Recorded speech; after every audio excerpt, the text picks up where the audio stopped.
This is Audible. Audible Studios presents A Veil of Vines, written by Tillie Cole, performed by Marissa Vitale and Angelo Di Loreto. Prologue. Upper East Side, New York, 15 years ago. Carezza. For me? I asked. He gave a small nod.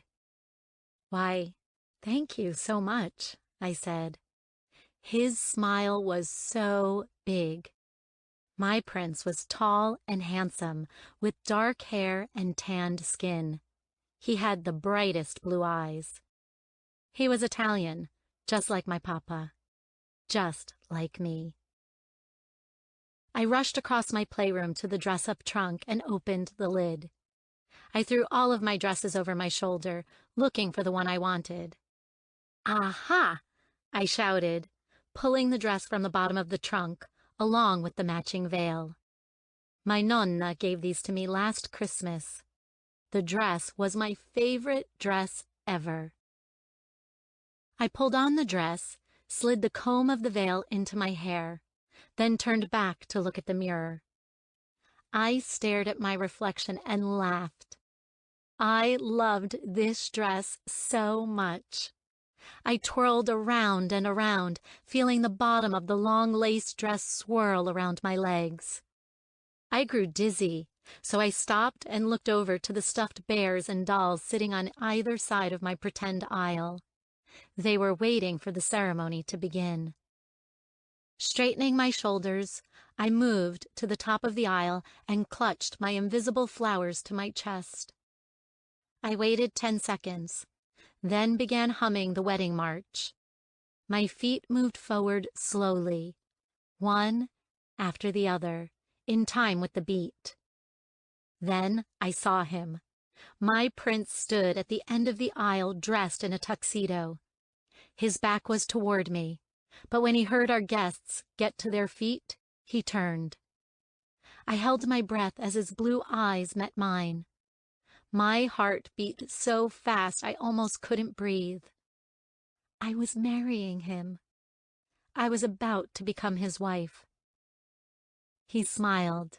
His eyes filled with tears as he saw me in my pretty dress. Because he loved me. My prince loved me so much. My legs wobbled as I walked forward. I almost tripped over. But my prince held out his hand as I approached. He wouldn't let me fall. He would never let me fall. I squeezed his hand in mine, and my heart felt so full. The congregation stilled, and the priest stepped forward. I held my breath, waiting for the vows to begin. Carezza, I'm here. I blinked and blinked again, staring at my reflection in the mirror. My papa suddenly appeared behind me. Papa! I ran to where he stood. Papa kneeled down, and I wrapped my arms around his neck. You're back! I exclaimed as he kissed me on my cheek and squeezed me so hard. Si, carina, he replied, and gently pushed me back so he could look at my face. His dark eyes swept over what I was wearing. I'm back from Italia. And find you are getting married? Yes. I stepped back, picking up the hem of my dress. You're just in time to watch me marry my prince. Papa's head tilted to the side. Your prince? Yes, I said proudly. He is tall and handsome, with dark hair and the bluest of blue eyes. I put my hand over my heart. He is the most handsome man in all of Italy. I stepped forward and put my hand on my papa's shoulder. You will like him, Papa. He is so kind to me.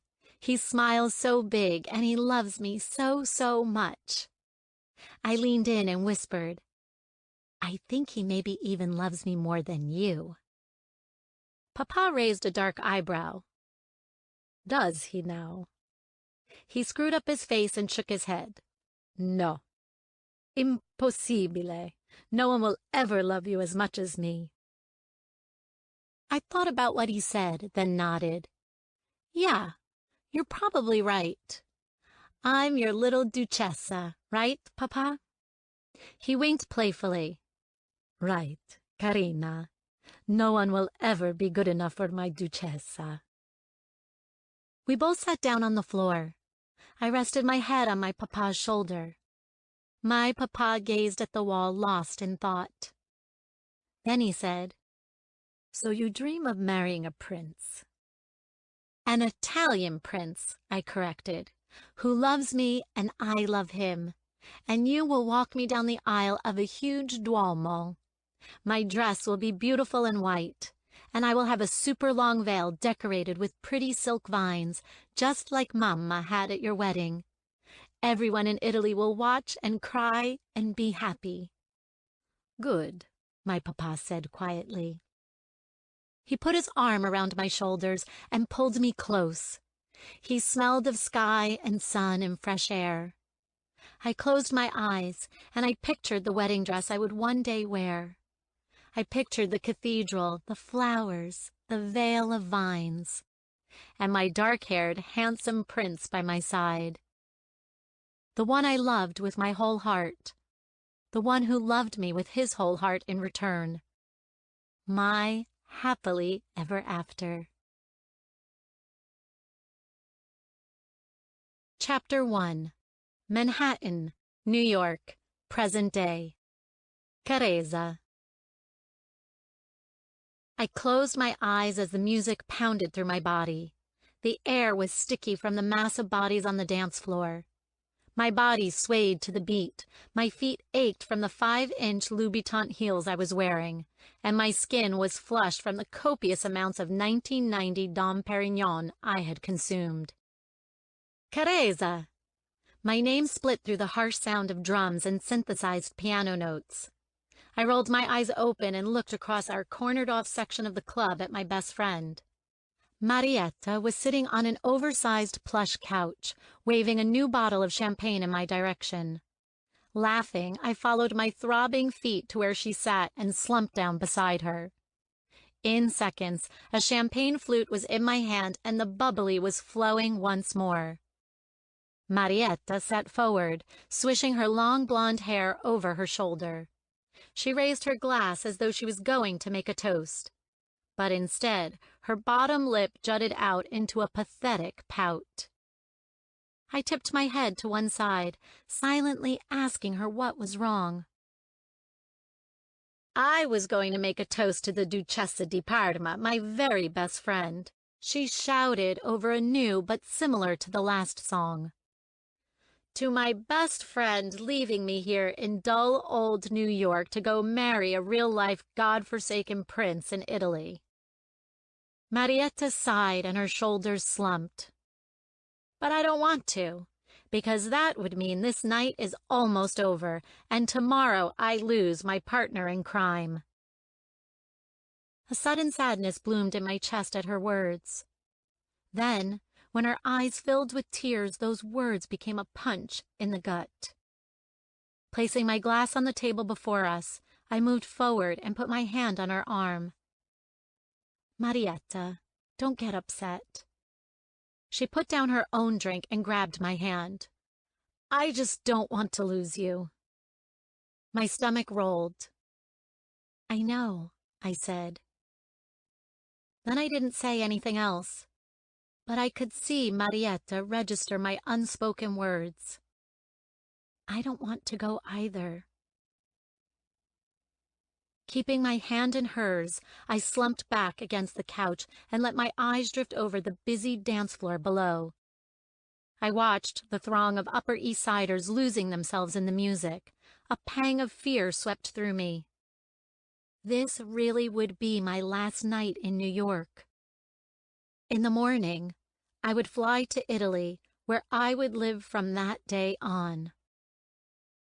Marietta shuffled closer to me and cast me a watery smile. "How are you doing?" she asked as she squeezed my hand. "I'm okay. Just nervous, I guess." Marietta nodded her head. "And your papa?" I sighed. ecstatic, overjoyed that his precious daughter will be marrying the prince he chose for me as a child. I felt a pang of guilt for speaking about him so negatively. That was uncalled for, I said. You know as well as I do, Baroness von Tedesco. Marietta scowled playfully at my use of her title, that we don't really get a choice in whom we marry. I leaned forward and picked up my champagne. I took a long swig, enjoying the feel of the bubbles traveling down my throat. I handed Marietta her glass and raised mine in the air. To arranged marriages and duty over love. Marietta laughed and clinked her glass with mine. But seriously, Marietta said, are you okay? Truly okay? I shrugged. I honestly don't know how to answer that, Etta. Am I okay with the arranged marriage? I suppose so. Am I okay with moving to Italy permanently? Not really. I love Italy, it's my home. I was born there, but it's not New York. Everyone I know is here in America. Marietta's eyes softened with sympathy. And am I okay with marrying Zino Savona, the infamous playboy prince of Toscana? I took a deep breath. I have no idea. I guess that will become apparent in the next 3 months. In your courting period, Marietta said, using air quotes, and snorted with laughter. What a joke. What 23-year-old woman and a 26-year-old man need a courting period? I laughed at her sassy tone, but then soberly replied, ones who don't know each other at all. Ones who have to see if they can stand each other's company before sealing their marital fates forever. Marietta shuffled closer. You know as well as I do that you could hate this so-called prince, detest everything he is, and he you, and I'd still be your maid of honor at your wedding on New Year's Eve. She sputtered a laugh. The very fact that the date has been set says it all. This marriage is happening. Marietta held up her glass, got to her feet, and with arms spread wide, shouted, Welcome to the life of the European blue bloods of the Upper East Side. Drowning in Prada and Gucci, dripping in diamonds, but having no free will to call our own. I laughed, pulling her back down. She broke into hysterics as her ass hit the couch, spilling champagne all over the expensive upholstery. But our laughter waned as the house lights came on one by one.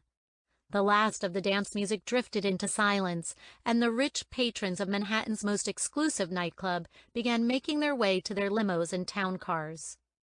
It was 3 o'clock in the morning, and I had 6 hours left in the city I loved beyond measure.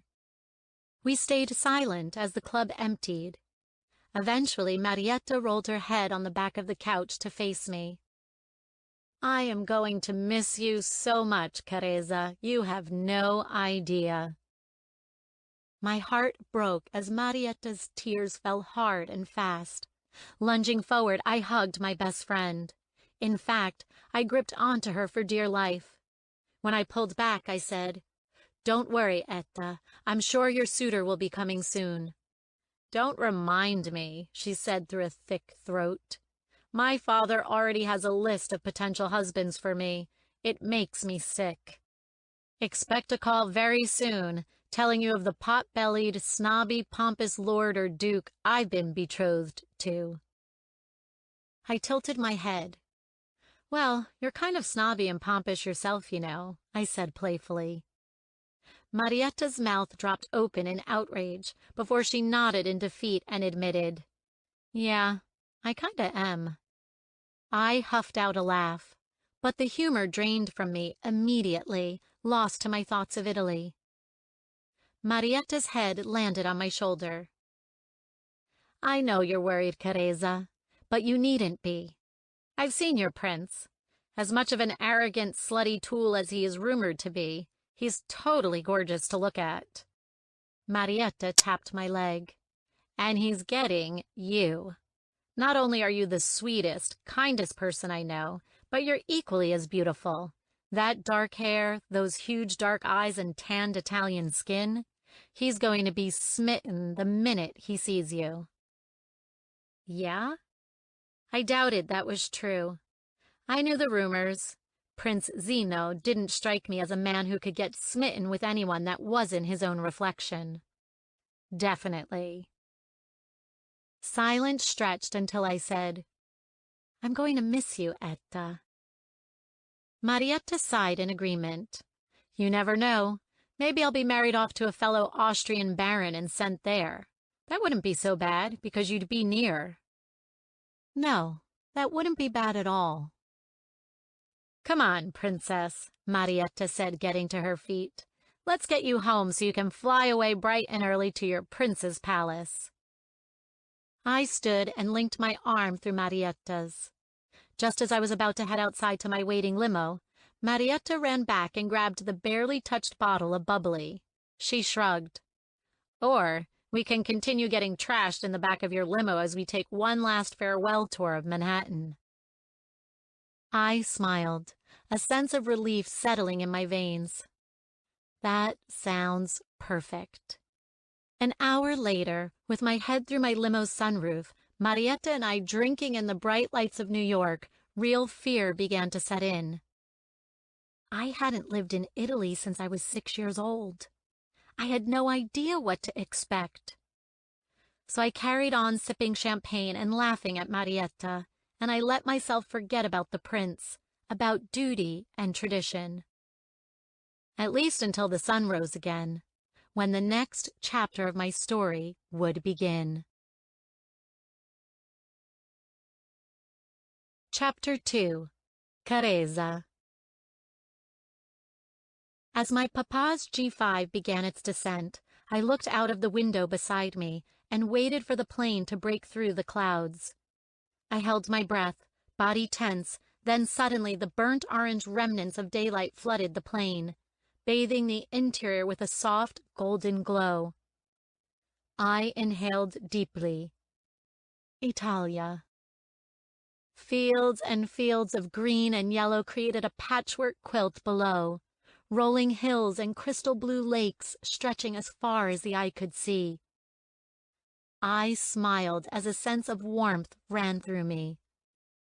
It was the most beautiful place on earth. Sitting back in my wide cream leather chair, I closed my eyes and tried to prepare myself for what was coming. I was flying to Florence Airport, from where I would be swiftly taken to the Palazzo Savona estate just outside of the city. I would meet Prince Zeno. I had met him twice before, once when I was 4, of which I had no memory, and again when I was 10. The interaction we'd had as children had been brief. If I was being honest, I had found Zeno to be arrogant and rude. He had been 13 at the time and not at all interested in meeting a 10-year-old girl from America.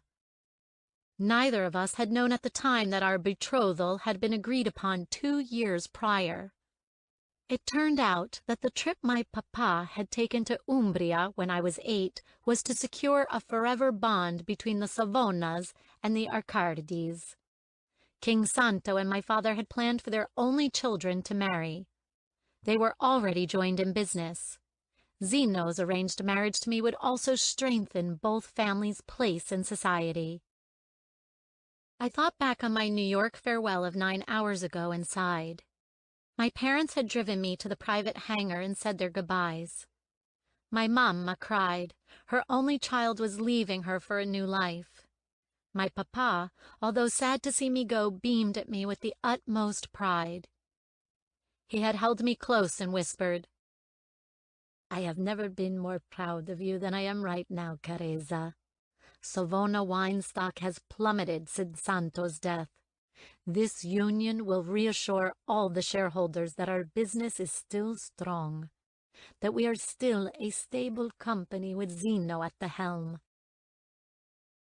I had given him a tight smile and boarded the plane with a promise that they would see me before the wedding. And that had been that. I was to marry Zeno, and I hadn't protested even once. I imagined, to most modern-day women living in New York, the process of arranged marriages sounded positively medieval, even barbaric. For a blue blood, it was simply a part of life. King Santo Savona died 2 months ago.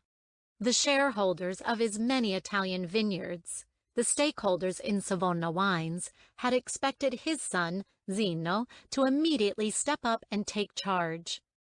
Instead, Zino had plunged himself into the party scene even harder than before, and that was quite a feat. Within weeks, my papa had flown out to Umbria to see what could be done. The answer, our imminent union.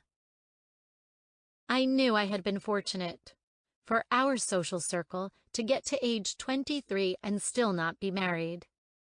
That had been no decision of mine, even though it pleased me greatly. It had all been down to Zino. The king had wanted his son to sow his wild oats, get the playboy behavior out of his system before we wed. But no one had expected King Santo to pass away so young. We all thought he would be around for many years to come.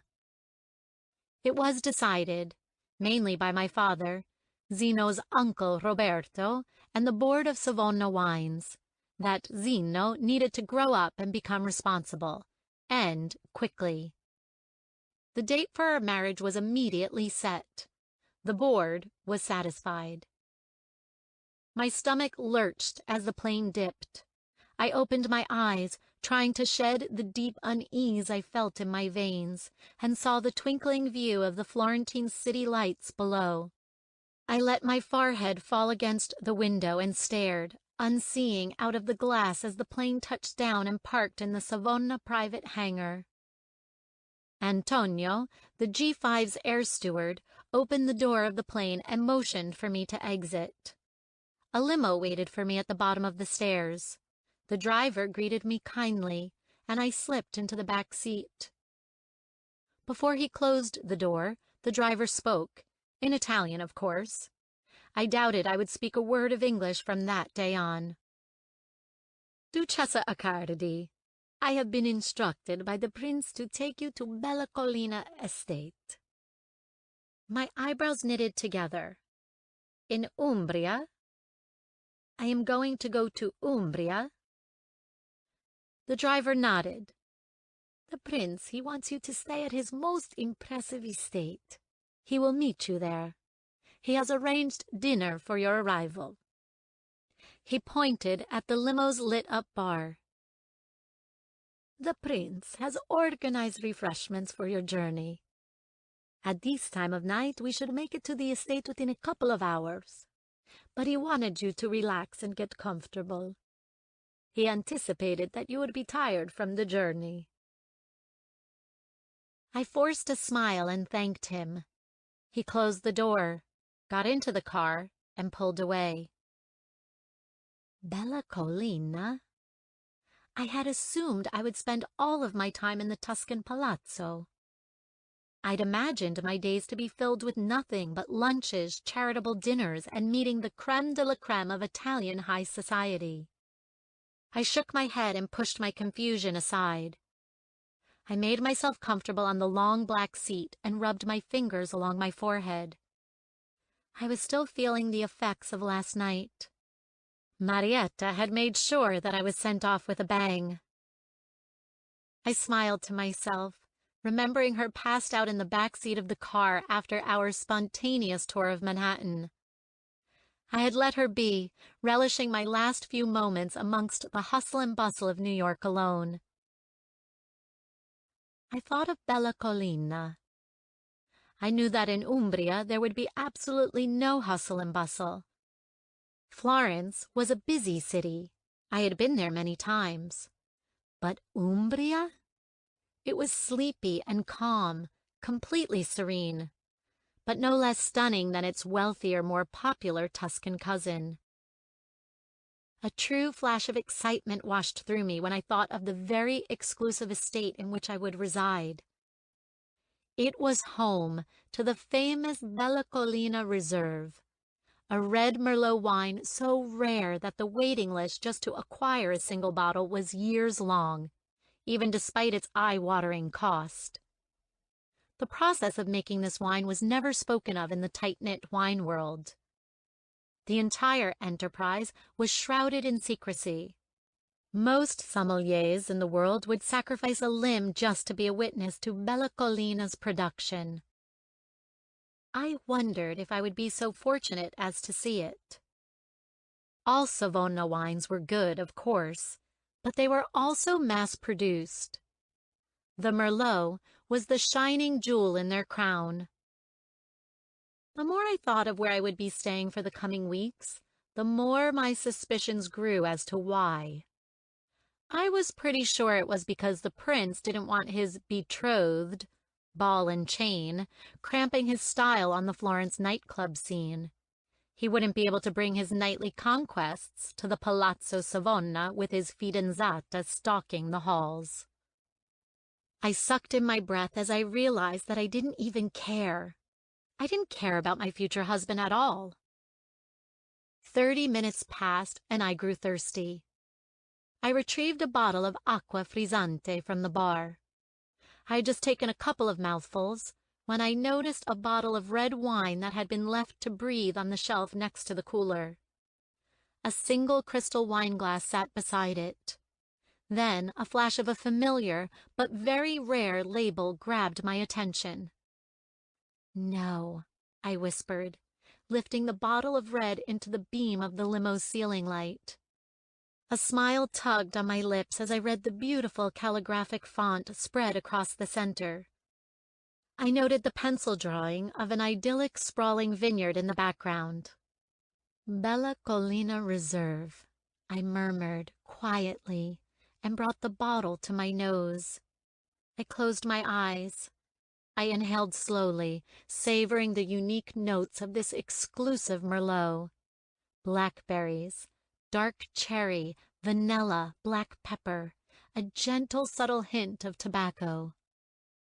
Warmth filled my chest at the beautiful aromas, and I opened my eyes.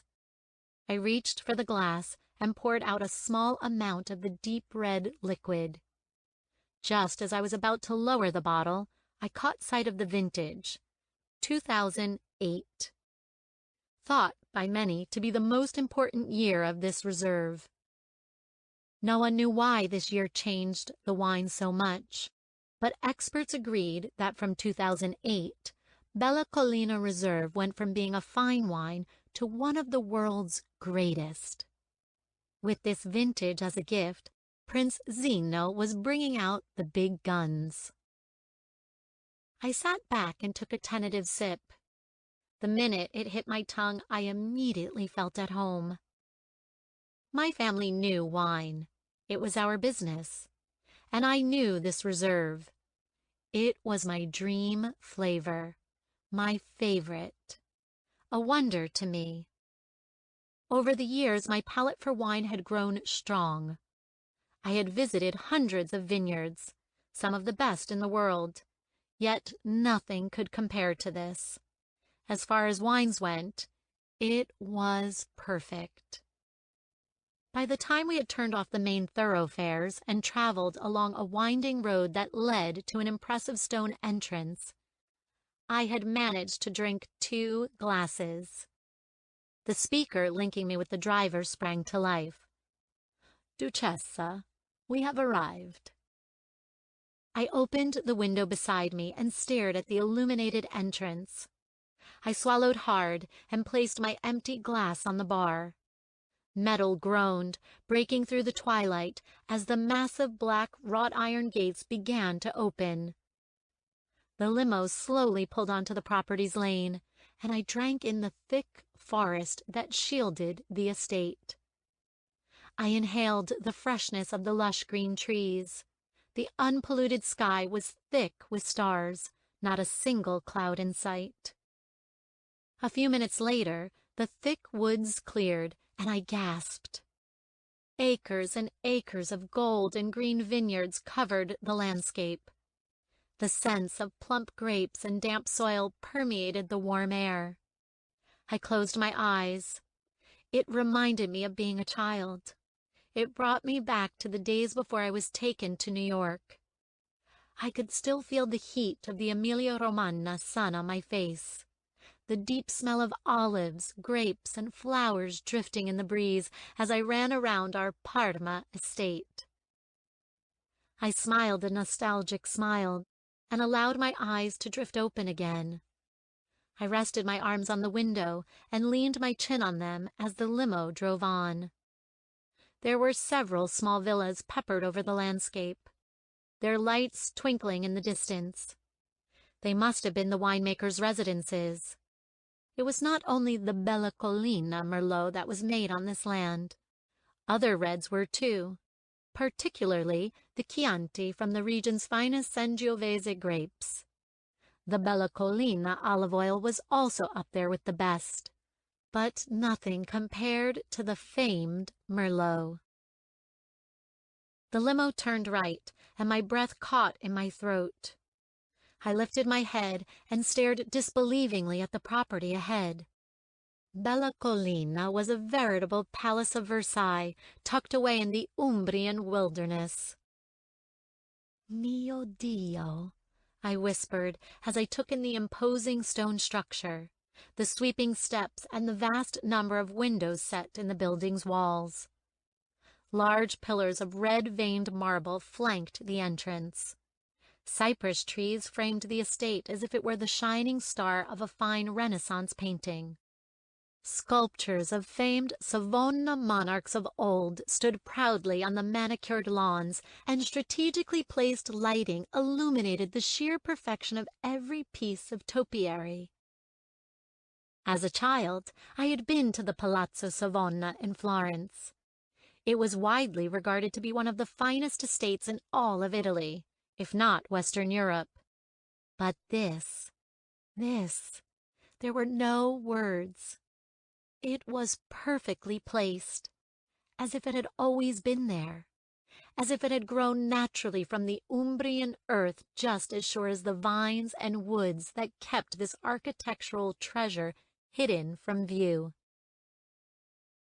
The limo rounded the corner and glided to a halt. I took a deep breath as I looked up at the house that sat high above, made only grander by the many levels of stairs leading to its front door. The driver appeared at my window and opened the door. He held out his hand, and I forced myself to abandon the safety of the car. The soothing sound of rushing water hit me first. A huge, ornate water fountain occupied a central position in the wide driveway. I had not seen it from my side of the limo. I walked toward it. The crest of Savona assumed pride of place. Towering like a spear thrust from the center, spotlights adorning the intricately carved marble shield with layers of soft light. Lost in its ornate design, I turned only when I heard the sound of footsteps descending the main stairs. A man dressed in a dark suit slowly approached. The driver immediately stood to the side of me, dutifully waiting for the gentleman. "Is that?" I trailed off. The driver's reaction betrayed it was someone of importance. "Prinzino," the driver finished for me. "Yes, Duchessa." The prince approached at a leisurely pace, like a man who was used to people waiting for his arrival. From this distance, I could barely make out his features, but the closer he got, the clearer they became.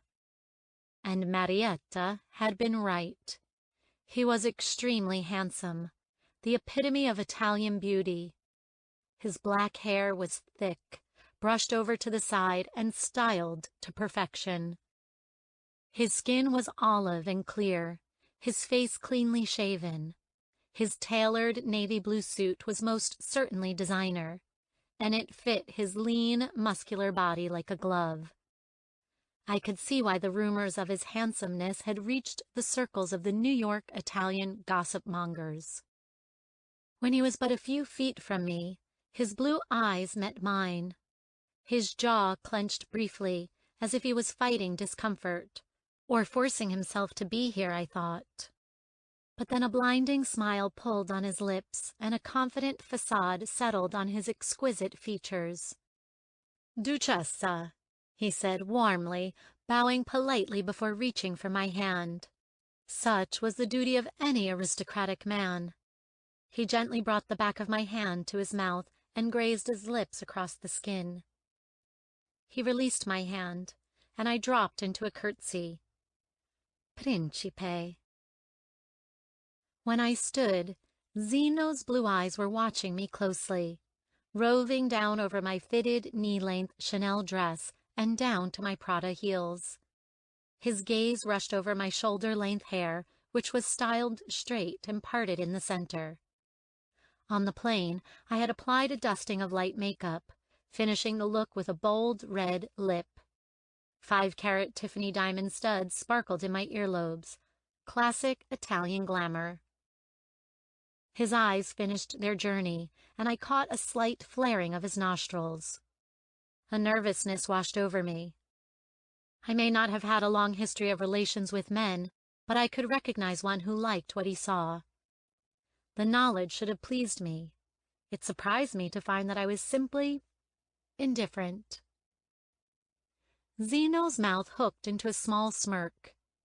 Behind him, a few men dressed in the typical housekeeper uniforms of black pants, white shirts, black vests, and smart black ties came down the stairs.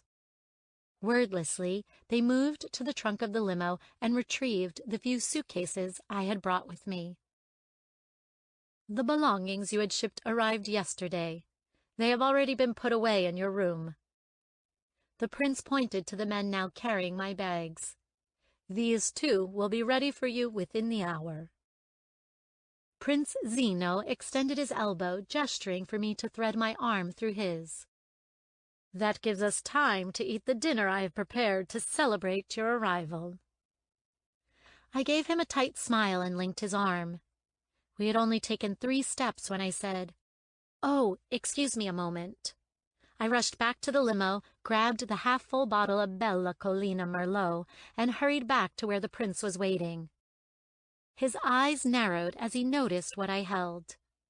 I felt my cheeks warm and explained, 2008 is such a special vintage of this wine. I couldn't let it go to waste, especially because of how much it costs. Prince Zeno smiled. "Your father mentioned your love of our most sought-after wine." "Ah," I thought, "that explains it being left for me." I wondered what else my father had schooled him on to impress me. "We can have the rest with the meal," he added. Zeno pushed out his elbow once again. I linked my arm through his and let him lead me up the steps. With every step ascended, I couldn't help but look out over the gardens, to the rolling hills in the distance. "What do you think, Duchessa?" Zeno asked, bringing my attention back to him. I shook my head, searching for something to say.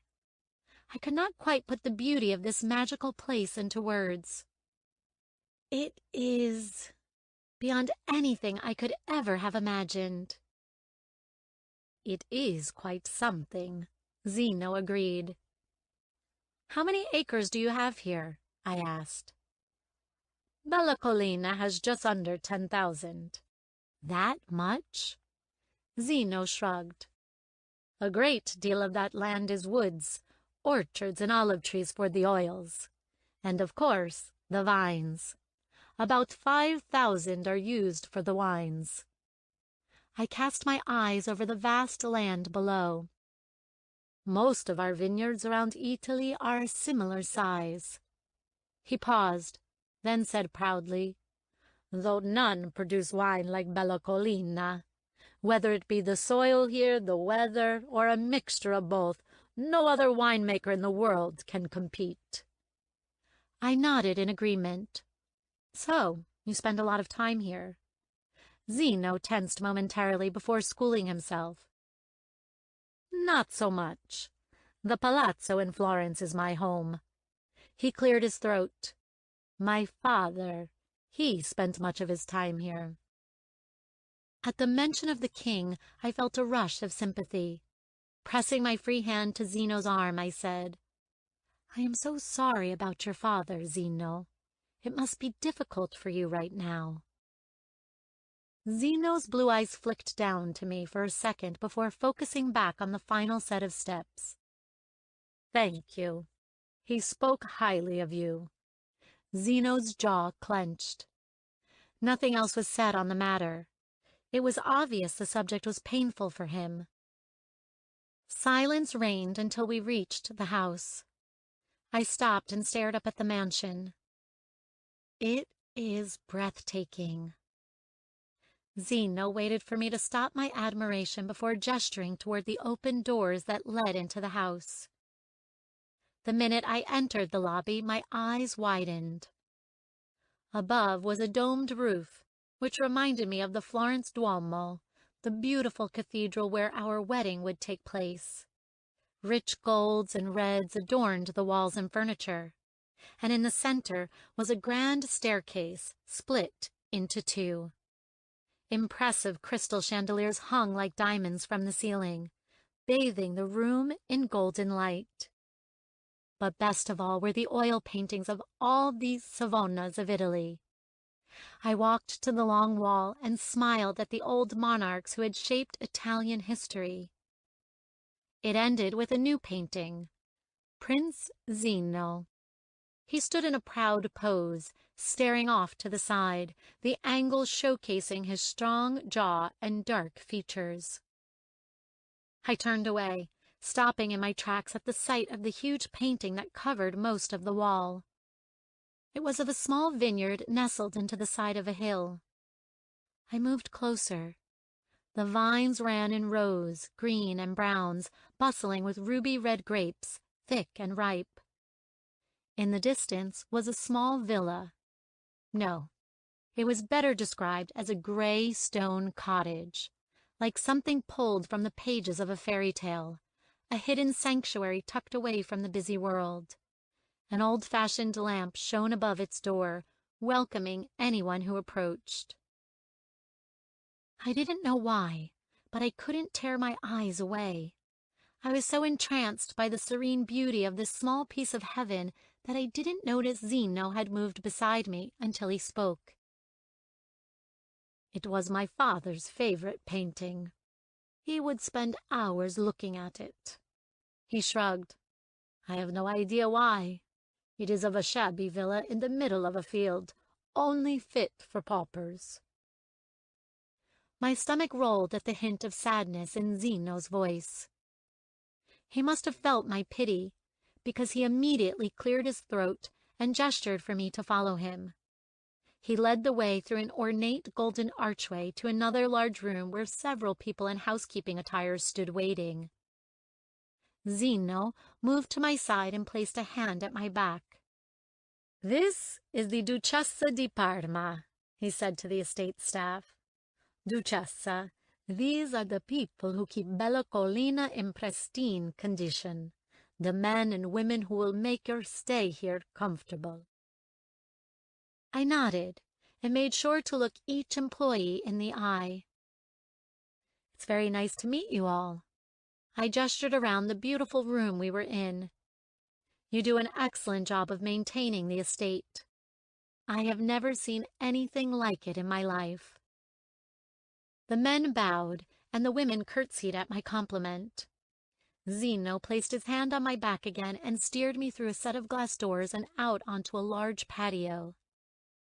The warm breeze rippled through my hair. To my right was a dining table set for two. I made my way toward the table, but stopped when I saw the view. "Beautiful," I murmured, as I moved to lean against the stone balustrade that bordered the patio. Beyond was a panoramic view of the vineyards, acres and acres of full and blooming vines. The moon hung low in the sky, bathing the countryside with its pale blue hue. I heard the sound of a chair scraping stone. When I turned, Prince Zeno was holding the chair out for me to sit. Tearing myself from the view, I walked to the table and sat down. Zeno moved opposite and pointed to my hand. Are you going to let go any time soon? I stared at him blankly, unsure what he was talking about, until I saw that I was still clutching my bottle of Bella Collina Reserve. A surprised laugh burst from my mouth. I placed the bottle on the table. I didn't even realize I was still holding it. Clearly you do like the vintage, Zeno replied with a hint of humor in his voice. I don't think like is a strong enough word. Then I'm glad I brought you to this estate, he said softly. An awkward silence descended.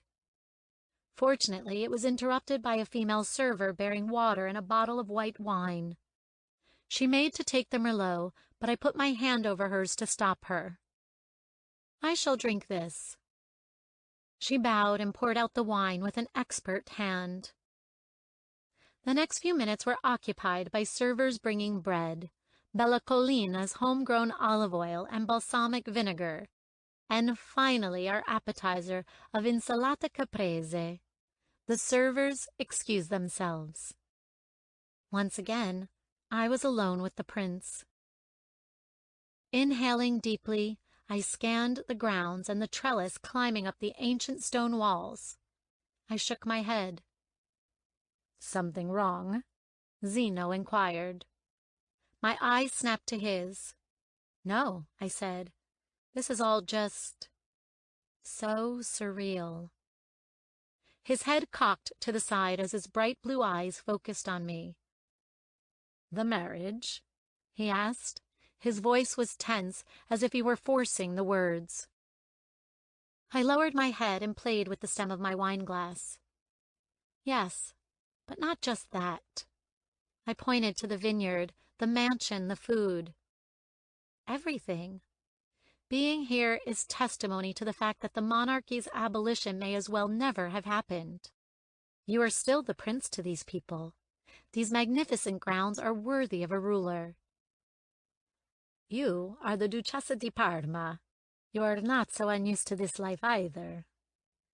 I looked at Zeno to find a single challenging brow raised in my direction. I know that. Believe me. As a child in Parma, I was always at royal functions. In New York, it was more so. We were the exotic Italian aristocrats who lived on Fifth Avenue. We were even more under the microscope, if that is at all possible.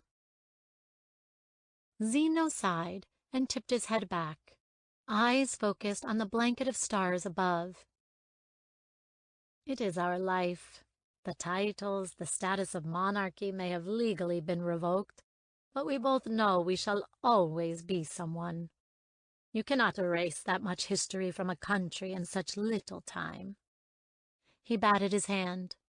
There will always be rich and poor, and whether they like to admit it or not, the lay public love to have a royal line to admire, to wonder what our lives are like and to look up to. He let out a short, dismissive laugh, or hate, as the case may be. The monarchy is officially gone, yet look at us. A dethroned prince and an American-raised duchessa arranged to be married by our fathers. You can't get more medieval than that. I swallowed and realized I felt a sudden kinship with Zeno. He didn't want to marry me either. I saw by his expression that he too acknowledged we understood one another. Perfectly. Well, to those in our strange little world, you are about to become king. Zeno seemed to pale. He sat straighter in his seat. Yes, was all he could muster in response. I think my parents dream of coming home to Italy one day. They love New York, but home is always home. I tried to fill the suddenly tense air with idle chatter. It was a much better alternative to strained silence. The Duke has taken our business to a level my father could never have dreamed of by moving to America. I know that my father understood the sacrifice your father made by becoming the distributor of our wines for North America. Zeno fidgeted with the napkin on his lap. And now we must start again from scratch. My father's passing brought unease to the investors. King Santo, the great king of both Italy and the vines, died, and the competitors that have always been pushed aside have reared their heads. They are already stealing business from us left, right, and center. It began mere days after my father's death. His jaw clenched. It seems the usual buyers don't think my father's Midas touch with wines has been passed on to me. I apparently make them nervous. Your father is holding down the fort as best he can in America. Italy is down to me. I knew everything he said was true. It was not so much his father's passing, rather it was Zeno's reputation as a Lothario and party socialite that required our swift union. He said the buyers weren't sure of him. I wasn't either. I was certain my father felt the same. Zeno was completely untested. Of course, I could not voice these thoughts out loud. However, you are here now, a Savona and an Arcadi, to make the business strong again. And to convince the investors and buyers of the same thing, I heard in my mind. Yes, I said. This time I had nothing left to say. I took a bite of my caprese. I am to stay here for the duration of our courting period, not Florence. Zeno took a long drink of his wine. I thought it would be best. I narrowed my eyes in suspicion. And you are to stay here too? Zeno met my eyes. I have much business to attend to in our estates all over the country, many crisis talks to attend. I will often be absent. There is much to do now that I've been strapped tightly into the driver's seat. That would be a no, then, I said, a sharp edge to my tone. Zeno dropped his knife and ran a hand over his face. This time when he looked at me, there was no pretense.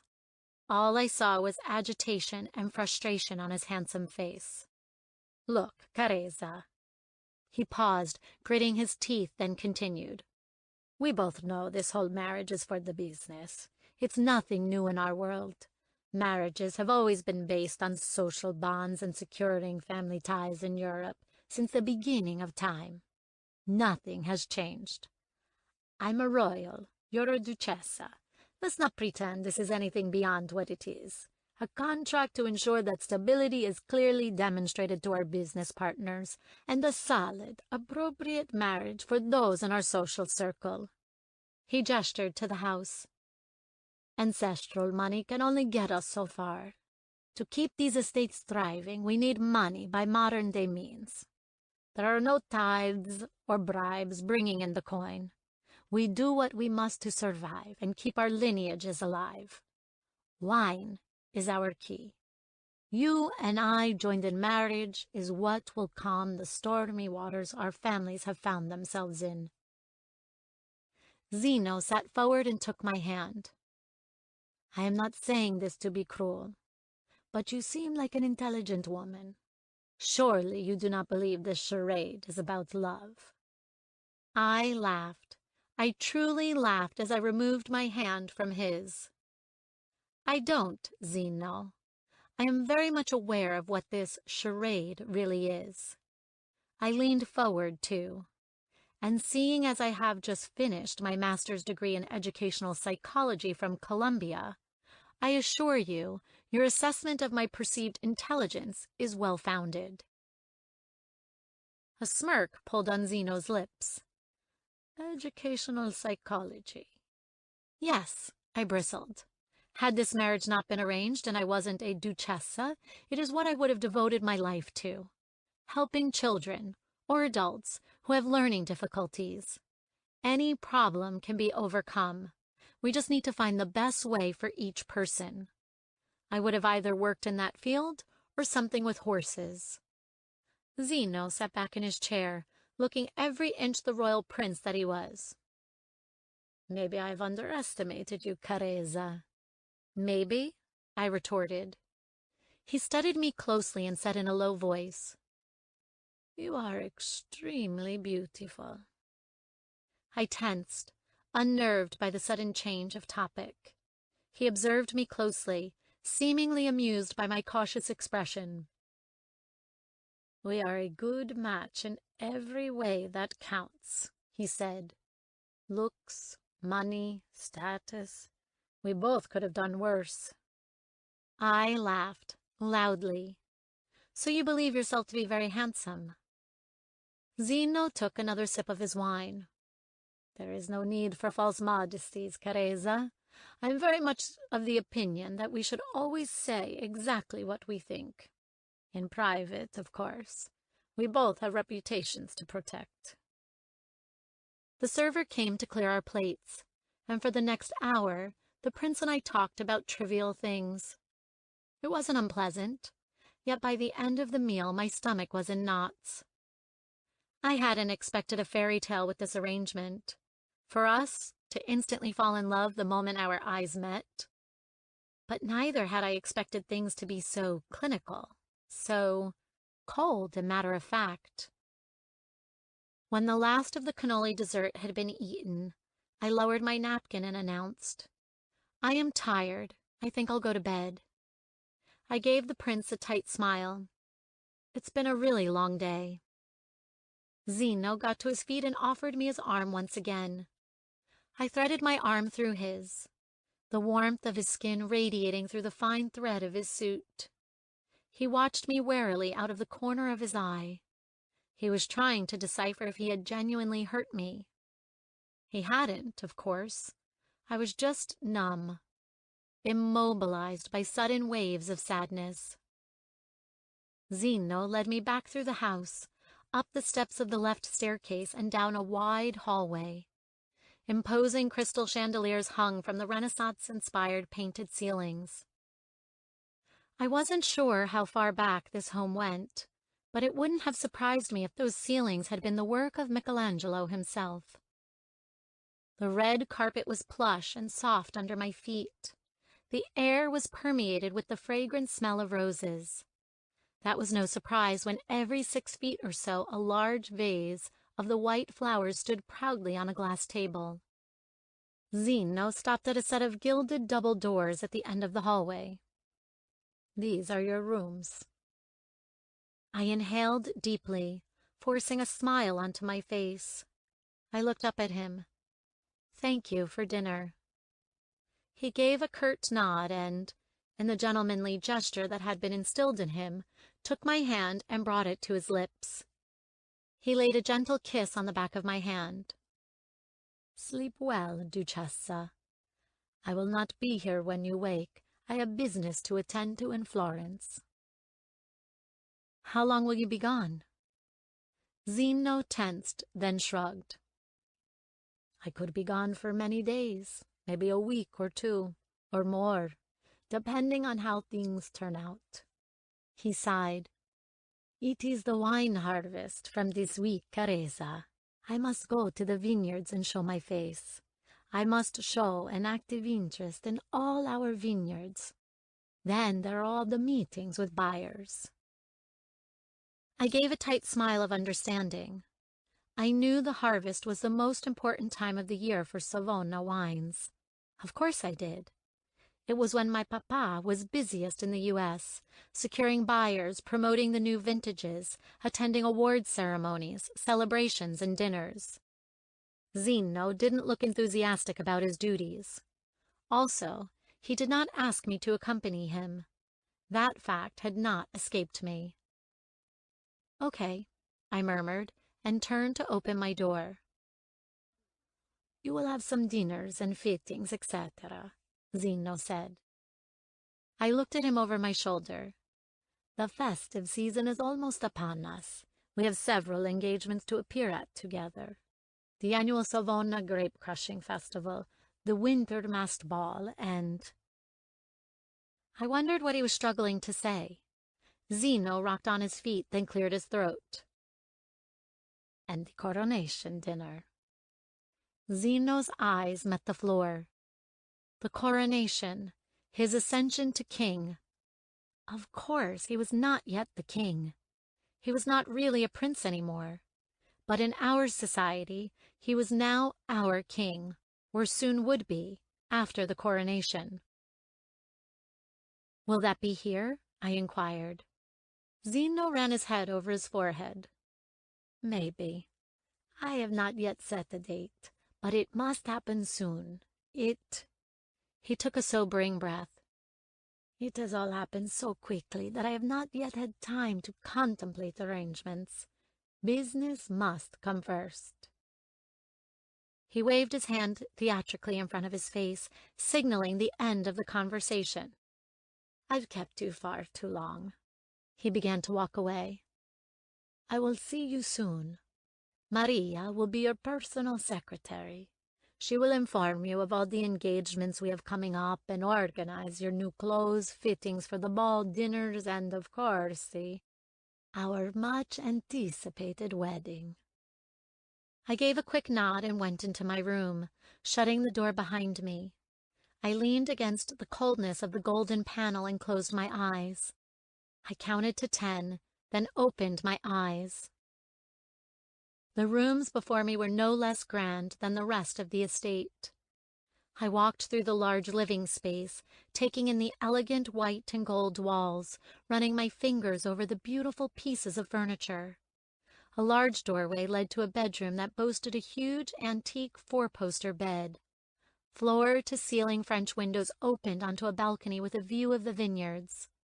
But what I loved was that in the far distance I could see the picturesque town of Orvieto. For some reason, I knew it would make me feel less lonely. The bathroom was luxurious, with its clawfoot tub and rain shower. My closet already contained my clothes. My toiletries, perfumes, and cosmetics were already at the vanity. There was nothing left to do. Catching sight of the moon through the balcony doors, I walked outside and leaned against the balustrade. I breathed in the freshness of the air, only to hear the sound of a car crunching on gravel. A black town car was disappearing into the distance. I expelled a humorless laugh. The prince was hurrying back to Florence. He wouldn't even stay a single night. Feeling exhausted, I took a shower and climbed into bed. As I reached over to the nightstand to turn off the light, I noticed a picture hanging on the wall beside my bed. A woman, dressed in a regal purple dress, posing for the painter. I didn't know why, but my eyes were glued to her image. She had the darkest of hair and beautiful brown eyes. She was radiant, a former queen of Italy. As my eyelids drooped, pulled down by the lure of sleep, I wondered what her life had been like as Queen of Italy. I wondered if she spent days here in the royal country estate. But my last thought, as my eyes closed and my world turned to dark, was she ever happy? Chapter 3. Caresa. Maria, my secretary, was just rising from her seat as I walked from my bedroom into the living area. I had been at Bella Collina for 3 days. In those 3 days, I had been fitted for evening wear and taken to lunches with the aristocrats of the Umbrian area, although not many resided this far out of Florence. And there was still no word from Prince Zeno. Maria frowned when she saw me in my running leggings and long-sleeved top.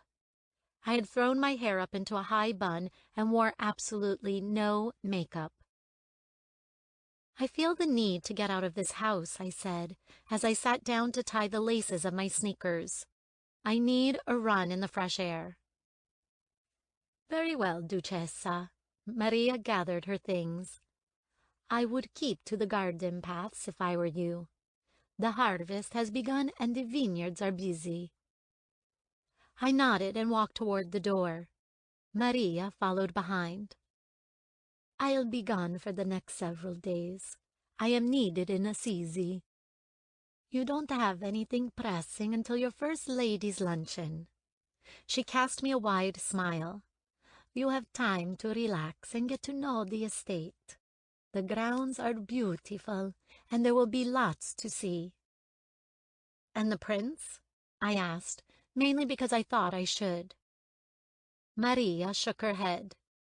"He has had to go to Turin today. I don't know when he will get back." She pressed her hand on my arm. "His father was a workaholic. I would prepare yourself for his son to be the same." We reached the main doors and stepped out into the crisp fall air. Maria kissed me on each cheek, then bade me farewell. I cast a glance around the pathways and decided to go left toward the surrounding forest. I turned on my phone, put in my earphones, and let the up-tempo beats of my jogging playlist hit my ears. I pushed my feet as fast as they would go, heart slamming in my chest with the sheer freedom of the run. I thought back to yesterday. Maria had given me a stack of glossy brochures to look through. There had been no formal proposal, no engagement ring, yet the wedding preparations were already underway. I ran and ran until the pathway gave out. It looped, trying to tempt me back to the mansion, but I wasn't ready. I looked beyond the pathway. All that lay ahead were fields of vines. In an instant, a flash of memory from my childhood came rushing back to me, of me running through the vineyards in my Parma home, leaves kissing my outstretched fingers as I passed. I picked up my feet and ran through the rows of vines. I tilted my head to feel the midday sun on my skin. Song after song played. I kept on running, my speeding feet keeping time with the beat of the music. I ran so far that when I stopped for breath and looked around me, I realized I had absolutely no idea where I was. I flicked the earbud headphones from my ears and tried to listen for signs of life. I could hear the harvest continuing in the distance, but nothing close by. I rose to my tiptoes, scouring the area for any sign of activity. Nothing but fields with their rows of green lay before me, except for what looked like a small cottage about 300 yards away. Walking to the end of the row, I made my way toward the cottage. Hopefully someone would be home. As I walked at a slow, steady pace, a sense of peace settled over me. Out here amongst the vines, I felt a sense of freedom I had not experienced since I was a child. The past 3 days had been a mixture of jet lag and duty. Sleep hadn't come easily, and more than that, I was homesick. So very homesick that it felt like a hole had been carved into my stomach. My parents were excited for my upcoming wedding, so I hadn't told them how I felt. Marietta, however, had immediately seen through my facade. She told me the only thing she could, that I had to keep strong. The ground began to slope upward. I trudged forward until I could see the cottage better. I stopped where I was and blinked. The vines that I had found myself among had ended. A plain grass field stood between me and another field of vines, but that field was protected by a large wooden fence. Forcing myself to keep moving, I noted that this field of vines was much smaller than the others I had seen on the Bella Collina estate. Yet the vines were fuller somehow, different. The soil was a deeper color. I edged around the fence, trying to see if anyone was there. I could see that the majority of the vines were around the back of the stone cottage. Checking no one was near, I walked through the small wooden gate up the path of a pretty, well-kept garden. Though small, the garden was bursting with vibrant colors, browning from their summer hues into the golds and oranges of fall. A trickle of water flowed from an old watermill at the side of the old cottage. By the time I arrived at the stable-style red door, I was mesmerized. The place was straight from a fairy tale. I stilled, my eyes drinking in the garden and the small, quaint building. I gazed at the Alice in Wonderland view. "The painting," I murmured. "This place, This nook of heavenly peace was the painting from the main house, the one that graced the lobby. It was my father's favorite painting, Zeno had said. I was standing right before it. I knocked gently on the door, but there was no reply. Following the garden path that led to the back of the house, I continued to be awed. The back of the house was no less enchanting than the front. An oak deck graced the rear. From there I could see the mansion in the background, and if I was not mistaken, the view looked onto my rooms. It was far away. Little detail could be made out, but I was sure that's what it faced. Even though I now knew the direction of the main house, my feet kept moving. An imposing barn-type structure sat just beyond a sprinkling of tall trees. I narrowed my eyes but was unable to see exactly what it was, so I kept going. Next to the barn was a fenced paddock with 2 wooden stables at its edge. A smile tugged on my lips when I spotted 2 horses grazing. If there was one thing I loved as much as the wine industry and psychology, it was horses. I had competed for years in show jumping and dressage competitions. In fact, I was the Hamptons dressage champion for 5 years running. One complaint I'd had over the past few years at college was not being able to ride as much as I'd have liked. When I reached the fence, I clucked my tongue in my mouth, trying to coax the horses to join me. The one closest to me raised his head. The black gelding looked at me, his ears flicking back and forth as he tried to figure me out. "Come here, baby," I called, leaning forward when he carefully began to approach.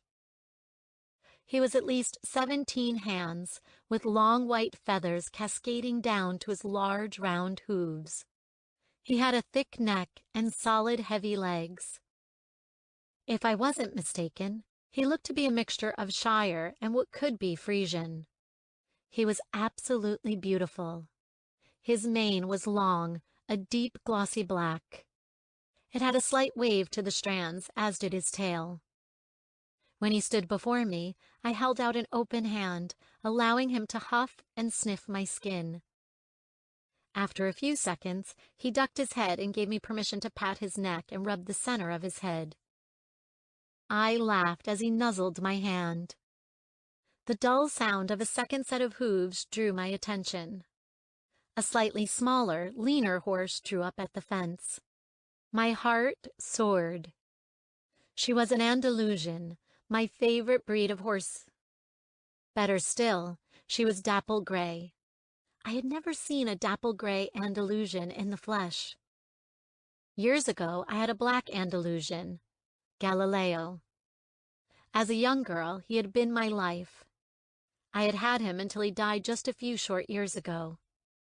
I had been with him as the vet put him down, stroking his neck and laying kisses on his face when he had failed to stand up for the last time. To many, he was just a horse, but losing him had broken my heart. This Andalusian mare was bigger than Galileo, perhaps 15 hands, with a stronger, more robust frame. But she was no less beautiful than Galileo had been. Looking at her brought tears to my eyes. It was funny how memories could sneak up on you and bring the most hidden, dormant emotions to life. "Hello, little lady," I said as the mare allowed me to run my hand over her nose. "You're so beautiful. You remind me of someone I used to love very much." Her platinum mane and tail shone like molten silver in the bright sunlight. The long waves hung down to the top of her flanks. "What's your name?" I asked.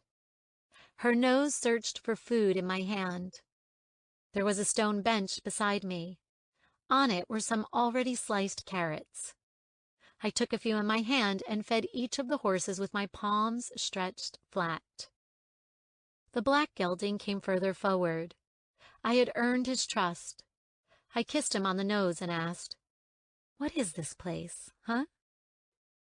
Realizing I had no more food to give them, the mare and gelding sauntered back to the center of the paddock to graze.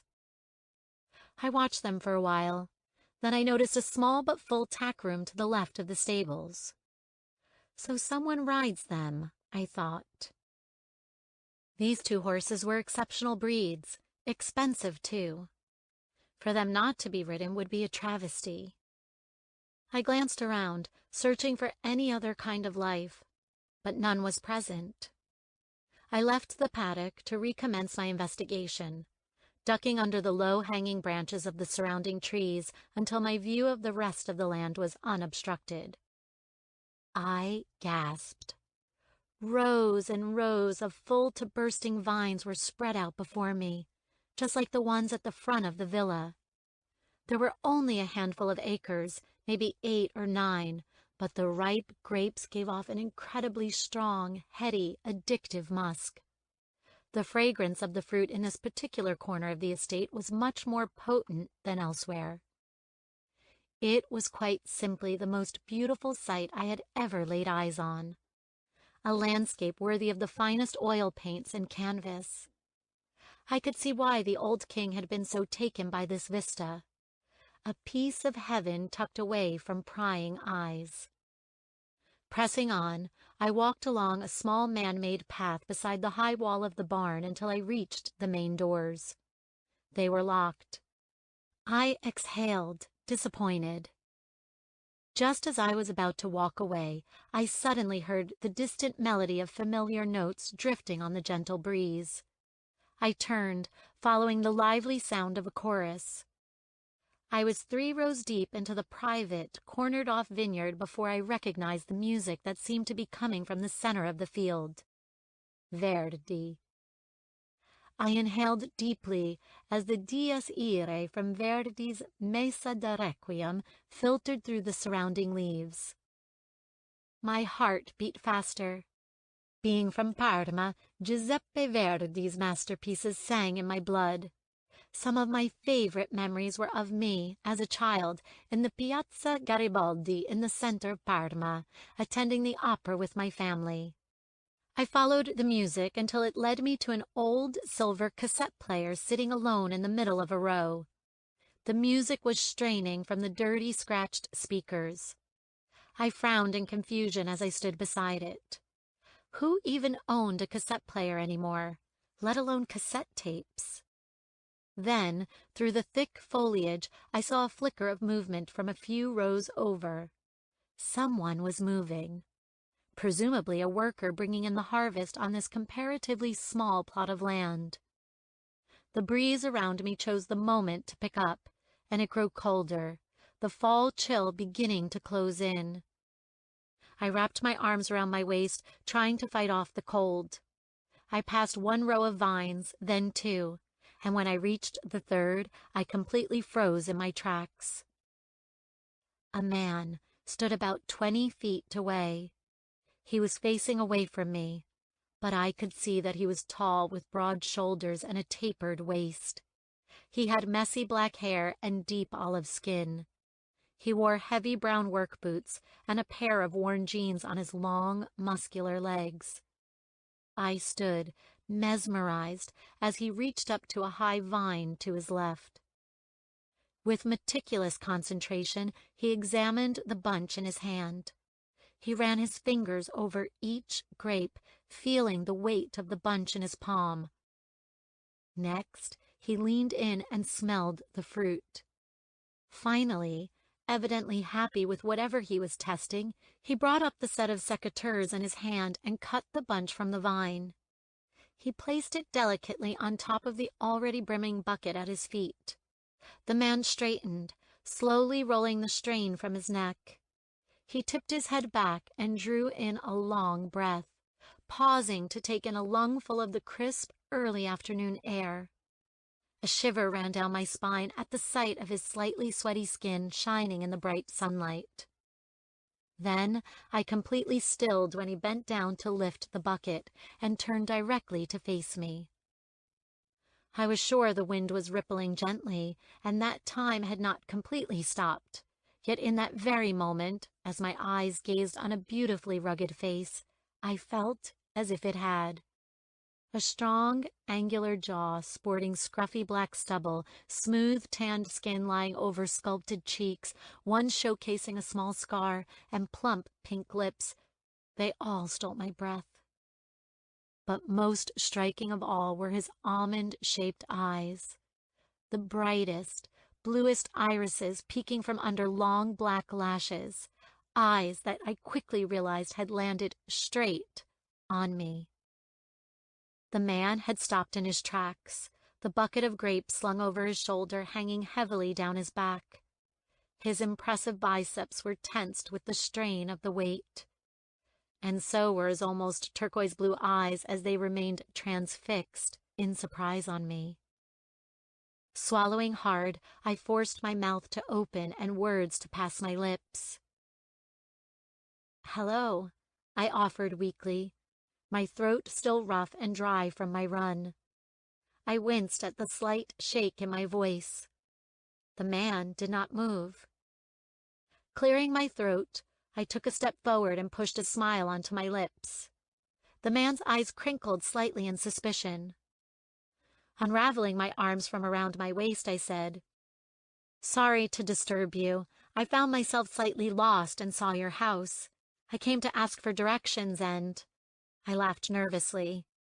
"Found myself mesmerized by your vines, gardens, and horses." The man still didn't speak. He had not moved one hair's breadth. I filled the silence with more nervous chatter. "You have the most beautiful home," I blanched. "I mean, I didn't go inside your home, I promise. I meant the building itself, the gray stone, the red roof, and the garden, and your horses. I just love horses. I used to ride competitively." I cut myself off, gritting my teeth to shut myself up. Taking a long, controlled breath, I walked the last few steps forward until I stood right before him. I held out my hand. I should have started with an introduction. "My name is Careza. It's nice to meet you." The man's blue gaze, which had been so firmly fixed on mine, dropped to my outstretched hand. I watched as his Adam's apple bobbed in his throat, and his already flushed from work cheeks seemed to grow a little pinker. This close, I could feel the heat from his skin radiating across the cool air between us. I glanced up and noticed again how tall he was. Maybe 6'4". He was an inch or two taller than Zino, and he was definitely broader than the prince. His torso was packed with muscle, and there was a scattering of dark hairs on his chest. There was not a part of him that wasn't muscled, but not in the manner of a bodybuilder. This man was fit, lean, and toned, not bulky. He was breathtaking. There really wasn't any other way to put it. His sudden shift of movement caught me by surprise. The man, without looking at me, slowly lowered his bucket to the ground, dropped the secateurs, and carefully straightened up. He wiped his dirty palm on the worn jeans that hung low on his waist.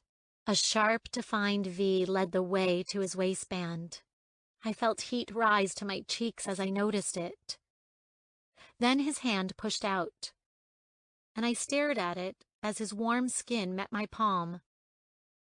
His rough fingers gently encased my own, and he said quietly, timidly, "Allo, Careza. My name is Achille Marchesi." His deep baritone voice wrapped softly around the syllables of my name. He shook my hand once, then let go. "Achille," I repeated, and gave a small smile. I looked into his eyes, finding him watching me with a nervous gaze. A thick strand of his black hair had fallen over his forehead, the ends covering the top of his left eye. "It's very nice to meet you," I said, and wrapped my arms around my waist again. He stood on the spot, head down, obviously not knowing what to do or what to say. "Your home," I repeated, "is extraordinary." "Thank you," he replied. His head tipped swiftly upward, and he looked surprised at the compliment. Achille glanced away for a moment. When he looked back at me, he said, "You are the Duchess di Parma, yes? You have heard of me? We all, the workers here, were told of your imminent arrival, about your marriage to the prince." He drew in a breath. "That you would be staying here until the wedding." "Ah," I replied. I didn't know why, but I didn't want to talk about that right then. Today was the first reprieve from this arranged marriage I'd had in 3 long days. I wanted the moment to continue. It was nice to talk to someone who wasn't advising me about luncheons or etiquette. Achille pointed into the distance. "The main estate is back that way. If you leave here and turn left, there is a direct path to the house. The grass is well worn from years of use, so it will guide you home safely." "Thank you," I said. Achille turned and picked up the bucket of grapes. Spontaneously, I asked, "You are a winemaker?" Achille must have assumed I had walked away, as he startled at my question. He looked at me over his shoulder, his dark eyebrows drawn down, and nodded. He lifted the bucket to his back again and gave me a stiff smile as he walked by. I closed my eyes in exasperation. "Carezza, what are you doing?" I asked myself. "He obviously wants you to leave." But I didn't listen to the voice in my head. Instead, I watched him walk, back tensed, toward the barn. When he disappeared from view, I took a final long glance at the vineyard. Seemingly, he was only a few rows into his harvest. The first section was clear of grapes, but the rest of the vineyard was brimming. A bird called out her song from a towering tree beside me. Her high-pitched notes snapped me from my thoughts, and I pushed my feet into action. I walked through a cluster of trees until I was back at the barn and stables. To my right, I saw Achille reappearing through the barn doors. The gelding in the paddock whinnied and trotted toward him. I watched as the merest hint of a smile pulled on Achille's mouth. My heart surged at the sight. It beat even harder as he moved to meet the horse, rubbing his hand over the gelding's nose, pressing a kiss to his head. I took a step, my foot breaking a fallen branch on the ground. The sound echoed like thunder in the quiet surroundings. The gelding looked my way, quickly followed by Achille. He blinked once, then twice, his questioning blue gaze not helping my racing pulse. I cleared my throat. "A beautiful horse you have there," I called and approached him. Achille nodded in agreement, his hand slowly running up and down the horse's neck. When I stood beside him, I reached out to rub the gelding's nose. "What breed is he?" Achille swallowed, ducking his head slightly, and answered, "His father was a Shire, and his mother a Frisian." I smiled and let out a single happy laugh. Achilles' hand stopped on the gelding's neck as he watched me. The weight of his stare was heavy, and it caused a flush to sprout on my cheeks. "Sorry," I said, flustered. "I just guessed that mix when I saw him earlier." Achille smiled at me briefly, minutely, but the small glimmer of amusement crossing his face was enough to launch a swarm of butterflies to swoop in my stomach. The silence stretched between us until the mare came over. In a way that only horses can, she pushed her head between us and nudged Achilles' arm with her nose. I laughed again, louder this time, as she flicked her hoof against the fence. "Rosa!" Achille reprimanded, his voice raspy yet deep in tone. His displeasure didn't last long. He sighed and ran his hand over Rosa's dapple gray neck. "And an Andalusian," I said. The gelding stepped back to give Rosa her turn with Achille and came over to me.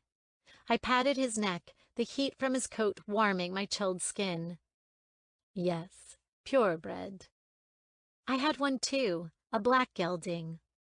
I paused and pressed a kiss to the gelding's nose. He was my favorite horse. I felt Achilles' eyes on me. I glanced up, and our gazes met. Was. He passed away a few years ago. Achille nodded and averted his gaze. And what is his name? I asked, pointing at the gelding. Nico, Achille replied. He's mine. The other one I ride, You ride?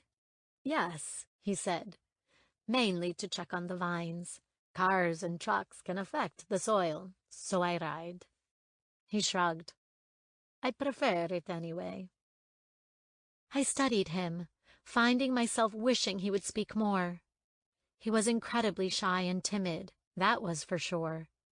I found it curiously endearing. In my life, I had met very few men who were introverted and shy. Most were powerful, full of confidence, and in some cases, full of their own importance. Most behaved exactly like the prince. And who rides Rosa? I asked. The movement was slight. If I hadn't been watching, I would have missed it. Achilles' hand froze on Rosa's neck the second the question left my lips. He inhaled deeply, then said softly, My papa used to. She was his. Was. The word stood out to me. She was his. I'm sorry for your loss, I said after a moment. Achilles' hand fell from Rosa, and he flashed me a tight, grateful smile. I need to get back to work. I saw by the look in his eyes that he didn't know what else to say to me, didn't know how to act around me. Okay, I said, and with a final kiss to each horse's nose backed away from the paddock toward the path leading out of the garden. Achille was standing tensely, his eyes flickering to mine and then the ground. It was nice to meet you, I said and waved my hand. Achille didn't respond straight away, but then said, You too, Duchessa. No sooner had he spoken than he turned and entered the barn. I sighed, feeling slightly disappointed. I would have liked to have seen what was in the barn, even talked to him about wine, but anyone could see he was not the type who engaged easily in conversation. I left the garden and closed the kitsch wooden gate that framed Achilles' house so perfectly. Just as Achille had directed, the well-worn path was there to guide me home. I jogged all the way back, only this time I did not listen to music. My mind was preoccupied with replaying my meeting with Achille. My heart kicked in my chest as I pictured him, his shy, handsome face, his sculpted body. He was incredible. The dirt on his hands and the sweat on his skin only added to his appeal. As I reached the doors of the mansion, I shook my head. I could not think of other men any longer. I was here to be married, not on a vacation. I was betrothed to Zeno, and that was that. I went into the house and to the stairs to my rooms. I had just put my foot on the first step when a flash of color caught my eye. I walked over to the painting of the stone cottage and studied it closely. It was most certainly Achilles' home. Though now I had seen it in the flesh, I realized that, as talented as the artist was, he could not do the picturesque scene justice. Do you like it, Duchessa? I glanced to my right and saw one of the housekeepers smiling at me. Yes, I replied, very much. The older woman nodded.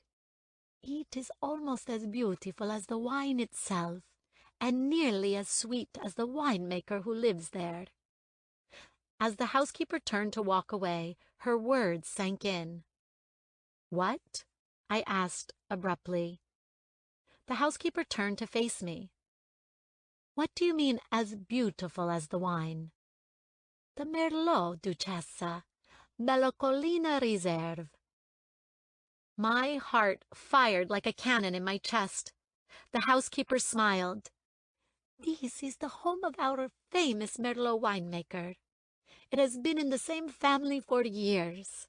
The son runs it now. Oh, I whispered. My eyes drifted back to the painting. I wasn't sure if the housekeeper was still there, or if I was alone. Blood rushed through my veins, and my lungs strove to take in air. I stood as still as a statue, hypnotized by the painting of the small house, fairy tale meadow garden, and full to bursting vines that surrounded it. And I thought of Achille. Achille, amongst the vines, hand-harvesting the grapes with such deep passion in his eyes and such intense concentration on his face. Belloccolina Reserve, I whispered to myself. Achille makes the Belloccolina Merlot.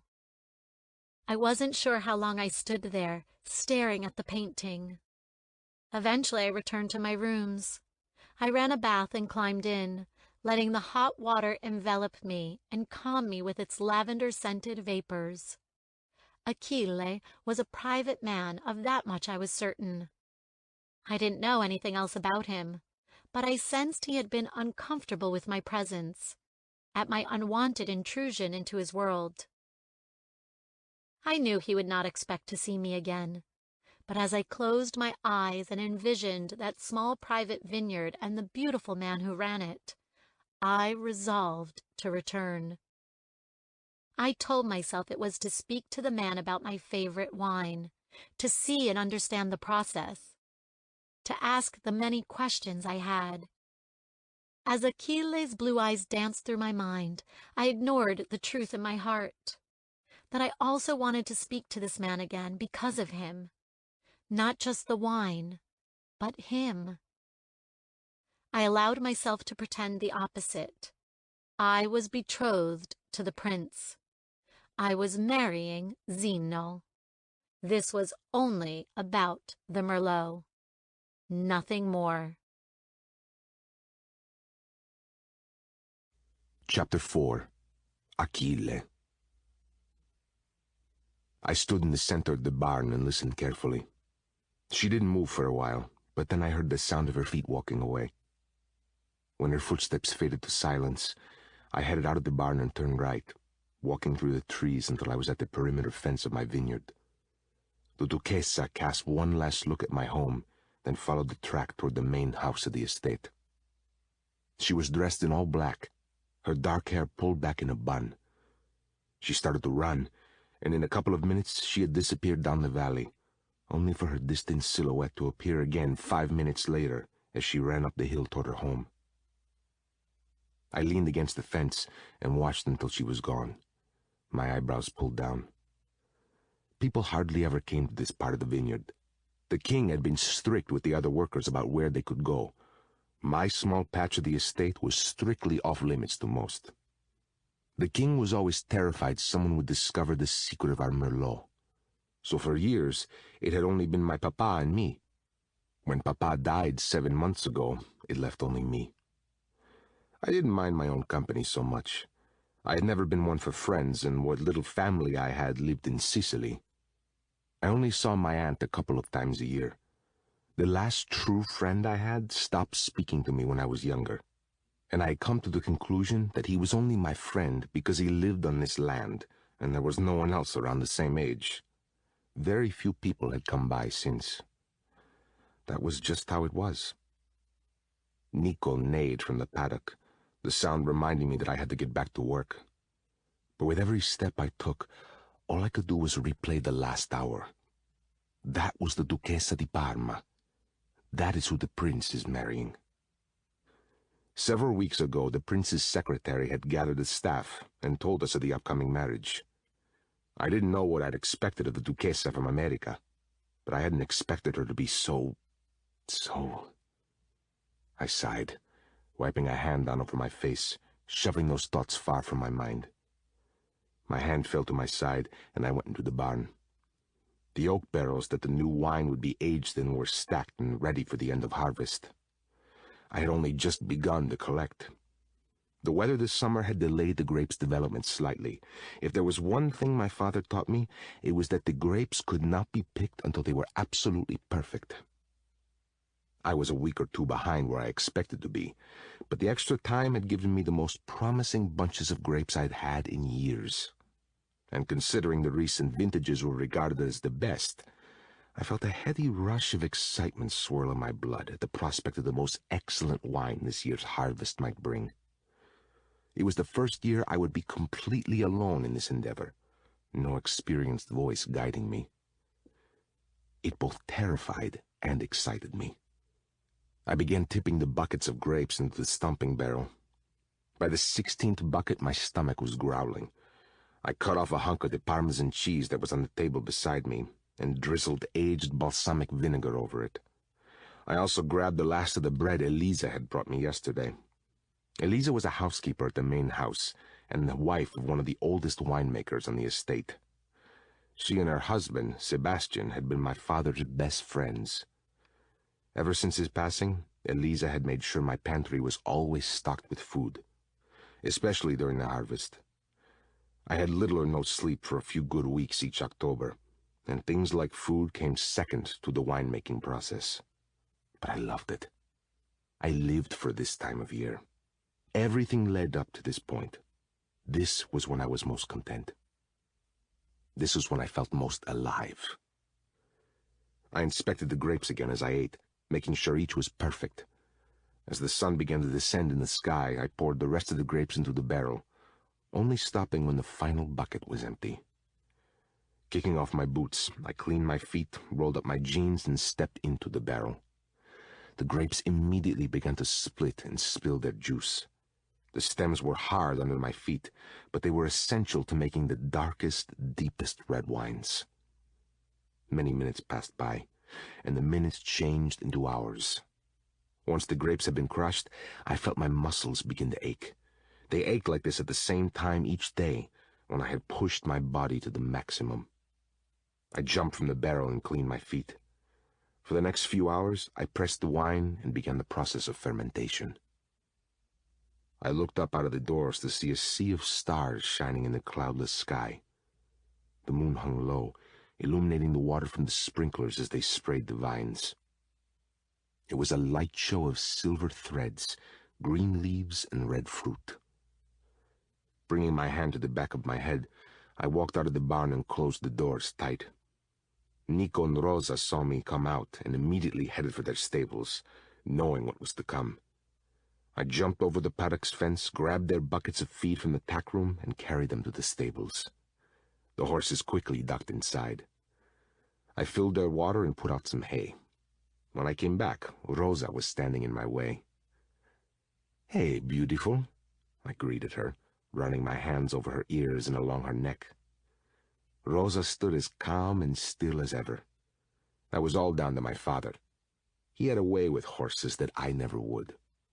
Nico was mine. I rode him every day. Rosa was too small for my build, so she had to make do with being lunged and schooled in hand. As Rosa walked away, I felt a deep pit burrow in my stomach. She seemed so lonely and lost without my father, as if she knew her purpose was exhausted with him gone. We used these horses for work in the fields. Without my father, Rosa was lost. Her and me both. Papa had trained her in dressage, spent time with her every day making sure each move was perfected and polished. I was sure Rosa missed dancing across the paddock with my father on her back. I had no such skill with which to help. A wave of guilt crested in my chest. I just love horses. I used to ride competitively. I blinked as the Duquesa's words suddenly came forward, drifting through my mind. I thought of her big brown eyes and soft smile as she had talked to me about Rosa and Nico. Remembered the awe and sadness in her voice as she spoke of her old horse. I looked down at my bare arm. Shivers had broken out along my skin. I didn't feel cold, but the temperature had dropped, so I rationalized that must have been it. I left the paddock and made my way home. Solar lights lit my way along the garden path. When I entered the cottage, I walked straight to the fire and threw on some newly cut logs. My muscles ached, and I needed heat. As the fire sprang to life, I shed my clothes and climbed into the old shower. The hot water relaxed my tense neck and shoulders. The scent of burning wood hung in the air. I didn't move, head hanging forward until the water turned tepid, then freezing cold. I threw on some sweatpants, let my wet hair drip dry, and made some coffee in my mocha pot. I took some ready-made fresh pasta from the fridge and poured myself a glass of my 2010 Merlot. Before I sat down to eat, I put a new vinyl on my father's old record player. When the needle scratched the vinyl, Verdi's La Traviata came crackling through the ancient speakers.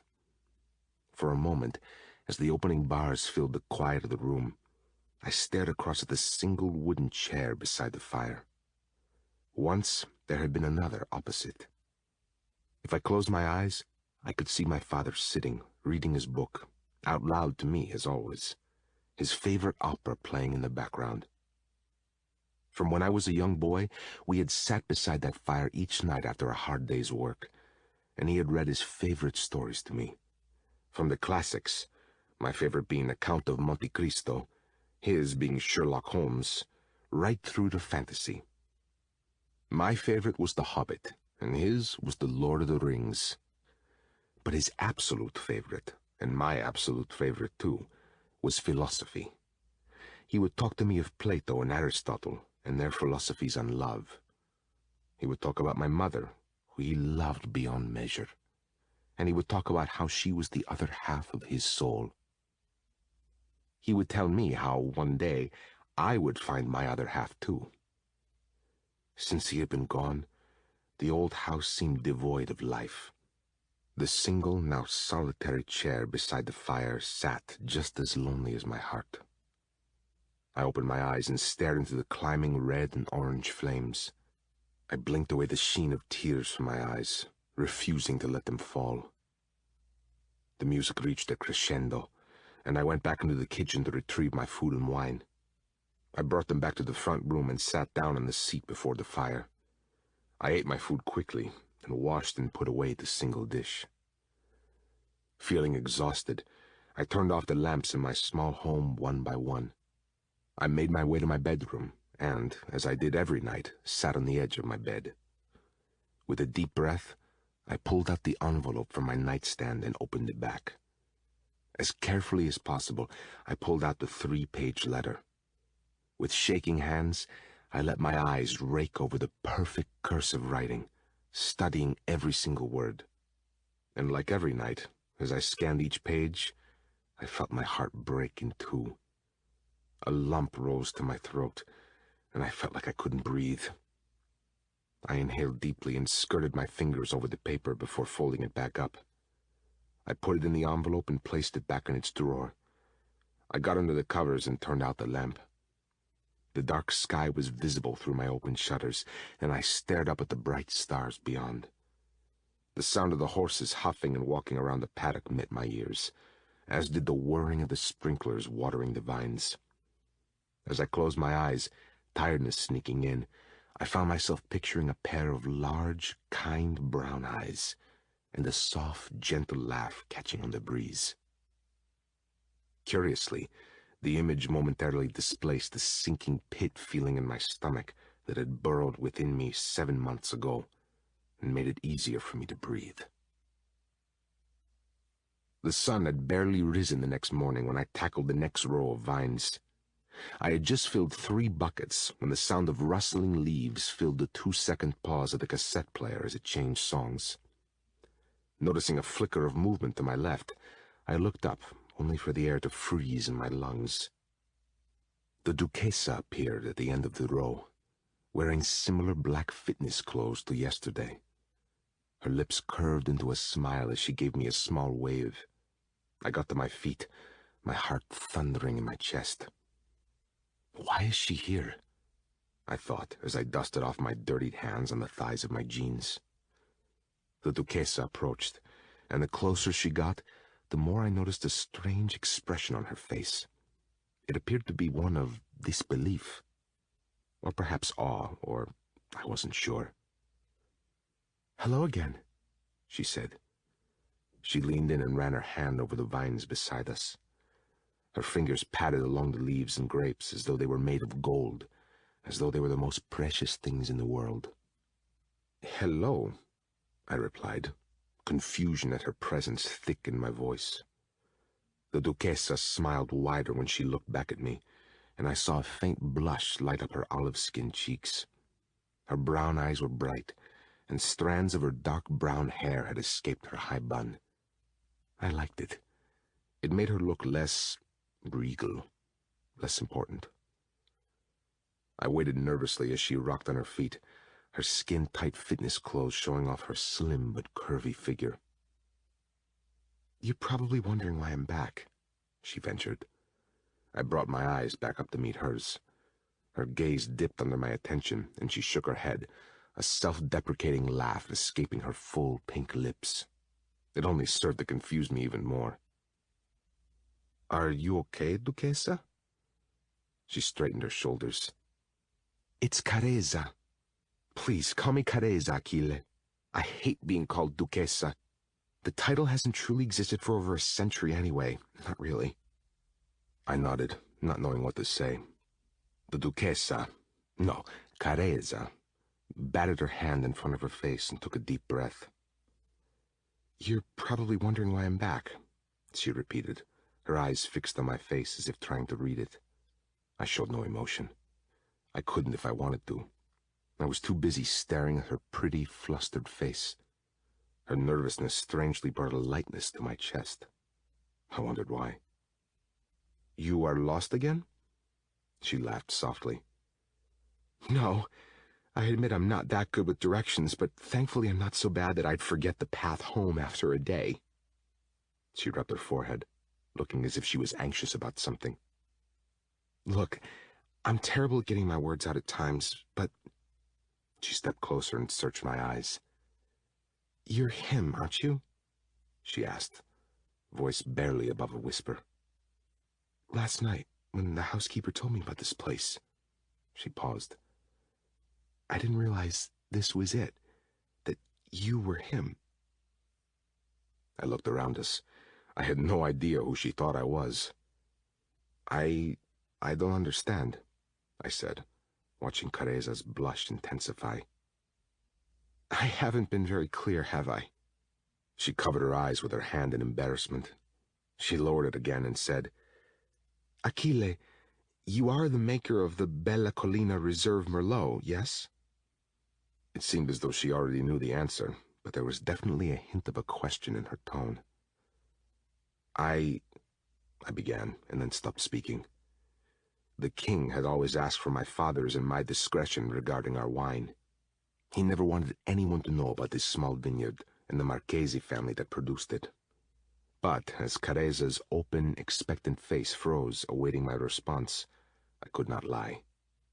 Her face, she made me not want to lie. "Yes," I whispered, heart racing fast. Her reaction was immediate. Careza's whole face lit up with an incredible, joyful smile.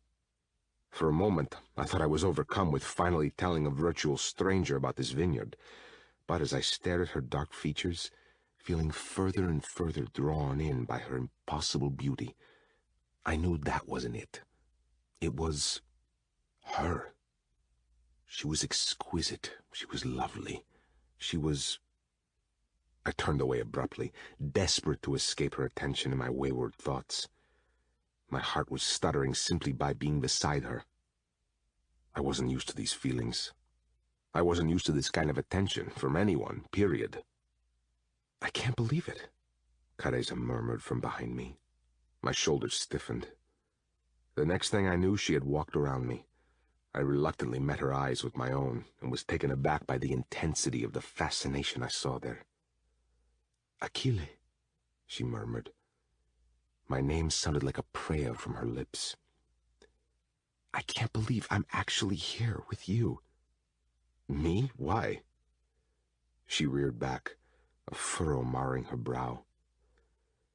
My father is part owner of these vineyards, and even he does not know who makes the Bella Collina Reserve. As the child of a wine distributor, specifically of the Bella Collina Merlot, meeting you is... She shook her head. Her gaze lowered, and then, shyly peeking up at me through her long lashes, she said, Achille Marchesi, I have 3 loves in my life: psychology, horses, and wine. She shrugged, and the adorable action almost destroyed me. Especially the Bella Collina Merlot. There is nothing like it for me. It is, in one word... She paused, and proudly announced, perfection. I wasn't sure what kind of reply that praise warranted. Careza waited for me to speak. When I did not react, she cast a long gaze around the vineyard. I can't believe I'm standing in the vineyard where the Merlot is made, grown, and nurtured. She reached out to touch a bunch of grapes beside us. You hand-harvest all of these? Yes, I replied, watching with assessing eyes as she delicately lifted the fruit in her hand. I wanted to see if she knew what she was doing. That question was answered when she said, These are not ready yet, are they? I can tell by the color of their skin. They're not a deep enough red? Her eager face looked at me for confirmation. I studied the grapes in question and felt a small smile pull on my lips. You are right. I am? She said breathlessly. I nodded. Achille, Careza asked, do you do all this alone? The picking, crushing, fermenting, bottling, everything? A sudden stab of pain sliced through my chest. I cleared my throat and rasped, I do now. Sympathy flooded her pretty face. She did not push me for a long answer, for which I was thankful. The truth was, I had been on my own for the past 2 years. With his illness, Papa hadn't been able to do much of anything except advise. He had been too ill to attempt manual labor, but he was always there beside me, instructing me, keeping me in check.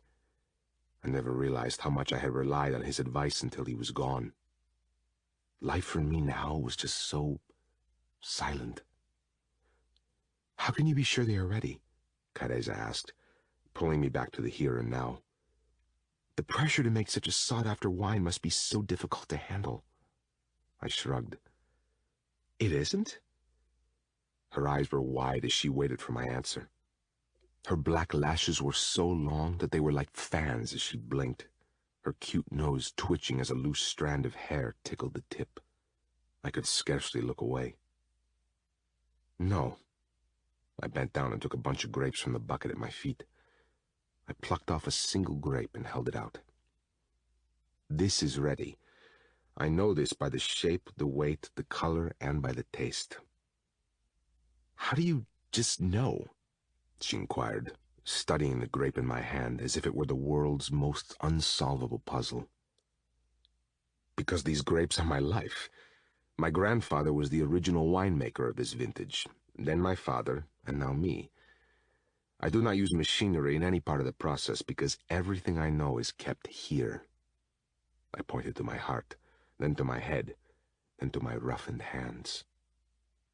There has not been a day in my life when I have not been out here with these vines, harvesting or producing the wine. It is all I have ever known. This vineyard, it is my home in every sense of the word. Careza's smile came slowly to her mouth, and when it did, I was trapped in her pull, fascinated by the golden skin on her cheeks. This is your heart's passion, your why in life, she said, her voice little more than a whisper. I thought of the happiness I found out here each day, knowing there was nothing else in the world I would rather be doing. In fact, without this vineyard in my life, I wasn't sure what my purpose would be, how I would find peace and joy. Yes, it's why your wine is the best. Passion fused with knowledge always births greatness. A sudden warmth burst in my chest at her words. Your wine is the best. Thank you, I said honestly. A heavy silence followed.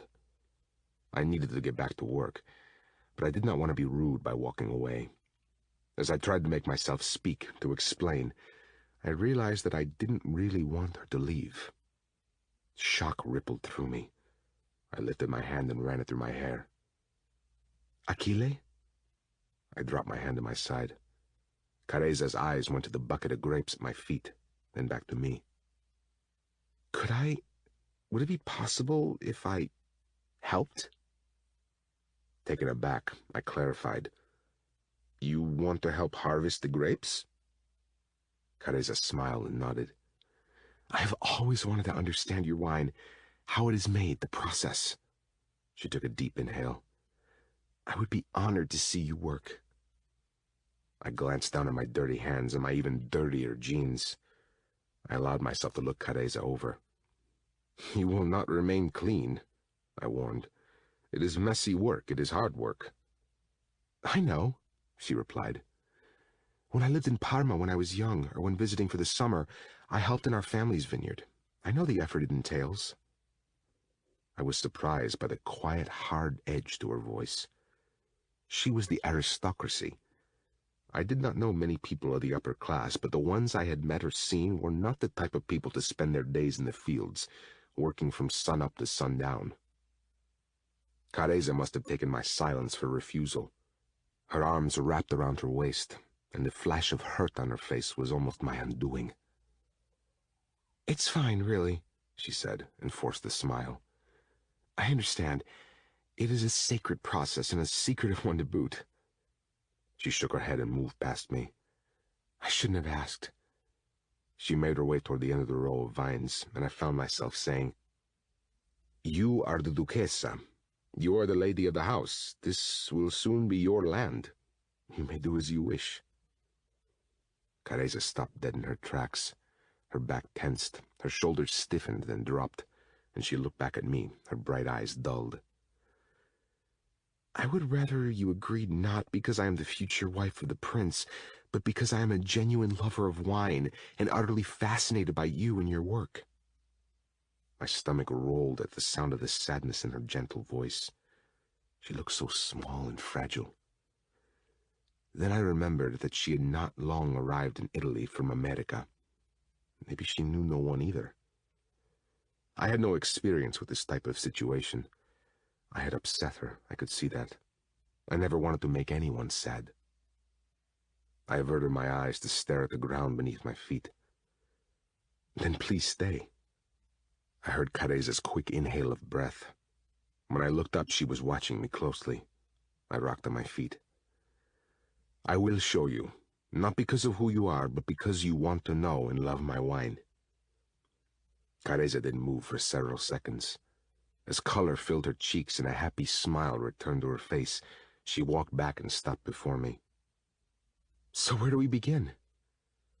Confused by the heady feeling of blood pumping faster on my body, I turned and dragged the bucket at my feet to the next section of vines. Careza was instantly by my side. I bent down and leaned into a bunch of grapes. As educated by my papa, I studied them, feeling their weight, gauging their color. The feeling of her warm breath sent shivers down my spine, bringing goosebumps to my skin. My hands froze on the grapes as the warmth hit the back of my neck. I turned around. Careza was very close, watching me over my shoulder, fascination clear in her expression.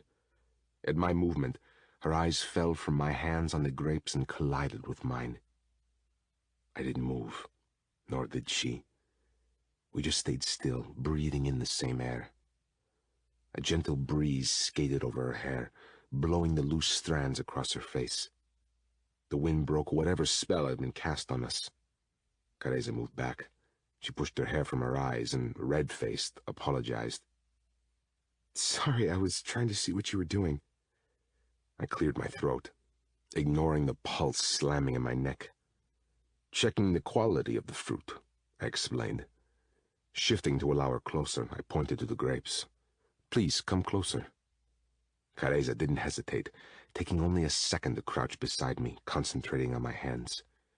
The breeze blew over her hair again, and the scent of peach and vanilla filled the air.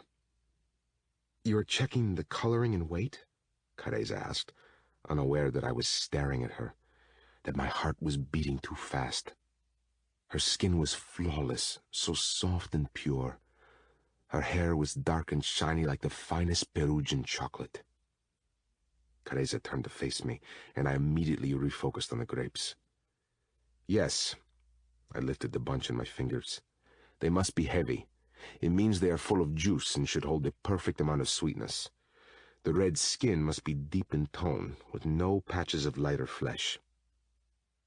Careza nodded, drinking in my every word. A surge of something unrecognizable took hold of me as she listened, as she learned, as she shared in this with me. I pulled my hand back from the grapes. "Would you like to feel them?" Careza's eyebrows rose, but she quickly nodded, eager to be taught. She placed her hand underneath them. "How should I do it? How will I know what I'm looking for?" I was unsure how to explain it. I had to show her. I had to guide her. Feeling my cheeks flood with heat, I brought my hand under hers, and with my palm and fingers, guided her to the grapes. I leaned in closer, so close that our cheeks were only a few centimeters apart. "Feel the heaviness in your fingers," I instructed. "Allow your fingertips to press lightly into the flesh to test its fullness." Careza gently and with an innate delicacy did as I said. "Like this?" she whispered, sotto voce, as if the very sound of our voices might disturb the grapes, currently so happy at home on the vine. "Yes." Guiding her hand further, I slipped my fingers to a single grape, and taking hold of one of her fingers, used it to rotate the grape in a circle to check the coloring. Careza was as methodical and patient as the task required, extra careful not to snap the precious fruit from its stem. "It's perfect," she murmured, and turned her face toward me. She blinked once, twice. "It is, isn't it? Perfect?" "Yes," I rasped, unsure if my reply was referring to the grape or to her. Careza's breath hitched. "So it is ready to pick?" Using the hand still on hers, I took the grape from its stem. "The last test is the taste." I placed the single grape in the palm of her hand. Taking another grape from me, I brought it to my mouth and bit into its fleshy ripeness. The burst of intense sweetness immediately told me what I needed to know. Careza watched my every move. Then as I tipped my head toward her in encouragement, she took the grape into her mouth. Her eyes widened when the taste hit her tongue. A light groan left her throat, and she momentarily closed her eyes. When she swallowed, she opened her eyes and whispered, "Achille, how do you make them taste like this?" "What did you notice?" I asked, fascinated by her first experience with the process. Her eyebrows pulled down in thought, her cheeks hollow as she examined the aftertaste in her mouth. "Extremely sweet, juicy and soft," she said. "Is that right?" I felt a flutter of pride for her and could not help but smile. "Yes, this means these grapes are ready." A happy laugh slipped from her lips as she stared at the grapes. "I see now," she said reverently. "I see why you do this by hand. Machines could not give you these moments, could they? They cannot measure what our senses are capable of telling us."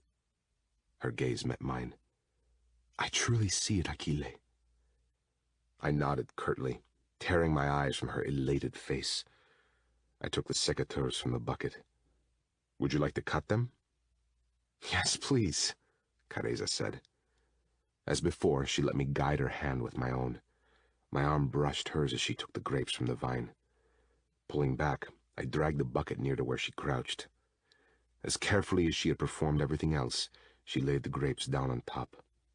She exhaled deeply, then with fire in her deep brown eyes, asked, "And now we do it again?" My lip hooked up into a smirk. "I must get to 3 rows by the end of today."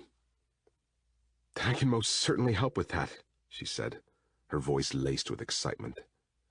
I shuffled along to the next bunch, Careza my eager shadow, and just as before, I talked her through every step.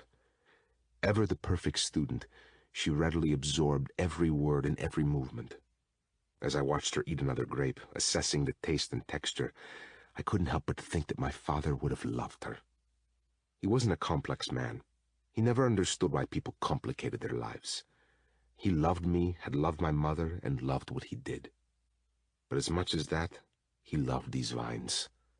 His heart would have swelled if he could have seen Careza, the future mistress of this land, share so passionately in his life's work.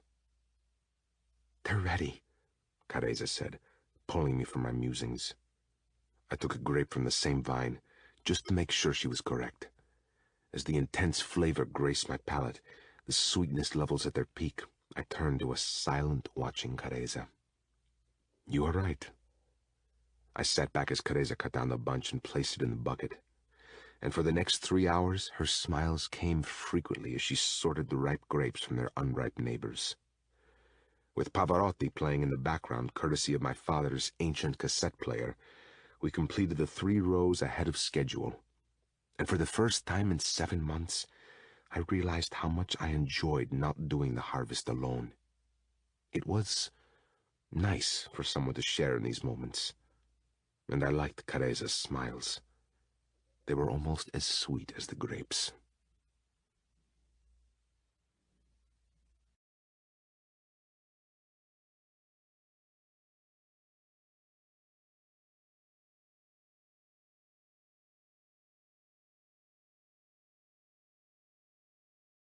Chapter 5.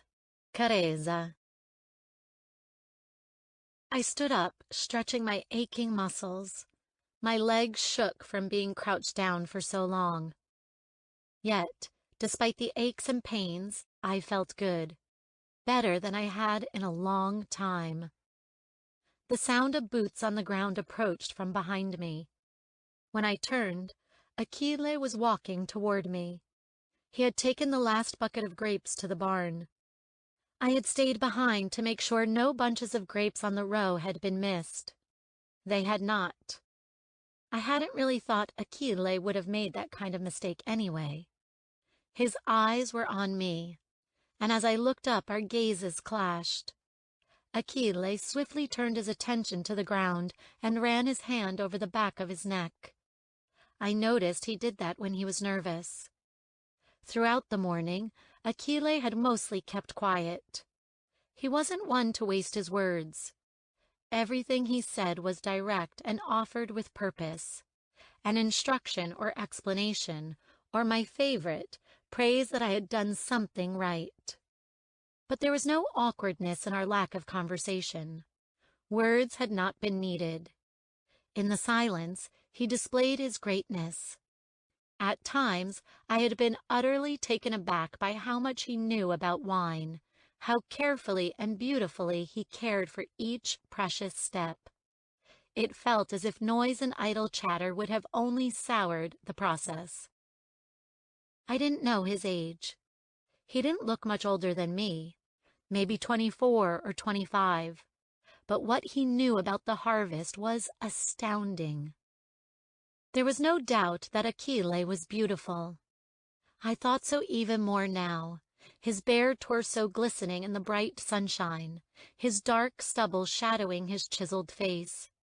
But more attractive still was the love he devoted to his work. In the few hours we had spent out here in the field, I saw more of his heart than he could ever have expressed in words. His cheek would twitch with pride when I did something right.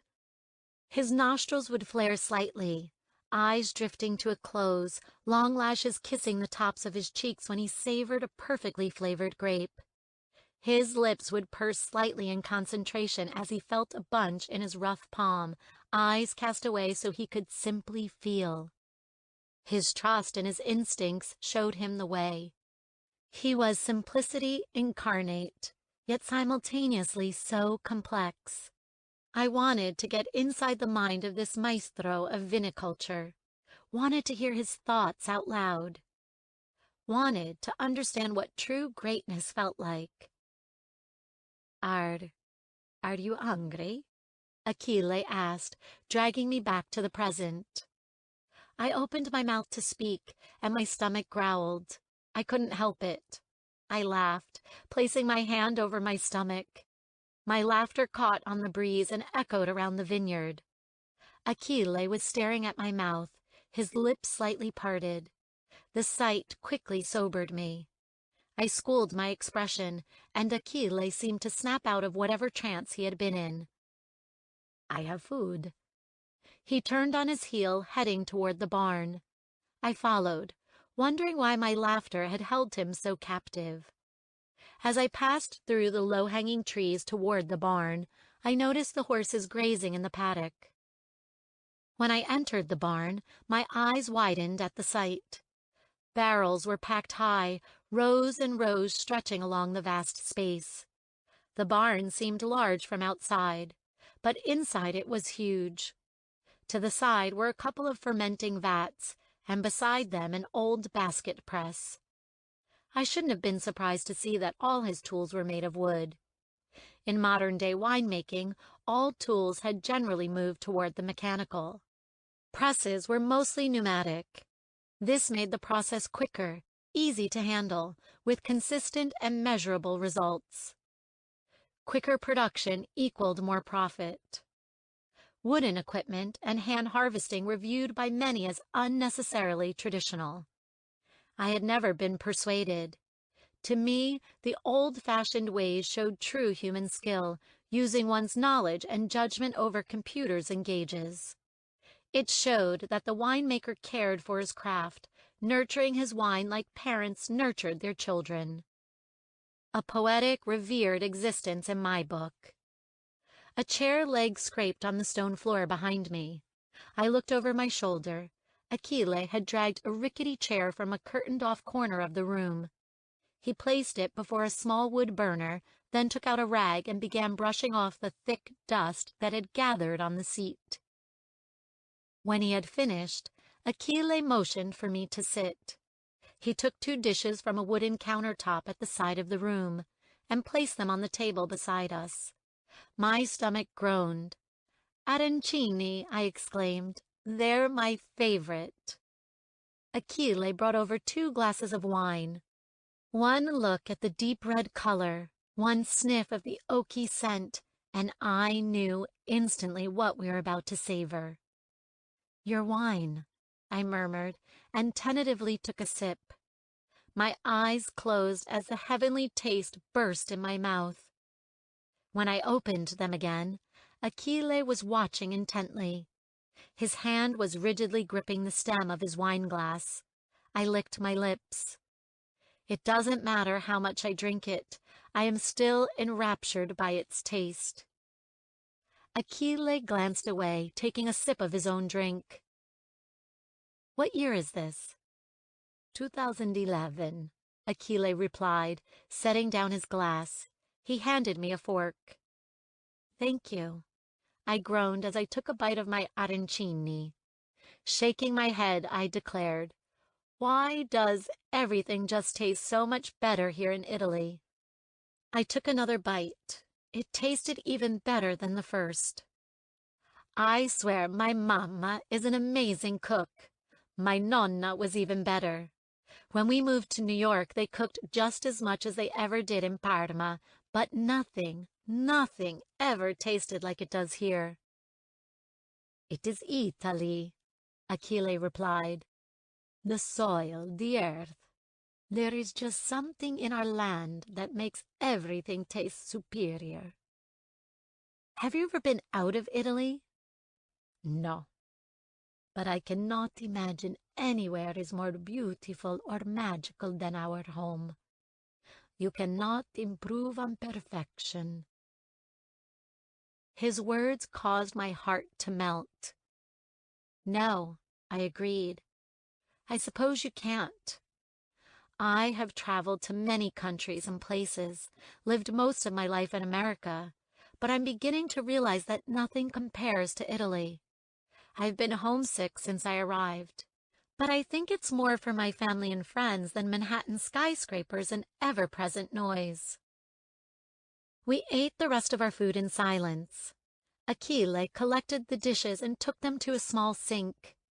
He took 2 espresso cups from a high cupboard, and from his mocha pot he poured 2 café.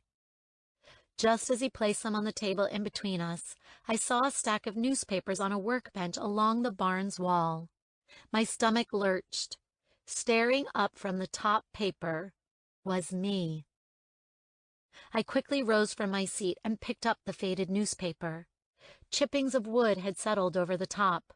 The newspapers had obviously not been read. I blew off the debris and saw myself at last year's New Year's Eve ball in Manhattan. I had a tiara on my head and wore a silver-beaded Valentino dress. It was a fairy tale-themed costume ball. This cleverly taken picture had made me look every inch the aristocrat. I read the headline, "A Princess for a Prince." I hadn't realized I had groaned out loud until Achille coughed behind me. I turned and held up the paper. "Have you read this?" Every muscle in Achille's body seemed to tense before he silently shook his head. I checked the date. It was from last week. "Other winemakers would often bring newspapers here for us to read. My father used to read them every day when he was sick. We couldn't get out much over the past year due to his illness. I think people keep bringing them now out of habit." I sighed and returned to my chair. Once I had slumped down, I looked at Achille, held out the paper, and said, "Would you read it and tell me what it says? I hate reading anything about myself in the press. I avoid all articles about me or my family, if at all possible. But I want to know what the Italian papers are saying, whether it's good or bad."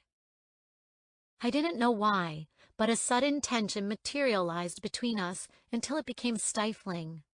Achille's bright blue eyes were huge, the whites stark in the low light of the windowless barn. "Achille," I asked, leaning forward, "are you okay?" He nodded, but his paling face made me think otherwise.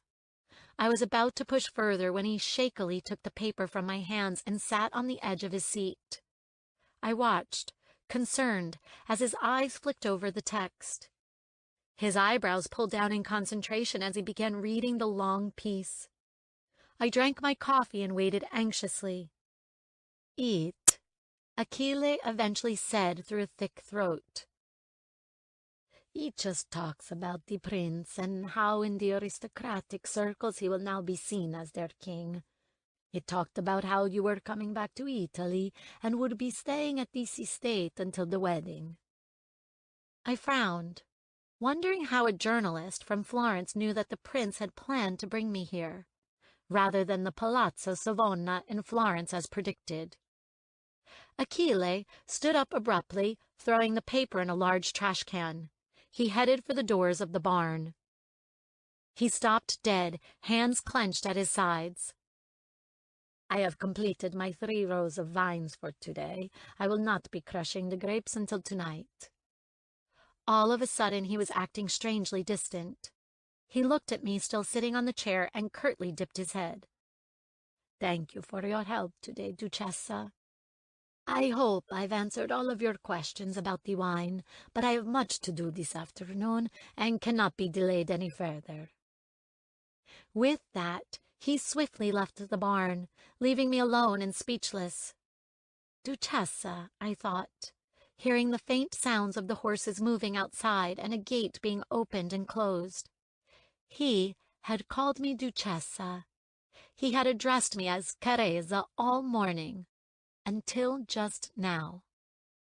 What just happened? My stomach caved slightly as I replayed his words. They were a dismissal. He wanted me gone. I got to my feet, hurt by Achilles' unexplained behavior, and left the barn. I couldn't see him at first, but as I made my way past the paddock, I saw him saddling up Nico as Rosa looked on. Feeling a little numb, I headed for the gate of his cottage to return home, when guilt assailed me. I must have hurt him somehow. Maybe he thought I was throwing my wealth and status in his face. Maybe I had bothered him this morning with too many questions. I thought back to our time collecting the grapes. I could remember nothing but patient guidance and encouraging smiles. At no point did he seem frustrated or annoyed by my presence. Shy and timid, yes, but not inconvenienced or angry. It was clear I had hurt him just now. I needed to apologize. I didn't know what for, but he had been kindness itself to me today and yesterday. For some reason, one I didn't let myself dwell on, I couldn't stand my assumption that Achille now thought ill of me. Before I had time to change my mind, I hurried back to the paddock just as Achille was leading Nico from the gate. His shoulders slumped when he saw I had come back. It cut me, slayed me.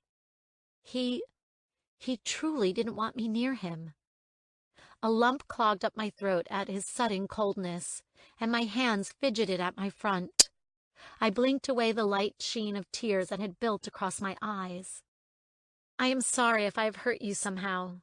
That was not my intention, Achille. You have been gracious and kind to me, indulging my curiosity about your wine, giving me your time and lunch. I chased back the lump and forced my weakened voice to add, "But I'm sorry for invading your space. Nothing malicious was meant. I sighed and let my stupid mouth say, I am lonely here. I don't know anyone. Zeno is away. Then, by chance, I found out about you, about this place, and I let my excitement run away with me."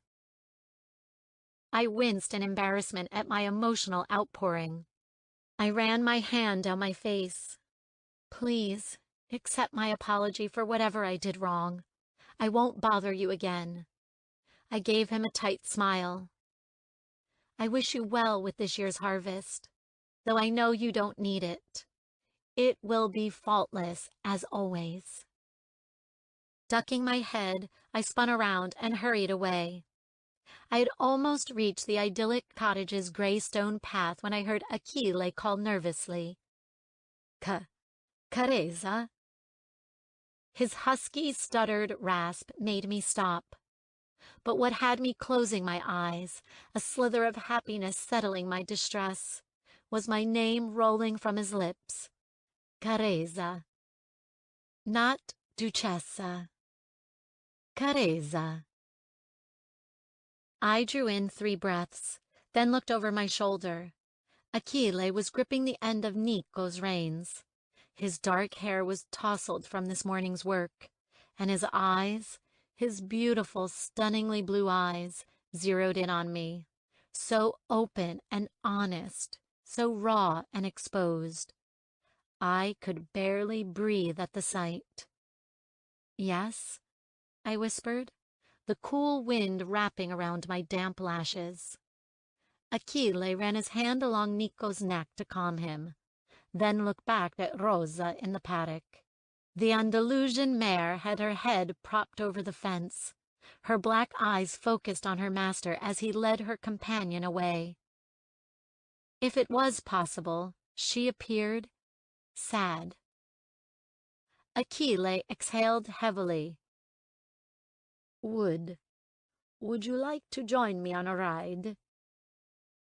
His broad shoulders were angled slightly toward Nico, as though shielding himself from my expected refusal. "I have to check the rest of the vines. I thought that you might want to come. I know you love to ride, and you already have learned so much about the harvesting process." Shock rendered me speechless. My heart beat like a whirring fan. It was the last thing I thought he might say.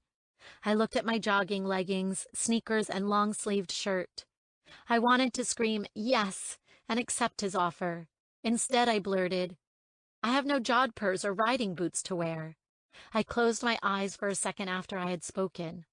What are you blithering about? But to my amazement, when I brought my gaze back to Achille, an unexpected smile had formed on his lips.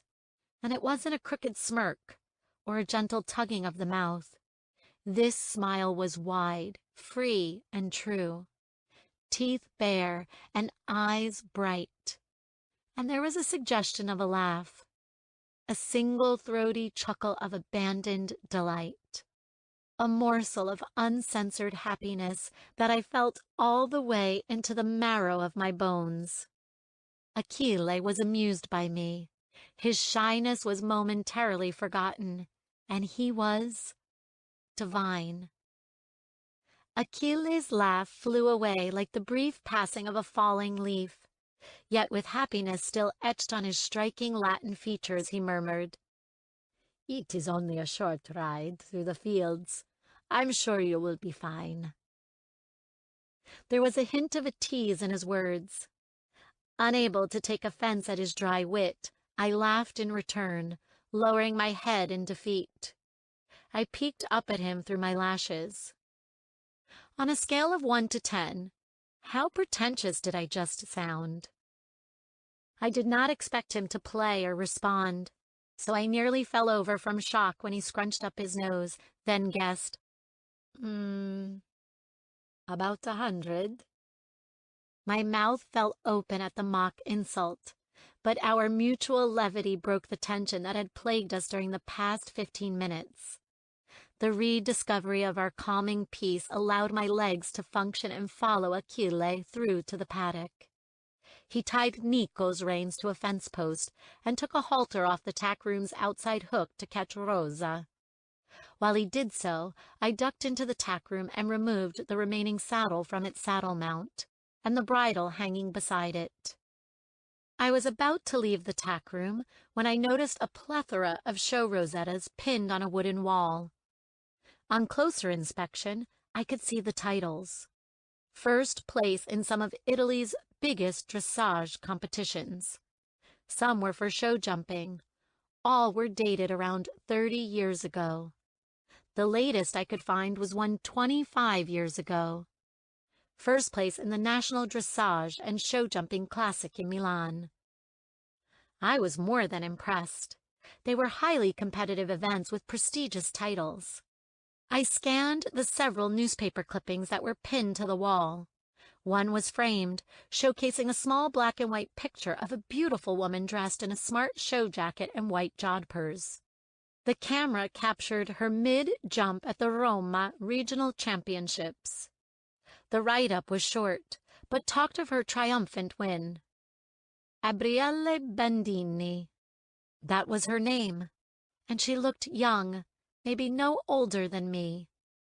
It was dated August 25 years ago. Movement in the doorway caught my attention. Achille was watching me scan this impressive wall of achievement. Whoever the woman was, she was very much loved by whoever had made this display. A flash of something rushed across Achille's face as he saw what I was looking at. Not wanting to upset him again, I held up the saddle in my arms and said, "I'm glad you ride English, saddle. I'm useless on a Western." Achille's shoulders must have been tense. On hearing my jovial comment, they dropped in relief. I followed him out of the tack room to Rosa, who was now tied up beside Nico. "My papa believed one should only ride in English saddle." Achille's lip curved at a fond memory. "He said that unless your legs felt the effects of your ride the next day, you didn't do it properly." His gaze drifted to stare at nothing. "He said that anything you did in life should be done correctly, should be done with a full heart and pride. So we rode English saddle. It was a discipline I used to despise when I was younger and learning. But now, I could not ride any other way." "I like the sound of your father," I said, every word the truth. My comment seemed to summon Achille from inside of his mind. He stepped forward, arms stretched out to take the saddle and bridle from my hands. The faint lines around his eyes had relaxed at my compliment. I hugged the saddle to my chest. I may be a spoiled little rich duchessa, Achille, but I can saddle up a horse with the best of them. I stepped around him and said, "Just watch." I winked playfully and fought to hide my blush as Achille leaned against the wooden fence beside me, lazily watching me place the deep purple numna on Rosa's freshly groomed back. "You groomed her for me?" I asked. "While you got the tack. You took a long time," he said matter-of-factly, seeming to enjoy watching me fasten Rosa's girth, putting on her martingale, and then move to her bridle. This bridle was simple, the bit gentle, indicating that she was not a difficult ride. Rosa took the bit with ease, her teeth chomping against the metal as she once again got used to it in her mouth. "It's been a while since she's been ridden," Achille explained. He stood straight and moved before Rosa. He ran his fingers down her nose. "She may be fresh at first, but she is well schooled and responsive to the leg." I moved beside Achille, noticing the tanned skin on his arms twitch a little at my closeness to him. The sudden wave of happiness that came with that insight should have had me backing away. I held still. I pushed Rosa's forelock from her eyes, untucking it from the simple leather headband of her bridle. She huffed out a breath, butting my arm with her nose. "We'll be fine, won't we, Rosa?" I said in a soothing voice. I smiled up at Achille. "I'm a good rider, Achille, I promise. She's in safe hands." Achille stared at me for longer than normal. I wondered what was happening in that head of his when he saw me like this, when he searched so deeply into my eyes. He didn't give much away. His actions were stiff, his responses were short and clipped, and his expressions worked hard to remain neutral. Yet I had never felt so comfortable around someone I just met as I did with Achille.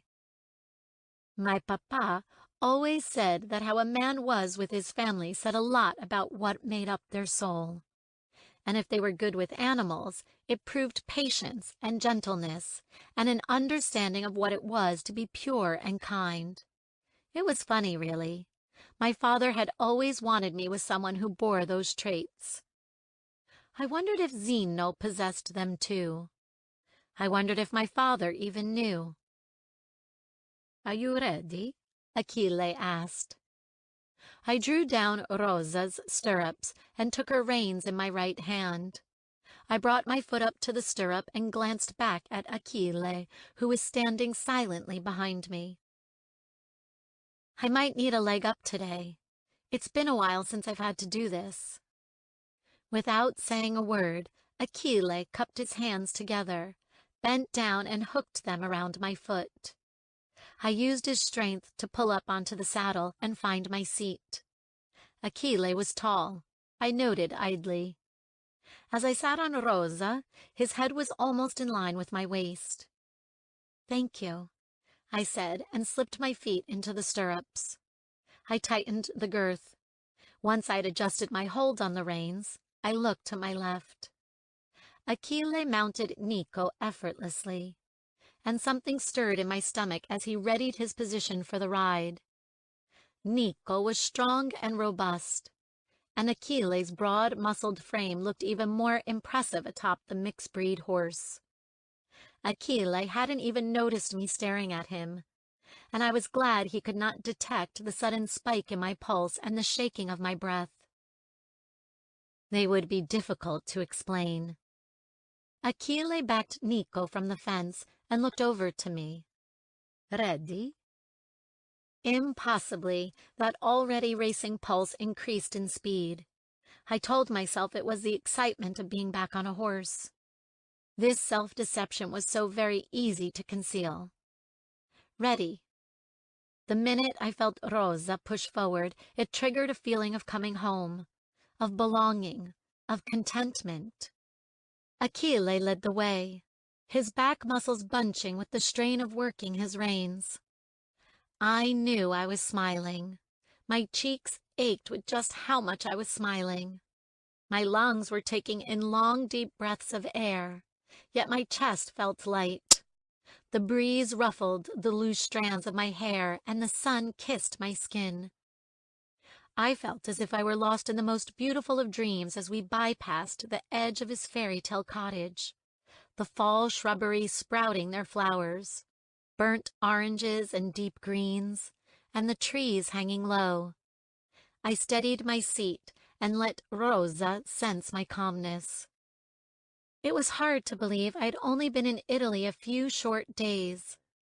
I'd expected this courting period to be more hectic, the societal pressure on me much greater, and I wasn't naive. I knew the madness was yet to come. This brief reprieve was simply the prelude to my future married life, of my expected royal duty for the pretender crown. For now, I let this mysterious, fascinating winemaker lead me through his award-winning vines, doing the thing I loved most in the most serene of surroundings. This isn't so bad, I thought. In fact, this simple embracing of passions with a beautiful like-minded soul, it was like a dream come true. So I intended to cherish every moment for as long as I could, with Rosa, Nico, and Achille, and the scent of sweet freedom in the air. Chapter 6. Achille. Nico's ears were flicking in all directions as we passed through the entrance to the vineyard. His heavy hooves patted like distant thunder on the soil. But that wasn't what was soothing my ever-present grief right then. That was down to a secondary set of hooves pressing into the same ground, and the other rider accompanying me on this ride. I glanced behind me, and my breathing stuttered when I saw Careza casting her big brown eyes over my land and the rolling hills of Umbria beyond. I hadn't allowed myself to look down to her body. She hadn't been lying or even exaggerating. Even from this light trot out, I could see that she could ride exceptionally well, I would guess. Her seat was solid and her legs at the perfect angle, her heels pressing low in the stirrups. Her back was straight, and her hands held the reins in a way that only came with years of practice. And it was even more obvious that she was proficient in dressage. Her entire posture was elegant in a delicate way. Even Rosa, who had not been ridden for more than a year, and even then it was simply around the paddock, was calm. She had submitted naturally to Careza's control, trusting the rider to keep her in check. Careza must have felt the heavy weight of my stare as her wandering eyes snapped back to clash with mine. I needed to say something. I needed to speak, so I simply asked, "Good?" Careza's responding smile was as bright as the afternoon sun. "More than good," she replied. I measured her height to Rosa's build and frame. They were a perfect match. Rosa was a good size, 15-3 hands. Strong, but not too heavy. And I guessed that Careza was 5'5" to 5'6", slim and athletic, perfectly proportioned to her Italian curves. My skin prickled as I allowed myself to notice that about her. I steered Nico right at the end of the first row. A wider track stretched out over acres and acres before us. It was the main road of my land. Nico's hooves patted harder, wanting the chance to stretch his legs on the open field. Careza trotted beside me. Her rising trot was impressive. Excitement flared in her eyes. She looked at the field ahead and the level track, which was straight and well-worn. A knowing smirk tugged on her mouth. "So, Achille," she said, an air of levity to her soft voice. "How good a rider are you?" My eyes narrowed as she tipped her head to the side, awaiting my answer. "Good," I said, feeling the infectious allure of her playfulness seep into my bones. "Very good." She nodded slowly and pursed her lips. She tightened the grip on her reins. "Then let's see if you can keep up." The final word of her sentence had barely left her mouth before her legs squeezed Rosa, and my eager Andalusian leaped into a quick trot, immediately followed by a canter. It took me a moment to give chase, but all I needed to do was allow Nico his head to set a good pace. Seeing Rosa now at a full gallop was all the encouragement he needed. I dug in my heels and leaned forward, embracing the blood surging faster and faster through my veins. Nico was well-ridden and fit, so it took us no time to shorten Careza's lead. She glanced over her shoulder and grinned.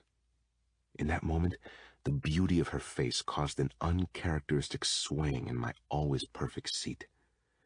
Careza laughed loudly as I wobbled. Now facing north, I leaned further forward, urging Nico to gather speed. The echo of her joy darted past me, the high-pitched notes sailing back toward the barn.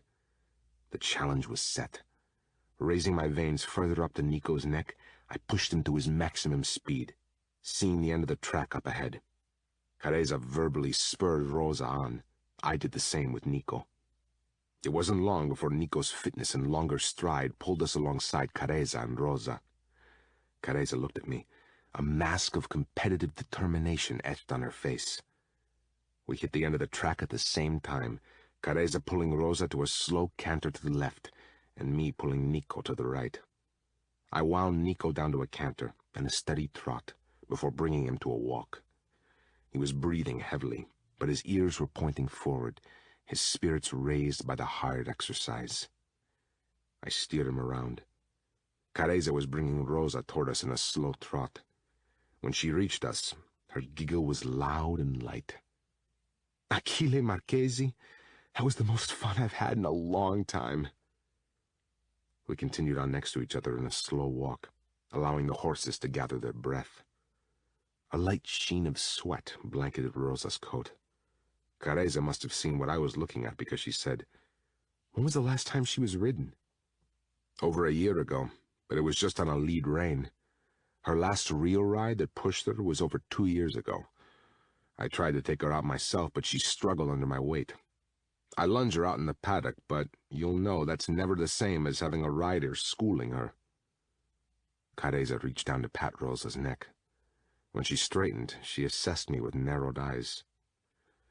"You're a very good rider, Achille. Excellent, in fact." "You are, too." "How old are you?" 24, I replied, seeing Careza's lips hook up at the corners. I pointed to the farthest set of vines. "We can start there. I planted these vines at a later date than the ones we have been harvesting.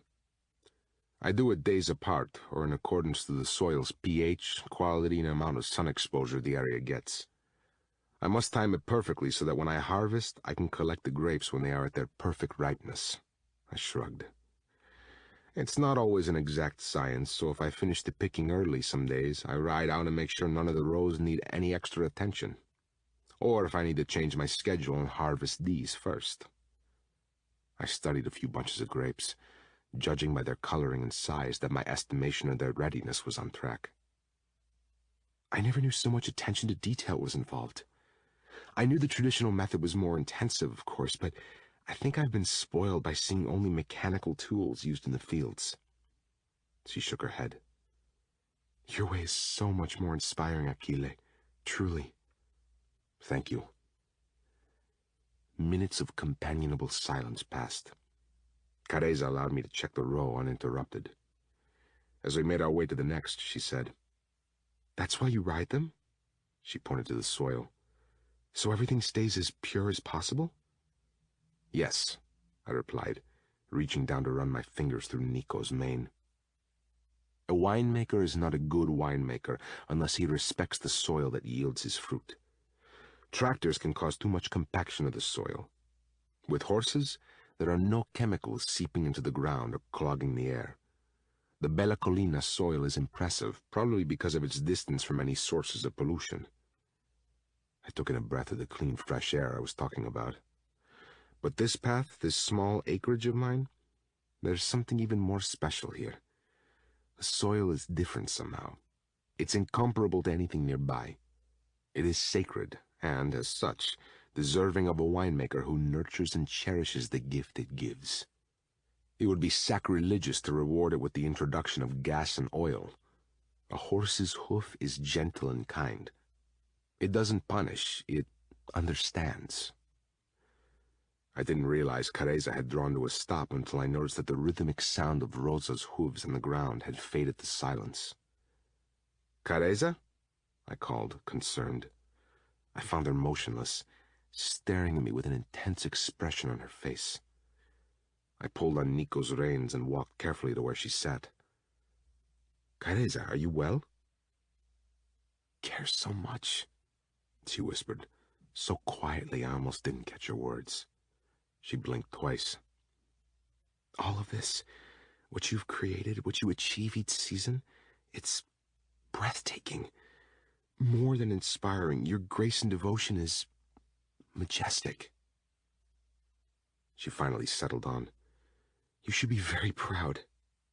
She paused, tilted her head to the side, and with a heartbreakingly honest expression added, Your father, he must have been so very proud of you, and he must be still, smiling down from heaven at the man you have become.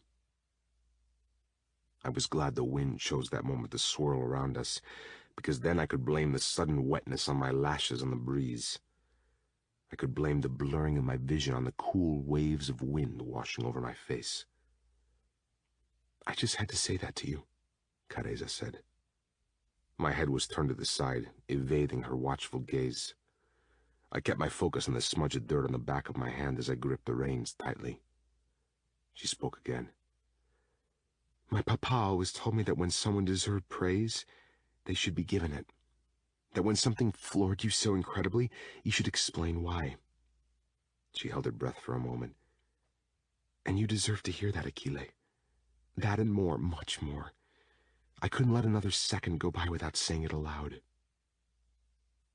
I didn't know how badly I needed to hear such a sentiment until that moment. Hadn't realized how devoid of kindness or affection my life had been until her compliment burrowed its way deeply into my heart. Hadn't realized how lonely I was until I had someone walking beside me, laughing with me under the sun. Seconds passed before I breathed easily again, until I could meet her eyes. Careza gave me a small smile.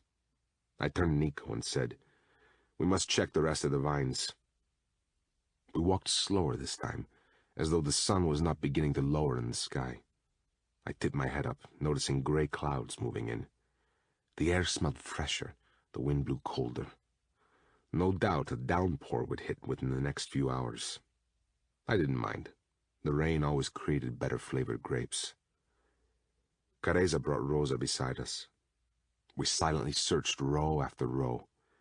When we arrived back on the track to go to the next section, she asked, Achille? Yes? Who was that woman in the framed picture in the tack room? I tensed a little at her question. Growing up, there had only been my father and me. I had always been quiet, reserved, unused to talking much about myself. My father knew that, but never pushed me. He could talk enough for us both. Careza's question made me see that, in my life, I had barely spoken to anyone outside of this land. My mother, I answered, seeing her face from that picture so clearly in my mind. Careza sighed. She is so beautiful. Was. Careza stopped breathing for a moment, then said, Oh, Achille, I'm so sorry. I didn't know her. I looked at Careza from the corner of my eye. She was watching me intently. She died at my birth. She hemorrhaged. It was a home birth here on this estate, so the paramedics couldn't get to her in time to save her. It is so sad, Careza said. The sound of a tractor intruded from the near distance. The other winemakers of the mass-produced Savona wines used mechanics in their harvest. As far as I knew, it was only me who did not. You must have missed her terribly, Careza said, muting the tractor in my ears. I turned to face her. Your father, she explained. He kept all of her rosettes and newspaper write-ups in the tack room. Her expressive brown eyes had drifted from bright to sad. He must have loved her a great deal. I pictured my father every night before his death. For the last few weeks, when we knew his time was near, he held my mother's picture in his arms as he lay in bed. With each passing day, he clutched it tighter, He knew the time to meet her once again was nigh.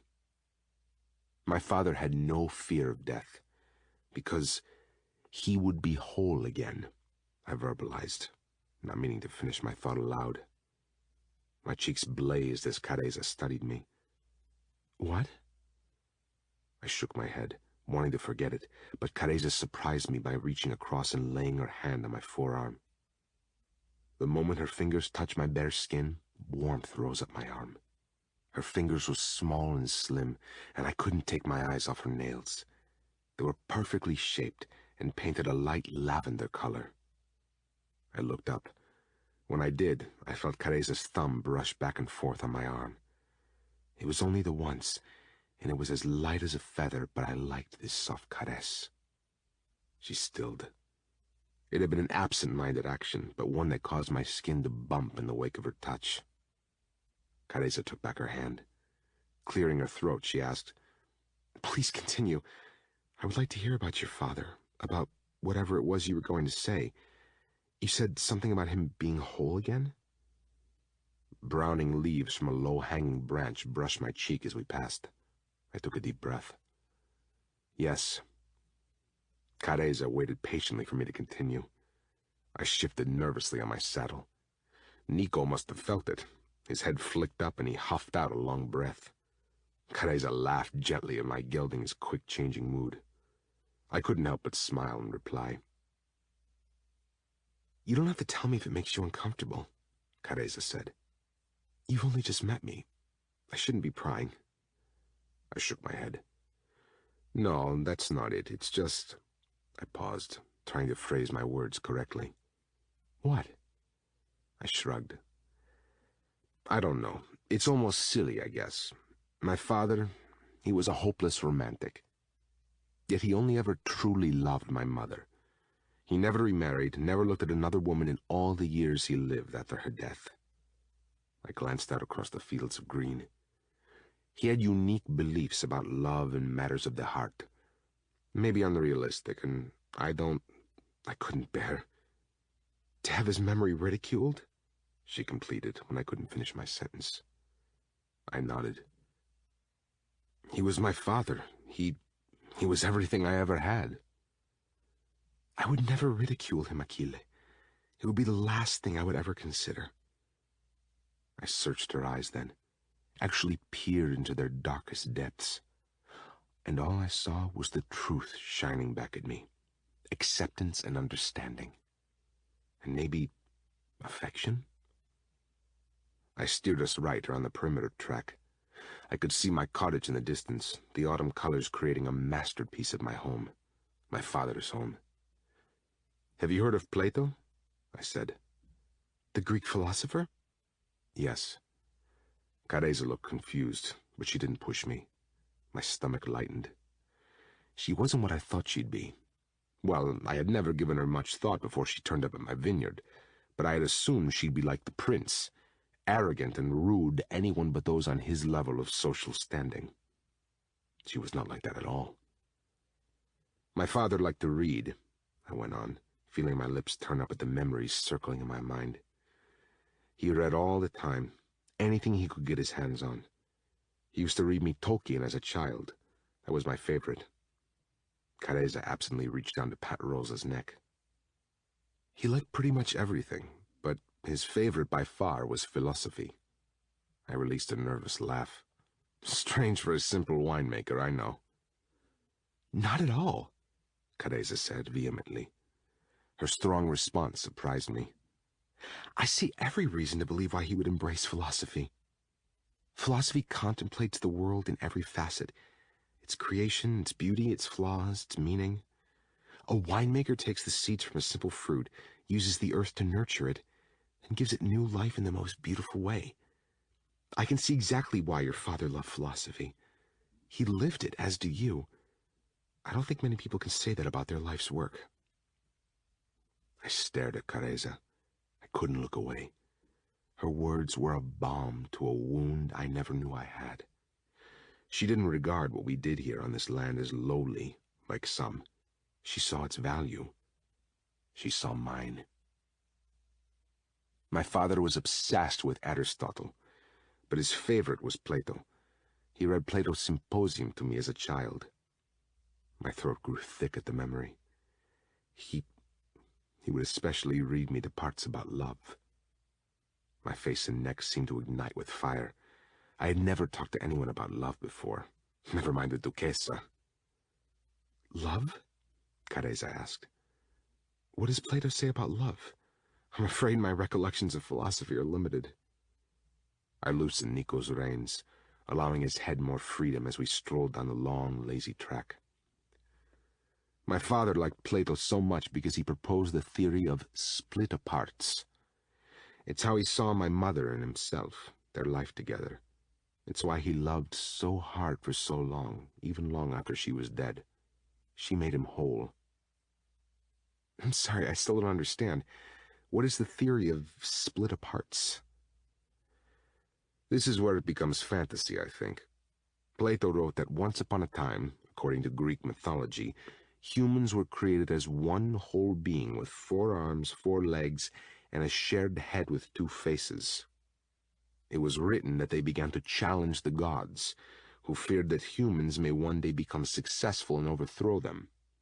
Zeus sent down a thunderbolt, splitting them into 2 parts, 2 parts of one whole. The 2 parts were sent to different areas of the world. I glanced at Careza to check if she was still listening. Her eyes were locked on me, her pupils wide. Then what? She asked softly. What happened to them? I thought, in that moment, she seemed as taken by the concept of the split aparts as my father had been. They were broken, in pain, never feeling complete without their other half. Zeus, in an attempt to keep power, had condemned the split aparts to spend their lives searching for their counterparts. They could not challenge his power when they had only half a soul. And your father, Teresa trailed off. He believed that the story was really just fiction for the sake of ancient myths, but the theory was not. He said that when we're born, we also have the other half of us, our split apart, waiting for us out there in the world. Not everyone will find theirs. Finding them can also go very badly. Some who do find their missing half become so consumed by the other person, so addicted to them, that the blessing becomes their curse. Their love is too consuming, obsessive, unhealthy. But for others, it is pure destiny. It is meant to be. It is perfect and benevolent. He said that it explained the circumstance of instant love, and of the loves that defy the odds and last a lifetime. Like that of him and your mother, she said softly. Her eyes were glistening, and the apples of her cheeks were pink. Yes, I sighed. He said that once you find that person, you're split apart. You are blanketed by such belonging, such desire, that you will never want to be without it. As Plato said, and they don't want to be separated from one another, not even for a moment. We followed the direction of the track to a part of the dirt road bordered by tall, imposing cypress trees. We were almost back at my home. As I saw the chimney smoke from my wood burner rising into the darkening sky, I found myself wishing this ride could last just a little bit longer. I met Careza's gaze. She blinked away the shine from her eyes and said, I think that is the most poetic and heartrending view on soulmates I've ever heard. My heart pounded. My hands grew damp and shivers darted down my spine. You do? When my father had told this to his friends over the years, most had ridiculed him as over-sentimental. Secretly, I had always thought my father had been right. I saw the undying love he had for my mother in his eyes every day. She had been his everything. Careza's hand went to her chest, right above where her heart lay. To have someone feel that way about you, to have someone love you so much for so long. She shook her head. How could anyone ever wish for more? The prince may feel that way about you. I didn't know why I said it, but at the mention of the prince, Careza's expression hardened, and she cast her eyes away. The words infused my mouth with a bitter taste. We shall see, Careza answered after a beat. But even I, a man who had no experience with women, or even people, could hear the doubt lacing her words. She believed the prince was not her split apart. He would never make her spirit whole. We turned the final corner onto a narrower track that led home. Just as we reached the gate, Careza said, "How did your father live all those years without her?" This time it was my turn to find water in my eyes.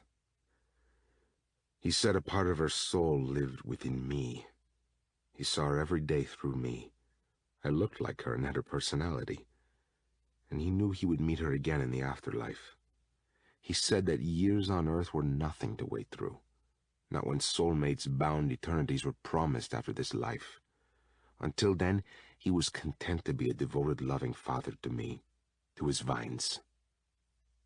A lone tear had escaped onto Careza's smooth, tanned cheek. I wanted to reach out and wipe it away. Careza chased it away with her hand. "It gives us all hope, does it not?" she whispered. "That we may even have a mere scrap of the same?" "My father said you would know when you found it. It may not be apparent at first, but eventually an overwhelming sense of peace would settle in your heart, and you would just know that you were bonded for life." "Gabriele," she whispered my mother's name, tipping her head up to the sky as though my mother could perhaps hear her in paradise. She must have read some of the articles my father had placed on the tackroom wall. She dropped her head. "She was a national champion in dressage." "Yes. She rode until she fell pregnant, and she never rode again. She set her dressage routines to opera, symphonies, or choral music." "So do I, when the competition calls for it," Careza remarked fondly. When I looked at her this time, it took us longer to break our locked stares. We arrived at the paddock and drew our horses to a stop. I pointed to the small practice arena where my horses now grazed most days. "My father built this for my mother. He would tend the vines and she would ride. After her death, he taught himself dressage in her honor. He even trained Rosa to a high standard before he got ill. It helped him keep her memory alive, I think." Careza smiled as she looked at the arena. I dismounted from Nico and took the reins over his head, ready to lead him away, when she said, "Achille?" I looked at her over Nico's back. "Do you have the music you play in the fields nearby?" My eyebrows pulled down in confusion, but I nodded. "I don't suppose you have Sogno by Andrea Bocelli, by any chance?" "Yes." Careza patted her legs and steered Rosa through the gate to the paddock. She turned to me. "Could you get it for me, please?" I didn't question her further. I tied Nico's reins to the fence and ducked inside the barn. My old cassette player was on the counter where I always left it. I took the Andrea Bocelli cassette from its case and inserted it. When I went outside and saw Careza in the arena, I stopped dead. Careza was schooling Rosa, warming her up. She was doing dressage. Only she was not only doing it, it was a flawless execution as she urged Rosa into a smooth, extended trot. Careza was sitting perfectly in her seat, even more so when she turned Rosa and brought her into a piaffe, an elegant and complex diagonal movement, directly across the paddock. The mare was slightly rusty in her movements, but I could see that she had retained some memories of my father's training. Careza saw me watching and came over to the edge of the fence. "Press play when I give you the signal." I sat on a stone bench just behind the fence and watched her move to the center. She closed her eyes, leaning forward to run her hand over Rosa's neck. It looked like Careza was whispering something to her. When she straightened, she looked my way and lowered her head. I pressed play. The music began. Then I sat, mesmerized, as Careza began an obviously well-practiced routine to the slow tempo of Andrea Bocelli's voice. Her movements were fluid and poised, like a prima ballerina on stage. Rosa responded to every subtle command Careza gave, the Andalusian doing what her breed did best, dancing with breathless grace. She was almost as beautiful as the angelic rider on her back. Even in fitness clothes, with her dark hair pulled back off her face, Careza's beauty was a shining light, a beacon. Her smile was soft on her lush lips as she executed each move with practiced ease. Her skin was flushed from the exercise. Or maybe it was from doing something she loved. As the music faded out, Careza brought Rosa back to the center of the arena. My jaw dropped when Careza worked her legs and Rosa dipped to bow. I saw the burst of joy take Careza hold as Rosa completed the difficult move. When Rosa righted her stance, Careza directed an elegant bow my way. The only things I was aware of were her happiness, my awe, and the singing birds nearby. Careza dismounted and removed Rosa's tack. After Rosa had been turned out to graze, Careza returned, carrying the saddle in her hands and the bridle over her shoulder. When Careza approached me, I had absolutely no words. "She is an excellent horse," Careza commented. "Your father has trained her well. She is natural at dressage, but then most Andalusians are." I nodded. I wanted to tell Careza that only a rider of her caliber could get such a performance from a fresh horse. But I didn't. Something inside me suddenly felt different, stealing my confidence. I didn't know what it was. It made me feel both empty and filled at the same time. A roll of thunder sounded in the distance. Careza looked at the approaching gray clouds. "There's a storm coming. I better go." I still didn't say anything as she took the tack into the tack room, then, with a delicate wave goodbye, headed for the path toward the main house. A flash of lightning illuminated the sky. "Careza?" She turned. You're welcome to come back tomorrow, if you wish, if you don't have any engagements to attend.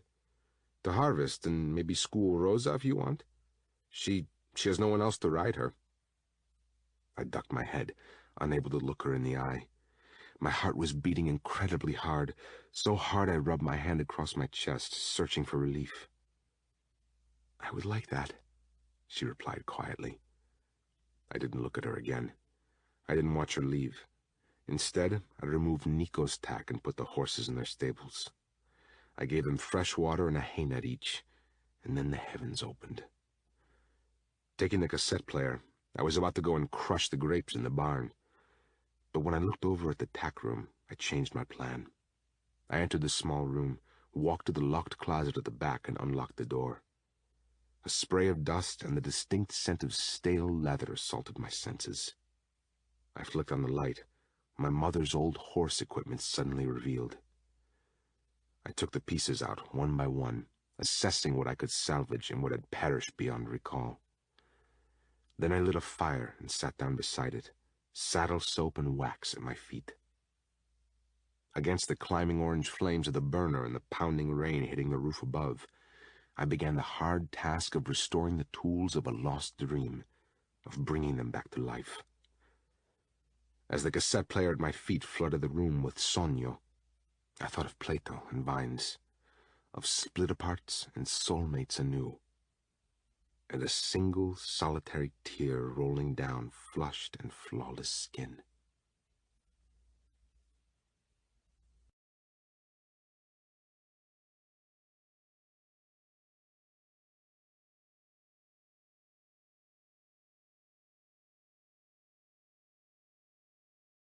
Chapter 7. Careza. It was 2 days before I could get back to Achille. Maria had returned from Assisi early, and we had nothing but meetings to occupy each day. I had now chosen the silverware, the color scheme, and the menu for the wedding. The hours had dragged. Each minute that I spent in the great room, tasting the exquisite food and running my hands over plush velvets and silks, my mind had been back with Achille in his vineyard. I wondered how far he had got with the harvest. I wondered how many times he had ridden out around his land. I wondered if he had missed me being there. The very thought should not have ever crossed my mind. Yet it was the single most occupying question I had. "We're done for the day," Maria said. "The luncheon is tomorrow at noon. Some of the women from the biggest families are coming from Florence. There should be about 25 in total. Maria stood. Your outfit is in your closet. Thank you, I said, and got to my feet. I walked Maria to the door. Any word on when Zeno will be back? I've had no word from him since my arrival. Maria tried to hide the sympathy in her eyes. No, not sympathy, pity. Her hand gently landed on my arm. He will be back for the Bella Collina Grape-Crushing Festival, which is also the day the International Wine Awards will notify the winners. Then, that night, it will be his coronation dinner. The most important families from around the country will attend. Maria released my arm. We then have the masked ball to prepare for at the beginning of December, and the Christmas festivities later that month. She gave me a tight smile. Then your wedding. My advice would be to get your sleep now, Duchessa, while you still can. Maria left, and I shut the grand doors behind her. I pressed my back against the wood and closed my eyes. The grandfather clock began to chime 3 o'clock. My eyes opened and drifted to the oil painting of Achilles' land. Before I had even had time to contemplate my decision, I was darting up the stairs to my rooms, where I swiftly changed into my jodhpurs, boots, and long-sleeved riding shirt I had brought with me from New York. Clutching my riding hat and crop in my hands, I decided to exit through my balcony's double doors. The staff here never questioned anything I did, but for some reason I found myself wanting to keep my whereabouts from prying eyes. The sky was overcast, and the sun was partially hidden by the clouds. I picked up my pace as I passed through a shortcut I had found. My walk was brisk, and in only half the time it usually took, I arrived at Achilles' home. I had been away only 2 days, yet when my eyes beheld the gray stone cottage and the majestic garden, the same sense of wonderment seized me. When I arrived at the barn, there was no opera music playing, no Verdi blasting like a siren to signal where Achille worked. I searched the vines, yet I could not see him anywhere. Eventually I saw Rosa alone in the paddock. He must have been out for a ride. I decided to take the opportunity to school Rosa. I turned for the tack room, and then I heard the sound of galloping hooves beyond the trees. As I ducked through the branches, my feet instinctively carrying me forward, I didn't realize there was a smile on my face until my cheeks ached in a cool snap of the wind. The trees were on a slightly raised hill, and the elevation awarded me a perfect view of Achille racing Nico toward home. Like every other day, Achille was shirtless, his uniform of faded work jeans cladding his legs. But what held me captive was the happy expression on his face as the wind whipped through his black hair. Every well-toned muscle was flexing as he controlled the reins. So much so that the sensation of butterflies swooping in my stomach stole my breath and parted my lips. The grip on my riding hat's chin strap became impossibly tight, and I felt heat rise to my cheeks. Achille drew Nico back to a canter, then to a slow-sitting trot. As he turned right toward the closed gate to the residential part of his property, his eyes collided with mine, and he jolted in his saddle. He must have thought I had decided not to return. I waited beside the path on the inside of the gate for him. He came toward me and dismounted, dropping only inches from where I stood. I shifted on my legs when they actually weakened at his close proximity. His scent assaulted me. All fresh air and an earthy musk. "You came back?" he said, his voice cracking. His handsome face was drawn into a serious expression. My heart stuttered. He was beautiful. Achille was absolutely breathtakingly beautiful.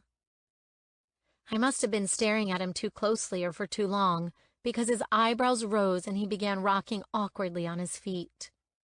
I pushed my hair back from my face in an attempt to break the sudden tension, yet my hand shook as it ran through my shoulder-length strands. I didn't know if he meant to do it, By the lost expression on his face afterwards, I assumed he did not. When I dropped my hand, Achille reached out with his and caught a strand of my hair between his finger and thumb. His full lips parted and a slow breath escaped. "Your hair is down," he said with such reverence that I was in no doubt that he liked it better than my jogging bun. I stood motionless, fighting my body's natural pull to his, like magnets, I thought. This close, my body was drawn, striving to get closer. I had no idea what to do with this startling truth. Achille must have realized what he was doing. He dropped my hair like it was a naked flame. He took a step back, his tanned face flushed. He turned and led Nico toward the paddock. I held back for a few seconds to steel my frayed nerves. I stared at the grass beneath my feet. But when I looked up and saw Achille's tense naked back highlighted so perfectly in the afternoon sunlight, my heart raced anew. "You can't do this, Careza," I told myself. "No," commanded myself. At that very moment, Achille glanced over his shoulder. As his gaze locked on mine, my instruction to myself fled with the last of my good sense. His nostrils flared and his biceps tensed. I allowed myself a moment to admire him, guilt-free and uncensored.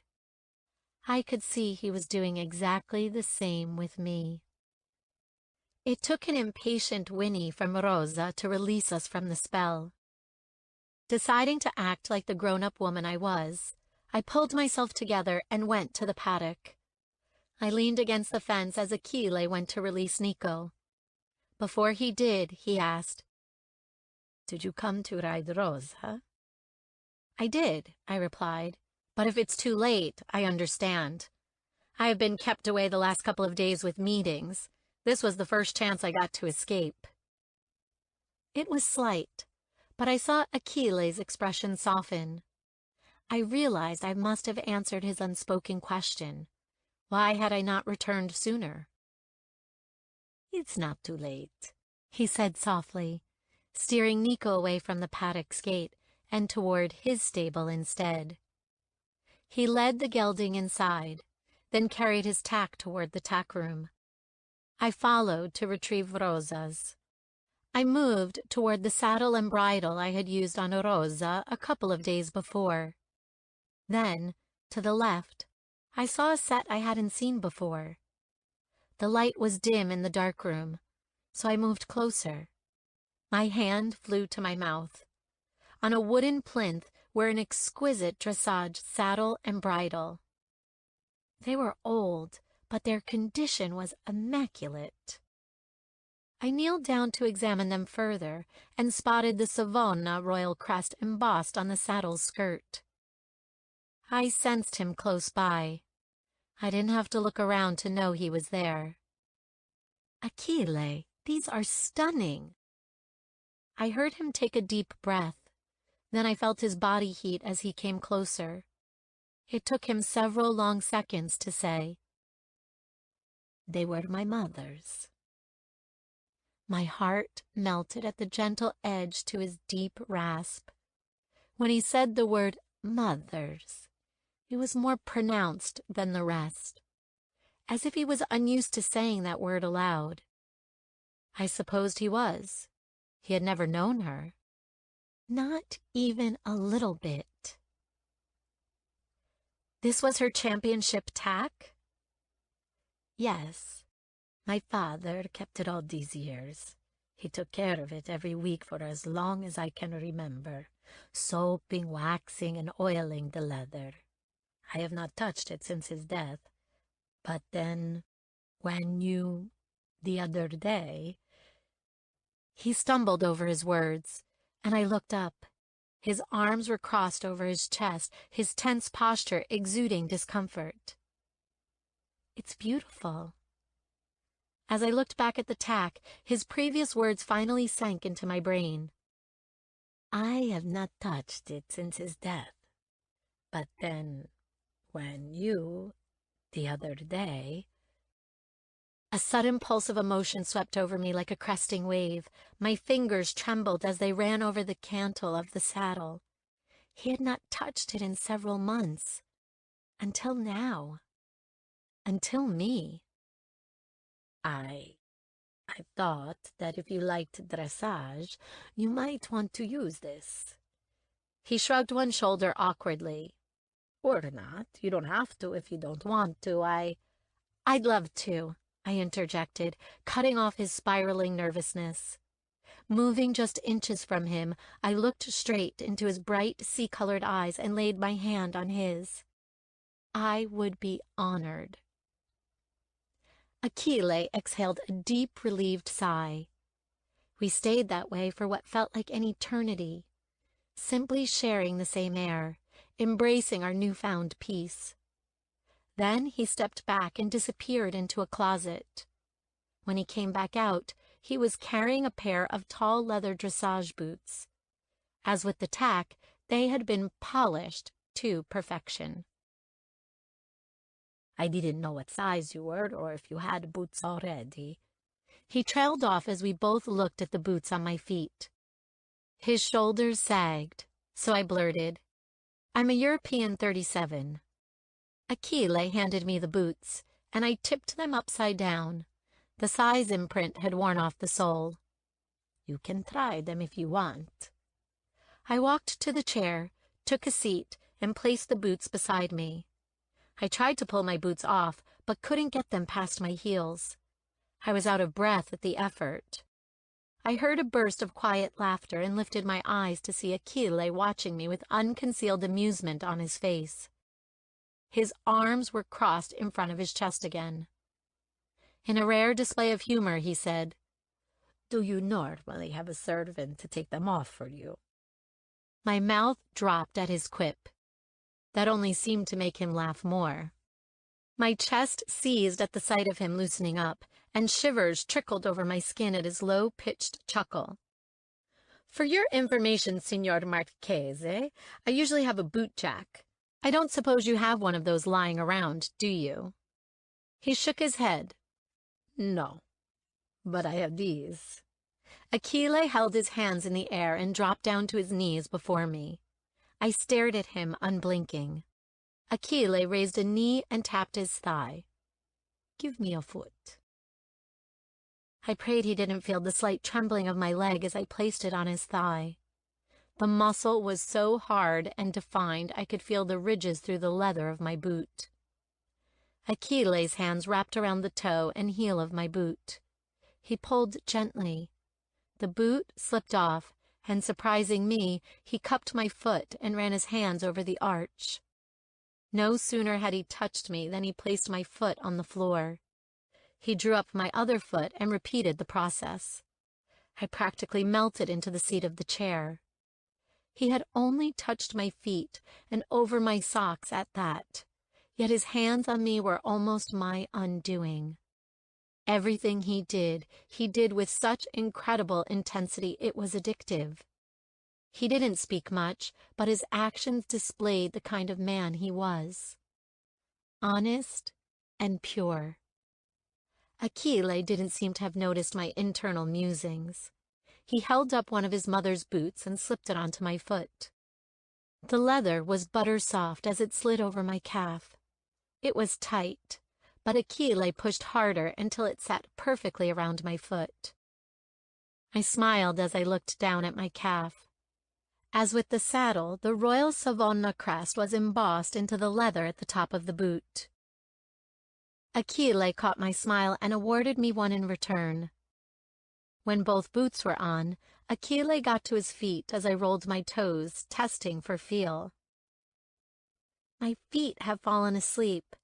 They do that when I wear my riding boots, too tight a fit, I said when I pressed my sole to the hard ground of the tack room.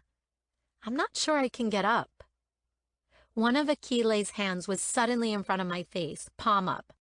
I'll help you, he offered. I slipped my hand into his. Achille gently pulled me to stand, but the minute I was upright, the numbness increased tenfold, causing me to lose my footing. I yelped as I stumbled. A hard wall of flesh broke my fall. 2 strong arms wrapping around my back to keep me steady. My palms reached out, trying to find purchase on something, only to land on Achilles' firm chest. I knew I should have removed them immediately. The minute I felt the warm skin under my own, I should have backed away or insisted I sit back down. But I didn't. Instead, I allowed the pads of my fingers to drink in the heat from Achilles' chest. I gave them permission to move, a painstakingly slow caress over his pectorals and down to the top of his defined abdominal muscles. The more they explored the hard ridges, the tighter Achilles' arms became on my back. He breathed. I breathed. The heat between us soared, yet neither of us moved away. There was no urgency to separate, only an unspoken eagerness to stay close. Magnets. My head moved closer to his chest, my lips barely brushing over his burning skin. His fresh, earthy scent invaded my senses, taking me hostage. Achilles' hands on my back drew me closer, his hold an inescapable vise. He exhaled, the warm air sailing down the back of my neck and over the length of my spine.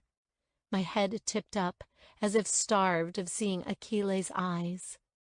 The tip of my nose edged along the bottom of his neck and up to the rough stubble of his jaw. I felt his pounding heart pressing so closely against my own. They sang the same symphony, exactly, precisely, mirror images of the same beat. Achilles' hands drew up, his fingers wrapping loosely into the strands of my hair. My lips traveled past his chin to the corner of his mouth. I didn't dare look up. I was not sure my heart could take the reaction that sea of blue would inspire.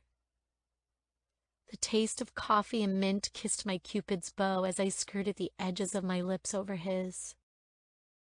The promise of our joining mouths hanging on a precipice.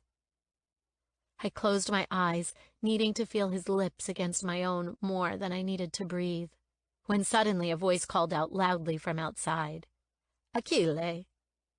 The deep call of his name was all it took for Achille to pull away. His arms released me from their protection, and he staggered back. His eyes were wide, like a deer caught in headlights. His chest rose and fell, betraying his panic. "Achille!" The man's voice sounded again, only closer to us this time. Achille raced from the tack room, leaving me alone. I heard Achille greet the man and lead him away, and I slumped back down to the seat and placed my hands on my head. "What the hell are you doing?" I whispered aloud, closing my eyes but swiftly opening them again when all I saw in the darkness was Achilles' lips, a mere hair's breadth from my own, his hands pressing me close against his torso, and the taste of his skin on my tongue. I didn't know how long I sat on the seat, warring with my conscience. But I needed to move. I needed to do something to occupy my mind. I took the new tack Achille had given me over to Rosa in the paddock, and in no time at all had her saddled up. I schooled her for an hour, squeezing the last rays of daylight from the sun, and I rode her hard. When I removed my hat, my hair was damp from exertion. My legs and arms ached from taming Rosa's strength. I set Rosa in her stable, and after feeding both horses and giving them fresh buckets of water, decided to find the man I had nearly kissed. The melodic sound of spring from Vivaldi's Four Seasons came drifting from the barn. I stopped at the door, peering inside. Achille was by the basket press, working hard, yet with the same thoroughness and gentleness I had seen from him in the days since we met. As if he was beginning to be as aware of me as I was him, he lifted his head. A scarlet blush blossomed on his cheeks when he saw me hovering by the entrance. He turned his head from me, recommencing his work without a word. But it was only seconds later when he stood back from the wooden press, arms by his side and shoulders down. It shattered my heart. "Achille," I said quietly, edging into the room. Achille walked to a small box that must have been delivered by the man who interrupted us in the tack room. He took the top sheet of paper from the open box and ran his eyes over the page. Taking a pen from his pocket, he clumsily drew a tick at the bottom of the paper and placed it back down. He held the pen tightly in his fist rather than with his fingers. I could see it shaking. It was obvious by the way he averted his eyes from me that he did not want to talk of what had happened between us. "The tack was beautiful," I said, trying to get him to at least acknowledge my presence. "Thank you for letting me use it." Achille briefly glanced my way, then nodded. He moved back to the press. Out of natural curiosity, I looked down to see what had been delivered. I recognized the familiar grayscale drawing of Bella Collina and the cursive script of the well-known title. The labels for this year's vintage. My own question was answered when I saw this year's date written on the bottom of the sample label. "Yes," Achille said without turning around. I picked up the sheet and scanned the text. Achille had ticked the box that approved the sample. His tick was a messy scrawl, barely legible. I remembered his shaking hand and instantly felt guilty. I had completely thrown him off guard, so much so that he couldn't even write. I looked at the text again. 2. I counted 2 misspellings on the label. An L was missing from Bella, and the R from Merlot. "Achille," I said, "have you signed off on the labels?" He stopped what he was doing and came closer. He wore a wary, almost fearful look on his face. I studied him as his blue gaze ran over the label. His dark eyebrows were furrowed, and his lips were pursed. I pointed to the mistakes. "There are 2 letters missing, here and here." Achille blinked and blinked again, then handed me the pen from his back pocket. "Could you circle them, please?" His hand was still trembling. Obviously, I had completely shaken him. It had even affected his work that was his entire life, details that I knew he would never have overlooked had he not been distracted. I took the pen from his hand. "Did you not see them?" I asked, trying to make conversation. It was a silly mistake for the printers to make. They should have been more careful. Achille didn't reply. I circled the mistakes, writing a note along the bottom of the sample to explain to the printers what was wrong. I lifted my head to see Achille standing by the countertop, gripping the edge tightly. His back appeared to be trembling, and his head was downcast. "Achille?" I inquired tentatively, only to rear back when Achille spun to face me wearing an expression so severe it turned my blood cold. "I need you to go," he said, no inflection of emotion in his flat voice. "What?" I whispered, feeling the color drain from my face. Achille glanced out of the barn doors to the darkened sky. "I need you to leave. I need you to go and never come back." Slices of pain rippled through my chest. I wondered if I was physically feeling the effects of a heartbreaking, of the fissures cracking through the flesh. Why? What did I do? "You are marrying the prince. I am a winemaker in the middle of the harvest for this estate's most important vintage. You distract me. You should not be here. I can't think." "Achille," I tried to protest, but he raised his hand to cut me off. "Just please go." This time his voice brooked no argument. Once again, I had no idea what I had done to hurt him, to cause him to be this upset. And I hated myself for caring. I should be heeding Achille's words, thinking of Zino. Instead, all I wanted to do was reach out and press my lips to his, just to see how it would feel. "Please," he whispered. No, begged me. Tears filled my eyes as I watched him curl in on himself, as if some devastating internal pain was causing him to retreat from the world. I didn't want to see him hurt. So when he looked into my eyes and all I saw in their blue depths was unconcealed sadness, I did as he asked. I left the barn without a second glance. I didn't look back as I ran home, Abrielle Bandini's prized dressage boots still on my feet. Even when I came through my balcony doors and arrived at my rooms, I didn't turn to look at Achille's house in the distance. I sat on the edge of my bed and let myself slowly absorb the truth. Over the past week, I'd found myself increasingly drawn to the shy winemaker of the Bella Collina Merlot. I rubbed at my chest, noticing for the first time that when I was not in his addictive presence, a dull ache would flare in my heart and would not calm down until I was back by his side. I prayed this new development would fade as quickly as it appeared, because Achille never wanted me to return. Not to ride Rosa, not to help him harvest the wine or laugh with him amongst the vines. And that had to be okay with me, because I was the Duchessa di Parma, soon to marry the prince. I just had to remind my heart of the fact. Simple.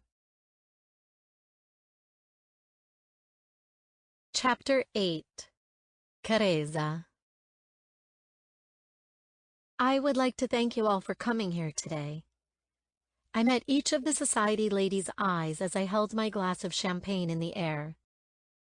I know I met many of you when I was a child, and I look forward to remaking your acquaintance now that I am full-grown and not in diapers.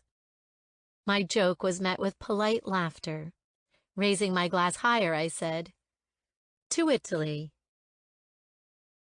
The ladies repeated my toast, and then the bell rang out in the opulent dining room, signaling the beginning of our luncheon. Our antipasti were placed before us. As I lifted my fork to eat my affettati misti, I could feel the heavy stares of the aristocratic ladies on me. "So, Duchessa?" one of the ladies asked. I looked up to find Baronessa Russo regarding me closely. She was in her mid-20s with long blonde hair and bright blue eyes. Her light features showed her heritage. She was from a town near the Austrian border. "Is the prince at home?" My stomach flipped as the table grew quiet. I forced a smile. "No, he has been busy at the vineyards in Turin. This month sees him occupied with the harvests of Savona wines. He will return for the grape-crushing festival." Baronessa Russo tilted her head. I thought I saw a hint of triumph in her eyes. "That's strange," she said. "I was recently in Florence and met the prince for a private dinner at the palazzo." She pulled her features into a dramatically thoughtful expression. "Oh, perhaps 2 days ago?" I understood the underlying message. She had been with him for more than just dinner. I did not let my smile slip. Instead, I nodded. "He goes back and forth to where he is needed most. Florence is his home. It's his business base." "Yet you stay here?" Contessa Bianchi asked curiously. I remembered her face from the photographs Maria had made me memorize before the luncheon. "I prefer it," I said smoothly. "I love the Umbrian countryside. It is peaceful." I chuckled. Peace is welcome. I know my life will only become more hectic toward our wedding. Of course it was a lie. Every lady here knew it was a lie. But good women of society were adept at falsifying truths and ignoring the glaring subtext of anything said aloud. "A wedding date, yet no engagement ring," Baronessa Russo observed, holding out her champagne glass for a member of the staff to refill. "I'm sure it's coming," the woman beside me said. The prince is a busy man with a hugely successful enterprise. I'm sure when he returns he will spoil the Duchesse rotten. Some of the tension released from my shoulders when all but the Baronessa nodded in agreement. Most of them wore their obvious envy of my marriage to the prince clearly on their faces. I felt like telling them there was nothing to envy. As the servers began to clear the table of the first course, I leaned closer to the woman who had defended me. I studied her face, searching my mind for her name. Contessa Florentino. "Thank you, Contessa," I whispered so no one else could hear. The pretty petite brunette with large green eyes waved her hand in dismissal. "Not a problem." She leaned closer still, turning her head away from the rest of the table. "I'm afraid this luncheon is more like a den of snakes for you, Duchessa. I don't know how much you know of the prince, but many of these women know him very well. Thankfully, I'm not one of them." The Contessa never broke my gaze. She was direct and ballsy. I liked that in an acquaintance. Often in Italian society, or even among those in Manhattan, people rarely spoke the truth to one's face. They preferred to do it behind your back, because apparently it is more ladylike. Societal politics was a peculiar game to play. I took a sip of my champagne. "I am well aware of Zeno's reputation, Contessa, but thank you for being so forthcoming. It is more than welcome." She smiled. "Call me Pia." "Then call me Carezza." I clinked my glass against hers. "I'm guessing the Baronessa is one of Zeno's conquests." Pia nodded. "I live in Florence, Carezza, and I hate to be the bearer of bad news, but she is just one of many." I thought as much. She has been weighing me up since she arrived. "At least you're not crying into your pasta over the news that your fiancé is a cad." Then again, one would have to be naive to believe that these elaborate marriages we enter into are for love, no? "I knew I'd like you," I said to Pia, and laughed when she threw her head back. The other ladies were watching us, deeply intrigued. "Pia was just telling a funny story about my fiancé," I said. The women seemed satisfied by my vague explanation. "We all have stories, Duchessa," Baronessa Russo said under her breath. The awkward tension from the women in her vicinity was palpable. "I suspect you do," I quipped back, letting her know I had heard. Her embarrassed, flushed cheeks were but a small victory. "How are you enjoying life in the country?" Pia asked, loud enough for the whole table to hear. "It is beautiful. The estate is no doubt the most magical place I have ever seen." "What do you do here for fun?" Contessa Bianchi asked. My mind traveled to Achille. Unable to refrain from speaking the truth, I said, "Ride. Mainly dressage. I like to walk, jog. I spend a great deal of my time doing that. And of course, I watch the harvest." "The king owned a dressage team, did you know that? They were frequently the national champions. King Santo was horse-mad," Pia informed us. My interest was piqued. "How quaint. But I'm not sure watching the harvest constitutes fun, Duchessa," Baronessa Russo said, pulling my attention from Pia. "On the contrary," I replied, "this is the jewel in Savona wine's crown. My family is tied into the business, as well you all know. I have been a part of this industry my whole life." I hid a smile as I added, "Zeno has been extremely happy with my interest. He will soon have a wife who understands his entire world, both his status and his business. I can share in all his victories." A collective sigh came from all but Baronessa Russo and Pia. Baronessa Russo, because she had meant what she said as a slight, and Pia, because she knew the game I played. "Did you work with your father in Manhattan, Duchessa, with Savona wines?" Viscontessa Lori asked. I shook my head. "No, I was at college. I had just finished my master's degree when I came here." "In what?" Pia asked. "Educational psychology. I would have loved to have pursued a career in education, working with children and adults to overcome learning difficulties." "There are many charities under the king's name that promote work such as that. I'm sure now he has passed, the chairs of those charities would appreciate the future queen taking his place," Viscontessa Lori told me. Excitement lit up my heart. I hadn't known about that side of the king's business. "Thank you, Viscontessa," I said sincerely. "I will look into the possibilities immediately." The entree of tortellini di zucca was placed before us, and I inhaled the scent of the Bella Collina olive oil drizzled over the fresh pumpkin-filled pasta, curls of Parmigiano Reggiano lying gently on top. "A treat from my home," I said, pointing to the dish. "I know we are in Umbria, but I wanted to bring a little of Parma to the table. Please, eat."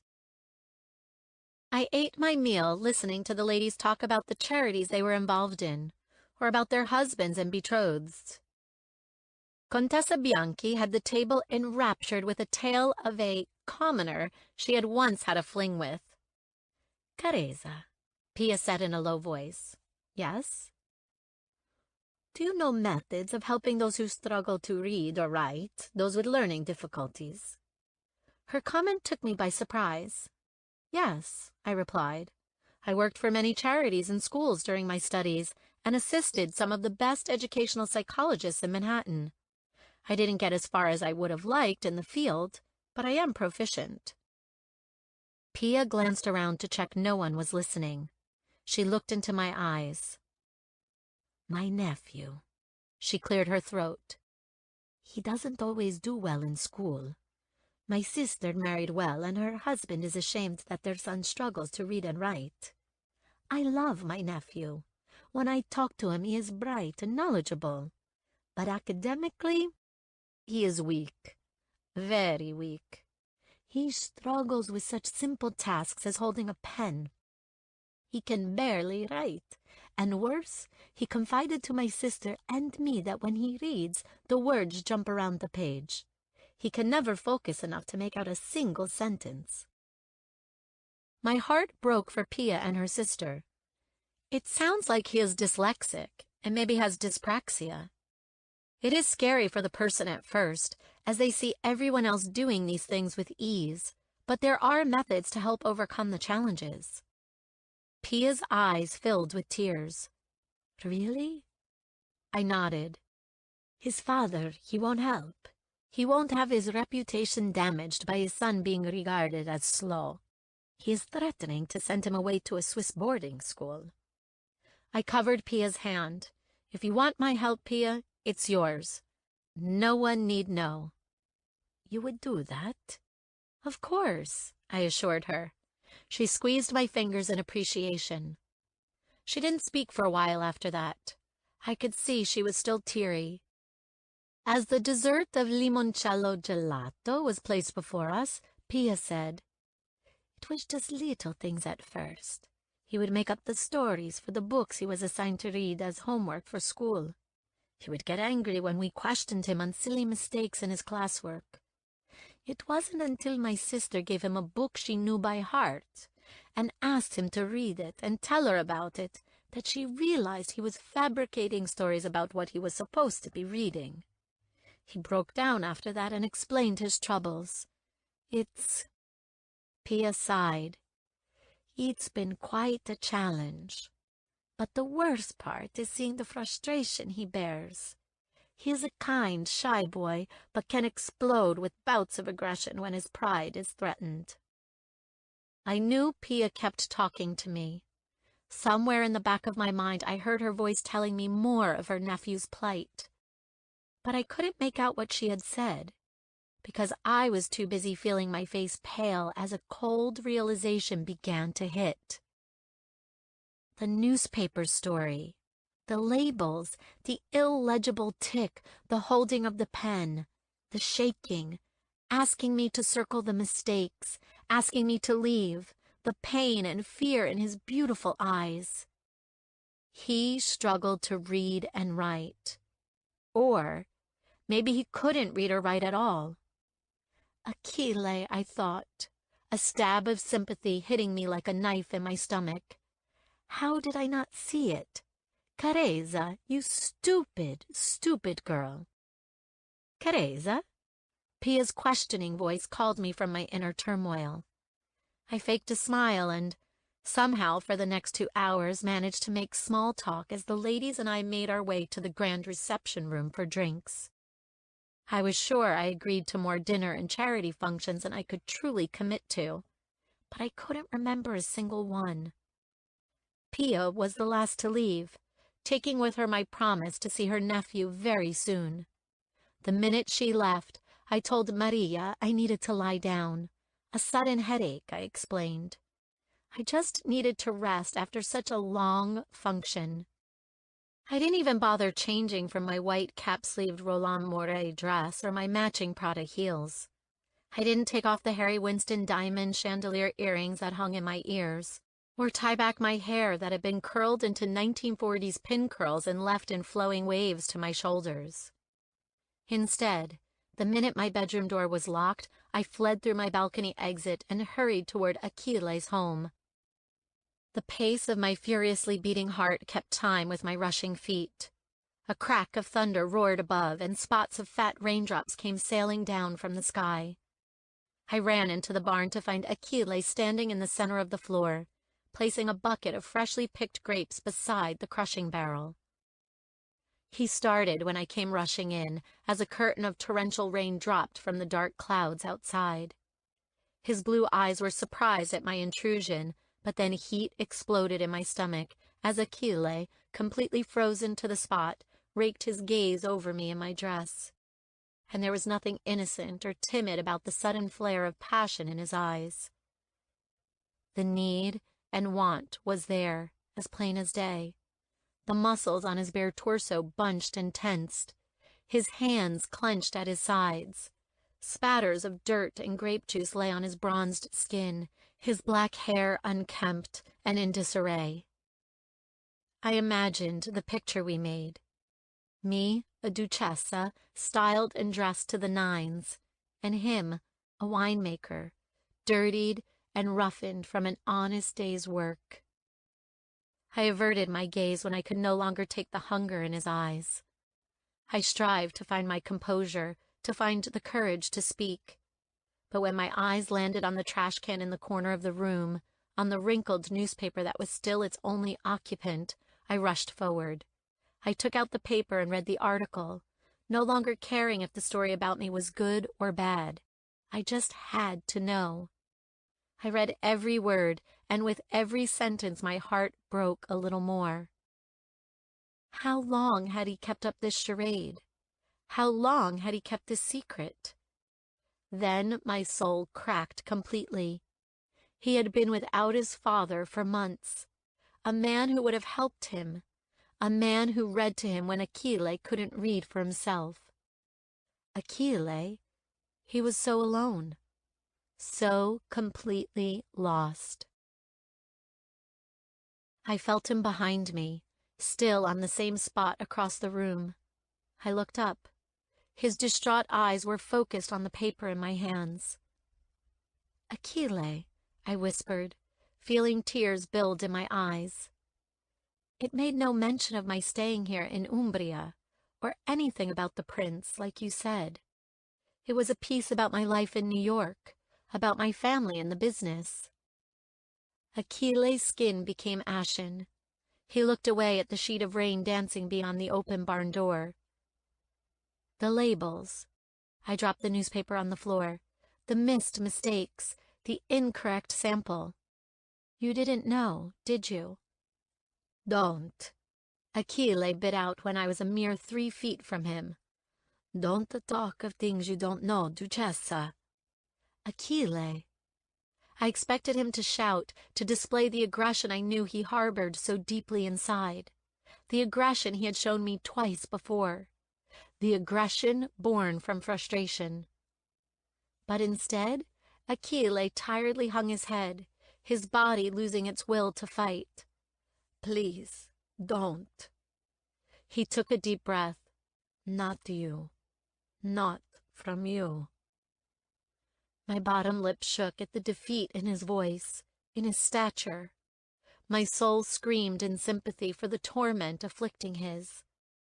Because this reaction, this lack of willingness to argue, told me everything I needed to know. He truly couldn't read or write.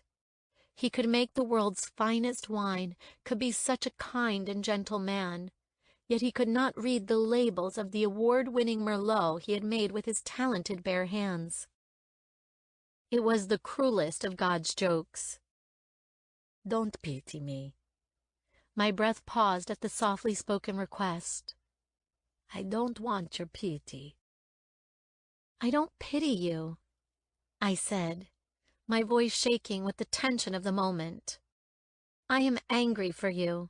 I am so angry that you were never given the help you should have been. Achille flinched, as if my words had physically wounded him. An expression of pain disfigured his beautiful features. Achille avoided my eyes, instead searching the barn. His hands shook at his sides, but not with anger. There was no anger left in this hollowed-out space. I could feel only Achille's despondency, his lack of understanding about what to do now that his greatest secret had been exposed to the harsh light of day. I saw the empty bucket spread around his feet, only one still full.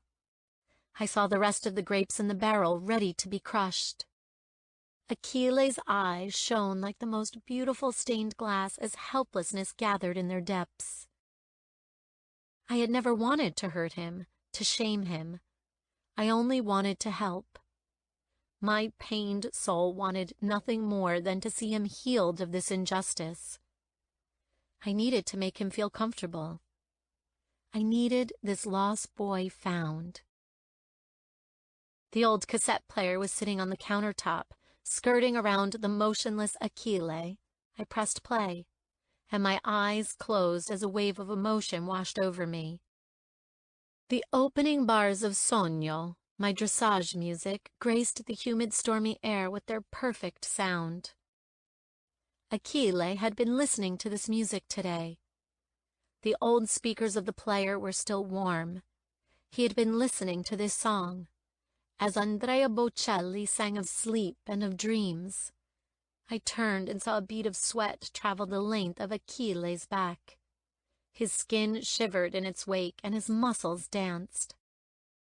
I approached him slowly, like one would approach a wild animal. I stood before him, and his nostrils flared. His eyes were still focused outside. Were you about to crush the grapes? My diversion tactic worked. Achille's eyebrows pulled down in confusion, and his eyes fell to mine. Yes, he said. Then let's crush them. I bent down to take off my shoes. Achille watched me as I kicked my heels aside. He looked dubiously at my dress, but I didn't let that stop me. It was only fabric, and replaceable. Achille was a fellow human in pain. There was no comparison. Do we wash our feet? I asked, looking around the barn for cleaning supplies. Achille took a while to move. He led me to a metal trough filled with an astringent-smelling solution. As I stepped into the cold liquid, Achille bent down to rid himself of his boots and roll his jeans up to his knees. I stepped out of the bucket. Achille washed his own feet, then he poured the final buckets of grapes into the barrel. Lifting the hem of my dress, I hitched the material up to my thighs and tried to climb in, but the sides were too high. Just as I was about to ask for Achille's help, he slipped his hands around my waist, and as if I weighed no more than a feather, he placed me in the barrel. The top layer of grapes exploded under me, the juices slipping between my toes and flowing over my feet and ankles. Achille watched me in fascination. The final note of Sogno sounded from the cassette player. A clicking noise sounded through the speakers, and then another song began to play. "Are you getting in?" I asked. I was rewarded with a timid smile. Then Achille stepped in, his tall, broad frame crowding me in the barrel. I yelped as I was thrown off balance by a shift in the mass of grapes beneath us. Achille reached out and steadied me. His hands wrapped around my own, causing the hem of my dress to fall back to my knees. His gaze drifted downward, and mine followed. The bottom of my dress was covered in red juice. "You are ruining your dress." "Yes, I suspect I am," I replied. A husky sliver of a laugh escaped his lips. It was the most heavenly sound.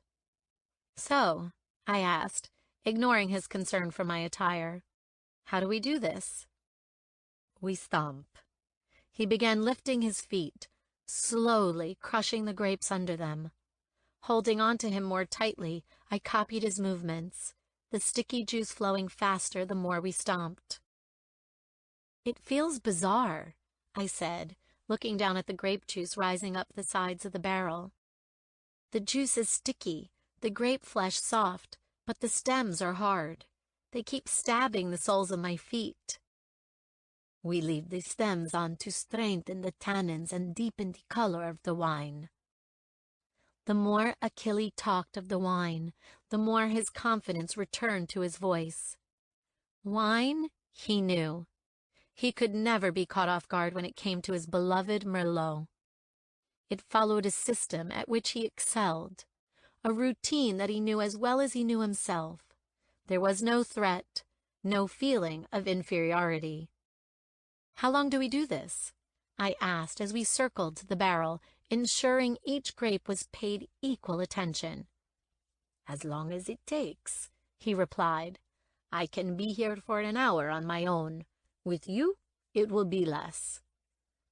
As the minutes passed and the juice rose, the splashes came higher, reaching my chest and his stomach. "I believe your dress is beyond saving," Achille said, a slight breathiness to his deep voice. I checked out my dress, and sure enough, it was now sodden with red grape juice up to my waist.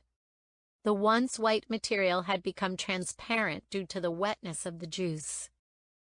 As I flicked my head up in embarrassment, a drop of grape juice splashed from the barrel to spray the side of my neck. And then everything happened at once. I cried out in surprise. Achille's hands released mine, moving to my waist, and he lowered his mouth to my neck, his soft lips stilling on my skin as they kissed away the sweet, rolling drop of juice. I felt as though I was in a dream, a surreal out-of-body experience where Achille's mouth was on me. I could feel his breath ghosting down my skin and his hard chest pressed flush against mine. I wanted this dream to be real. I wanted to be in Achille's warm embrace. I wanted him to want me enough to drop his guard and let me in. I wanted him to want me. Period.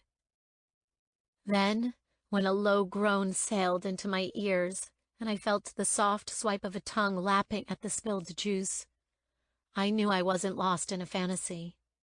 I was here, in the barn, wrapped tightly in Achille's arms. His mouth was on my neck. He was against me, body against body, feeling exactly like I knew it would. Perfect. Like we had always been. Achille's lips suddenly stilled against my skin. His hands tightened on my waist. Then he slowly withdrew his head, stopping just inches in front of my face. His pupils were dilated, the black nearly eclipsing the blue, as his wary, shocked eyes fixed upon my face. Heat filled his cheeks, and his mouth worked as if he wanted to speak but could find no words to say. His breathing was heavy. Mine had stopped altogether. I stared. He stared. The air between us crackled with tension. I wasn't sure who moved first. Like the last time we had been this close, something pulled us together. An unexplainable attraction that seized our minds and our hearts and our souls.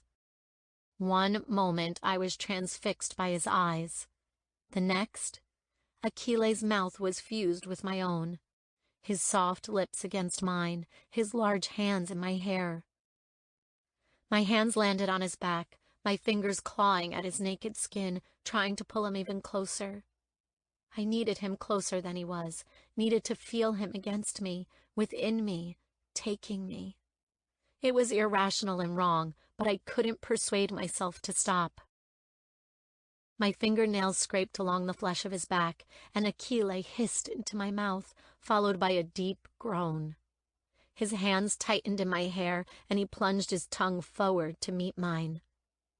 The taste of him exploded on my taste buds, fruity and sweet, with just the faintest hint of wine. This time it was me who moaned, heat surging through my veins and muscles and bones. I felt on fire, dancing on the precipice of something I wasn't sure I could come back from. But, like anything addictive, I took and I took until my lips were bruised and my desire was raw. I broke away to recapture my lost breath. Achilles' lips didn't stop, traveling over my cheeks, down my neck, and along the top of my chest. My head tipped back, eyes rolling shut as he seared me with his touch, setting fire to my blood. My hands traveled to his arms, then up into his hair. Achilles' nose ran up my neck until his forehead pressed against my own. "Teresa," he murmured in a slow, graveled tone. "I feel you inside me, here and here and here." His hands moved to his head, his mouth, his heart. I should have stopped it. I knew I should have stopped it, but I moved closer, pressing my breasts to his chest, breathless as he hissed and let out a groan. And that was all it took. That was all it took to break the shy, retiring winemaker into a soul untamed. Achille reached down and took hold of the bottom of my thighs, lifting me until my legs wrapped around his waist. My already ruined dress split at the back, but I didn't care. All I cared about was the man whose neck my arms were wrapped around, the warm skin searing its blazing heat through mine, and the lips that were joined against my own, wanting me, needing me, taking me, just like I craved. I closed my eyes as we urgently explored each other's mouths, as if time were a fragile hourglass, the sand taunting us, stealing away this moment, reminding us that our hearts could not entwine. Achille stepped out of the crushing barrel and carried me into the heavy sheet of rain outside. The water was a cooling balm as it fell from the stormy sky above, drenching us. Yet our lips still did not part. We could not be separated, not even for a moment. Achilles' feet sloshed on the flooding ground, and the remaining sounds of Andrea Bocelli's hypnotizing voice sailed away into the distance as he carried me into his house. I pulled my head back with a gasp, blinking as my mascara rolled down my cheeks. Achilles' lips were reddened from my smeared lipstick, his eyes dancing with light. He clearly didn't care what I looked like. In that second, I couldn't care either. Our movements were rough and raw and fumbled. We were tangled, chaotic perfection, a frantic, flawless mess. The fire was roaring, basking the small living room in burnt orange and yellow and red. The wood crackled and split, and its earthy smell filled every inch of the air. Achilles' eyes met my own, and for a brief, suspended moment we simply stared at each other. I drank in his beauty as he did my own. No words were spoken, yet we communicated with ease. His parted lips told me he wanted me. His flushed cheeks told me he hungered for me. But his open, honest gaze told me he needed me more than air. Yes, I whispered. It was all that needed to be said. Achille took me from the living room, down a small hallway and into a bedroom.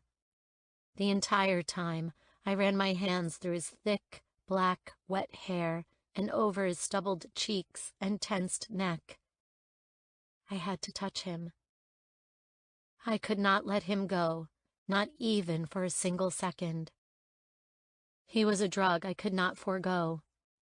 I lusted for the hit of his taste, the high from the heat of his body. Achille stopped before a simple wooden-framed full-size bed. The room was sparse, but for the bed and a nightstand. An oil-burning lamp sat in the window, a curiously old-fashioned light, yet perfectly suited to this cottage. The warm glow cast a golden sunset hue over the room, the slightly open window allowing the pitter-patter of rain to be our serenade. I could hear his heart pounding next to mine. Then, in a move that made my legs tremble and an intense lightness fill my chest, Achille ran the back of his fingers so painstakingly slowly down my cheek that it brought tears to my eyes. He was cherishing me, memorizing me. He was worshiping me as though I were the answer to his prayers. In that moment, he felt like the answer to all of mine. His hands drifted from the tops of my shoulders to the nape of my neck. He unzipped my dress. Cool air kissed my damp skin as the ruined material slid delicately from my body. I did not move my eyes from Achilles the whole time. So, when my dress slipped to the floor, pooling at my feet, and my white lace bra and panties were exposed to his naked gaze, I witnessed it all. The burning desire filling every part of his beautiful face, his clenching jaw and flushed skin as he dropped his eyes to study my bared body. A moan slipped through my lips, my eyelashes fluttering to a close, as his fingers wandered along the crests of my breasts. The feel of him touching me so closely, of having Achille Marchesi caressing me just as reverently as he nurtured his wine, was the headiest of sensations. I opened my eyes, lids heavy, as warmth built at my core. Achille reached down to unfasten the front clasp of my bra. With a soft tug, the bra joined the dress at my feet. My nipples ached as my damp skin was exposed to the warming air. Achille cupped my flesh in his hands, and a hiss ripped from his throat. I moaned at the feel of him touching me so intimately. He stepped closer and pressed the bare skin of his chest against me. The sensation was almost too much to bear. Every cell in my body roared to life, a mighty ache in my chest pulling me further and further against Achille, yet yearning to get closer still. He molded me to him like a second skin. His hands on my back trapped me in their grip, his cheek running along my cheek, his earthy musk warming my skin.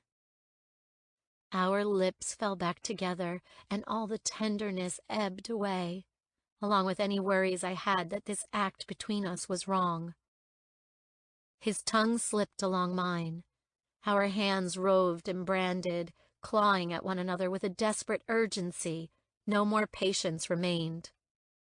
My hands moved down his hard abdominals, feeling them flex and twitch, before landing on the waistband of his jeans. My fingers trembled as they unsnapped the button and pulled down the zipper, brushing down over his hardness. Achille groaned as my hand reached inside, shaking like a leaf with anticipation. I returned the pained sound when my hand met his flesh, no underwear blocking my way. He was hard and large, and so warm to the touch. My free hand tugged on the falling waistband of his jeans and helped drop them from his tapered, muscled hips. Achilles' tall, broad frame dominated me, towering over me, making me shake where I stood. As I gave him one gentle stroke, it unleashed something wild within him. His hands fell to the sides of my panties and with one pull tore them from their seams. The delicate French lace fluttered like gossamer feathers to the floor. And that's how we took pause. Exposed, vulnerable, two hearts and souls and bodies unveiled. Achilles' breathing echoed in my ear, roughened like a harsh wind rustling through fallen autumn leaves. Achilles, with an easy strength, lifted me from the clothes at my feet and into his muscled arms.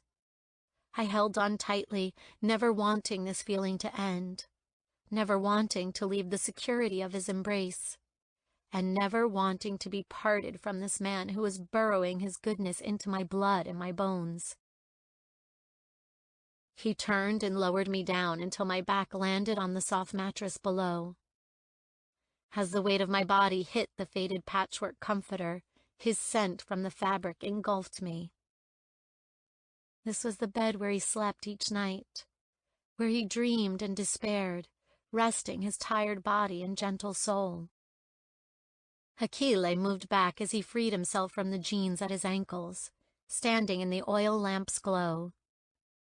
And I couldn't breathe at the sight. His body was toned to perfection, not over-muscled, but athletic and strong, with the most stunning golden olive skin just begging for my touch. He looked down at me, naked and exposed on his bed, with nothing but fire and desire in his eyes.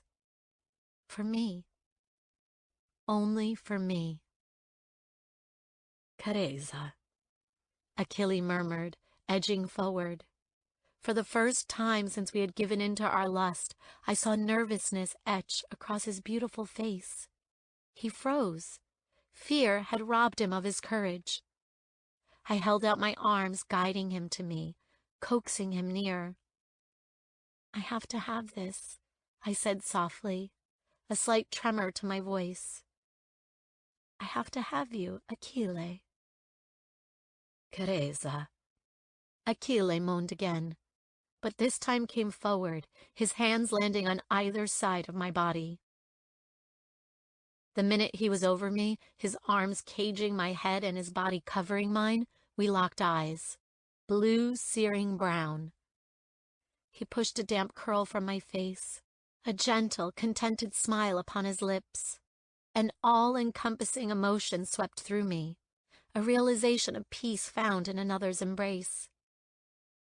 Achille laid the sweetest of sweet kisses to the center of my forehead and whispered, "Beautiful, beautiful." The ravenous heat of the previous moment was, in a second, turned on its head. Gone was the hungry, desperate need, and in its place, a calm serenity shared in the vulnerability of the other. Before Achille could see the tear escaping from the corner of my eye, I threaded my hands through his hair and brought his lips to mine. He melted against me like ice under the Umbrian sun. This kiss was slow and deep and true. It was a tattoo on my heart. Achille's hand skirted down my waist, landing on my thigh, pushing it to the side.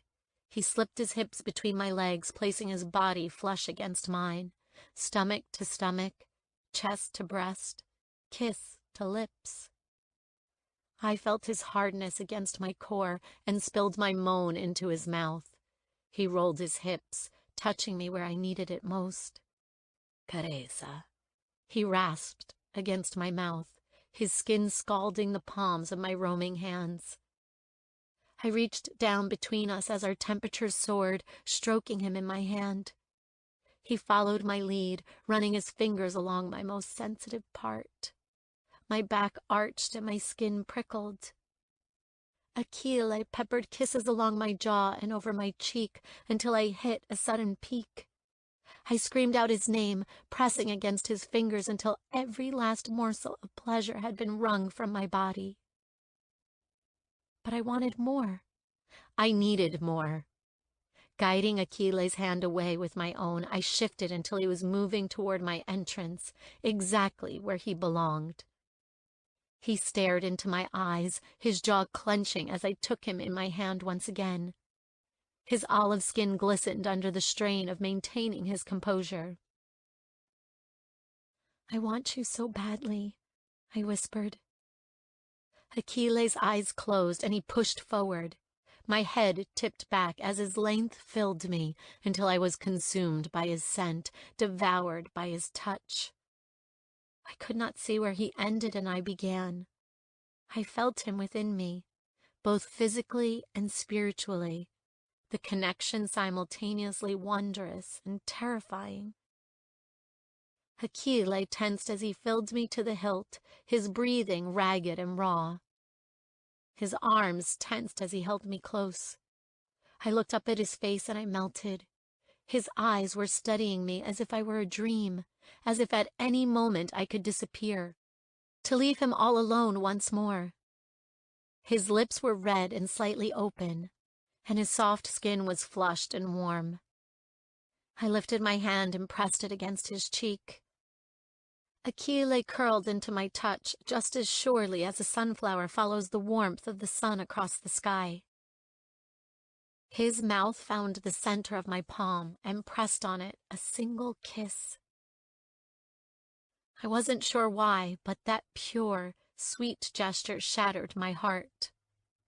It was as though it was a silent thank you. For what? I could only guess. Then, as if he could not wait any longer, he rolled his hips, moving inside me. My hand, still burning from his kiss, became wrapped in his hand, his fingers threading tightly through my own. His lips sought out mine. In seconds, there was nothing unconnected between us. We were two halves of one whole, clinging and clutching, desperate for each other. Achille increased his speed, the hard muscles of his chest brushing against my breasts, shivers of pleasure darting straight to my core. "Achille," I murmured over and over as the feeling of him inside me became too much yet not enough. He moved faster and faster, low raspy groans slipping from his lips. The heat between us rose until condensation built on the window and our skin was slick with sweat.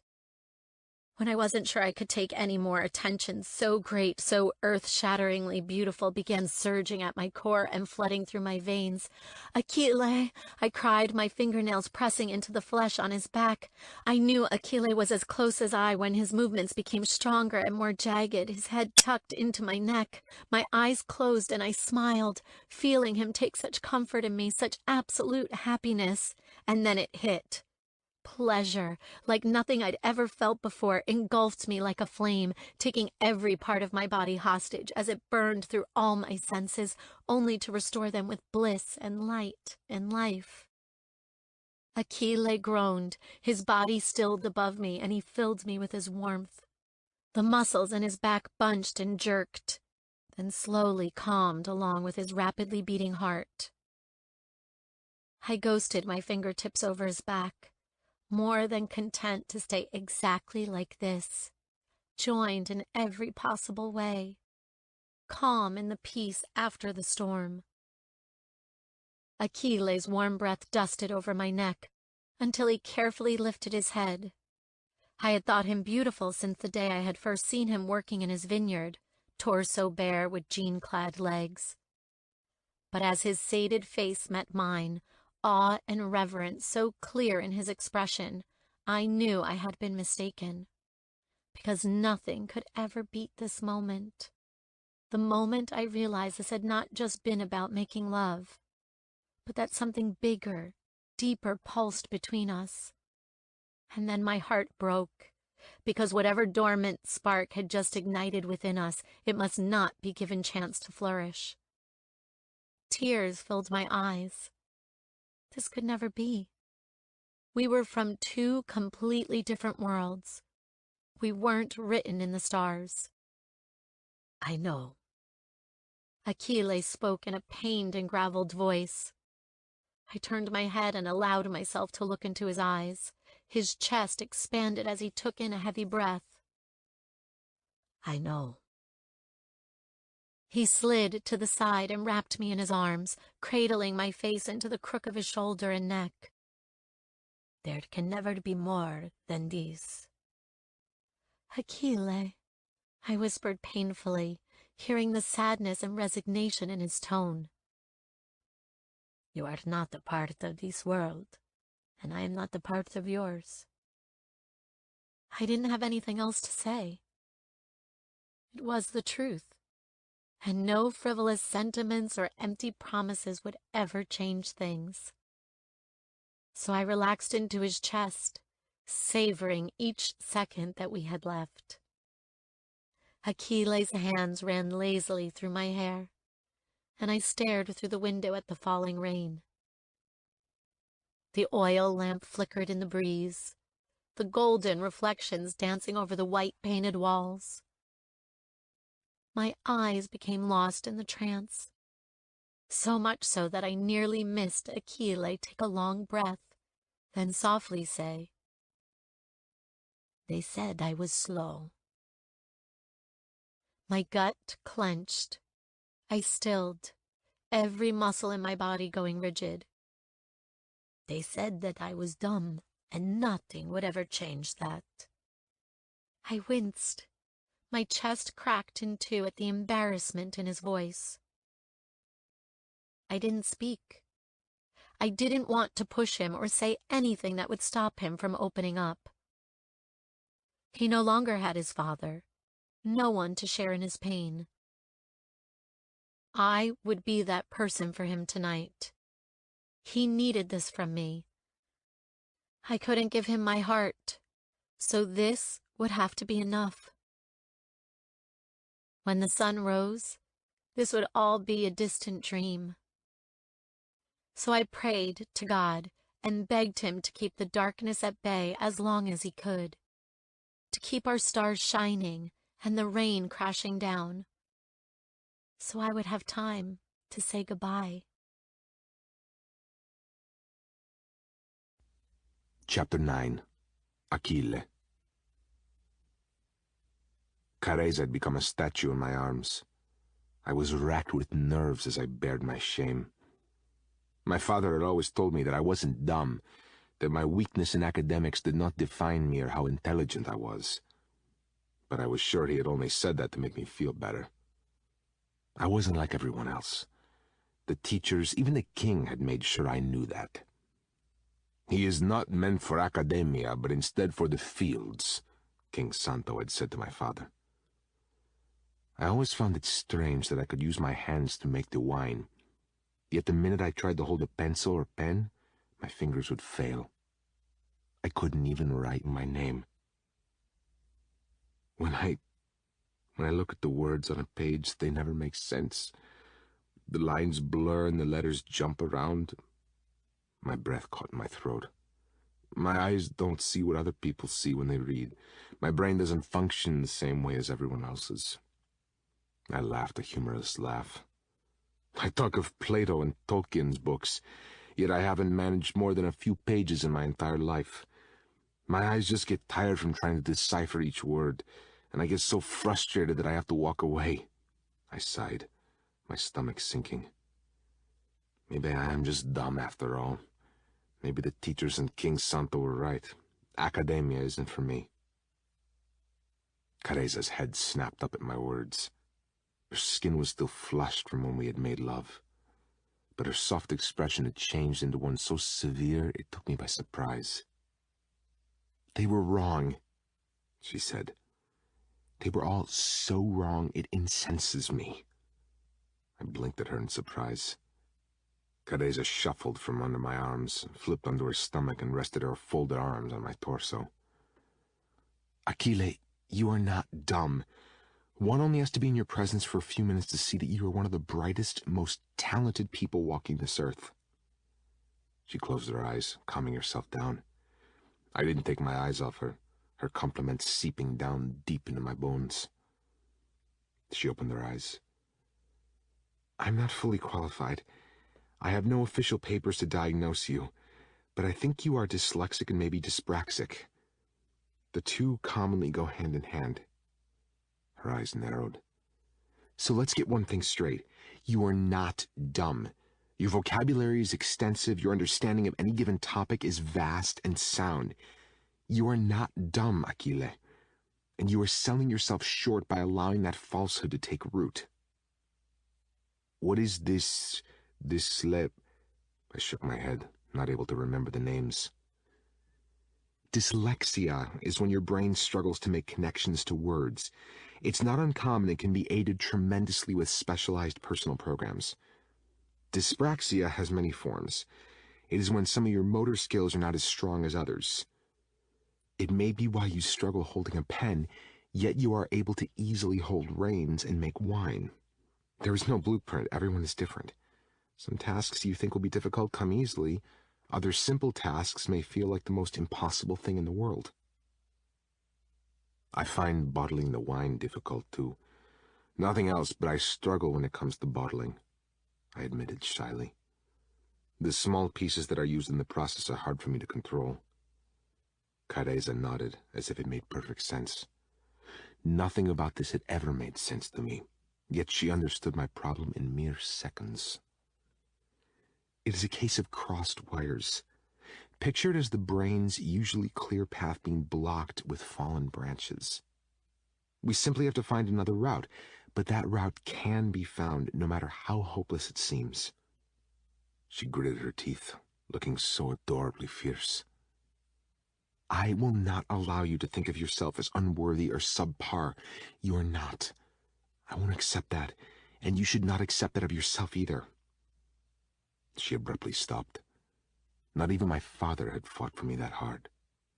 Careza slid her hand into mine and linked our fingers together. She appeared fascinated at the joining. She squeezed them once, twice, then said, "Let me help you." I froze. The offer terrified me. Careza seemed somehow fooled by me. She thought I was something more than I truly was. I knew she had the experience with this type of thing, but I didn't want her to see me that way, stumbling through books and scribbling on paper like a toddler. I wanted her to remember me as she saw me now. I didn't want her pity. I opened my mouth to tell her thank you, but that I would decline. She seemed to anticipate my answer and brought my fingers to her lips. She brushed kiss after soft kiss to each of my knuckles and whispered, "Please, Akile. Please let me do this for you. You have given me so much. Please, please let me at least try." I leaned my head back against the pillow and closed my eyes. I thought of my father sitting by the fire, reading to me. I would hang on his every word, wishing I could track my eyes over the page with the same ease as he did. Wishing I could be transported to far-off lands and other worlds, sitting by the fire, a glass of wine by my side. I wish it didn't have to be so hard. "Why does it have to be so hard?" I asked, flinching in embarrassment when I realized I had spoken my wish aloud. My voice held a tremor and my throat was dry. "What?" Careza asked softly.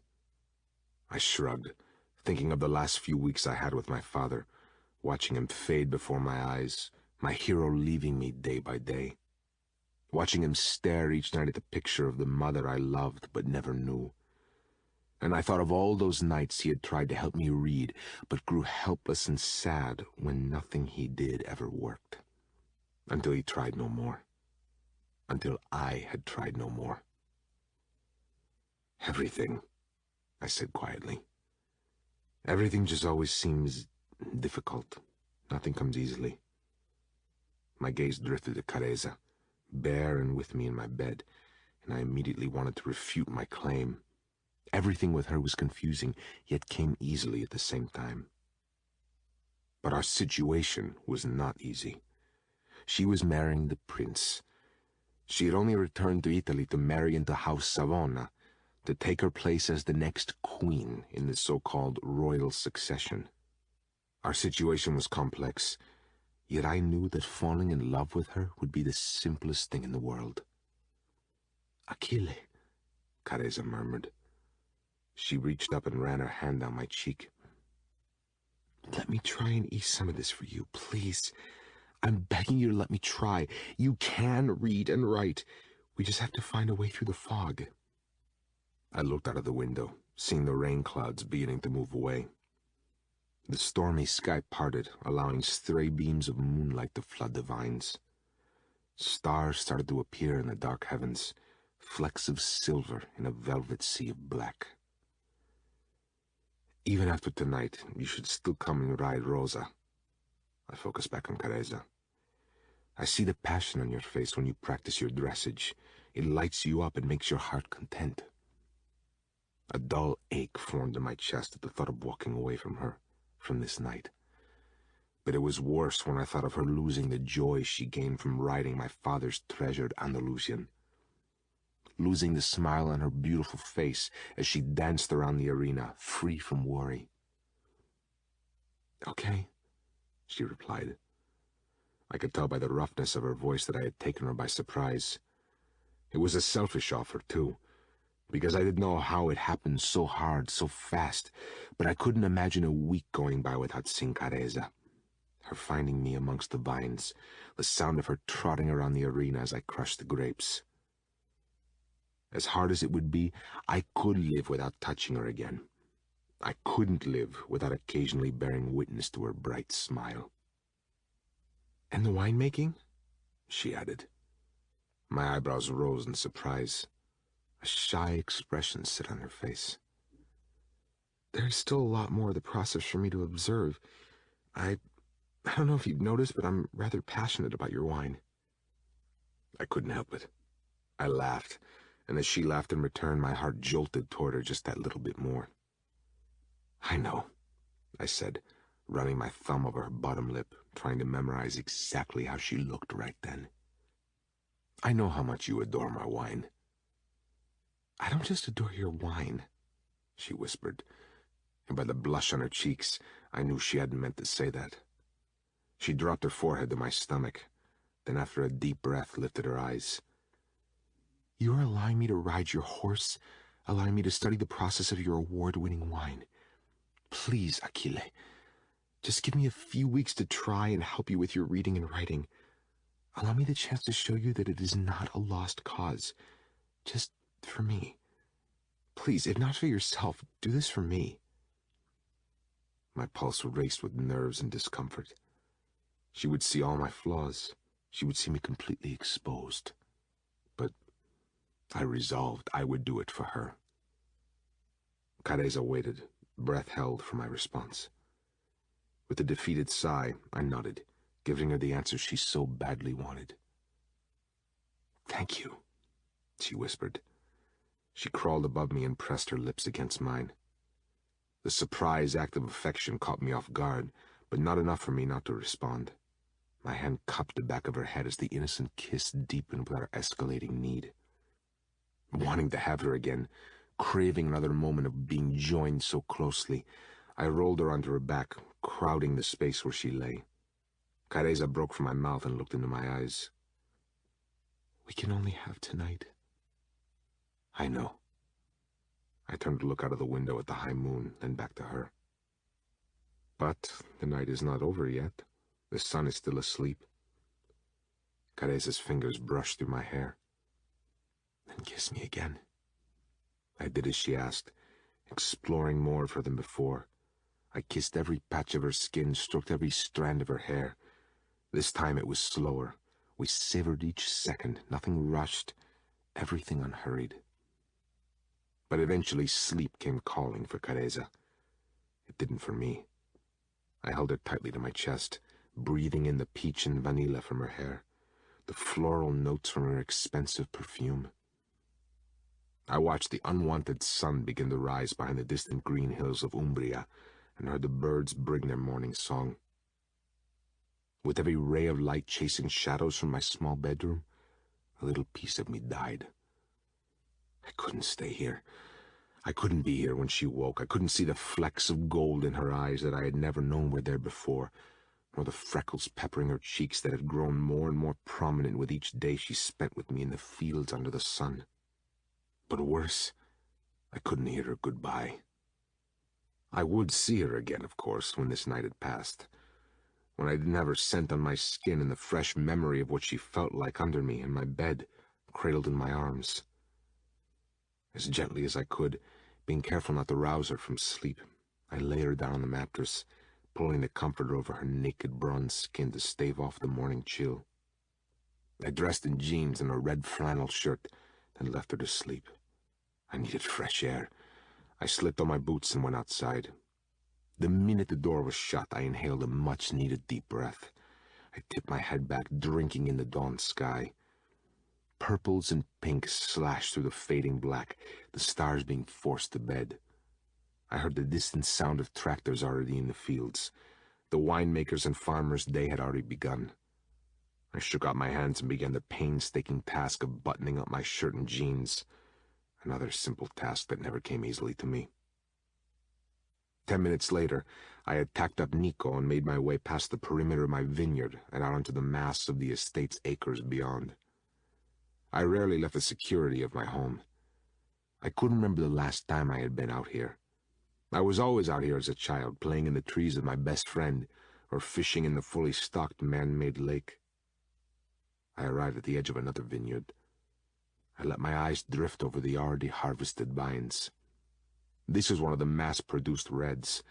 I shook my head as I squeezed Nico into a steady trot. I couldn't imagine being such a winemaker, not being at one with the earth and the vines. I could never be so distant or unappreciative of anything in my life. That thought brought the image of the prince to mind. I hadn't spoken to him in years. He hadn't even come to my father's funeral. Somewhere over the years he had changed from fun and kind to cold and stuck up. He looked down on everyone on this estate. He looked down on Umbria. He ignored the raw, unkempt beauty of the region in favor of Tuscany's pretty, perfectly landscaped views. The king had spent most of his days here. Zeno spent all of his days in Florence. I knew nothing of the business side of Savona wines, but I knew my wine was essential to the royal family's wealth and status in the wine world. I was paid a small living wage, though I rarely touched anything I earned.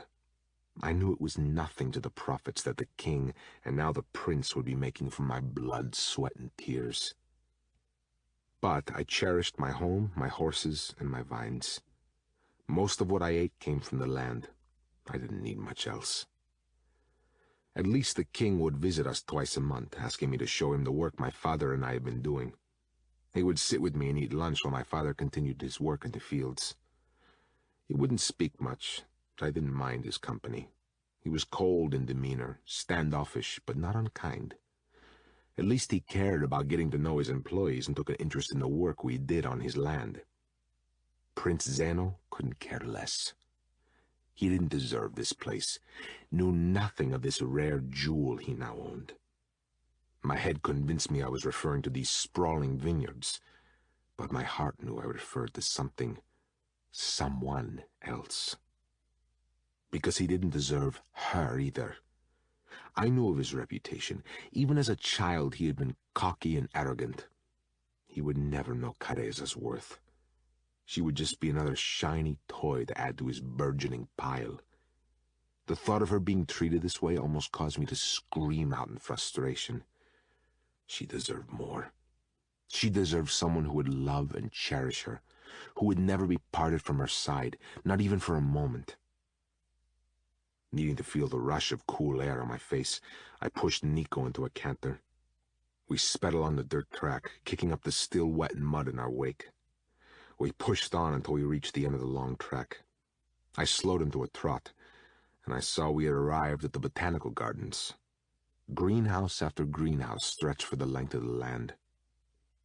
Nico walked us past the nearest greenhouse, and I noted the rows and rows of rose bushes inside, full white flowers standing proudly on deep green stems. These greenhouses provided fresh flowers for both the main house and for the Savona florist in Orvieto. I scanned the area. There was no one in sight. Acting on impulse, I dismounted Nico, tied him to a fence post, and jumped over the fence. I rushed toward the greenhouse and slid back the glass door. The intense smell of the roses hit my nose like a tidal wave. There was a pair of shears on a wooden table. I took them and cut the fullest, purest white rose from a bush. I ducked back out of the greenhouse and scampered back to Nico like a thief in the dawn. I tucked the rose in my shirt and cantered all the way back home. As I arrived, the sky was turning from purple and pink to blue. Fluffy white clouds chased away the remaining gray, promising a bright, warm day. I untacked Nico and let him and Rosa out into the paddock. When I approached my cottage, I peered through my bedroom window. My chest tightened. Careza was still lying in the spot where I had left her. Her dark, now wavy hair splayed out over the pillow, her chest gently rising up and down in sleep. I had never seen anything more beautiful. I clutched the rose in my hand as I simply watched her sleep. Ordering my feet to move, I entered the cottage and padded silently into the bedroom. My hand shook as I sat on the edge of my bed, careful not to wake Careza. She murmured in her sleep, the comforter slipping down to reveal her bare, full breasts. My cheeks blazed on seeing her body this way in the daylight. It reminded me that what had happened last night was real. We had kissed and explored and made love. She had smiled at me, cried for me, and let me hold her close. As I placed the fragrant white rose on the pillow beside her, I wondered if she knew what she had done for me, too. I wondered if she could tell that she had been my first. I wondered if she knew that I had never touched anyone the way I touched her, that what she had given me was more than I could ever have prayed for. She had allowed the barriers around my heart to finally fall, just as quickly as I was falling for her. Careza moved her arm, her delicate fingers with their purple nails landing right beside the white petals of the flower. It was an appropriate symbol, white petals for my innocence, beside the hand that had taken it as its own. I had to turn away when the stabbing pain in my stomach became too much. The rose was a pitiful token for the gift she had given me. But nothing I could give would ever be enough. She was a duquesa. I was just me. No titles, no money. Just me. A Marchesi would never be enough for a Nacardi. It was a fool's dream to even entertain such a thought. I cast my head down, running my calloused hand over my face. My eyes fell on the drawer of my nightstand. Before I knew it, my hand was moving to the drawer. I opened it up, withdrawing its solitary occupant. My father's letter sat heavily in my hands, and like I did once a day, I clumsily took it from the envelope and unfolded it. The same wave of frustration and anger surged through me as my eyes tried in earnest to read the cursive script. And like every day, I could make out a few simple letters before they all became a jumbled mess of confusion on the page. The letter shook along with my hands. I had no idea what my father had left me in this letter. Several months of wondering and guessing and praying for the ability to just hear from him again. He knew I couldn't read, yet he had left me a letter. I struggled to understand what he had been thinking. Why would he taunt me so? My father was the kindest man I had ever known. There wasn't a cruel bone in his body. Nothing about this made sense. I averted my eyes from the letter, searching for some calm. My eyes fell on Careza, sleeping. The sight was an instant balm to my anger. As I felt the sheets of paper between my finger and thumb, I wondered if I could get her to read it to me. I trusted her. I knew she would do it if I asked. But I knew I wouldn't. If my father needed to tell me something in a letter, I wanted it to be me who read it. Then I thought of her offer. I thought of what she said could be wrong with me, that the wires in my head were simply crossed, my path blocked with fallen branches. that we could find a way to get around them, to help me see words and write them down, together. Okay, I whispered, so quietly she didn't even stir. Okay, Careza, I want you to show me the way. It was several minutes before I put the letter back in the envelope and forced myself to leave the sanctuary my bedroom had become. Falling back into my old routine, I went to my vines with my cassette player and my grapes. And I did what I did best, only with Careza's scent still on my skin and the memory of her lips against my own. Knowing that, for a brief moment in time, we had been two halves of one whole. 2 days came and went without a word from Careza. Then, on the third day, when I arrived in the barn to begin crushing the grapes from the final 2 rows of vines, I found her near the fire, a long table pulled close to its warmth, 2 seats tucked underneath. A mobile whiteboard was standing in front of the table. Pens, pencils, and piles of paper were stacked upon the tabletop. My blood cooled when I saw all the reading and writing supplies. Then it warmed when Careza lifted her head, as beautiful as ever, if not more. Flashes of our night together instantly filled my mind. I idly wondered if she had liked the rose.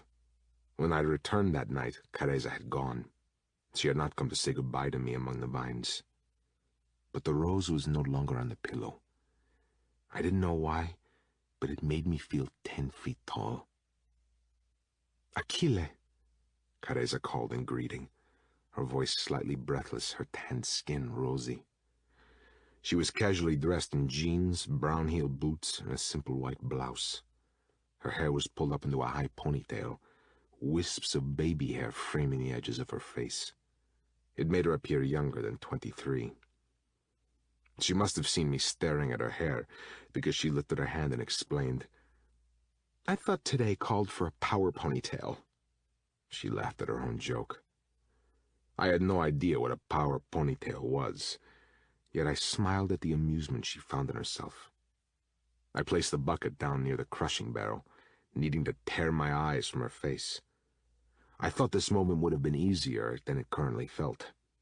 I found myself wanting nothing more than to march over to where she stood and take her in my arms. I wanted her heartbeat pounding in tandem with my own, and her warm lips back on my mouth. "Sorry I have not been here for the past couple of days," she said. "I had to go to Rome. There was an American school there. It was the only place I could find what I needed. My old professor's colleague is the principal, and he arranged for me to meet him." My back tensed as she spoke. I straightened and faced her. "You didn't have to go to Rome to get these things. It's not that important." Her expression fell. "It is that important, Achille. And no matter how many times you try to divert me from doing this with you, it won't work." My shoulders sagged in defeat. Careza came closer until she was right before me. I had to clench my hands into fists at my sides to stop them from reaching for her. I could see the torment flickering on her face, too, the understanding in her eyes when they fell to my tensed arms. Neither of us said anything out loud. Both of us were trying to change poles on the magnetic draw that always pulsed whenever we were near one another. If possible, it was even stronger today. Now it had a taste for what we felt like joined. It refused to have things any other way. It could never happen. "You're nearly finished?" Careza broke the silence first, stepping back to point at the bucket of grapes. "It's almost time for putting the fermented wines into the aging barrels." "I'm excited for that," Careza said and smiled. And it was a genuine smile. I could tell by the way 2 tiny lines creased at the corner of her eyes. "How is Rosa?" "Missing you," I blurted, the air between us thickening again. We both understood the subtext. I was missing her. I was missing her more than I'd imagined was possible, as if a hole caved in my heart a little bit more with each day she was gone. Careza lowered her head, and with such sadness in her voice confessed, "I missed her too." She lifted her head. Her beautiful dark eyes caught my gaze and held it for a long moment. "Mocha?" I offered, walking to my coffee pot, desperate to put some space between us. "Thank you." Careza moved to the table she had set up. When I came back, coffee in hand, she said, "I hope you can take a break now and we can start this." Her pretty face was so hopeful. It was the last thing I wanted to do, but I found myself agreeing. I wondered if she had any idea of the effect she had on me. "Good," she said excitedly. "Then maybe I can help you crush the grapes later tonight?" My hand froze as my cup of coffee was just about at my lips. Memories of being in the barrel a few days before were suddenly all I could think about. I cleared my throat. "I'm not so sure that's a good idea, Careza." Her face beamed with redness, and a nervous laugh escaped her lips. "No," she sighed. "I suppose it's not." She sat down and patted the chair beside her. I sat warily, my eyes raking over the sheets of paper she had brought. I stared at the pens and pencils and the strange rubber casings placed over them. "They're tripod grips. They're designed to help you grip when you write," Careza explained. I tensed, realizing she must have been watching me closely. She picked up a pencil and held it in her hand, just like all the kids at school had done with ease. It was pathetic, really, but I envied her. I envied anyone who took these small, simple things for granted. "I got these from Rome. They help your fingers find greater purchase on a pencil or pen. We can assess whether you are showing signs of dyspraxia. If you are, these will help." She offered the pencil to me. As she did, I saw her eyes focus on the way I was holding my cup. My fingers were not on the handle as they should be. Instead, I was grabbing the small ceramic cup with my whole hand, clumsily. As if to highlight how hard holding this tiny cup was for me, my fingers slipped from its sides and it crashed to the ground. It shattered into pieces on the concrete floor, splashing the last few drops of my coffee under the table. I jumped from my seat, the chair legs scraping loudly on the floor. My heart slammed against my ribs in embarrassment. I turned on my heel, trying to get away, only to stumble over the chair that I had pushed behind me. "Achille!" Careza called out as I righted myself and rushed out of the barn. My chest was so tight I felt as if I couldn't breathe. The hit of fresh air helped. I hated being inside. I didn't like to be cooped up. I didn't like trying to fool myself that the things Careza had brought would do a jot of good. "Achille!" Careza's breathless voice sounded softly from behind me. My hands were balled at my sides as I tried to calm myself down. Without looking back at her, I said, I don't think I can do this." My voice cut out when my throat became too clogged to speak through. I swallowed, trying to push the suffocating lump away. "It's hopeless, Careza," I whispered. Just let it be. I've got by this far. I'm fine." A strong gust of wind whipped around me. The days were cooling rapidly now, the autumn weather closing in. I took the shirt from around my waist and put it on, fighting to snap the fasteners down the front. It was always a challenge, but my hands were shaking more than usual, making the task damn near impossible. When the shaking became too much for me to contend with, I just let the shirt remain open, the cool breeze biting at my torso. Light footsteps sounded from behind me, and Careza moved into my peripheral vision. I still didn't look at her. I couldn't.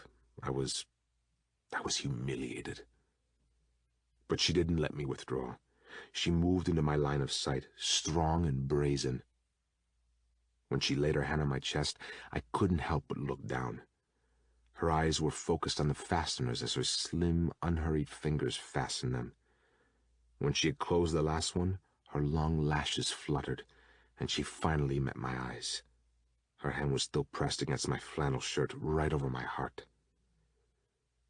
"Achille Marchesi, I think this is the first time since we met that I've seen you wear something on your torso." My stomach was tight. Mortification still ran thickly in my blood. Yet, at her light teasing, I found myself smiling.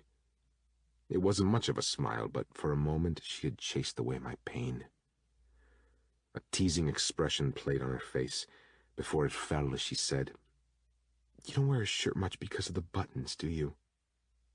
All the fight left my body. I have many shirts that have no buttons that are easy to put on, but over the years I found myself unable to give in. I gave up trying to write, gave up trying to read. My father always wore these shirts, and I don't know why, but I was damned well going to wear them too. I always get there in the end. I buy the snap fasteners to make things easier for me. Normal buttons are too challenging? I nodded curtly. Your jeans have that fastener too, she stated. Unusual on jeans. I thought so the other night. I sighed. Eliza, she modifies them for me. Has done since I was young. She and her husband, Sebastian, know that I have limitations. Careza stepped closer. I wanted to kiss her forehead. I wanted to be the person who was allowed to freely kiss her lips and confide in her my greatest fears. But I wasn't, so I remained stock still. A heavy silence stretched between us. I broke it by saying, I'm a hopeless case, Careza. Ride Rosa, help me with the wine, but let this go. I have come to terms with the fact that some things in life I simply cannot and will not do. No, she argued, a hint of fire in her hardening voice. Don't give up, Achille. I know it is scary facing something that has burdened you for so long. I don't know who encouraged you to stop trying, but you can do this. You just have to trust me. Careza took one more step closer until she was pressed against me. I closed my eyes to the feel of her warmth, at her peach scent filling my nose. Do you trust me, Achille? I heard the nervous tremor in her voice. I realized she wanted me to trust her. She was worried that I did not. Yes, I spoke honestly. I trust you. I opened my eyes and saw relief and then happiness flood Careza's beautiful face. Her hands ran down my chest until they fell from my body. But before I could miss her touch, her hand wrapped around mine. Come back to the barn. Trust that I can help. I stared at her delicate fingers, so slim and soft, caged by my large, rough ones. I'm so embarrassed, I confided, feeling my pride take the heavy hit of this confession. You're going to think I'm stupid. Careza's hand squeezed mine tighter. Achille, seeing you face a demon that has held you in its grip since childhood will not make me think you are stupid. In fact, quite the opposite. Taking this on, accepting a challenge as great as this will be, it is the single most impressive thing you could do. You are a magician when it comes to your wine, a master. Anyone can see that. But do me a favor. Just close your eyes. I was puzzled, but did as she asked. Picture yourself in your barn when the labels for next year's vintage arrive. Picture yourself reading the beautiful script, proudly reading Bella Collina Reserve. Imagine the moment you see the words that will announce to the world that this is your wine. I could see it. I could see it so vividly in my mind's eye that I almost believed it was real. And I felt the rush of happiness it brought to actually be able to read the words for myself. Now imagine being in your cottage beside the fire. She stopped. I wondered why. And she spoke again, and I knew. Imagine having your wife by your side, lying in front of the fire, her head nestled in your lap. Imagine you are reading to her in the firelight, the wood crackling in the hearth, and the smell of the burning oak filling the room. You are stroking her hair as you read her your favorite story. And she has her eyes closed, cherishing the moment, knowing she is the happiest woman on earth.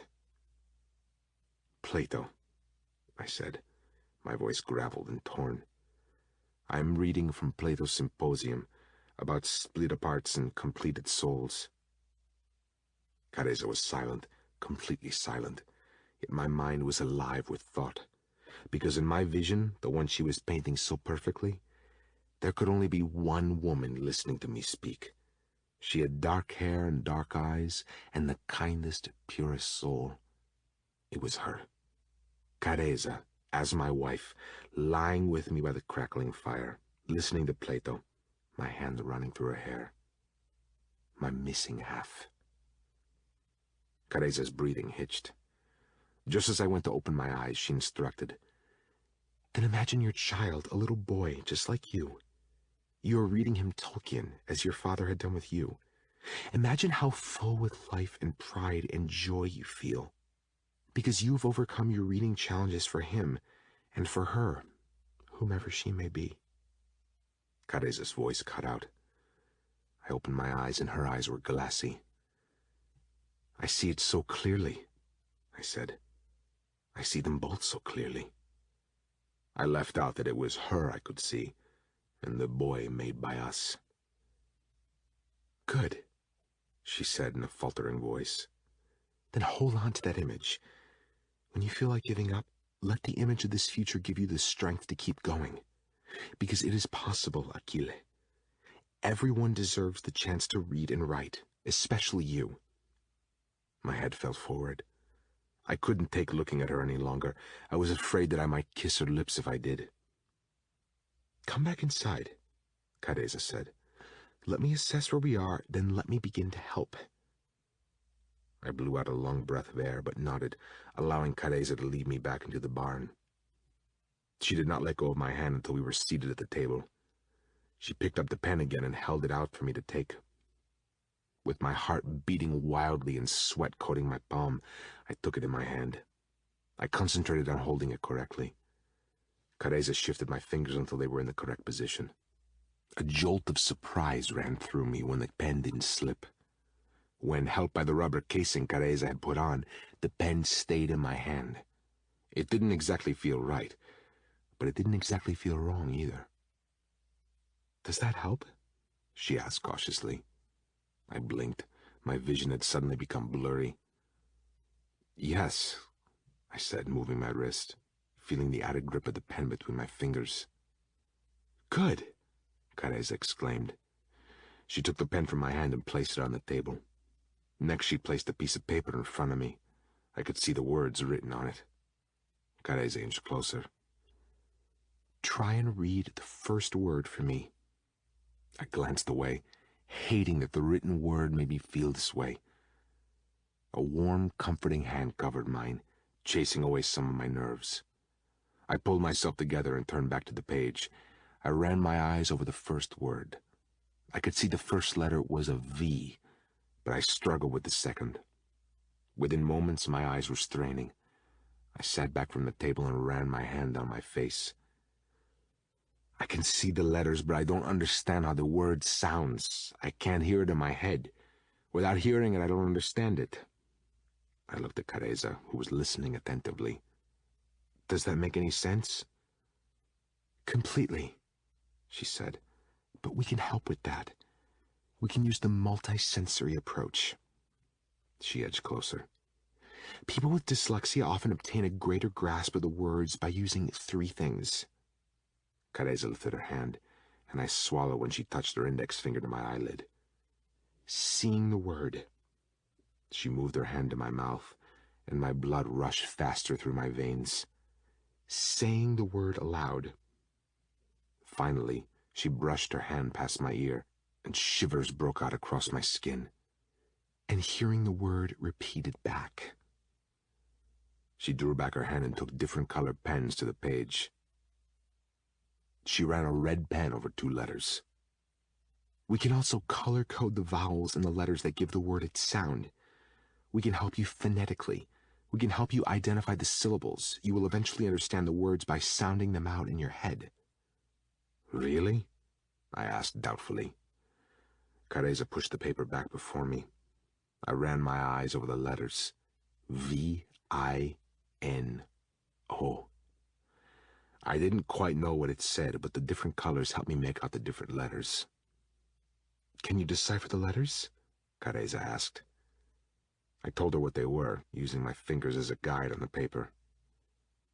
Careza's responding smile was wide and bright and free. Achille, she whispered, you are not illiterate. You understand letters. You can read letters. I attended school until I was 13 before the king suggested I be pulled out. Careza's face became a mass of confusion. The king encouraged you to leave school? Yes, the teacher said I needed more help than they could give me. The school wasn't equipped. It was a small village school. My father asked the king for help as we didn't have the money to afford specialized treatment on our own. The king sided with some of the teachers who agreed I was just slow. He thought it better that I followed in my father's footsteps and poured myself into learning the craft of winemaking, especially the Merlot. He promised my father that he would get me tutors to help me along as I worked. But it never happened. By the time my father had had enough and demanded the king make good on his promise, too much time had passed. If I had gone back into the mainstream school, I would have been 2 or more years behind, and I just couldn't bear the thought of that. I fought with my father over it. It was the only time we had ever fought. In the end, he agreed to school me at home. He tried, but in the end, my issues were beyond his grasp. He had a vineyard to run, and time just slipped away. I never knew why the king did what he did. It was as though he wanted me kept out of sight. Eventually, my father and I got used to my lack of academic abilities. I threw myself completely into winemaking, and a few years later I became the head winemaker. At age 16, I made my very own vintage. I did it all myself. My father simply looked on. 2008, Careza murmured, that same hint of awe in her voice that she'd had the first day we met. Yes, how did you know? That year is historic for the Savona Bella Collina Merlot. It is the year the wine became better than ever before. Achille, the 2008 vintage is the most expensive bottle of Merlot in the world. It is? I said in surprise, not daring to believe it was the truth. How can you not know this? She asked in amazement. Because that part of the process doesn't interest me. For me, it is about the making and aging of the wine, not the price. A loving expression blossomed on Careza's face. I know, she said quietly. Then you don't know that the winner of the International Wine Awards will be announced at 3 p.m. on the day of Bella Collina's grape-crushing festival. You may well win again. You've not lost in years. The king has always accepted the acclaim. I laughed to myself. I've never even seen the awards. King Santo always kept them to display over in the main estate. Achille, that is awful. Careza was appalled, and I didn't think she even noticed that she had once again put her hand in mine. I don't mind. I don't like being the center of attention. King Santo was good at it. Prince Zeno will be no different. If we win, he will take the praise and the award, and I'll be content with knowing that I have produced the best wine possible. I am happy with my quiet life, Careza. I'm not born for balls and parties, crowds and big affairs. In fact, I couldn't think of anything worse. I didn't mean to upset her, but I knew I had when Careza turned her head and pointed back to the word on the page. Careza? I asked, wanting to know what I had done wrong. She batted her hand in front of her face and threw on a smile. It was fake. I could see it was fake. I wondered if this was the polished face of the Duchessa di Parma I was witnessing. I decided right then that if it was, I preferred my Careza. Careza's gaze drifted out of the barn doors and back to the sheets of paper on the table. Let's get on with this. I don't want you to have to sacrifice too much time with your beloved wine. Minutes later, and after a long process of sounding out which letters made which sounds, I smiled. Vino. The word is vino. The most authentic learning comes when there is a connection between the student and the subject. This way, the words are familiar to you and will therefore help you better understand the rules of spelling and sounds. You are every inch a winemaker, down to your very soul. It made sense to me that we should use these familiar words. My chest constricted at just how much thought and energy Careza had put into this task. A task she got nothing from.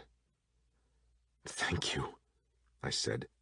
knowing these 2 words were inadequate to describe the depth of my gratitude. Careza passed me another sheet and the pen from before. 2 hours later, I completed a worksheet where I had to trace out the shape of letters. We had gone through 11 words on the reading sheet, and I was now the proud owner of an iPod. It is filled with audiobooks, so at night you can read along with the actual books. Careza had brought me a stack of books that she wanted me to try and read a sentence or 2 from each night. The audiobook would read along with me, so I could see and hear the words. Afterwards, I would sound them out. Eyes, lips, and ears. It has voice control, so you can ask for the book rather than have to find it by the written title. I've put them in the same order as the books, so you won't accidentally read the wrong one. The iPod, she told me, also had on it every opera and concerto piece that I could imagine. She told me it would be easier to listen to in the fields than the old cassette player. Over a week later, after days and days of intense schooling, she brought her laptop and uploaded some more music. As Beethoven's Fifth Symphony played through the portable speaker she had brought, she turned to me. "Have you ever heard this symphony by Beethoven before?" "Yes," I said, listening to the vaguely familiar music. "Do you know that this symphony is regarded as Beethoven's best?" I shook my head. Careza sat beside me as we listened to the dancing strings. "I wanted to share this with you." She nudged me affectionately. "I know how much you love opera, but I have never heard you play music outside of the Italian greats." She winked at me. "Some people might think you show a strong bias to our fellow countrymen." I huffed a laugh. "Some people may be right." Careza giggled, the sweet sound filling both the room and my veins. "When I was searching more techniques for us to try, I suddenly remembered Beethoven." She nodded toward the speaker. "Beethoven wrote 9 symphonies. This one is the most complex, the most celebrated, and the most famous. It was the standout work of his life." "He's beautiful," I agreed. Careza turned to face me.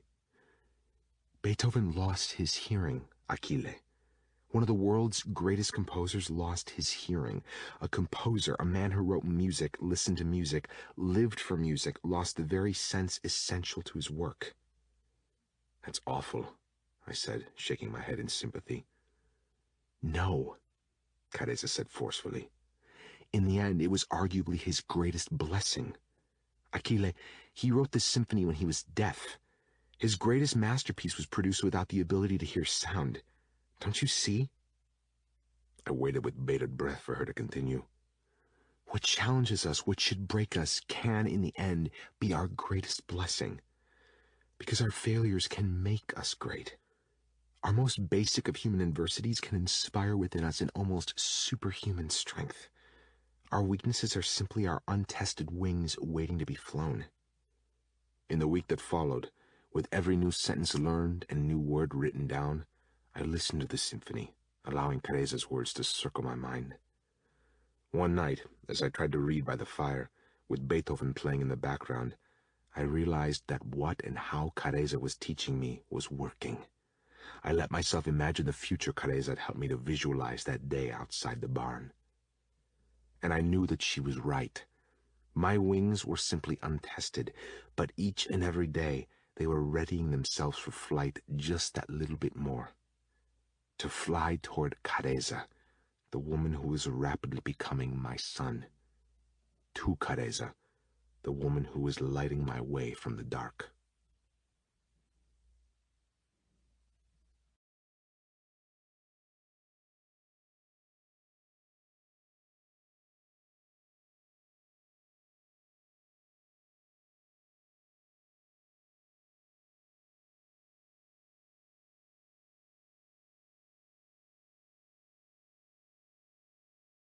Chapter 10. Careza.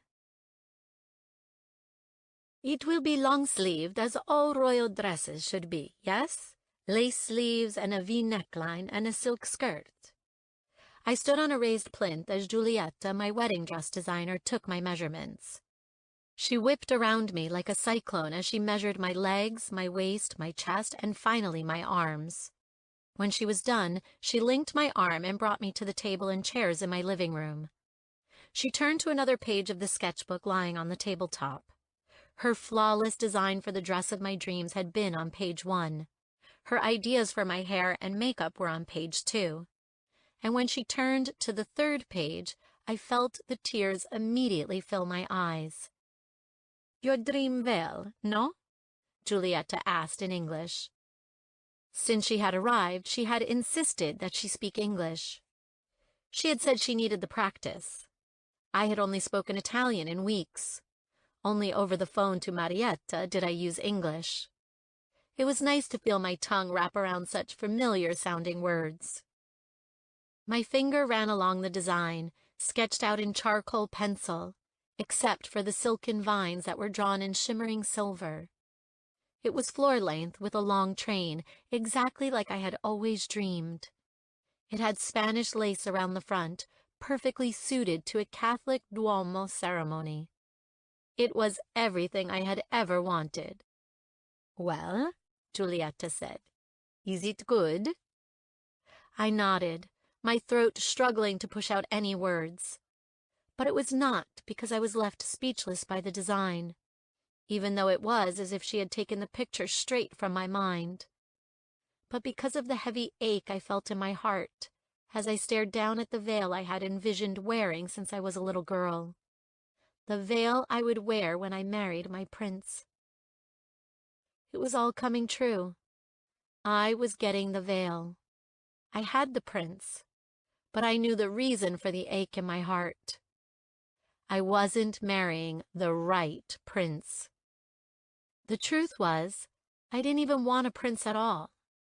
"Bene," Giulietta said, slipping back into Italian. "I will get these back to my studio in Florence, and we shall begin to put it all together. We will have a fitting in a couple of weeks, then again in a couple of weeks before the big day." I hadn't realized I was staring off at nothing until Giulietta waved her hand in front of my face. I blinked and forced on a smile. "I'm so sorry, I was in a complete daze for a moment there." Giulietta laughed. "No doubt imagining marrying Prince Zino in just a couple of months. You're quite the envy of Florence." "Yes, so I've heard," was all I said in response. Giulietta bade me a good day with a casual wave of her hand and left me alone in my rooms. I needed fresh air. I made my way to the balcony doors and stepped outside. The cool breeze flicked up my hair and sent shivers down my back. It was early November, and the delayed summer air seemed to have finally cooled.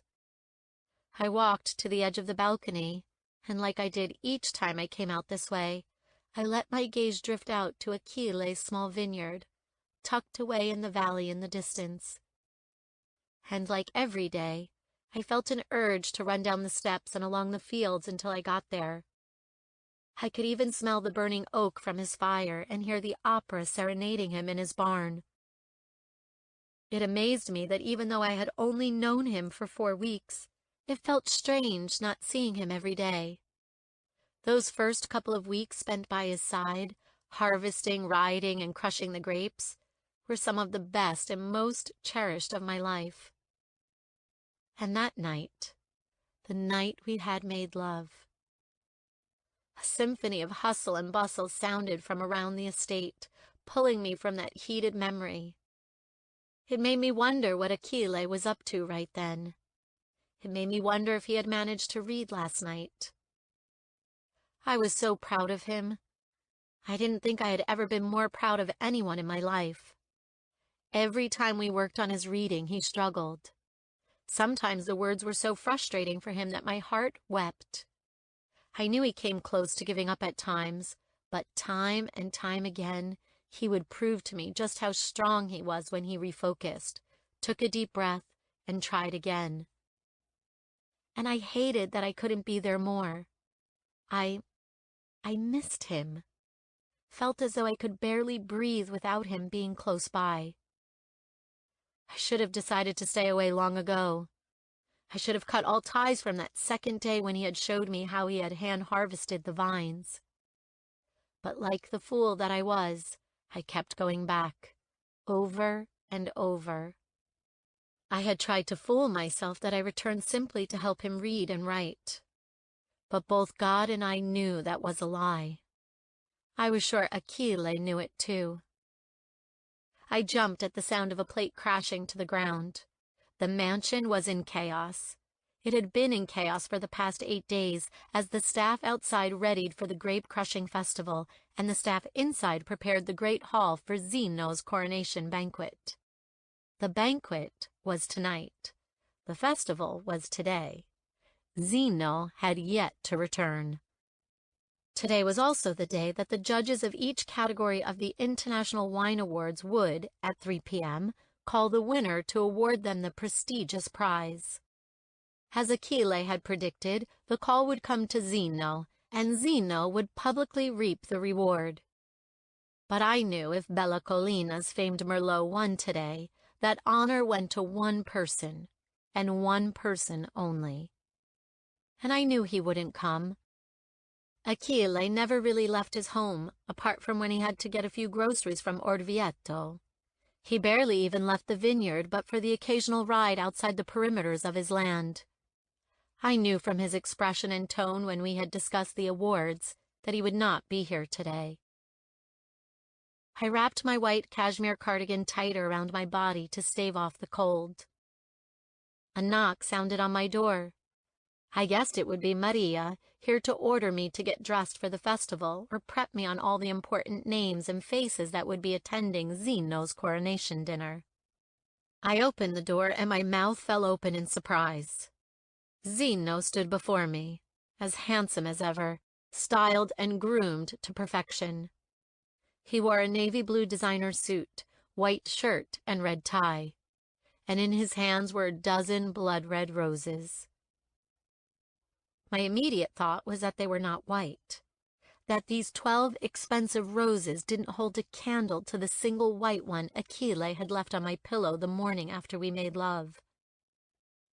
The one that was now pressed between the pages of Plato's Symposium. I had found the book in King Santo's library on the 2nd floor. Strangely, it had still been out on his desk, the pages worn and well read. It was curious. I had never even heard of that book before I came here to Italy. Suddenly it was all anyone seemed to be interested in. I had taken the book back to my room, where I had read it cover to cover. Every time I read about split aparts and lost missing souls, I would yearn for Achille until it became almost unbearable. Zeno, I finally said in surprise when his black eyebrows had begun to draw down at my muteness. He thrust the roses into my hand. Duchessa. He leaned in to kiss both my cheeks. As his lips met my skin, I wanted to push him off. I didn't want him this close. It felt as if my body was repelling his affection. Achille and I were magnetic. Zeno and I were opposing poles. "You're finally back," I said, heading back into my room and putting the flowers into a large vase that sat in the center of the table. I would arrange them later. "Just returned," he said tightly. There was an edge to his voice that made me turn and face his direction. Zeno had walked a couple of feet into my living room. Gone was the relaxed, confident man I had met that first night here. In his place was a man who was stiff and cold. He even seemed sad. I made myself smile. "I'm glad you're back. I thought I was going to have to host the grape festival and your coronation alone. The festival I could have managed, but the coronation? Well, I think they may have detected an imposter king in me." Zeno walked to my open balcony doors and stepped outside. I followed, unsure what was wrong with him. His hands were resting on the ornate stone balustrade, his back tight and arms tense as he looked out over his land. I stopped beside him, once again finding my peace in the view of Achille's vineyard. Zeno pointed to the track I used most days. "I used to play on that track as a child. These fields were my home each summer when I was younger. Then my mother left my father and moved back to her parents' home in Austria, and I was sent to Florence permanently. I knew Zeno's mother and father had been married on paper alone. It was yet another truth that the aristocracy pretended wasn't real. That Zeno's mother had left her husband and son and never once returned. Of course, divorce wasn't an option in our circles, certainly not in our devoutly Catholic society. My heart cried for Zeno in that moment. His mother had left him. I was sure from what my own mother and father had said that they were still not that close. "Is your mother attending tonight?" I asked. Zeno looked at me and laughed. Harsh, painful laughter. "No, Duchessa, she is not. My mother hasn't graced Italy with her presence in over a decade." "But you're her son," I found myself arguing. Zeno's laughter stopped. "I'm my father's son." He cocked an eyebrow. "Haven't you heard of my reputation, Caressa? I'm the playboy prince of Toscana, following in the footsteps of my equally promiscuous father." "I've never heard your father referred to in such a way," I said, conveniently leaving out that, of course, I had heard that said of Zeno. "He was," Zeno said plainly. "In his early life, and even when he was first married to my mother, his vice was women. It was only after she left us for Austria that he settled down, threw himself into the vineyards and the production of wine. But we were alike in more ways than I can count." I was surprised. I knew King Santo as many things, but a philanderer wasn't one of them. I didn't know. Zeno nodded his head, but didn't say another word on the matter. "Are you excited for the coronation banquet tonight?" I asked, just to try and change the subject.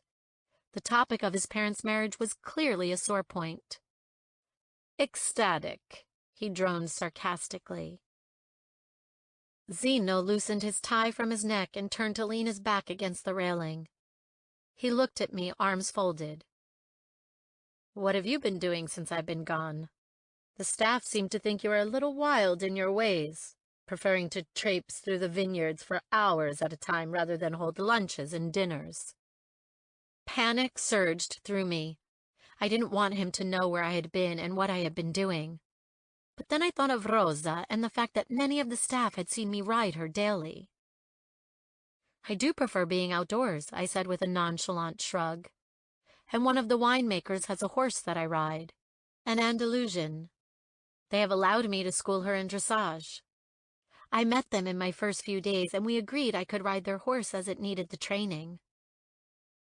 Zeno smirked and shook his head, presumably at some internal joke. "Another dressage enthusiast. My father was the same. Always away with the Savona dressage and show-jumping team when he wasn't here." I was glad he didn't push me for more information about the winemaker. I didn't want him to suspect Achille of anything. Then again, I was unsure if Zeno even knew the name of the man who made this estate's prize-winning wine. "Horses over luncheons, Zeno mused. "Maybe bringing you here to Bella Collina was a good idea after all." "Oh, I went to a couple of lunches with local ladies, and I hosted one luncheon. It was interesting, to say the least." I pretended to think hard, then said, "Baronessa Russo spoke of you a great deal." Every part of Zeno froze, and then he sighed. "I'm sure she did." He leaned in, so far that my nostrils became full of his expensive cologne. "I'm sure she did," he said again, then eyes lit with curiosity asked, "Were you jealous?" Zeno had told me we should always speak the truth, so I replied, "Not even a little bit." His eyes widened at my brazen honesty. Then he laughed. Head thrown back, he laughed hard. He shook his head and turned again to stare out across the fields. What a pair we make, Careza. Careza. I found it interesting how he had dropped Duchessa and now called me by my name. Silence fell. I felt as if he wanted to say something, to talk of whatever was on his mind. But in the end, he straightened without confiding a word. I had better go and get ready. The festival guests will be arriving soon. Yes, me too, I agreed. Yet I wanted to question Zeno further. Wanted to ask him if he thought this whole engagement was a farce too. But I bit my tongue. He already looked defeated for some reason. I didn't want to add to his troubles. And I thought of my father, thought of how disappointed he would be if I questioned my duty. I had been born for this. Zeno nodded his head in goodbye and left. I dressed in the knee-length Versace dress that had been selected for me, slipping my arms into the long sleeves and smoothing the burgundy fabric over my hips. I paired it with my favorite black heels, ones I knew wouldn't cause me any pain. Maria came through a short time later with a hair and makeup stylist. In less than an hour, I sported a fall-inspired makeup look and had my hair drawn back in an elegant low bun. The prince is waiting for you downstairs. Maria directed me out of my rooms. As we walked the long hallways to the main set of stairs, she said, "These will consist of mostly local people, but some guests. Wine enthusiasts, sommeliers, come from all over the world just to say they have crushed wine on Bella Collina's famous land. And of course we will have many of the aristocracy in attendance. Some have come early for the coronation and want to see the festival. They have been awarded rooms in the east wing of the house or in the guest lodgings in the courtyard." I nodded, trying to breathe through the sudden onslaught of nerves that flooded my stomach. "You and the prince will start the grape-picking contest and afterward award the winners on the stage in the courtyard. We have planned it all around the phone call at 3 p.m. from the wine awards. Of course, we are hoping and praying that we will win. I have organized for the guests of the festival to have a glass each of the Merlot if we take the coveted prize." She laughed. "I'm sure that's why they are all here anyway, so they can have a glass without paying through the nose for a full bottle." We reached the top of the stairs. Zeno was waiting below. He had changed into a fresh but similar blue suit. He looked every inch a Mediterranean prince. Maria smiled as he moved to the bottom of the staircase. Before we descended, Maria placed her hand on my arm. "Make sure you smile a lot today. Listen attentively to anyone who speaks. This is the prince's and your first public outing. We want the attending media and your guests to see you as a strong couple." She leaned in even closer.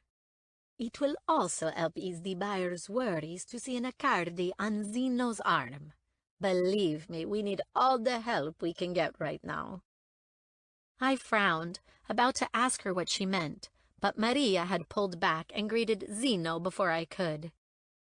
Was that why Zeno was so forlorn, so down? Were things even worse than before?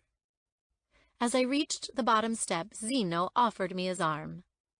"Are you ready?" "Yes," I replied.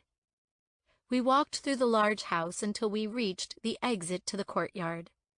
I could hear the sea of voices coming from outside. Music from a live band was playing, and I could smell the heady scents of succulent roasting meats, garlic, and herbs floating in the air. Zeno gave me one last look. He inhaled deeply, plastered a smile on his face, and pushed through the doors. The minute we entered the courtyard, I felt as though we had been transported back 100 years to before the royal family's abolishment. Everyone turned to watch us enter. My hand tightened on Zeno's arm as my legs suddenly felt a little unsteady. I was used to fancy events, but I wasn't used to being so under the microscope. Avoiding the stairs, I looked around at the courtyard. Green shrubbery and vibrant fall flowers climbed the stone walls. The rich smell of autumn trees filled the air, and the sun shone down on the cobbled floor like a golden spotlight. As Maria led the way to a small stage at the north side of the courtyard, I scanned the crowd. I saw lots of smiling guests who had turned out, some in fancy dress and some in team t-shirts for the contest. The aristocrats were even easier to pick out. They stood away from the locals and tourists, watching on with amused expressions. A few faces I recognized from the luncheon. I wasn't surprised to see Baronessa Russo here, but a genuine smile formed on my lips when Pia waved at me from her place to the left.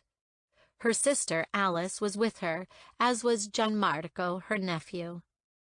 I waved at the young boy, and he gave me a small wave back. I had worked with him several times over the past couple of weeks. Pia had brought him to the estate rather than have me go to Florence. As predicted, he suffered from dyslexia, but he was already making progress. He was a sweet, shy boy who had simply needed a little help. As my eyes stayed locked on his timid face, my heart clenched. I wondered if this was what Achille was like as a child. A small boy hiding behind his father's legs, because the world outside the comfort of his vineyard was just too overwhelming and daunting. Gianmarco was struggling being in such a big crowd. I could see it. But he would be okay. I wondered whether, had Achille been given the help he needed at this age, he too would have been brave enough to come to festivals such as this, rather than hiding away from the world, starving people of both his beautiful personality and looks. A gentle squeeze on my hand forced me away from thinking of Achille again. I realized that I did that too often. He was never far from my mind, or my heart. I met Zeno's eyes, and he raised an eyebrow in question. I smiled to let him know I was okay. I heard some of the women at the front commenting on how I looked at him so lovingly, so adoringly. If only they knew.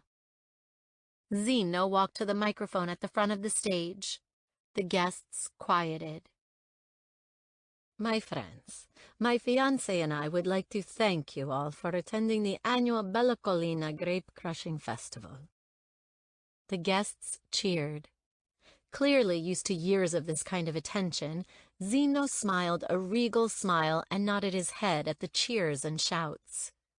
When the noise died down, he said, "Today is not only about the prize money of 1,000 euro, but about celebrating this region's exceptional wine and all of the work that goes into making it the best there is." Zeno waited for the crowd to calm from their newest cheer. His smile fell a little, and his voice became strained and somber. My father loved this estate. He chose to spend his time here over our palazzo in Florence, and he loved this festival, loved seeing his treasured land filled with such an outpouring of love from his guests. Zeno paused, then said in a rough voice, "And I am no different." He gestured to me waiting behind him. My fiancée adores this land and has spent every day since her arrival exploring its beauty. We both welcome you here today. So let's get this contest started. Zeno stood back from the microphone as the infectious excitement began sweeping through the courtyard. Zeno held out his arm again, and I threaded my arm through his. He led me to the opening of a field of vines. The organizers of the event rushed to place the contestants at their rows. They had 8 buckets to fill full of grapes, and the quickest team of 2 would win the money and a crate each of Savona wines. After the competition, the crowd was invited to stomp the grapes to celebrate the harvest. The wine produced from this would then be gifted to the church in Orvieto. Maria led us to a central spot and handed Zeno a flag adorned with the Savona crest.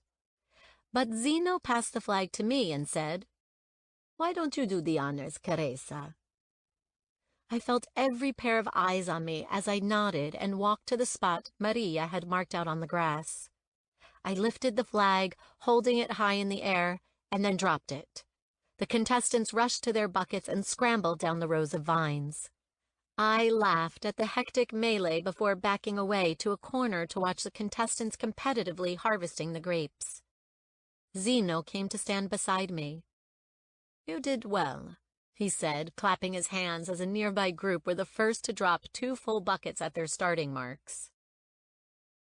"This is good." I gestured to the many people cheering and watching the contestants.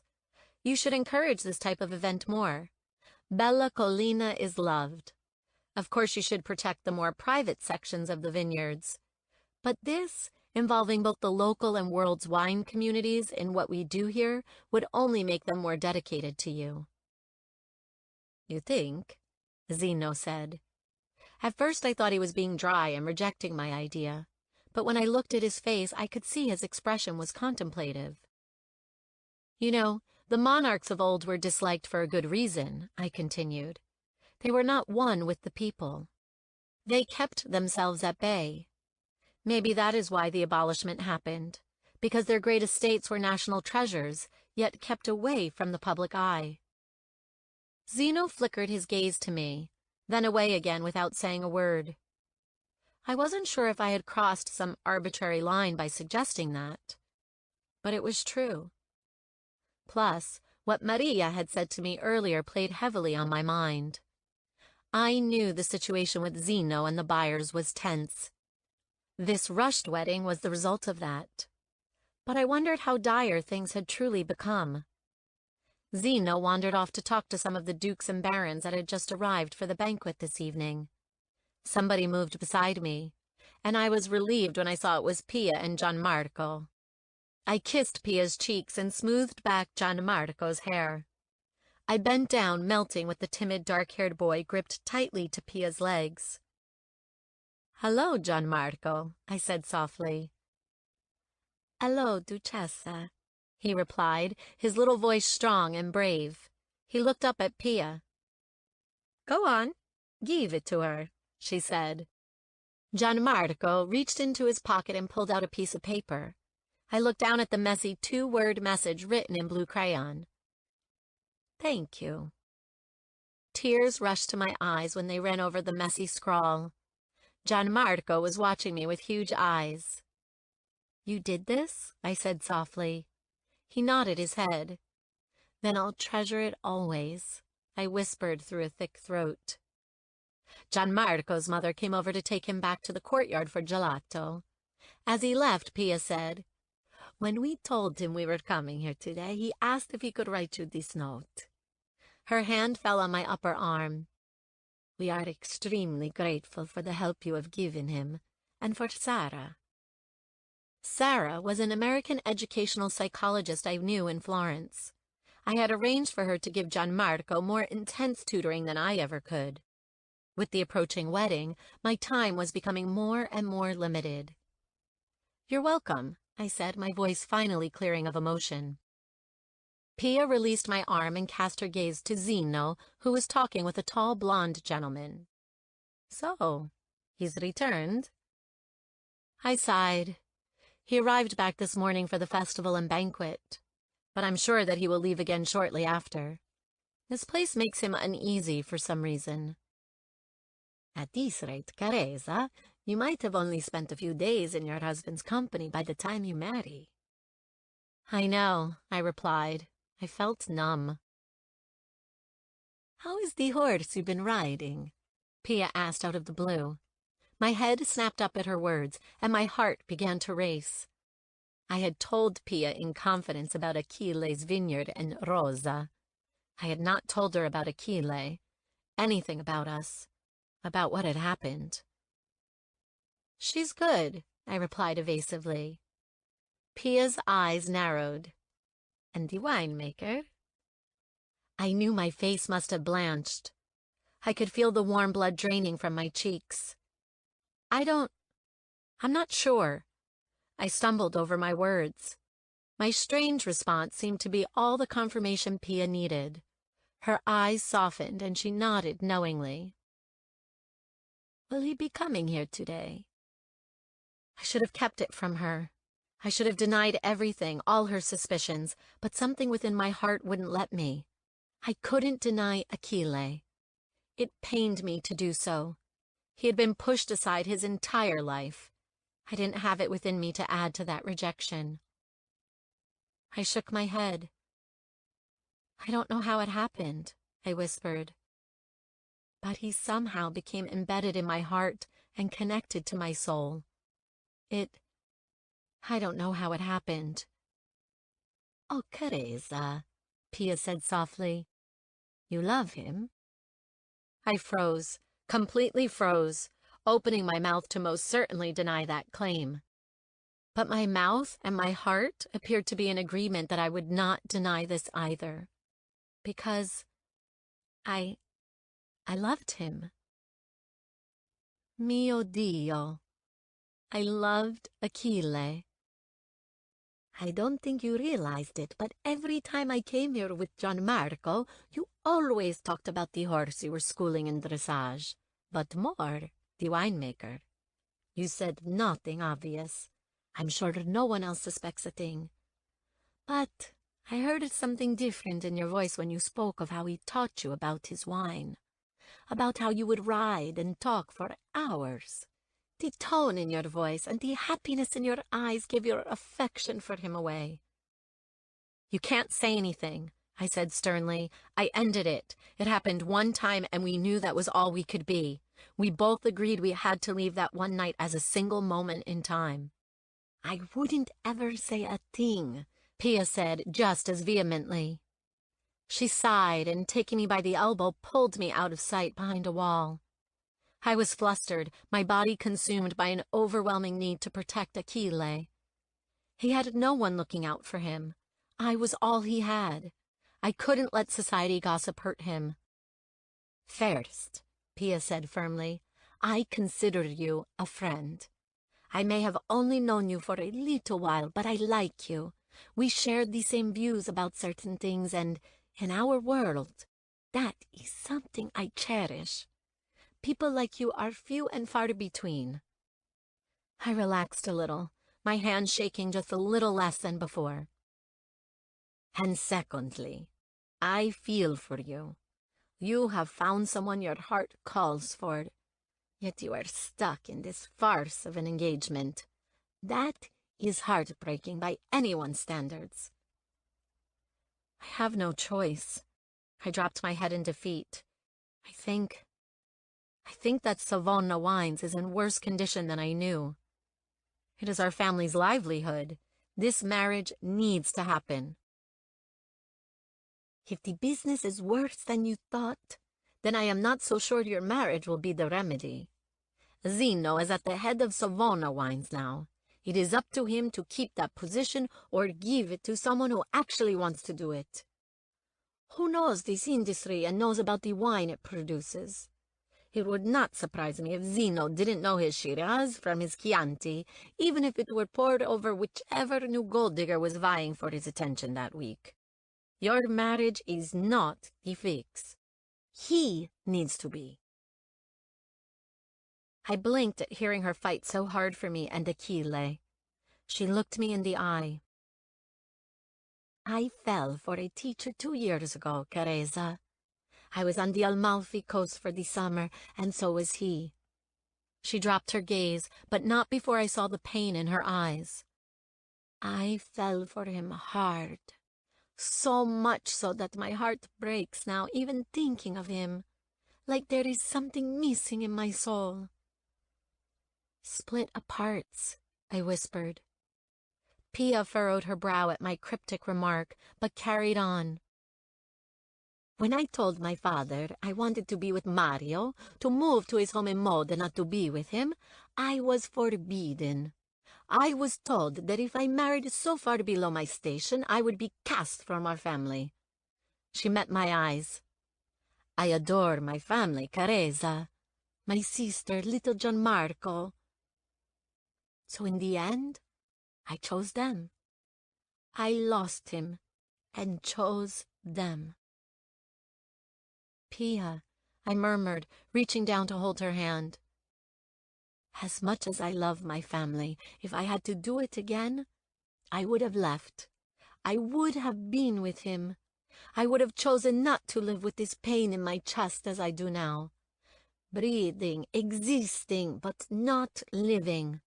Attending these ridiculous ceremonies and luncheons as if any of it even matters.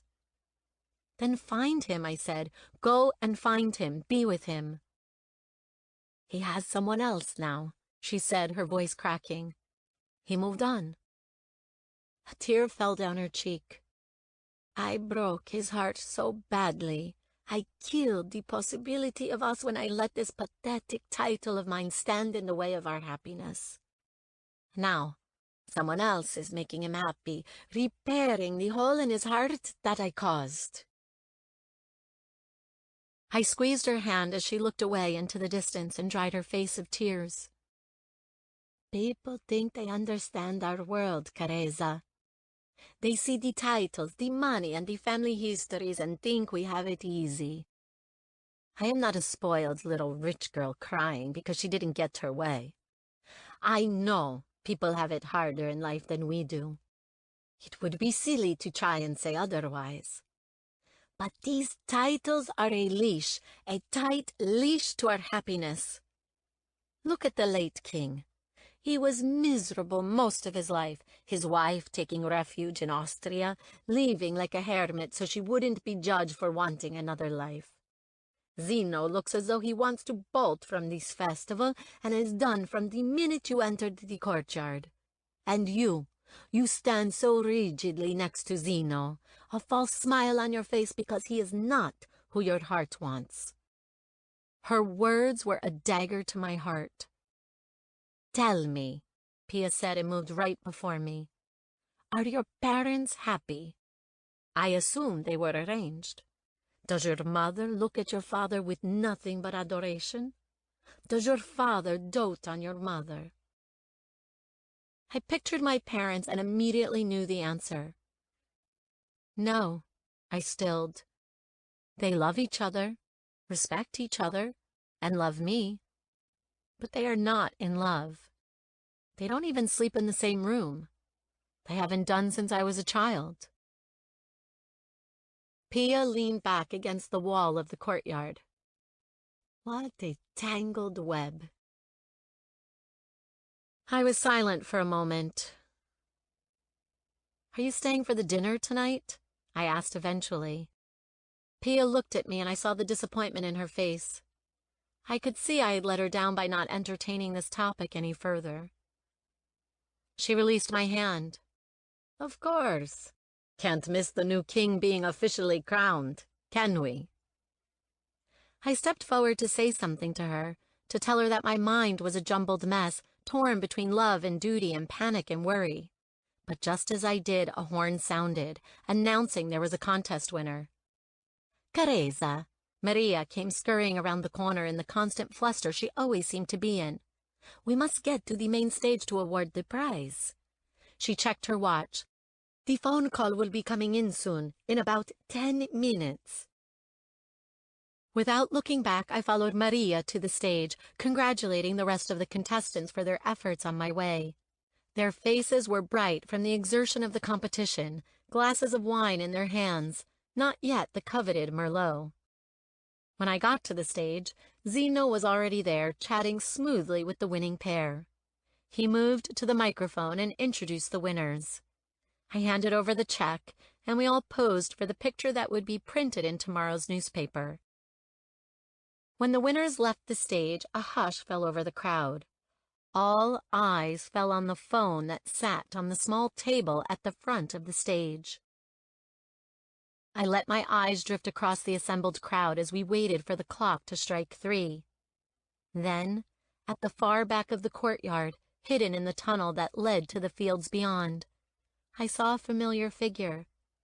A figure so well known to me that my heart pumped faster the minute my eyes fell on his messy black hair and bright blue eyes.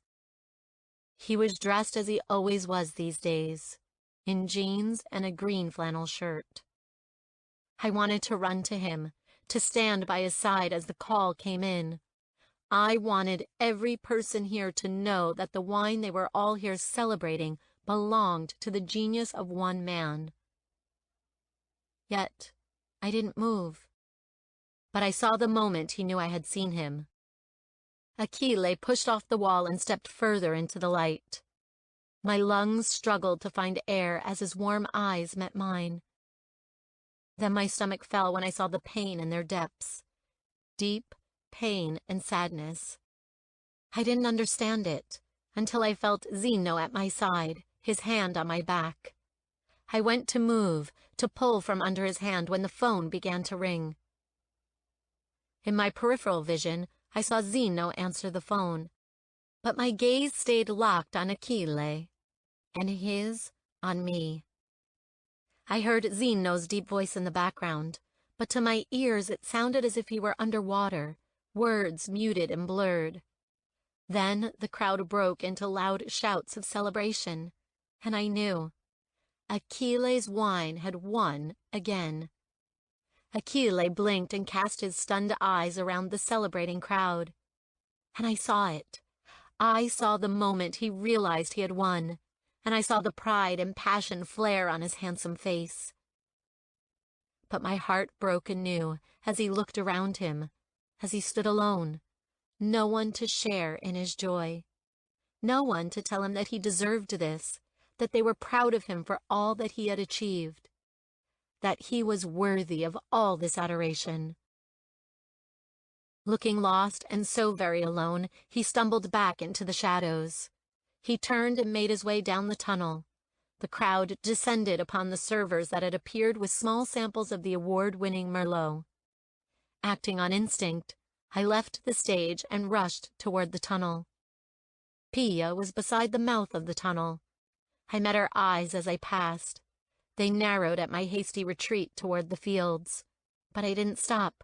I kept running through the tunnel until I arrived at a field and saw Achille disappearing through a far row of vines. Not giving up on my chase, I stumbled over the uneven ground until I hit the row. He was almost at the other end. "Achille!" I shouted. He froze in his tracks. He didn't turn around as I hurried to meet him, but he didn't run away either. When I caught up to him, out of breath, his shoulders were tense. "Achille!" I said again. I reached out my hand and pressed it against his back. Achille heaved out a long sigh and turned. My hand slid to his stomach, but his eyes never met mine. They stayed focused toward the sounds of laughter and music coming from the courtyard. Distant. "Achille!" I repeated one last time, stepping closer to him. I wanted to close my eyes and savor his addictive scent, but I kept my composure. "You won, Achille. Your Merlot won again." He didn't seem to react. His face was blank, only the slight crinkles around his eyes showing that he'd heard my words. His skin under my palm was scalding, the muscles hard. This was as close as I had been to him in weeks. When we'd studied lately, I had forced myself to keep my distance, as difficult as that was. But right then, I wanted nothing more than to be close. I wanted him to look at me and smile. I wanted to share this special moment with him. But that was all crushed when his jaw clenched and he said, "You looked good together on that stage, Careza." His eyes finally found mine. Pain, raw and uncensored pain, shone back at me. "Achille," I whispered, hearing my voice crack. He made himself smile, but if anything, that was even more devastating. Because I had seen Achille when he was happy. This was nothing like that. "You had better get back to your guests," Achille said. "The prince will be looking for you." He moved to turn away, but I found myself wrapping my arms around his waist and holding him as close as I had wanted to from the minute I saw him in the tunnel. I pressed my cheek against his chest and refused to let him go. Achille was a statue in my arms, until, with a pained sigh, he wrapped his arms tightly around my back. "I'm so proud of you," I whispered into the warm fabric of his flannel shirt. I squeezed my eyes shut and fought back the rising lump in my throat as his lips brushed a soft kiss to the top of my head. I held him tighter. I wasn't sure how I would ever let him go now that I had allowed myself to fall once again into the safety of his arms. "You deserve this. I'm so very proud." "Thank you," he murmured, a rasp in his voice. And then he pulled back. My arms dropped to my sides as he gave me one last long, agonized look, and left the row of vines for the protection of his small, isolated vineyard. I felt cold without his warmth. I let the tears that had built fall. I allowed myself to face the truth. I was completely, soulfully in love with Achille Marchesi. And that had just complicated things exponentially. "Teresa." I turned to look back toward the courtyard, only to see Zeno at the bottom of the row wearing a confused expression. As I walked toward him, I schooled my features, once again the Duchessa approaching her betrothed. "What are you doing down here?" he asked, searching the now empty vines for clues. I just needed to get away for a moment. The atmosphere in there became very overwhelming. I could see Zeno carefully assessing my answer, but then he shrugged. "You are expected to be present to mingle with the guests.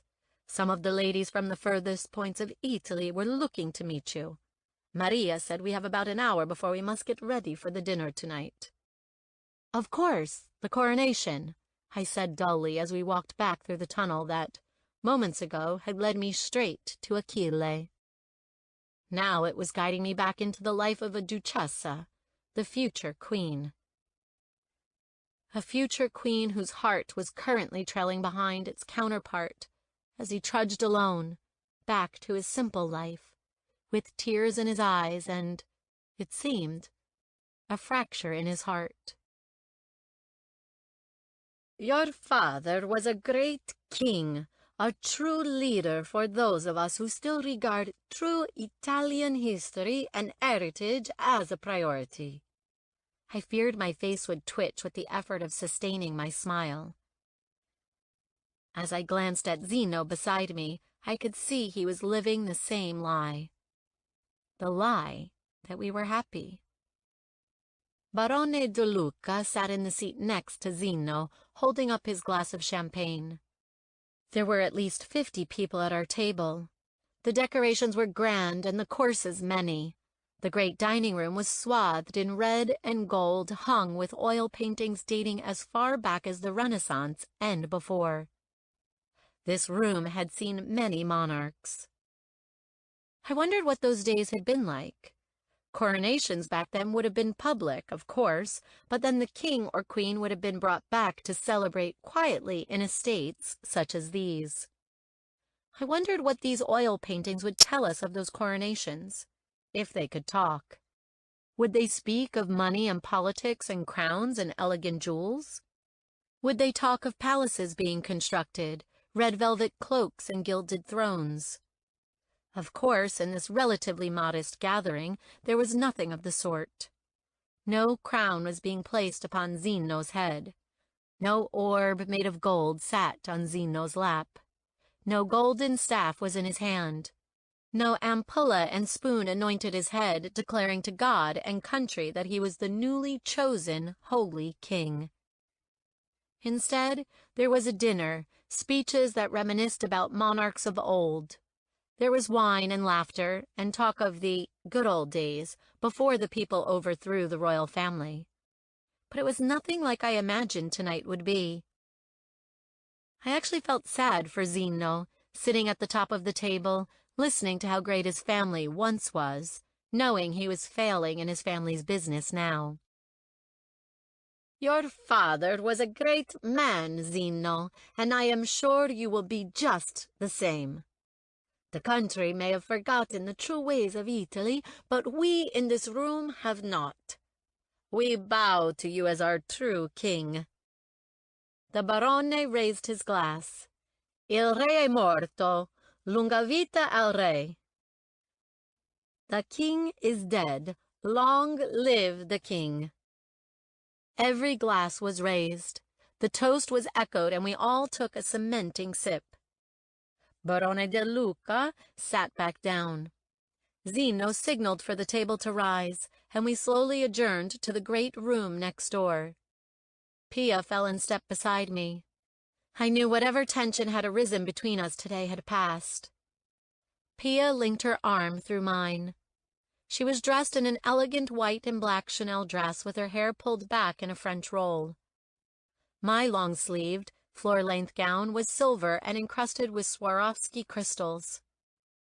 I wore my hair pulled up at the sides by two delicate 1920s diamond clips. The gown was perfectly fitted and shimmered like glass in the light of the low-hanging chandeliers, the low back of the dress leaving my skin completely bare to the bottom of my spine. "You look beautiful," Pia said. She looked over at Baronessa Russo, who was pawing her hands all over Zeno, desperate for his attention. "It's why she's acting that way, I'm sure," Pia said, tilting her head in the Baronessa's direction. But as I looked at her, all I felt was pity. No doubt she had been raised to believe she could have one day married the much-coveted prince. Every day I was here, her chances of that fell greatly. "I feel sorry for her," I said aloud. Pia just laughed and shook her head. Pia and I sat down across from the fireplace with Contessa Bianchi. The guests milled about the room, making idle conversation. After a while, Zeno moved toward the roaring fire, and the sound of a spoon hitting a crystal champagne glass chimed around the room.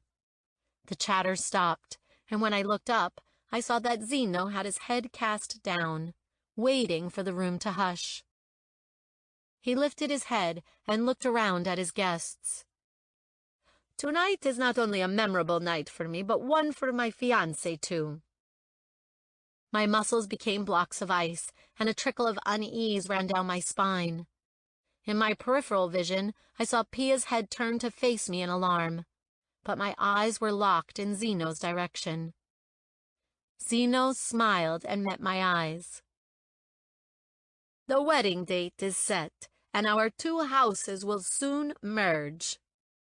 He paused, for effect, I was sure. "Could you please come up here, Duchessa?" Quiet murmurs ran around the room like a slow-rolling wave, but I stood and made my way to his place beside the fire. He turned to face me. I was sure my eyes were wide as I waited for what would happen next. Zeno took my hand. "Duchessa, we have been betrothed since we were children, and now have a wedding set for only weeks away." I swallowed as he reached for my hand. My left hand. My bare left hand. Zeno's thumb ran over my ring finger. He smiled. "We are engaged. Yet you have still to receive a ring to let everyone know that you are mine." "I think this is long overdue." I shuddered as he said the word mine. It was as though my heart physically rejected his claim. And of course it would. It already belonged to another. The room was tense, the air thickening with expectation. Zeno reached into his pocket and, in front of the blazing fire, dropped to his knee and stared up into my eyes. "Caresa Accardi, Duchessa di Parma, would you do me the honor of becoming my bride, the woman who will live her life by my side?" Zeno opened the red velvet box in his hand, and the ladies in the room gasped. Inside was a princess-cut diamond ring. The gold of the band shone like the brightest of suns, and the huge diamond threw its reflection around the room like a spray of perfect little rainbows. It was at least 5 carats. but all I could see when I stared down at this most impressive ring was Achille. All I saw when I looked into Zeno's face was Achille's blue eyes as he praised me for choosing a bunch of grapes correctly. I saw his timid smile as he allowed himself to laugh at one of my jokes, at the moments my upper-class breeding caused me to say something superficial, and Achille, with his quick wit and sarcasm, reminded me of how silly it sounded. But more than that, as Zeno kneeled before me, all I saw was the dream of it being Achille who was asking me to be his bride. To be the woman who would help him harvest the grapes, then lie with him at night in front of the fire, and he would read to me of Plato and split aparts. My throat was thick as the vision in my head became so very real it tricked my heart. Tears ran down my cheeks, but not for the reason the guests believed. Because this moment was my ruin. This moment, where the reality of what my life would become hit home. This ring, this symbol of eternal, never-ending love, as beautiful as it may be, felt like a prison collar as Zeno slipped it onto my finger. An expensive collar, but a collar nonetheless. The room broke into rapturous applause, taking my tears as a sign of being overcome with happiness. The Duchessa finally getting a token of love from the prince. They couldn't have been more wrong. Zeno's eyes narrowed as he got to his feet. He knew I did not care for him in a romantic way, and I knew he grew suspicious of my tears. "Bacio!" a member of the crowd called out, prompting murmurs of agreement from the rest of our guests. "Kiss!" I didn't want it.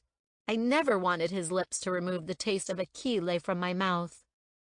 I didn't want to betray the night I had spent with Achille with this farce.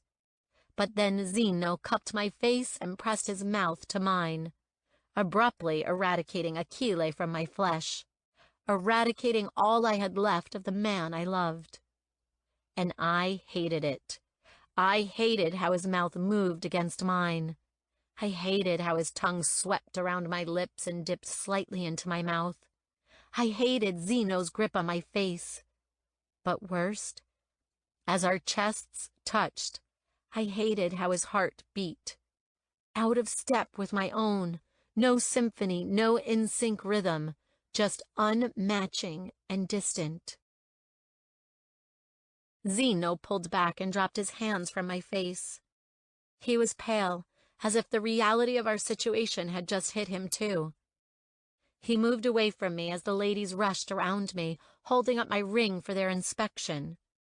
Zeno was being slapped on the back, but he looked a little lost underneath his usual confident mask. "Duchessa," the women cooed, "it is the most beautiful ring I have ever seen. You are so lucky." I smiled, nodding my head and giving rote answers when I could find the strength. And I played the part for another 2 hours, until at last I could make my excuses to leave. I said my last goodbye and darted for the stairs. With every step, my heart seemed to drain, until it was a desert in a drought, starved of life and thirsting for any kind of relief. The ring felt like a 10-ton weight on my finger, pulling me down. And with every step, Zeno's kiss blazed hotter and hotter on my lips, ripping away the memory of Achille's kiss that I had clung on to, with a heady desperation, for weeks. And now, it was gone. I had pushed Achille away, giving us just that one special night. But now all I could think of was being back in his arms. I wanted him in every possible way. I wanted his arms and lips and skin on my skin. I wanted him inside me, loving me just as much as I loved him. Hearts beating in unison, blood rushing for the vital touch of the other. As I reached my room, I let the tears fall, but I also gave in to my heart. I fled through the balcony doors, allowing my pumping blood to guide my feet. The cool breeze snapped at my wet cheeks as I ran as fast as my heels would allow to Achille's home. The night was dark, the stars creating a blanket of diamonds and glittering golds. It was late, too late, but I had to get to Achille. Like Cinderella, I too was running from a prince at midnight. But where she had run reluctantly back to her rags and simple life, I was running into the arms of a man who boasted just the same. Cinderella could keep the jewels, the carriage, and the prince. I wanted the vineyard, the faded jeans, and the golden touch of a beautiful winemaker. I slammed through the gate of Achille's cottage, the solar lamps leading me to his wooden front door. I rattled the handle, fighting for purchase with my shaking hands until it opened and invited me inside. I ran straight through, into the living room. The fire was burning, a single chair sitting before it. The books I had given Achille to read were stacked beside it, along with a pen fitted with the tripod grip and a pad of paper. My chest ached at the sight. Did he sit here every night, learning and trying? Alone, always alone. Pavarotti played quietly from an old record player in the corner. Flickering lamps and the fire's orange embers coated the whitewashed walls in a warm glow. This was Achille's life. Music and wine and loneliness. He deserved more. He deserved more than anyone could give him. Carezza. Achille's rough voice came from the doorway. He stole my breath. He was damp from the shower, his black hair wet, water dripping down his back. A towel was around his neck, and he wore black pajama bottoms. I felt a sudden wash of peace travel through me at just being near to him. Such peace that it was a healing balm to my pained soul. A peace that I knew, with everything that I was, only Achille could give me. Something had happened in the universe the day we had met. There was a cosmic shift, some destined alteration to the very fabric of who we were. The sun and the moon had aligned and cast us into one another's hearts, never to be torn apart. He said that once you find that person you're split apart, you are blanketed by such belonging, such desire that you will never want to be without it, as Plato said. And they don't want to be separated from one another, not even for a moment. The memory of Achille's words circled my mind. Belonging, desire. They don't want to be separated, not even for a moment. Were we those wandering lost souls reunited at last? Carezza, what is wrong? What happened? Achille stepped forward, worry etched onto his perfect, beautiful face. I threw myself against him, my arms wrapped around his waist, and I held on tightly. I felt his hot skin on mine, our bodies perfectly aligned, just like the stars that had guided us to this very moment, to this vineyard, to each other. Carezza, you're scaring me, he whispered as he held me tightly against him. I wanted to punish myself. How could I have walked away from this? How could I have ever left this feeling? How could I have ever left this man? I'd seen the pain in his eyes today as Zeno was touching me. I had seen him searching for someone to smile at him as his Merlot was deemed the best in the world. That should have been me. It all should have been me. But I had no idea how any of this could or would play out. We were destined for different paths. We were from such different worlds, yet shared the same soul. It all seemed so very impossible. Just hold me, I whispered as I turned my cheek to press against his warmth. I closed my eyes and just allowed this man to embrace me. I allowed his hands to run through my hair as he pressed tender kisses to my head.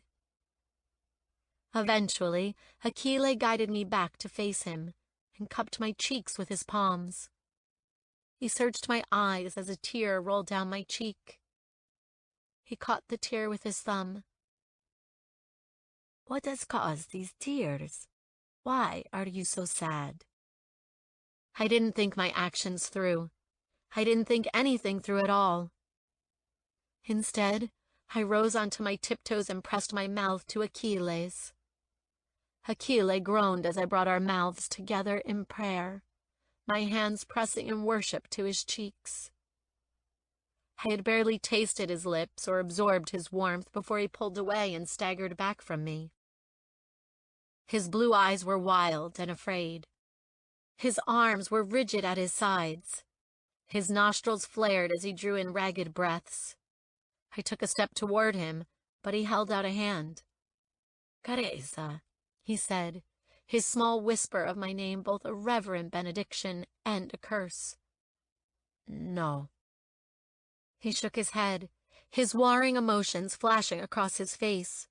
Hurt, desperation, passion, and confusion. Every single one was a stab to my heart. Achille, I pleaded, physically feeling my heart breaking. You said we had to stop this. He shook his head, his eyes lost and fearful.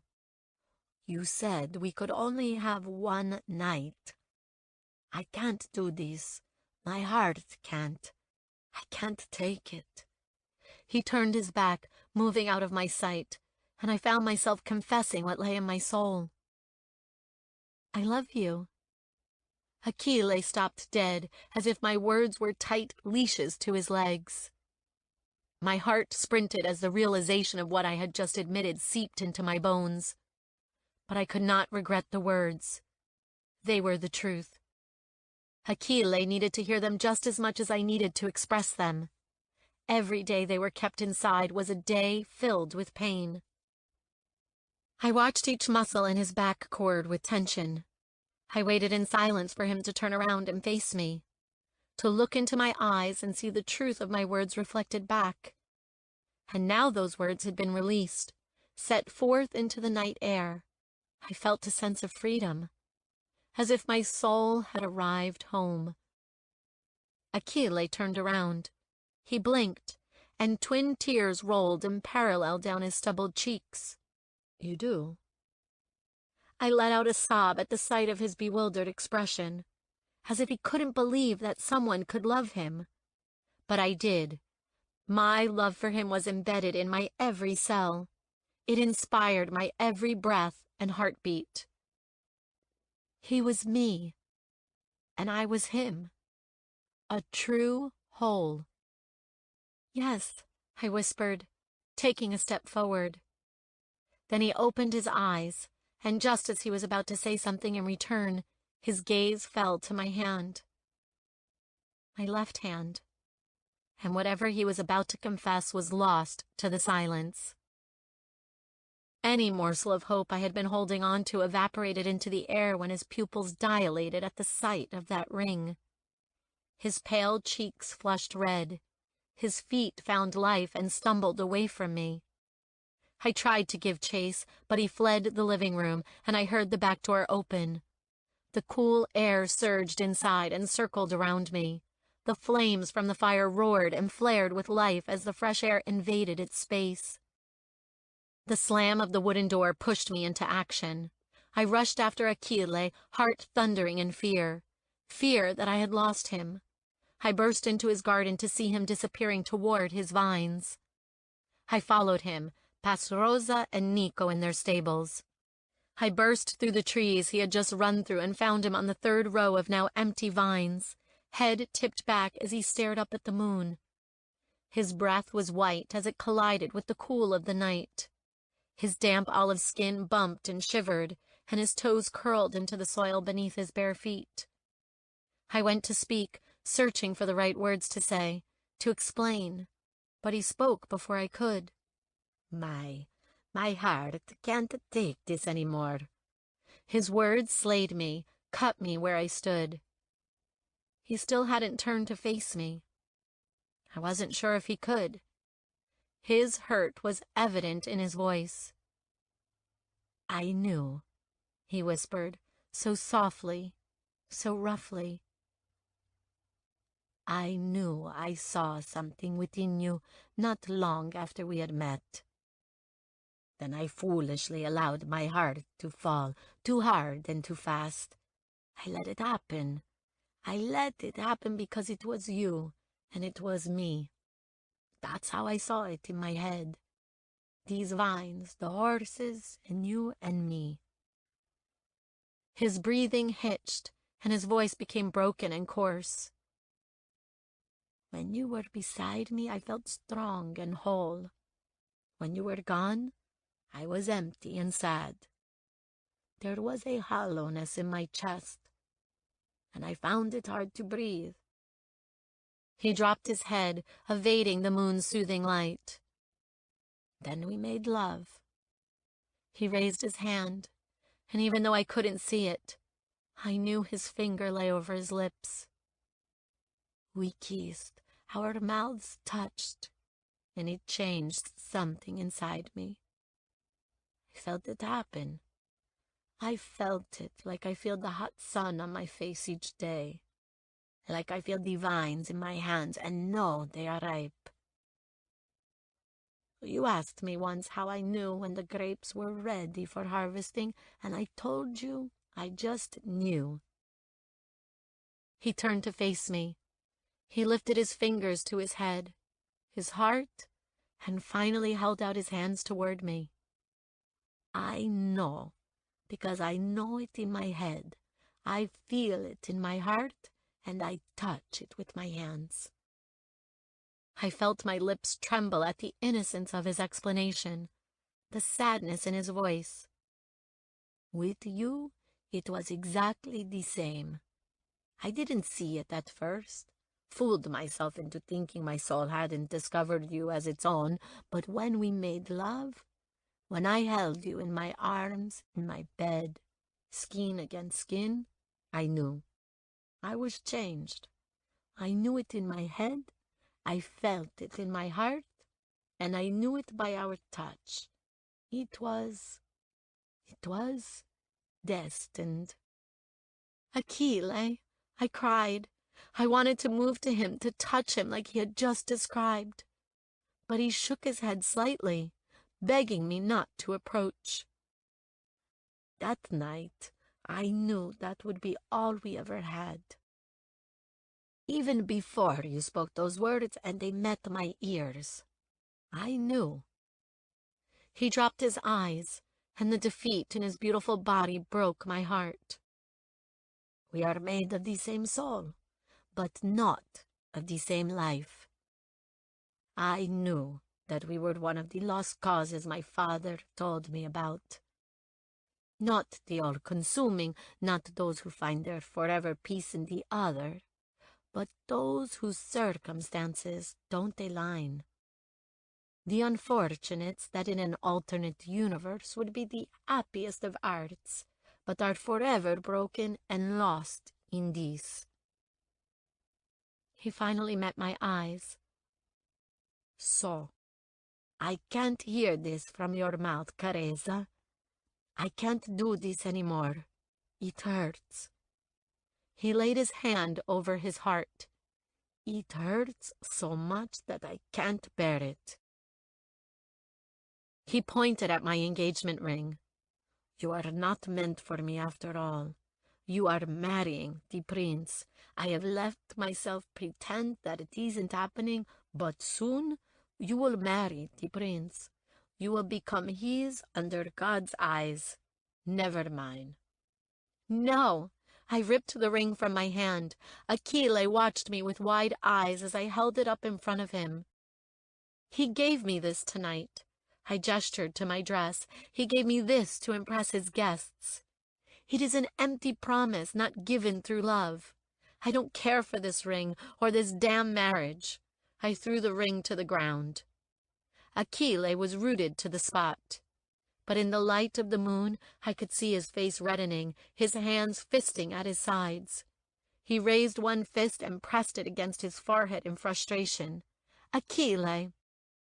I can't give you what he can, he said, his voice deep and hard. His hand dropped back to his side. I can't give you jewels and banquets and festivals in a mansion. He slapped his hand on his naked chest. I could give you me and my vines, but that is all.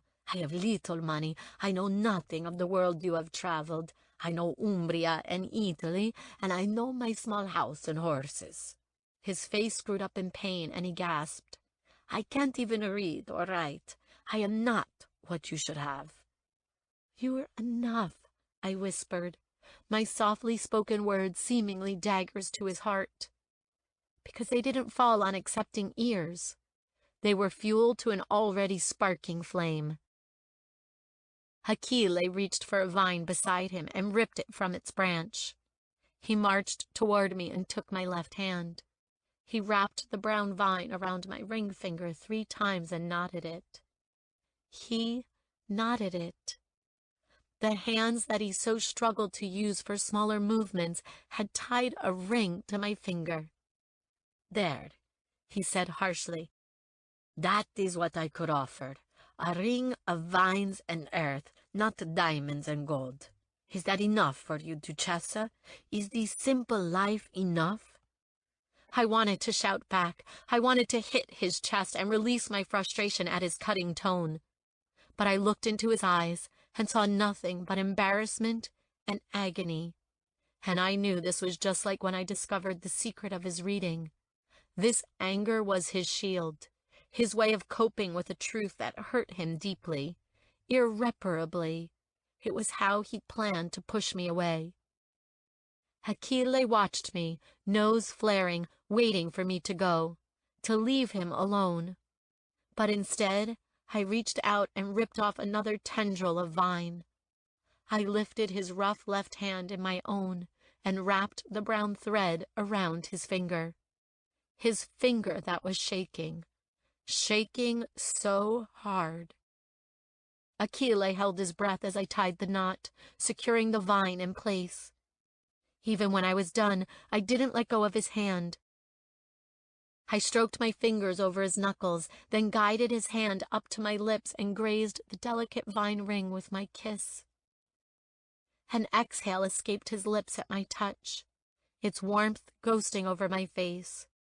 Without lifting my eyes from his work-roughened hands, I said, If my ring is made of a simple vine born from this earth, then so is yours. A strained sound caught in Achille's throat. I lifted my eyes, making sure I held his attention. I love you, Achille Marchesi, winemaker of the Bella Collina Merlot. I found you, my missing part, here amongst the vines, and nothing you say will ever change that fact. Teresa. Achille's eyelids drifted shut as the fight left his tired body. I edged closer, so close that my lips hovered over his chest. Needing to taste him, to have Achille eradicate the feel of Zeno's lips, I brushed a kiss over his chest, exactly where his heart lay. It beat in perfect sync with my own. Achille hissed at my touch, and as if a dam broke inside him, his hands threaded into my hair and tilted back my head. His mouth came crashing down on my own, a loud groan sailing from his throat. The instant his taste hit my tongue, my blood spiked with fever, my hands gliding to Achille's back to rake at his bare skin. He groaned as I strived to get him as close as I possibly could. We were frantic and untamed as we drank each other down, starving for the other's touch. I broke from Achille's mouth, searching for breath, and his mouth continued south, laying kisses over my jaw and my neck. I need you, I whispered. I need you now. I need you close. Achille pulled back and searched my eyes. His were almost black, his blown pupil eradicating the sweet blue. The next minute I was in his arms as he dropped to his knees, placing me gently on the flat, cold ground. But I didn't care. I would have let him take me anywhere, just to feel him inside of me again, just to feel his chest against my breasts and his body on mine.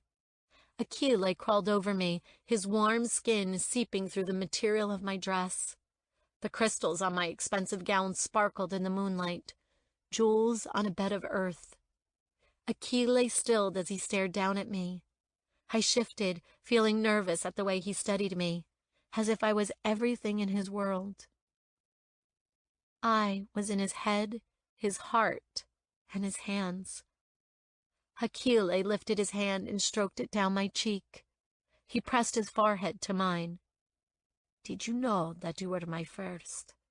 That night when we made love, did you know it was you I had been waiting for?" I didn't think it was possible for me to want or need Achille more than I had. I didn't think it was possible for my heart to expand any further, for my soul to mold any closer to his. But I was wrong. I was so wrong. Because as his cheeks flushed pink when he drew back his head, everything magnified on an impossible scale. Like a dream. My love for him was endless and boundless, and like the simple vine ring wrapped around my finger, I knew it was eternal. "I knew," I said as I ran my thumb over his kiss-swollen lips. "I knew, and I was honored. I still can't believe it was me you chose. It is me who was given a gift. Your heart." Achille turned his face into my hand, his cheek nuzzling the palm. He bent down and brushed his lips past mine. Mi amore per sempre. My love forever. I crushed my lips to Achille's. I shivered as he pushed up the skirt of my dress. He shifted until he was completely above me. And then he was filling me. He was taking me. Our souls and hearts bared, and no secrets left inside. My back arched as he filled me completely. His arms shook at the side of my head as his eyes closed. And then he moved. He rocked into me, slowly, purely, on the soil he tended under the naked moon and twinkling stars. The rich smell of the surrounding vines merged with the fresh smell of his skin and the peach scent from my hair. My hands explored his bare back, my fingers running through his hair as his rhythm increased and his breathing grew labored. His eyes opened, and they stared down at me with such intense admiration that tears built in my eyes. "I love you," I said, needing him to hear those words again. Achille groaned and took me deeper, making me his own. "Mi amore," he murmured over and over as he increased his speed, my hands clutching onto his hair as a familiar pressure built at the bottom of my spine. Shivers exploded through my body, and Achille stilled. Heads and hearts and hands. When I opened my eyes, Achille was gazing down at me, his skin glistening in the moonlight. "How do you say it?" he asked. I blinked, unsure what he meant. "In English," he asked. "How do you say ti amo?" I smiled. "I love you," I said in English, slowly so he could hear each word. "I love you," he echoed, his heavy Italian accent bringing such life to such beautiful words. "Why did you want to know it in English?" I asked as he lifted my left hand and ran the tip of his finger over the vine ring. "Because I wanted to be able to say it in both of your languages." His familiar teasing smirk came to his mouth. "Though I believe it sounds better in Italian." His smile fell. "I love you forever," he said tenderly. "Ti amo per sempre." I agreed.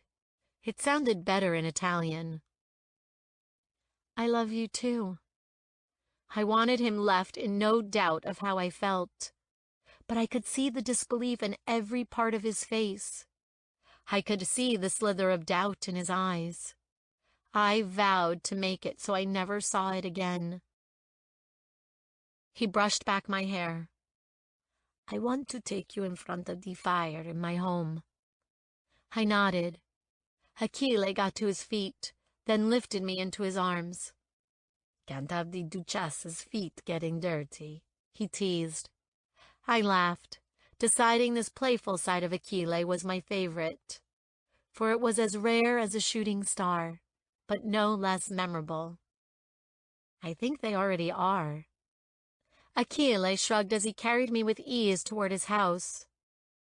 Then I will just hold you in my arms.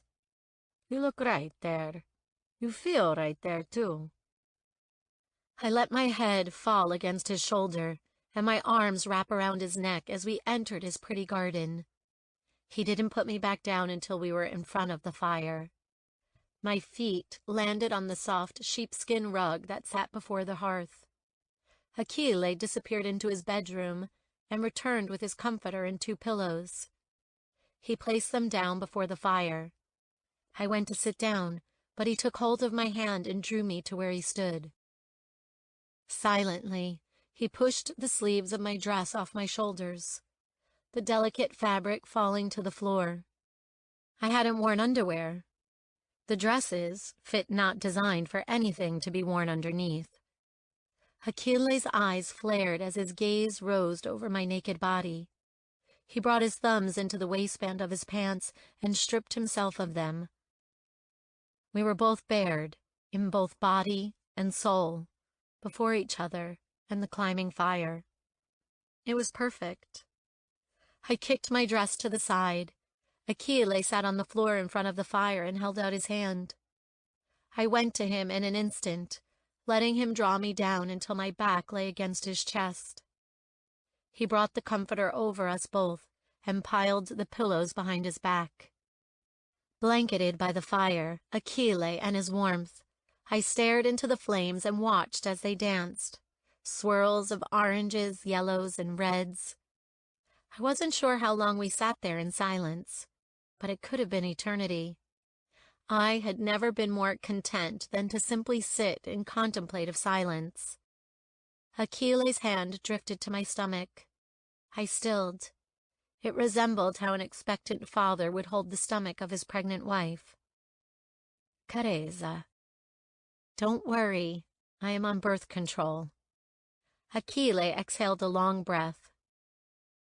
I would not feel worry if you carried my child, he said quietly. My heart swelled. Achille shifted his hand, and the next thing I knew, a book was placed on my lap. The title read, Greatest Wines of the World. I glanced up from where my head was tucked into the crook between Achille's shoulder and neck. His long black lashes kissed the tops of his cheeks. He chewed on his lip as though he was nervous. But I waited, with a racing heart, to find out why he had brought out this book. Achille had improved so dramatically in the weeks that I had been helping him with his dyslexia. But having seen his pile of books earlier, I knew that was mostly down to him. He must have been reading every night, searching for the words that had been out of reach his whole life. He was a fighter. He wasn't giving up this time.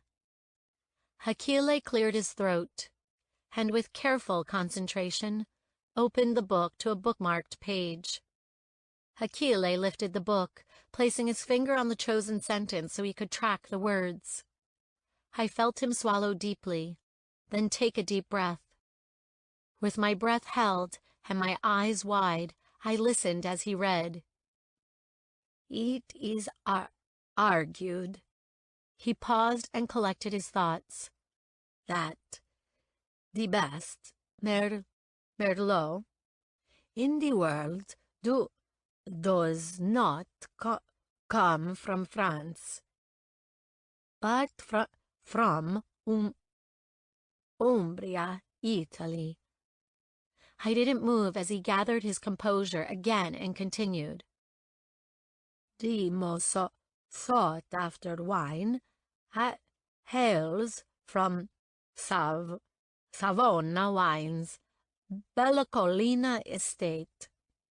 Achille read the final part of the sentence silently to himself, then said, 2008 is regarded as the best vintage to date. Achille released a heavy sigh and lowered the open book. His chin rested on my shoulder as he reached down and ran his finger under the words. Bella Collina.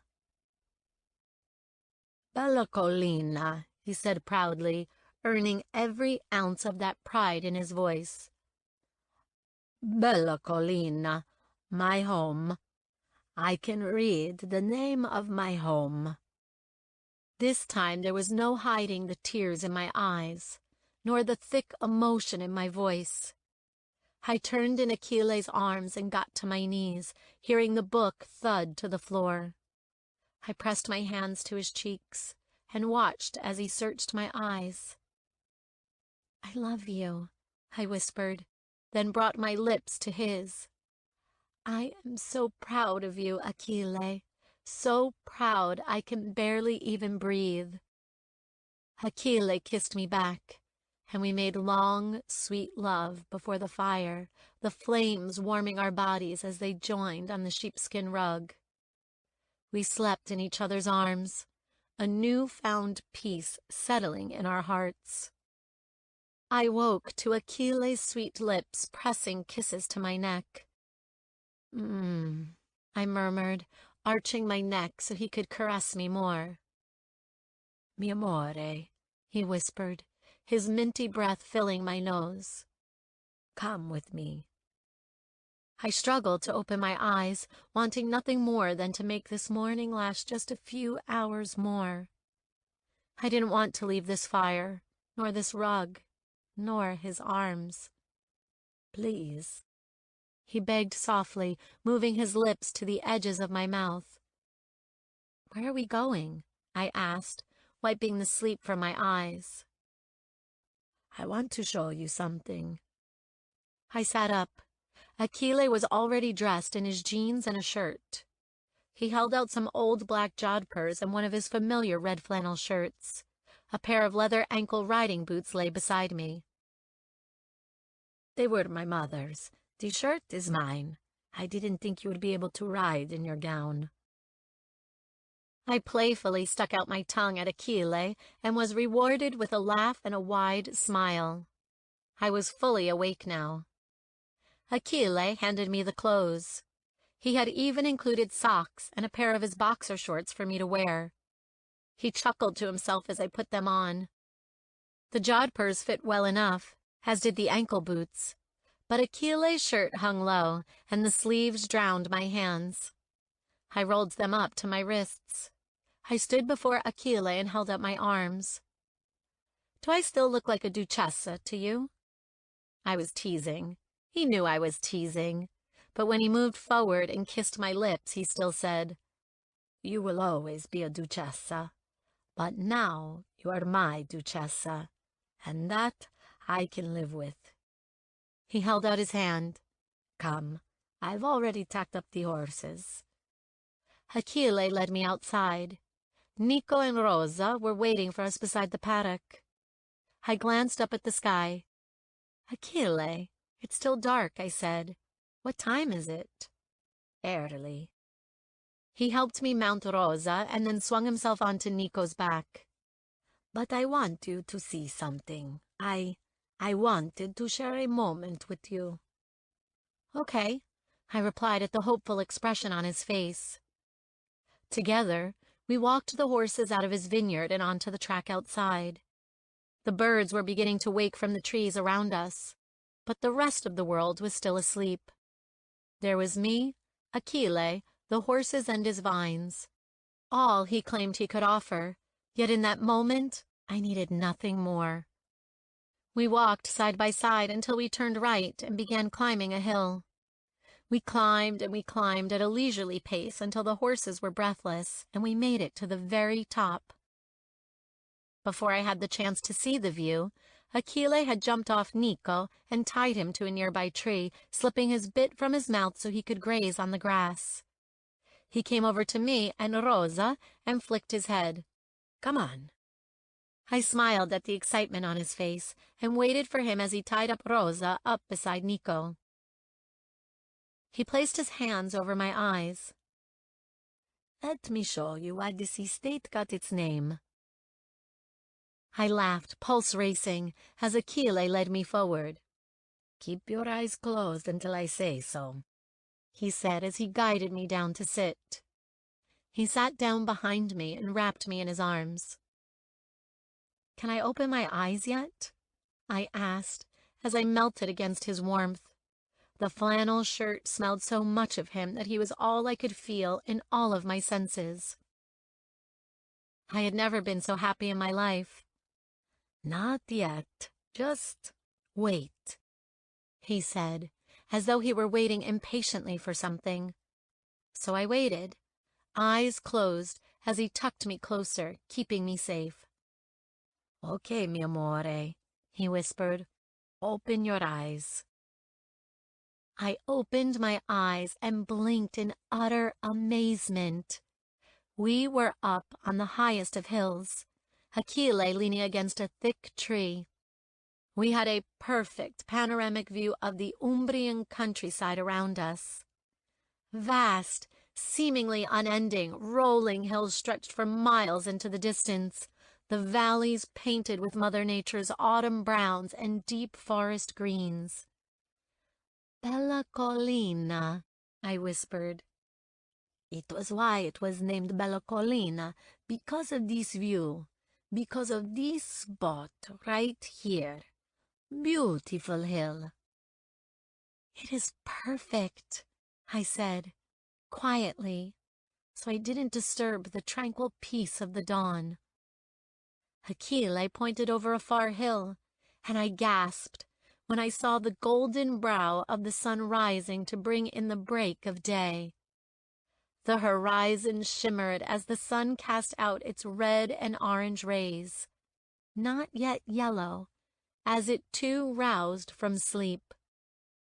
As I watched the waking sun grow higher in the sky, Achille's hand landed on mine and gently stroked over the vine ring.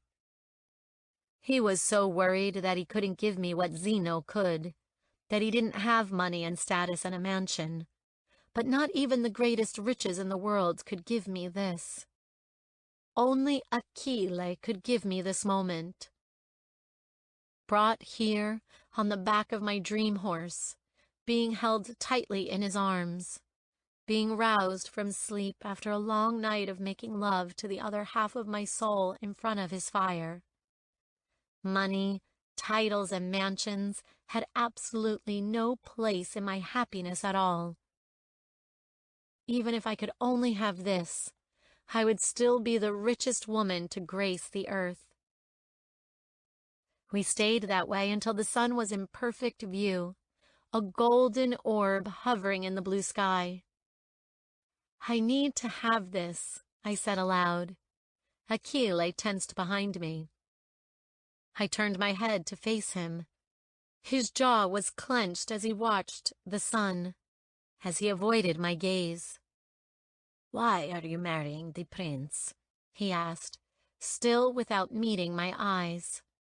My gaze narrowed at his question. This time it was my hand that sought out his vine ring. I let my fingertip ghost over it. I let it give me comfort when sudden nerves and doubt accosted my heart. It was an agreement from our childhood, but now it is mainly because of the king.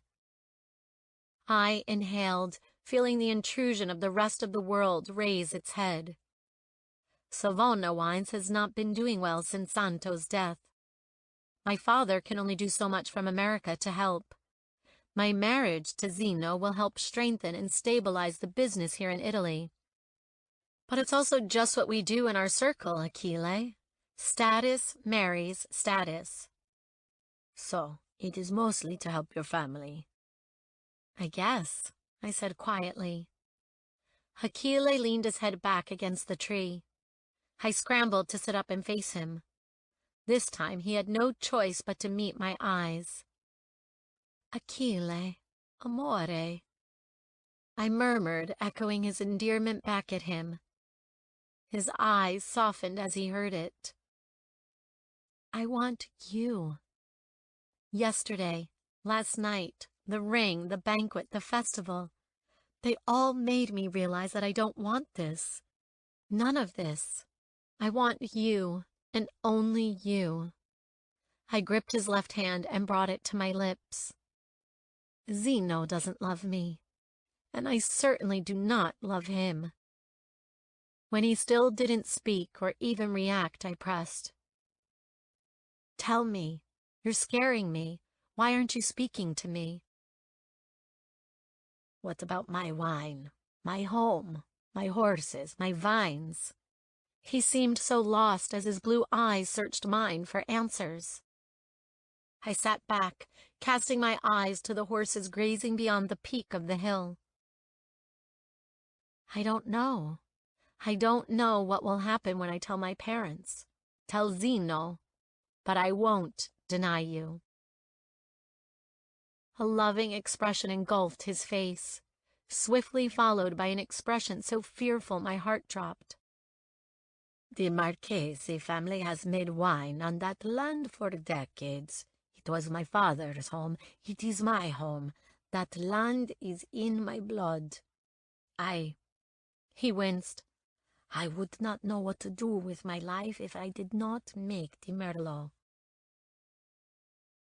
I didn't know what to say to that. I tried to imagine Achille without his land and his simple but worthy life here at Bello Collina. It would devastate him to lose it, and Savona wines would never recover if the Merlot were lost. Then we buy more time, I said, desperate to try and think straight, of a plan, of something. I will talk to Zeno. I will talk to my parents. I will make them understand. As harsh as it sounds, this marriage is about money. Your Merlot is essential to my father and Zeno's business. They wouldn't let you go, not even for this, I think. Achille's shaking hand cupped my cheek. I won't come between you and your family. Family is the most important thing. You will not know this until you have to live without it. Achille, I whispered sadly. Wait until this year's vintage is complete. I need to concentrate this month on finishing the process. Then comes the bottling, then we can tell them, I said, realizing that would give me until mid-December. It was close to the wedding, but I hated how fearful Achille was of losing all he ever knew. So we would wait. What were a few weeks anyway? Okay, I said soothingly, pressing my forehead to his. We will wait. But there's no going back now, Achille. I dropped kisses to his cheeks, to his head, and finally to his lips. When I broke away, with his hands running through my hair, I said, I need to kiss you and touch you and make love to you. I will help with the wine, your reading and writing and the horses, and I will find a way to love you each night until I can have you forever. You promise, he said, so quietly that I lost my heart to him all over again. With everything I am. Achille brought his mouth to mine, and I kissed him against the breathless backdrop of an Umbrian dawn. I kissed him until the sun's rays began to caress the back of my neck, and the brightening sky told us it was time to go. As we rode back toward his house, we passed the botanical garden. Achille abruptly dismounted Nico and jumped to the fence. I panicked, wondering what he was doing as he disappeared inside a greenhouse. But that question was answered when he walked out clutching a single white rose. His lip hooked shyly up at the side as he stood beside me and offered the rose to me. I took it, as I always would. Thank you, I said, smelling the fragrant, delicate petals. Achille jumped back on Nico, and we continued our ride back to his vineyard. He picked up Zeno's engagement ring from the field. You will need this for now, was all he said as he tucked it into my pocket. Then I left Achille with a long, slow kiss, a promise that I would see him soon. My walk this morning was slow. I allowed myself the luxury of time, drinking in the countryside around me. I held my single rose in my hand, breathed in Achille's scent from his shirt. I kicked up the dust from the track and tried to imagine Zeno playing on it as a child. I wondered if he knew Achille, if he had ever even spoken to him. And I tried to imagine what would be said, weeks from now, when I told my family I wouldn't go through with this marriage, when I told Zeno that I chose my heart over wealth. And I prayed that, whatever happened, Achille didn't regret me. That would be a punishment worse than death. When I entered my rooms, I went straight to the bathroom and showered. I was hungry from the long, sleepless night, so I decided to go downstairs and get an early breakfast. I made my way along the hallway and down the stairs, taking the route through the study to the back door of the kitchen. As I entered the study, it was dark, the long red velvet drapes blocking out the early light. I wondered why the housekeeper had forgotten to open them. I pulled them back, allowing in the light, when a voice from behind said, "Leave them." I spun around, hand on heart, only to see Zeno slouching in the large leather chair next to the unlit fireplace. "Zeno, you scared me," I said, trying to calm my heart. I moved toward him and saw he was clutching a full glass of scotch, an almost depleted crystal decanter on the table beside him. He was still dressed in last night's suit, but his tie was gone, and his jacket was crooked. His hair, for once, was a mess, the dark ends sticking up in every direction. "Zeno," I said, moving to stand before him. "Have you been here all night?" It took him a while to lift his head. When he met my eyes, his were unfocused. "Are you drunk?" I asked, beginning to worry. "Not enough," he slurred and threw back the remainder of the scotch in his glass. He quickly refilled it with what was left in the decanter. "Why have you been drinking all night?"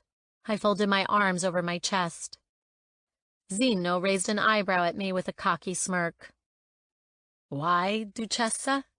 Are you suddenly interested in me, in my welfare?" "Don't be absurd, Zeno. Of course I care for you, and I want to know why you are drinking yourself into a stupor." Zeno reached out sloppily and patted the chair next to his. "Sit down, fiancé." I cautiously did as he said, smelling the strong scent of liquor on him the minute I was beside him. He tried to smile at me, but it was another forced grin. I was tired of all the pretense. "Stop it, Zeno. There's no one here for us to lie to right now. Just tell me what is on your mind." "What is on my mind?" Zeno trailed off and bowed forward. I saw him freeze, then look at me. "Where is your ring?" "Cost me a pretty penny, that did. But I had to make sure my Duchessa was impressed." He leaned closer still. "I even made you cry." He pulled back. "Or was that just a good act? I know you weren't crying from happiness. Did I make you cry in sadness, Duchessa? Because you were tying your life to me?" I'd had just about enough of this, so I shifted my chair to face him directly and took the scotch from his hand. Zeno's face clouded with anger, but I held up my hand and said, "Tell me why you've been here in this room all night, and don't try and joke or charm your way out of it. I want the truth." Zeno tried to stare me down, but then sagged back in his chair and ran his hand over his face. "I know you think I have been in Florence all of this time screwing anything that moved, but you are wrong." I stayed quiet, waiting for him to carry on. He leaned to the side of the chair, defeated, his head resting against the headrest. "I haven't. I was there a couple of days when I had to be. but I have been all over Italy to our buyers, trying to convince them to stay with Savona wines over our competitors." He laughed a humorless laugh. "Turns out they don't trust me. They grilled me, asked me questions about our production that I couldn't answer, asked me about a plan for the future, one I didn't have. They questioned me on everything, and I didn't know a thing. I, the prince, was put to the test by wine buyers and merchants and made to look a fool." Zeno sighed, reining in his anger. "And if I have to hear from one more person that I am not the man my father was, that I am not as dedicated to these vineyards as my father was, I will scream." "Does my father know?" I asked, feeling my face pale with worry. "Does he know that we are losing business?" "We?" Zeno said patronizingly. He flicked his hand. "He knows some. I haven't told him of the rest." "Zeno," I rubbed my forehead, "how many buyers have you lost?" Close to 70%, he said. And I instantly felt sick. "But how? That's crazy," I exclaimed. "And the Merlot? That is not selling? I thought there was a waiting list."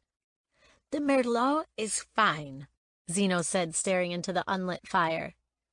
"It is expensive, but with the small quantities produced, it doesn't bring in enough revenue to even sustain this place." He sighed. "Teresa, we have 11 properties all over Italy and own hundreds of thousands of acres of land. All our wines must sell, not just the Merlot. We have lost winemakers to our competitors. They took other offers when my father died because they did not know me or trust me." "Why didn't you work with your father to learn the business?" I asked, feeling my anger taking hold. Zeno was a 26-year-old man. How could he have lived so carelessly? "I had no interest in it. He wanted me involved, but it didn't appeal to me. In the end, he told me to take a break and he would handle things. So I did." "You spent your time drinking and partying instead of learning the family business? Is it any wonder the buyers are jumping ship?" Zeno's fingers tightened on the arms of his chair. "And what the hell would you know?" "I know that since I have been here, you have made an appearance at this property twice," I snapped.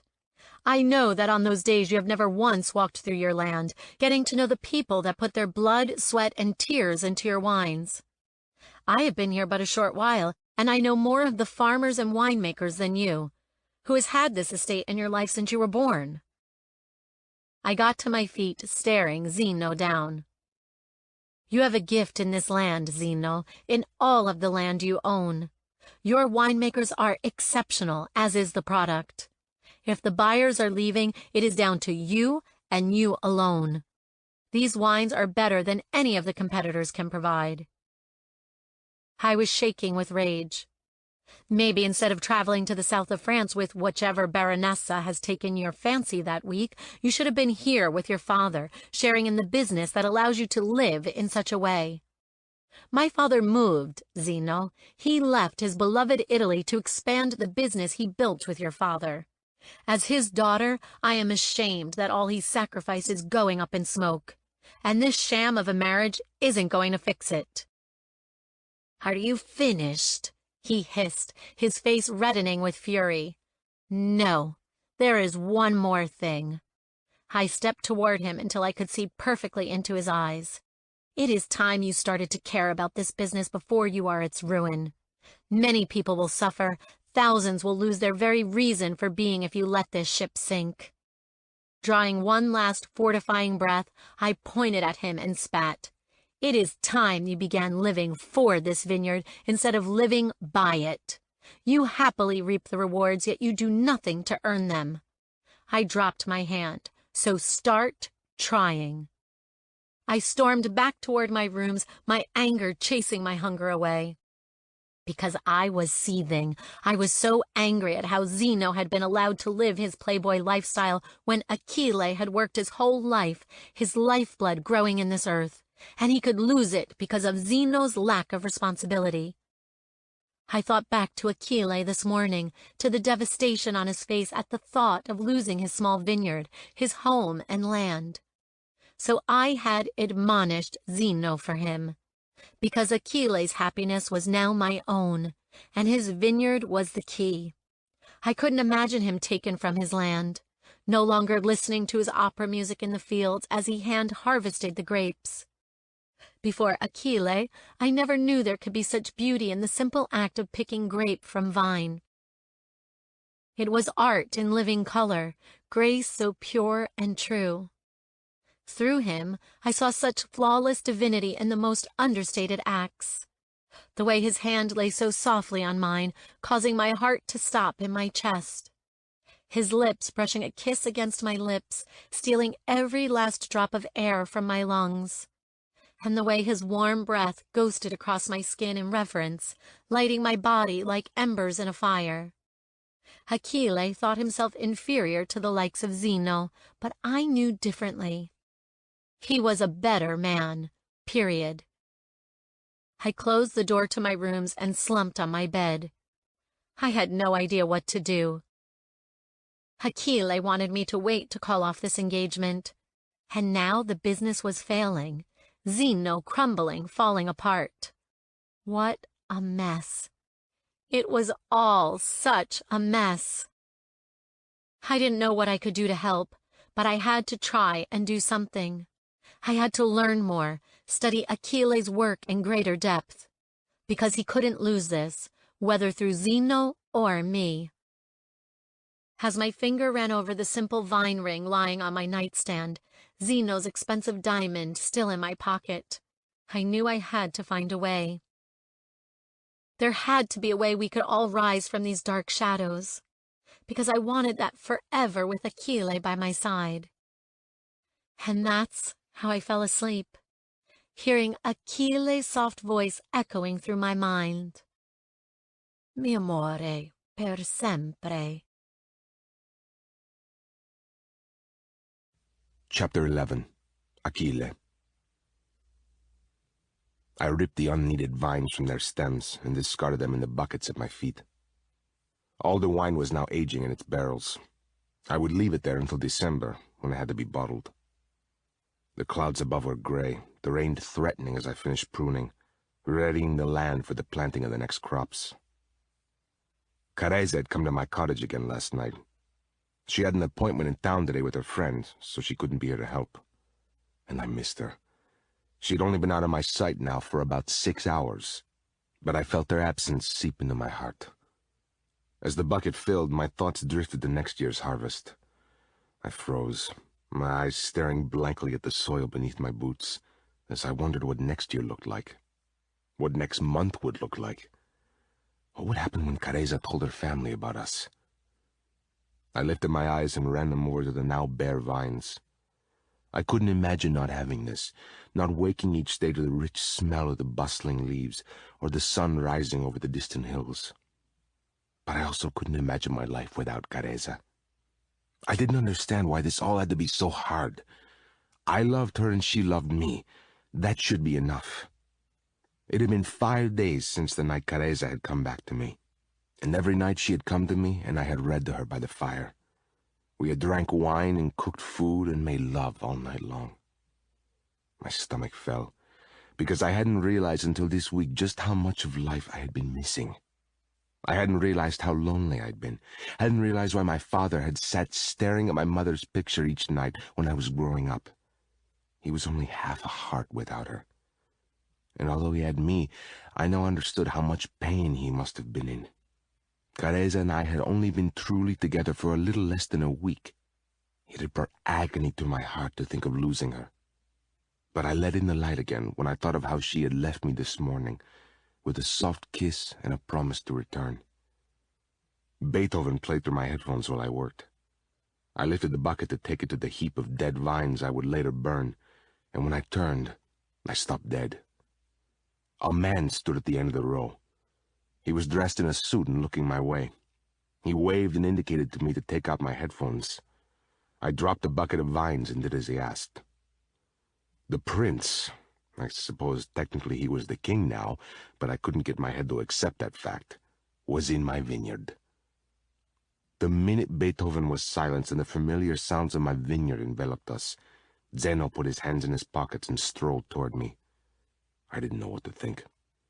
Seems the apple didn't fall far from the tree. Zeno stopped a few feet from me. As I narrowed my eyes, wondering why he was here, I couldn't help but think of Careza. He didn't deserve her. He couldn't have her. I waited for him to continue. Zeno smiled and raised his eyebrows. He pointed around the vineyard. You and your father. Seems whatever ran in his blood runs in yours, too. Zeno tilted his head to the side. Though you look nothing like him. Your father was short with fair hair. You're tall and dark. But the winemaker gene was clearly more dominant in his coloring. I stayed silent.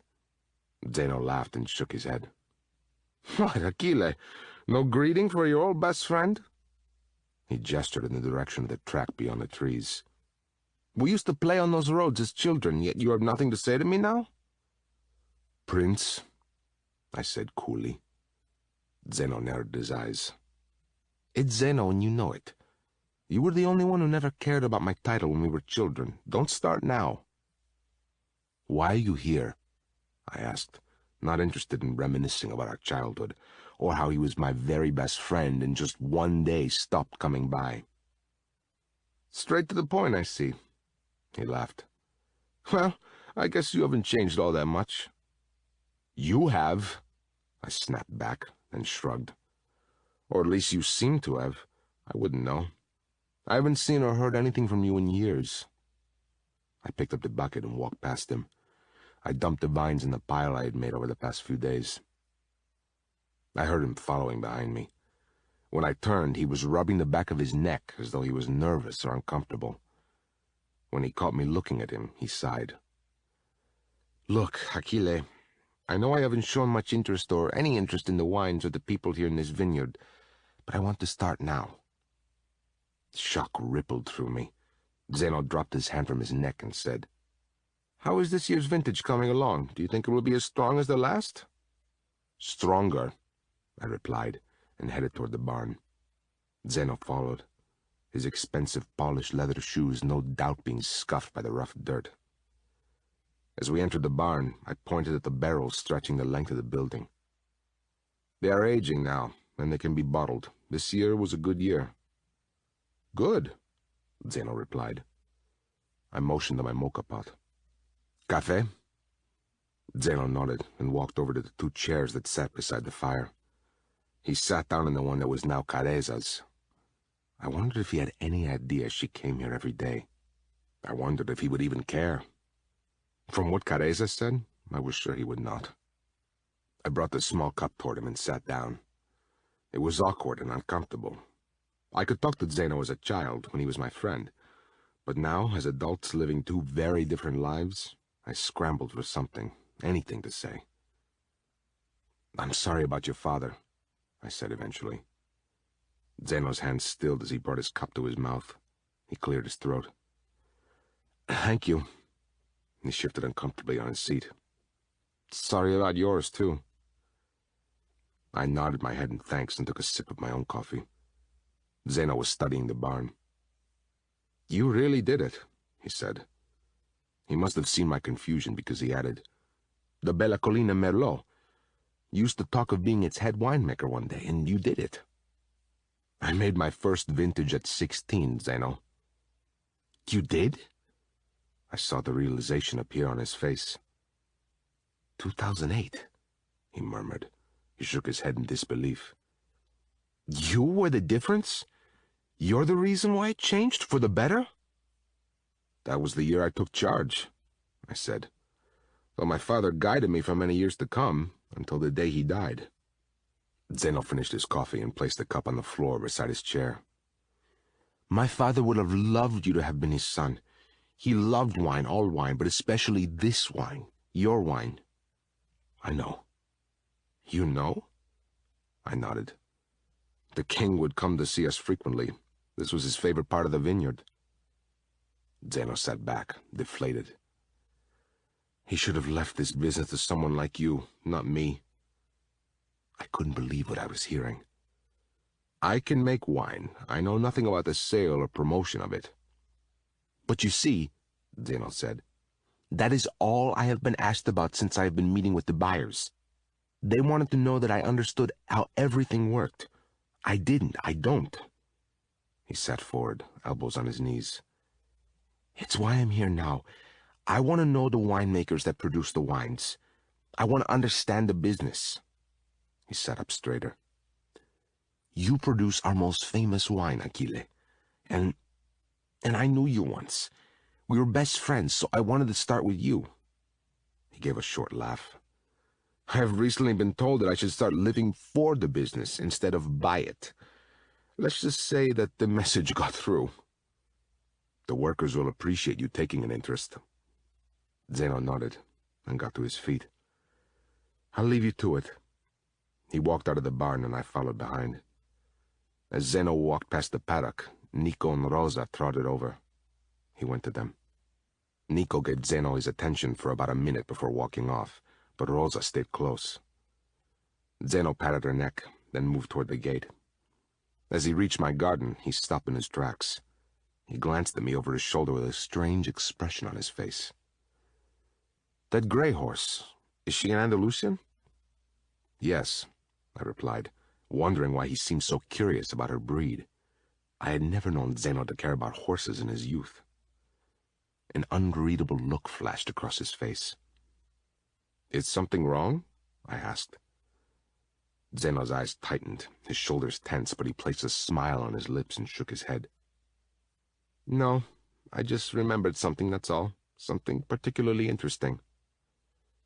With that, Zeno walked away, but I didn't move. I didn't like that strange look in his eye as he left. Feeling the rain beginning to fall, I finished as much of my work as I could before the heavens opened. By the time I had arrived back home, a storm raged outside. I knew if it held up, Careza wouldn't be able to come here. She was out today until late, and I didn't want her to have to walk to me in the rain. I lit my fire, made myself something to eat, and then walked into my bedroom. I sat down on the edge of the bed and stared at the nightstand. My reading was better now. The things Careza had taught me had helped me more than anything had in my life. I still struggled, I knew that. Writing was still hard. The pen in my hand never felt right, but I practiced every day. It was improving, but not great. I would never dare write anything to her yet, but maybe one day. I opened the drawer and saw my father's letter inside. I took it out and laid it on my lap. My hands were damp, and my heart fired a cannon in my chest when I looked down at the envelope, and after focusing on it for a while, saw my father's writing. I saw and read my father's writing. I choked on a sob when for the first time I understood what these once jumbled letters said. They spelled my name. On my lap before me was my father's writing, spelling my name. Papa, I whispered, running the tip of my finger over the cursive lettering. I read my name, I added, as though he could hear me. I've met someone, Papa. I smiled through the tears that filled my eyes as I brought up Careza's face in my mind. She taught me that I wasn't slow after all. My brain just works differently to most, and she's helping me, Papa. I can read some now. It's slow going and at times I get frustrated, but I can see the words better. Careza has helped me learn to read. I brushed the falling tears from my cheeks, and the letter in my hand shook. I wanted to read it. I wanted to finally know what was inside. But I took a deep breath. I wasn't ready yet, I knew that. The letter was long, and my reading wasn't perfect yet. When I read my father's last words to me, I wanted to be able to read them without having to concentrate on each and every word. And if I was being honest, I wasn't ready to say goodbye. This letter was the final thing my father would ever say to me. Even though he'd been gone for all of these months, I treasured this letter. Because after this, there would be no more him. He would be truly gone. Visions of his last few hours filled my head, and I couldn't breathe. I walked to his bed and sat on the edge. The cancer had ravaged his body. He had always been small, but now his slight frame was withered and weak. His dark eyes that had always been so bright were dull and tired. He could barely lift his hand to hold onto mine. His breathing was slow and labored, and the doctor had told me it would be soon. My father hadn't wanted to die in hospital. He had wanted to come home and pass on to the next life on his land. This land was everything to him. He was everything to me. His hand trembled in mine as I held it tightly. He coughed. "How did the work go today? Is everything almost ready for the planting in the spring?" "Yes, Papa," I replied, reaching out to prop his pillows higher under his back when he began to cough and struggle to breathe. "Everything will be good. I have planned everything just as you taught me. We will bring in a good harvest this year." My father's eyes seemed to glaze with sorrow. "You will bring in a good harvest, Achille. This year it is all down to you." A pit carved in my stomach and a hole burrowed in my heart. I nodded my head when my words failed me. I didn't want to lose him. I didn't want to say goodbye, but he was too sick. I didn't want him suffering anymore. I looked at the picture my father held in his other hand, tucked safely against his side. My mother smiling to the camera as she stood next to her horse.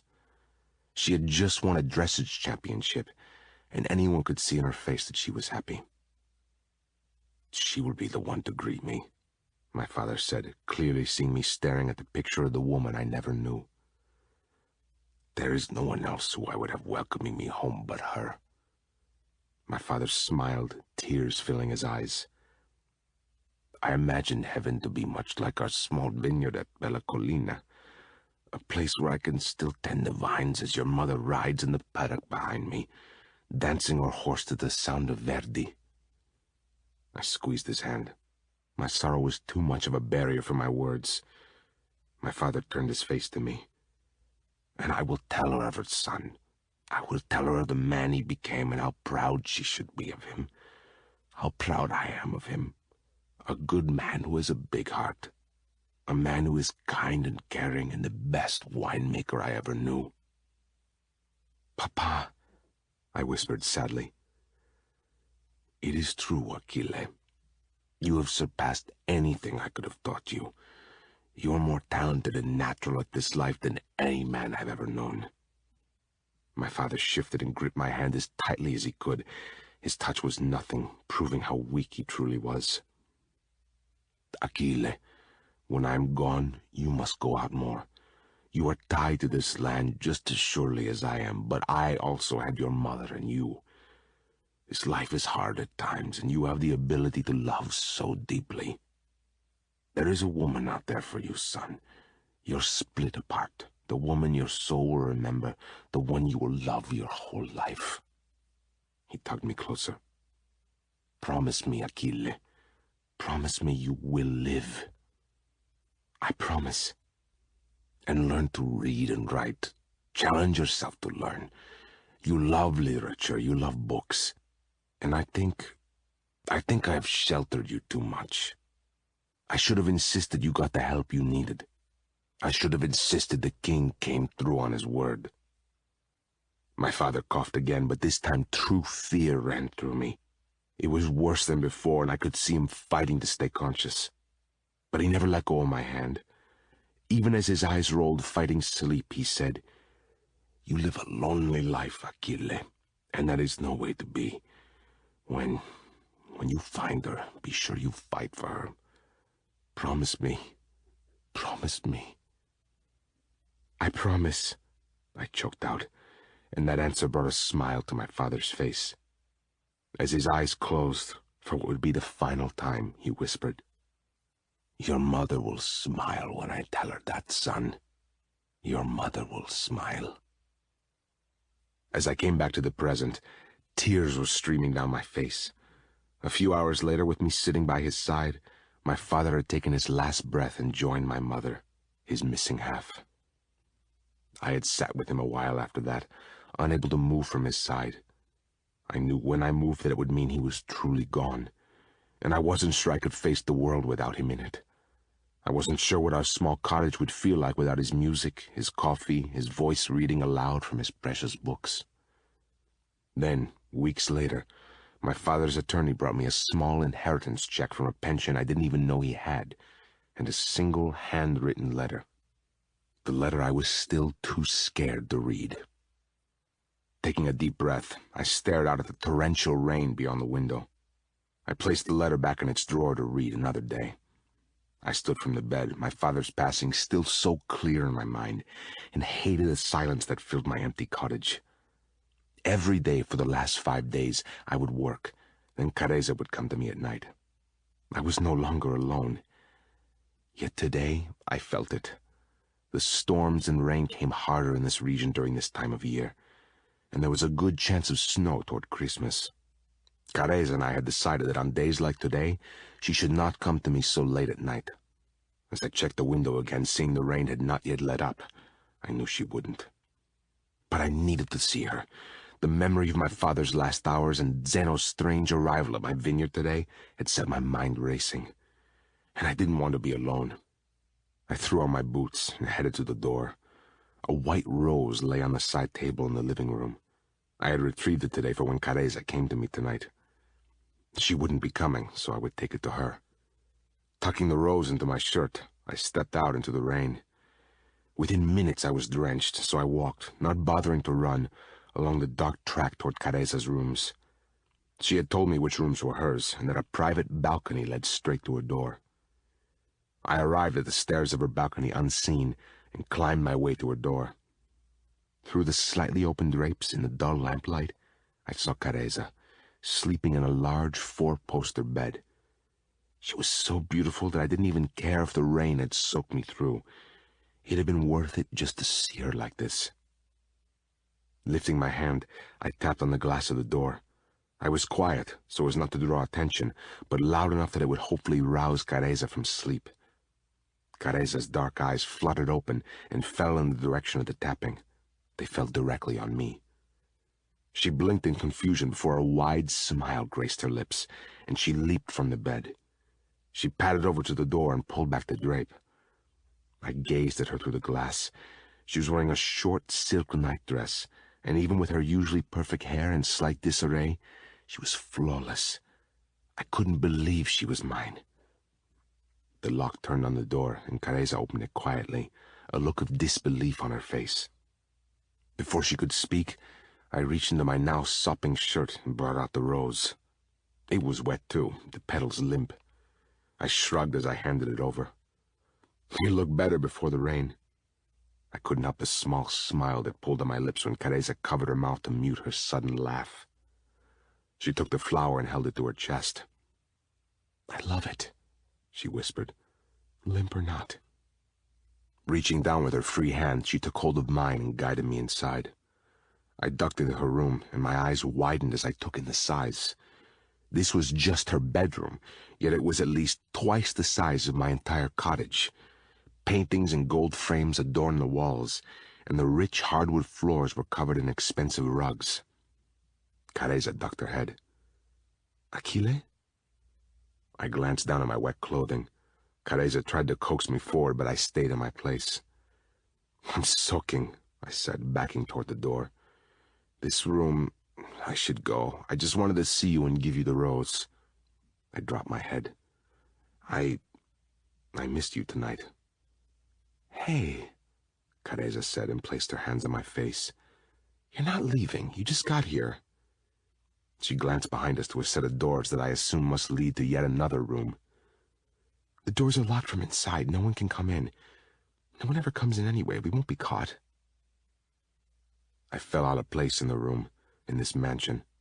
In all the years I had lived on the land, I had never once been inside. Other winemakers had been here, at dinners and such, but my father and I had never been invited. My clothes are too wet. I don't want to mess up the room, I said. Rainwater was already pooling at my feet. Careza glanced down at the expanding puddle and stepped closer. Then let's get you out of them. I followed her to the bathroom. Like her bedroom, it was opulent and extravagant, all white marble and gold finishes. I stopped beside the bathtub, and Careza placed a towel on the floor. I stepped under the plush white towel and shook my head. Water dripped down my face. "What is it?" Careza asked as her hands began unsnapping the buttons on my shirt. "Nothing," I said hoarsely as she peeled my shirt from my back and discarded it in the tub. Her rooms, although vast, were warm. Her gentle hands fell to the waistband on my jeans. She snapped open the modified button, pulled down the zipper, then pushed the jeans down my legs until I was naked. Her hands ran up the damp skin of my legs, my waist, and my stomach. I hissed as she leaned in and pressed a single kiss to the middle of my chest. She took another towel and dried every inch of my bare skin. And as she did, I couldn't stop staring at her face. If I hadn't already known she loved me, I would have known in that moment. The way she silently cared for me, the way she cherished my body, the way she rose onto her tiptoes and ruffled the towel through my wet hair. She took the towel off my head and smoothed back my hair that had fallen in front of my face. "There," she said reverently. "Now I can see those beautiful blue eyes I adore so much." God, I loved her too. She tied another dry towel around my waist, took my hand and led me to her bed. It was huge, twice the size of my bed. When I had arrived at her door tonight and seen her sleeping, all I could think was that she looked so small. The woman who owned my heart drowning in a sea of white. Careza climbed in and held up the comforter for me to climb in too. I dropped the towel and shuffled forward until I was in her arms. I closed my eyes as my head lay over her chest. Her heart beat quickly. "Is everything okay?" she asked as she stroked her hand over my forehead. I held her a little closer. "I needed to see you. I swallowed, trying to chase away the remaining sadness. I kept thinking of my father tonight, of when he died." Careza held her breath. It was the first time I had ever mentioned his passing to her. I kept thinking of things he had said. I kept thinking of how weak and frail he was. I sucked in a quick breath. I needed you. I didn't want to be alone. Not tonight. "Achille," Careza whispered, shifting on the bed until she lay on her pillow opposite me. She held my hand in the space between us. Her grip on my fingers was iron tight. "Then I'm happy you came," she said, and bowed her head to lay a kiss over my knuckles. In an instant, I felt better. Just being beside her, being in her presence, was all the balm my soul needed to heal. "I'm glad I came too." I looked around the room. "It's good to see where you stay when you're not with me." "You've never been in the mansion?" "No." I shook my head and couldn't help the smile that appeared on my lips. "I feel very out of place here. I'm afraid I'll break something priceless." Careza shifted closer, her warm body pressing against mine. "The only thing in this room that is priceless to me is you, so you don't have to worry."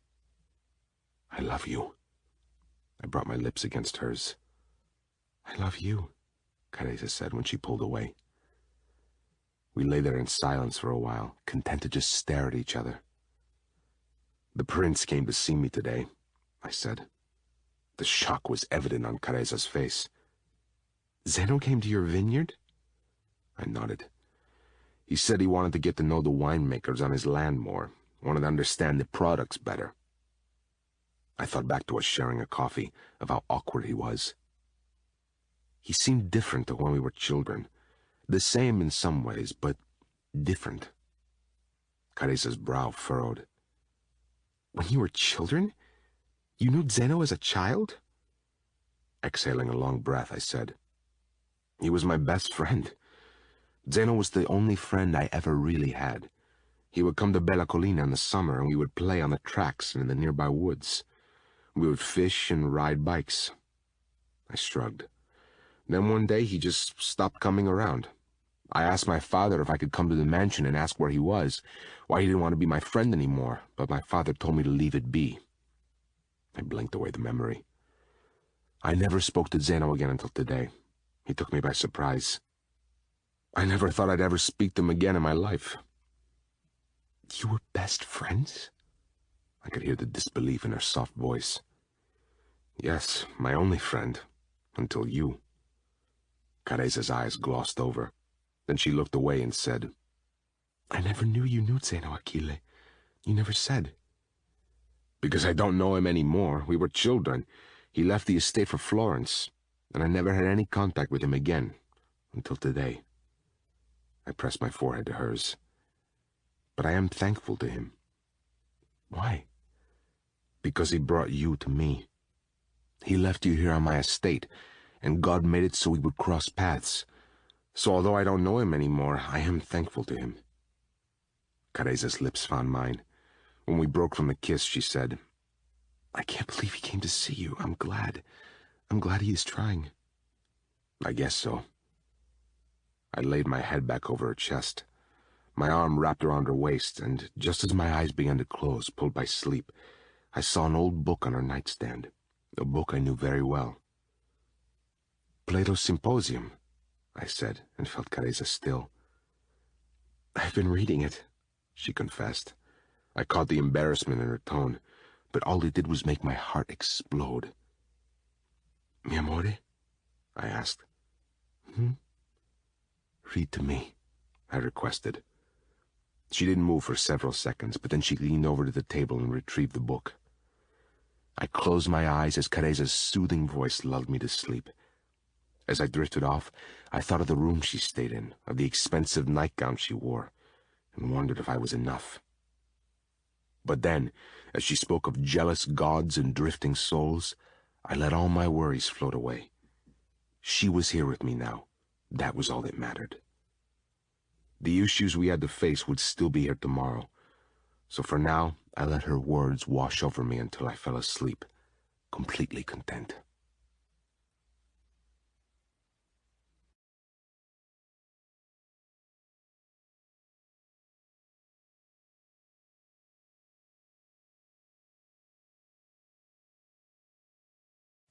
Chapter 12. A few weeks later. Achille. I heard the music coming from the mansion as I put Nico and Rosa back in their stables. Even through the thick trees that blocked my view of the house, I could see the Christmas lights sparkling against the evening sky. I could see every window in the house was lit, and I could hear the music blaring from within. It was the first day of December, and the day of the annual Bella Collina Christmas masked ball.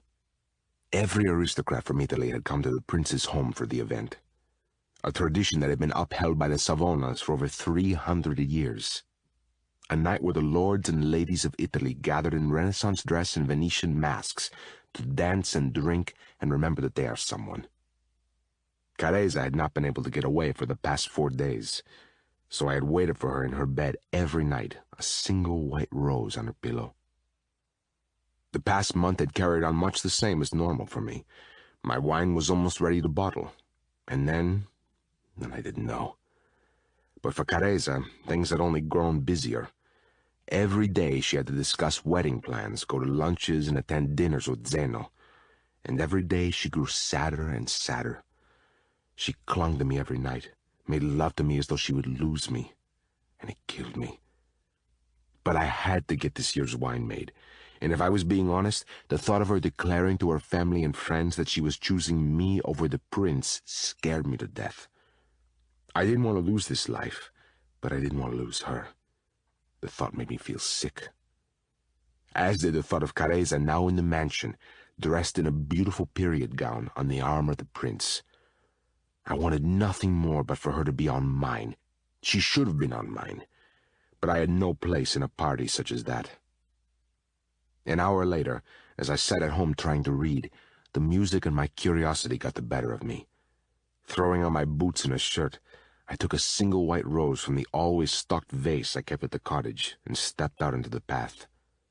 Gently falling snow landed on my face as I trudged up the hill toward the mansion. When I reached the highest point, I stopped and looked down at the bustling estate. Christmas lights hung everywhere. The gardens were scattered with lights, illuminating their perfect landscaping. Then my eyes fell on what I knew was the great room. Inside, I saw people dancing, swirling reds and golds and greens. I made myself move again, wanting a closer look. I ducked past large shrubs to avoid the attention of the increased security that had been brought in to protect the exclusive guests. I came to a large window and peeked inside, making sure to stay in the shadows. And my eyes widened. The ballroom was a mass of color. Venetian masks of all colors and shapes and sizes were spinning around as the guests waltzed to a live orchestra. Laughter rang out over the music. I had never seen anything like it. It was as though I had been transported back in time. In this moment, the royal family was very much alive, and I was a winemaker looking in at a life that wasn't his. And then I saw her, and I saw him. The crowd moved to the sides of the ballroom and clapped as a couple walked down the stairs. Zeno was dressed in royal blue with an elaborate silver mask, and Careza, my Careza, wore a deep red sleeveless ball gown, a corset squeezing in her small waist. Her dark hair was curled and pinned up off her face. She wore long golden earrings and a pretty golden Venetian mask with golden feathers bordering the sides. Her full lips were bright red. She was a vision. And my stomach fell, because this was Careza, the Duchessa di Parma. This was the woman she had been raised to be. Music began, and like the most perfect couple, she and Zeno began to waltz, their movements as perfect as they looked.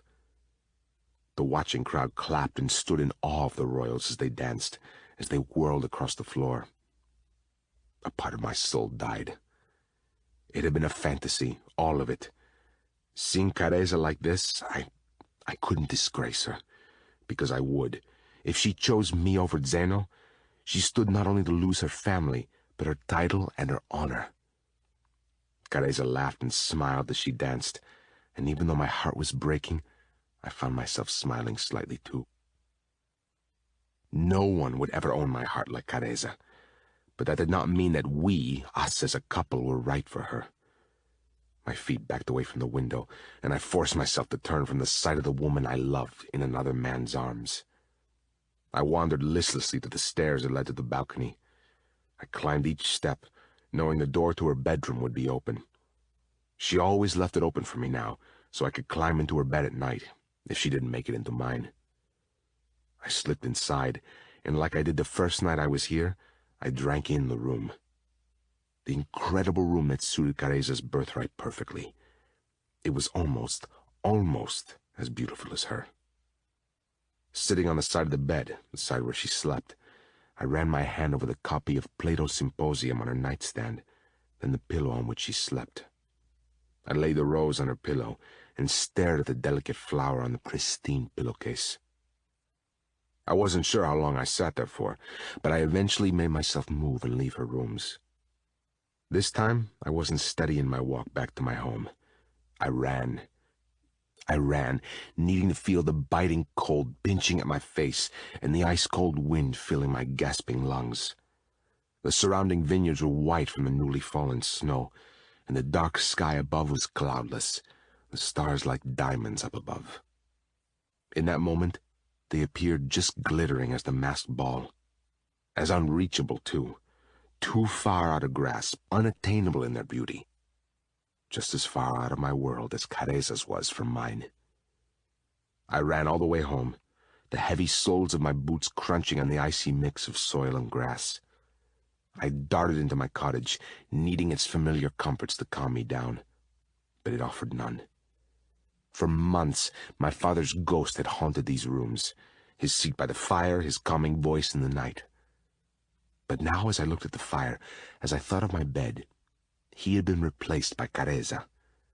Day by day, she had consumed every part of my life, just as sure as she had consumed my soul.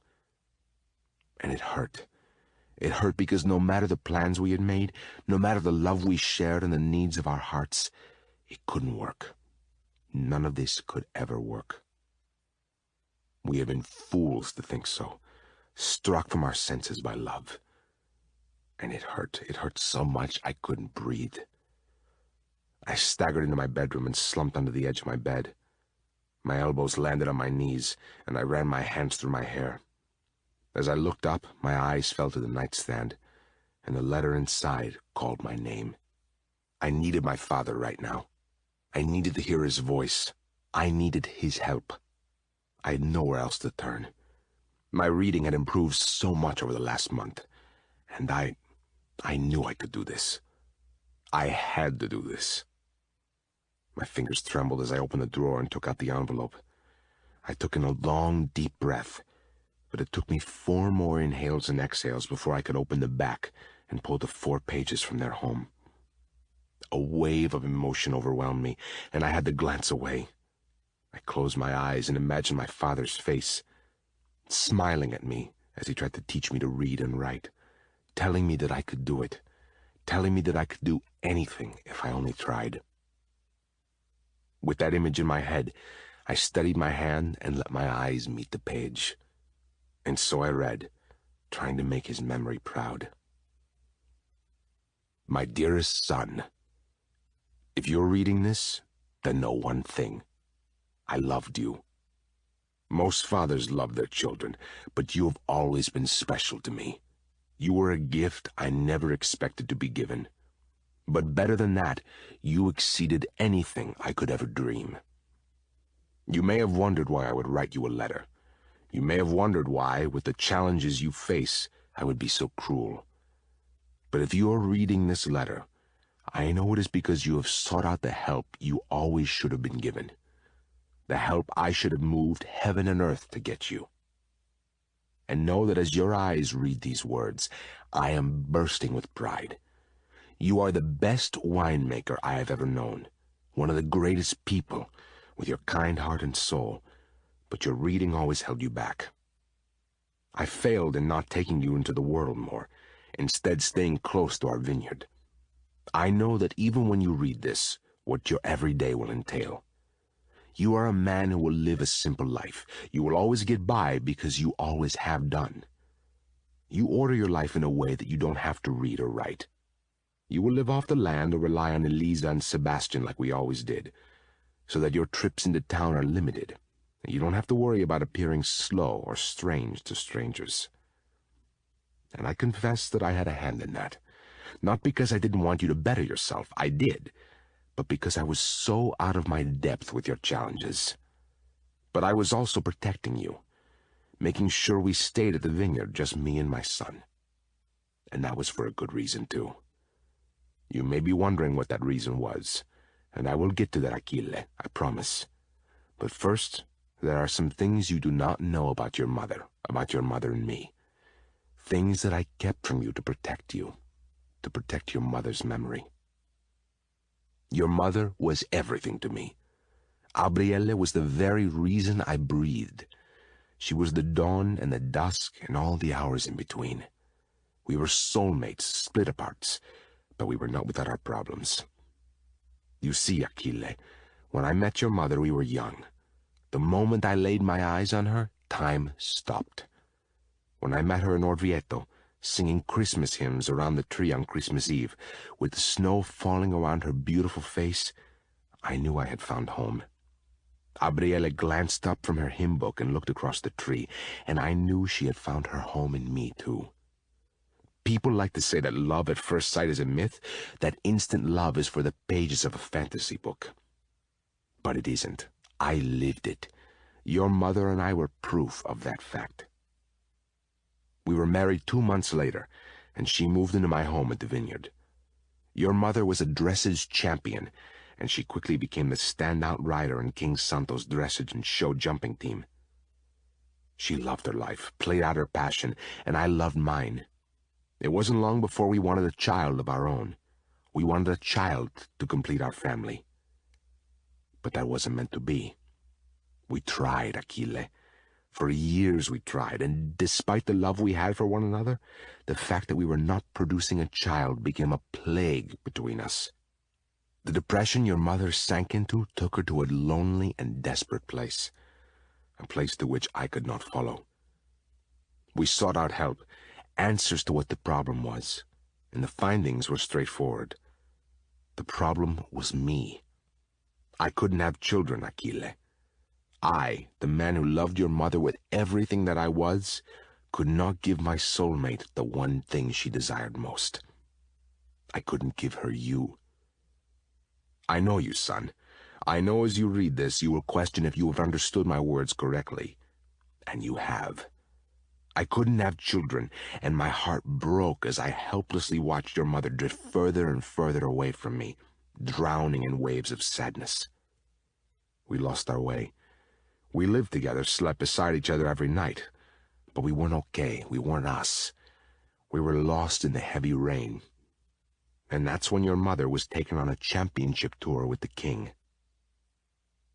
I couldn't leave the vineyard because of the harvest, and she didn't want to stay, so she went. She went and won every competition she entered, becoming renowned in the equine community and acclaimed in her sport. But her victories, her beauty, and her spirit also managed to win the king's affection. In that year, King Santo barely came home, instead choosing to travel with the team. The queen stayed behind with the young prince.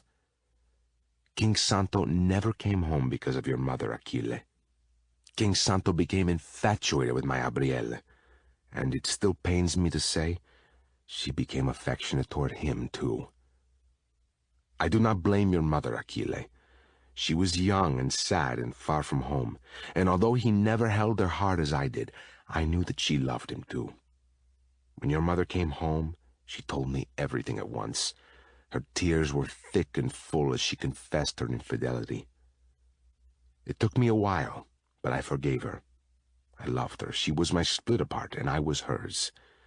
And despite the crack in my heart her affair caused, it brought your mother back to me. Gone was the pain, and gone was the sadness. I had my Gabrielle back. I chose to forgive her.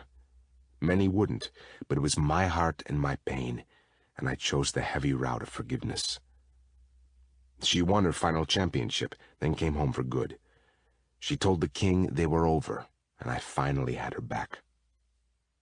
Then a month later, we discovered she was pregnant. It wasn't a medical miracle. We both knew how she was with child, and it wasn't my doing. We knew whose baby she carried. I struggled at first, son. It was a dagger to my heart, but when you were born, all of that pain became filled with the greatest of light. When I held you in my arms and you looked into my eyes, I knew I was your papa. You were my son. And then Gabrielle died. Right in front of me, she died with tears of sadness in her eyes. But not before she told you she loved you and that I was your father. She knew I would love you. She knew you would be safe. She believed her death, the reason we were being torn apart, was because she was being punished. She thought death and not getting to know her son was the punishment for straying. I never believed that, and I still don't, because nothing, not even death, could take her from me. She stayed with me through you. You looked so much like her son. Your mannerisms, your shyness, your kindness were all your mother, though you carried your father's eyes, his height and his broadness. The older you got, the more I saw him within you. And then you befriended Zeno. You became best friends with your brother, as if the fates had pushed you together, a winemaker's son and a prince, as if destiny had always known you should have been close. And you loved Zeno like a brother. My shy little boy had found someone he could be himself with. You cherished his visits as you played out on the track. Then one day the king turned up to my vineyard and saw you both playing in the field beyond. It was the first time I had seen him since your mother died. One look into my eyes, and he knew I knew about their affair. He knew we had a son, and when you came running toward the vineyard with Zeno in tow, I saw the moment he knew you were his. You and Zeno, laughing side by side, similar in both hair color and eyes. Same height, same build, same smile. Both Santos. He pulled me aside and demanded the truth. So I told him. It was the scariest day of my life. I feared he would take you from me. I saw in his eyes that he still loved your mother, still grieved for her. We shared in that pain. And then here you were, their perfect mix. A piece of Gabrielle living on his land, with his blood running through your veins. King Santo returned to the mansion with Zeno.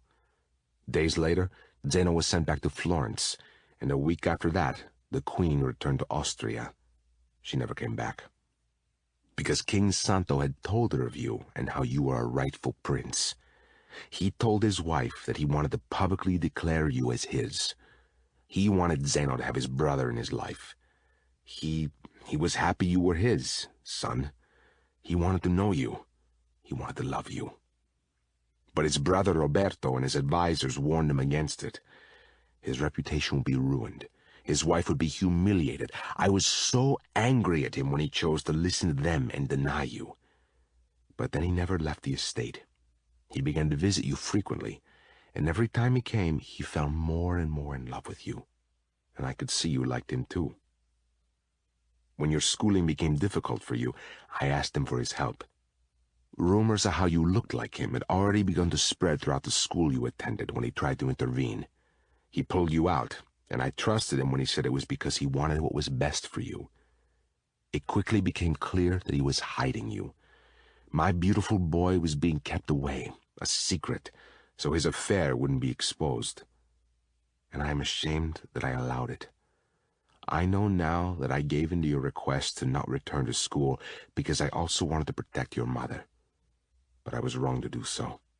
The king loved you, yet he could not rise against the blue-blood world he ruled to accept you. Then you became indispensable to him because you were my heir. You would follow me in making the Bella Collina Merlot. And you were better than me. I believed the king loved you like a son, but he knew keeping you from reading and writing would encourage you to stay at the vineyard. I could see you wanted that too, but I failed you. I liked you working by my side. I cherished each day. So I let it happen. I will regret that forever. Sometimes I wonder if I was as selfish as the king, keeping you sheltered so I could keep you as my son. I will always be your father, Achille. You were mine, and I raised you the best I could, but you have a right to know the truth. I never told you when I was alive, as I knew you weren't ready. You lived in the small world the king and I had created for you, and I knew you wouldn't be ready to hear this truth until you took it upon yourself to seek out more. I knew someday the boy I raised would conquer his demons. I didn't know how or when, but I knew he would. And when that day came, I knew you would finally be ready to hear the truth, to accept your birthright. Achille, my son, you are a Savona. For all intents and purposes, you are an ancestral prince of Italy. You were always better than me, sweeter, kinder, and more talented. You are not merely a son of a common winemaker, but a bearer of blue blood from centuries' breeding of kings and queens. To me, you will always be my son, but you need to know the truth. I love you. Your mother loved you, as did the king. Be great, my son. Be the prince you were born to be. Your proud father. As I read the last word with my heart torn into shreds, I realized I couldn't move.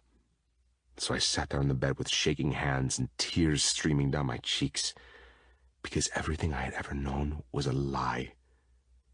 For the first time in weeks, I wished I had never met Carezza, because Carezza had brought me the gift of words and books, but she had also brought me this truth I didn't want.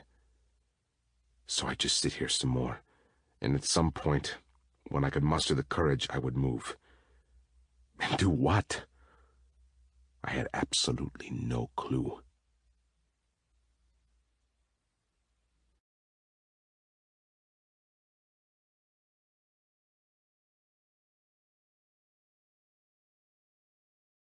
Chapter 13. Carezza. I think you're convincing them. Brava. Zeno whispered as he spun me around the ballroom, all of the guests looking on with smiles on their faces. My cheeks ached from the smile I wore as we waltzed around the room. I wanted to step back and tell them all that this whole thing was a joke. I wanted Achille to walk through the main doors, wearing a suit and tie with a mask adorning his face. I wanted to dance with him, as if he were my prince.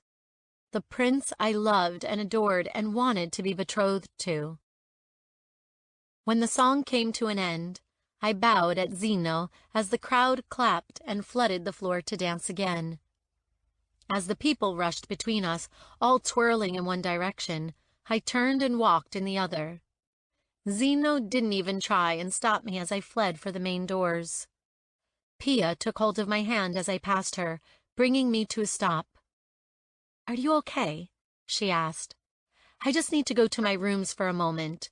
If anyone asks, tell them I have gone for fresh air." "Caresa," she went to say, about to tell me again that I didn't have to do this.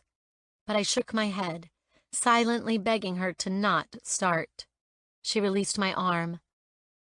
I ducked out of the large doors and went straight up to my rooms. As soon as I was safely inside, I pressed my hand over my corset and tried to breathe. I walked into the living room, feeling a breeze coming from my bedroom. I moved into my bedroom to see my balcony doors open. My heart raced. "Achille?" I whispered, searching my bathroom and closet. They were empty, but he had been here, I was sure. Then I caught a familiar sight on my pillow. A single white rose lay where I slept. But as I looked around the room again, something didn't feel right within me. Why didn't he stay? Why didn't he wait for me? I rushed across the bedroom and saw the light in his cottage was on. I struggled with what to do. The ball was nowhere near over. I was dressed in a gown and mask. But I ripped off the mask, and despite the snow and the fact that my arms were bare, I ran off the balcony and toward Achille. My breath was bursts of white as I ran as fast as I could, slipping on the icy ground in my vintage Renaissance-inspired heels. It felt like it took forever to get there, and with each step I took, I felt an ominous feeling settling in my stomach. Something wasn't right with Achille. I could sense it. He was easy to predict. Ordinarily, he would have waited for me in my bedroom. But he hadn't stayed, which made me think something was most definitely wrong. I pushed past his gate and through his front door, my chest raw from breathing in the winter air. His fire was unlit, making the small room feel cold and dark. "Achille!" I called out as I dashed through to his bedroom. I froze in the doorway. He sat on the edge of his bed, holding a letter in his hand. My stomach dropped when I saw that he was deathly still but for the torrent of tears that was flooding down his cheeks. His face was so pale I was sure he was ill. I lurched forward and dropped to my knees before him. "Achille, amore, what's wrong?" I reached out and placed my palms on either side of his face. He was stone cold. My hands became drenched from his tears. Tears of sympathy built in my eyes, too, as I waited with bated breath for him to speak. He slowly lifted his head and worked his mouth. But nothing came out. I watched him struggling to find something to say, when instead, he just handed me the letter. I took it from his trembling hands. "You want me to read it?" Achille nodded his head. His eyes locked on mine, as if he were searching for some kind of relief, some respite from whatever was haunting him. "Okay, amore," I soothed. I sat back on the floor and began to read, and with every new line my emotions became a kaleidoscope. Sorrow, happiness, intense shock, and sadness. And then... "No," I whispered, as his father's secret was revealed. "Achille." I read of King Santo and Zeno, of Achille being pulled out of school and why, and with every word scanned, my heart shattered apart, fleeing my chest piece by piece and leaving a darkness in its wake. When I had finished the last line, I dropped the letter to my side.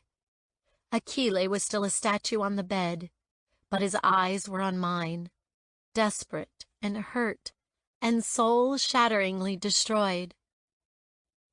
Amore, I said as I wrapped him in my arms and held him close. His response was delayed, shock still clearly setting in. Then with a pained sob, he launched into me, his arms around my waist and his head in the crook between my neck and shoulder. And he fell apart as he purged the pain and hurt from his body. The knowledge that he was King Santo's son. Achille was a prince. My Achille was born a prince. Shh. I brushed my hand over his hair. I was so wrapped up in comforting my Achille that I didn't hear the footsteps enter the house. I didn't hear someone move into the doorway of Achille's room until a voice spoke.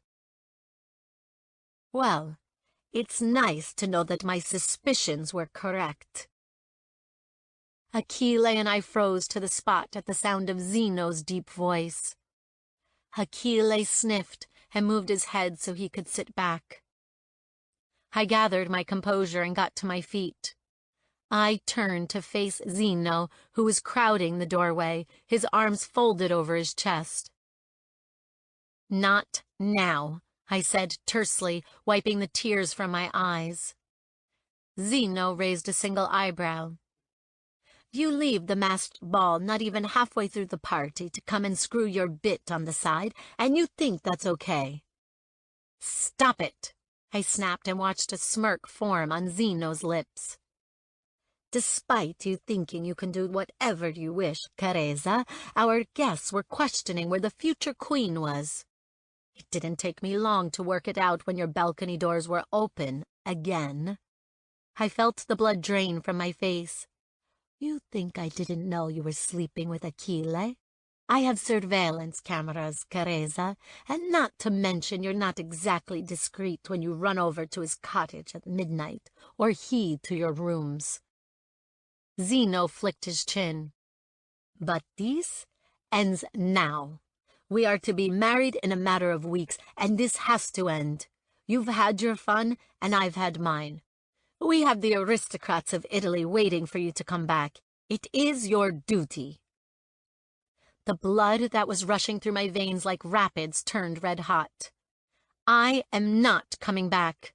You can tell them what you want, tell them I'm ill or whatever you like, but I'm not coming back. Achille needs me. Zeno opened his mouth to argue, and I felt Achille get to his feet behind me and take the letter from my hand. I hadn't even realized I was still holding it. Zeno stood straighter and gave Achille a questioning look. I looked back at Achille. His eyes were red raw and swollen from crying. Read it, Achille said, offering the letter to Zeno. Zeno's eyebrows drew together. He looked at me, then Achille, and for the first time I saw it. I saw it as clear as day. Their resemblance, it was there. Their hair color was the same. Their eye color was exactly the same. Even the way Zeno's forehead creased with confusion was the same as Achilles. Read what? Zeno asked suspiciously. I thought of what he was about to discover, about his father, about why he was taken away, and the fact that Achille was his brother. It wasn't just Achille who was going to be torn apart tonight. Zeno's world was about to be blown to pieces, too.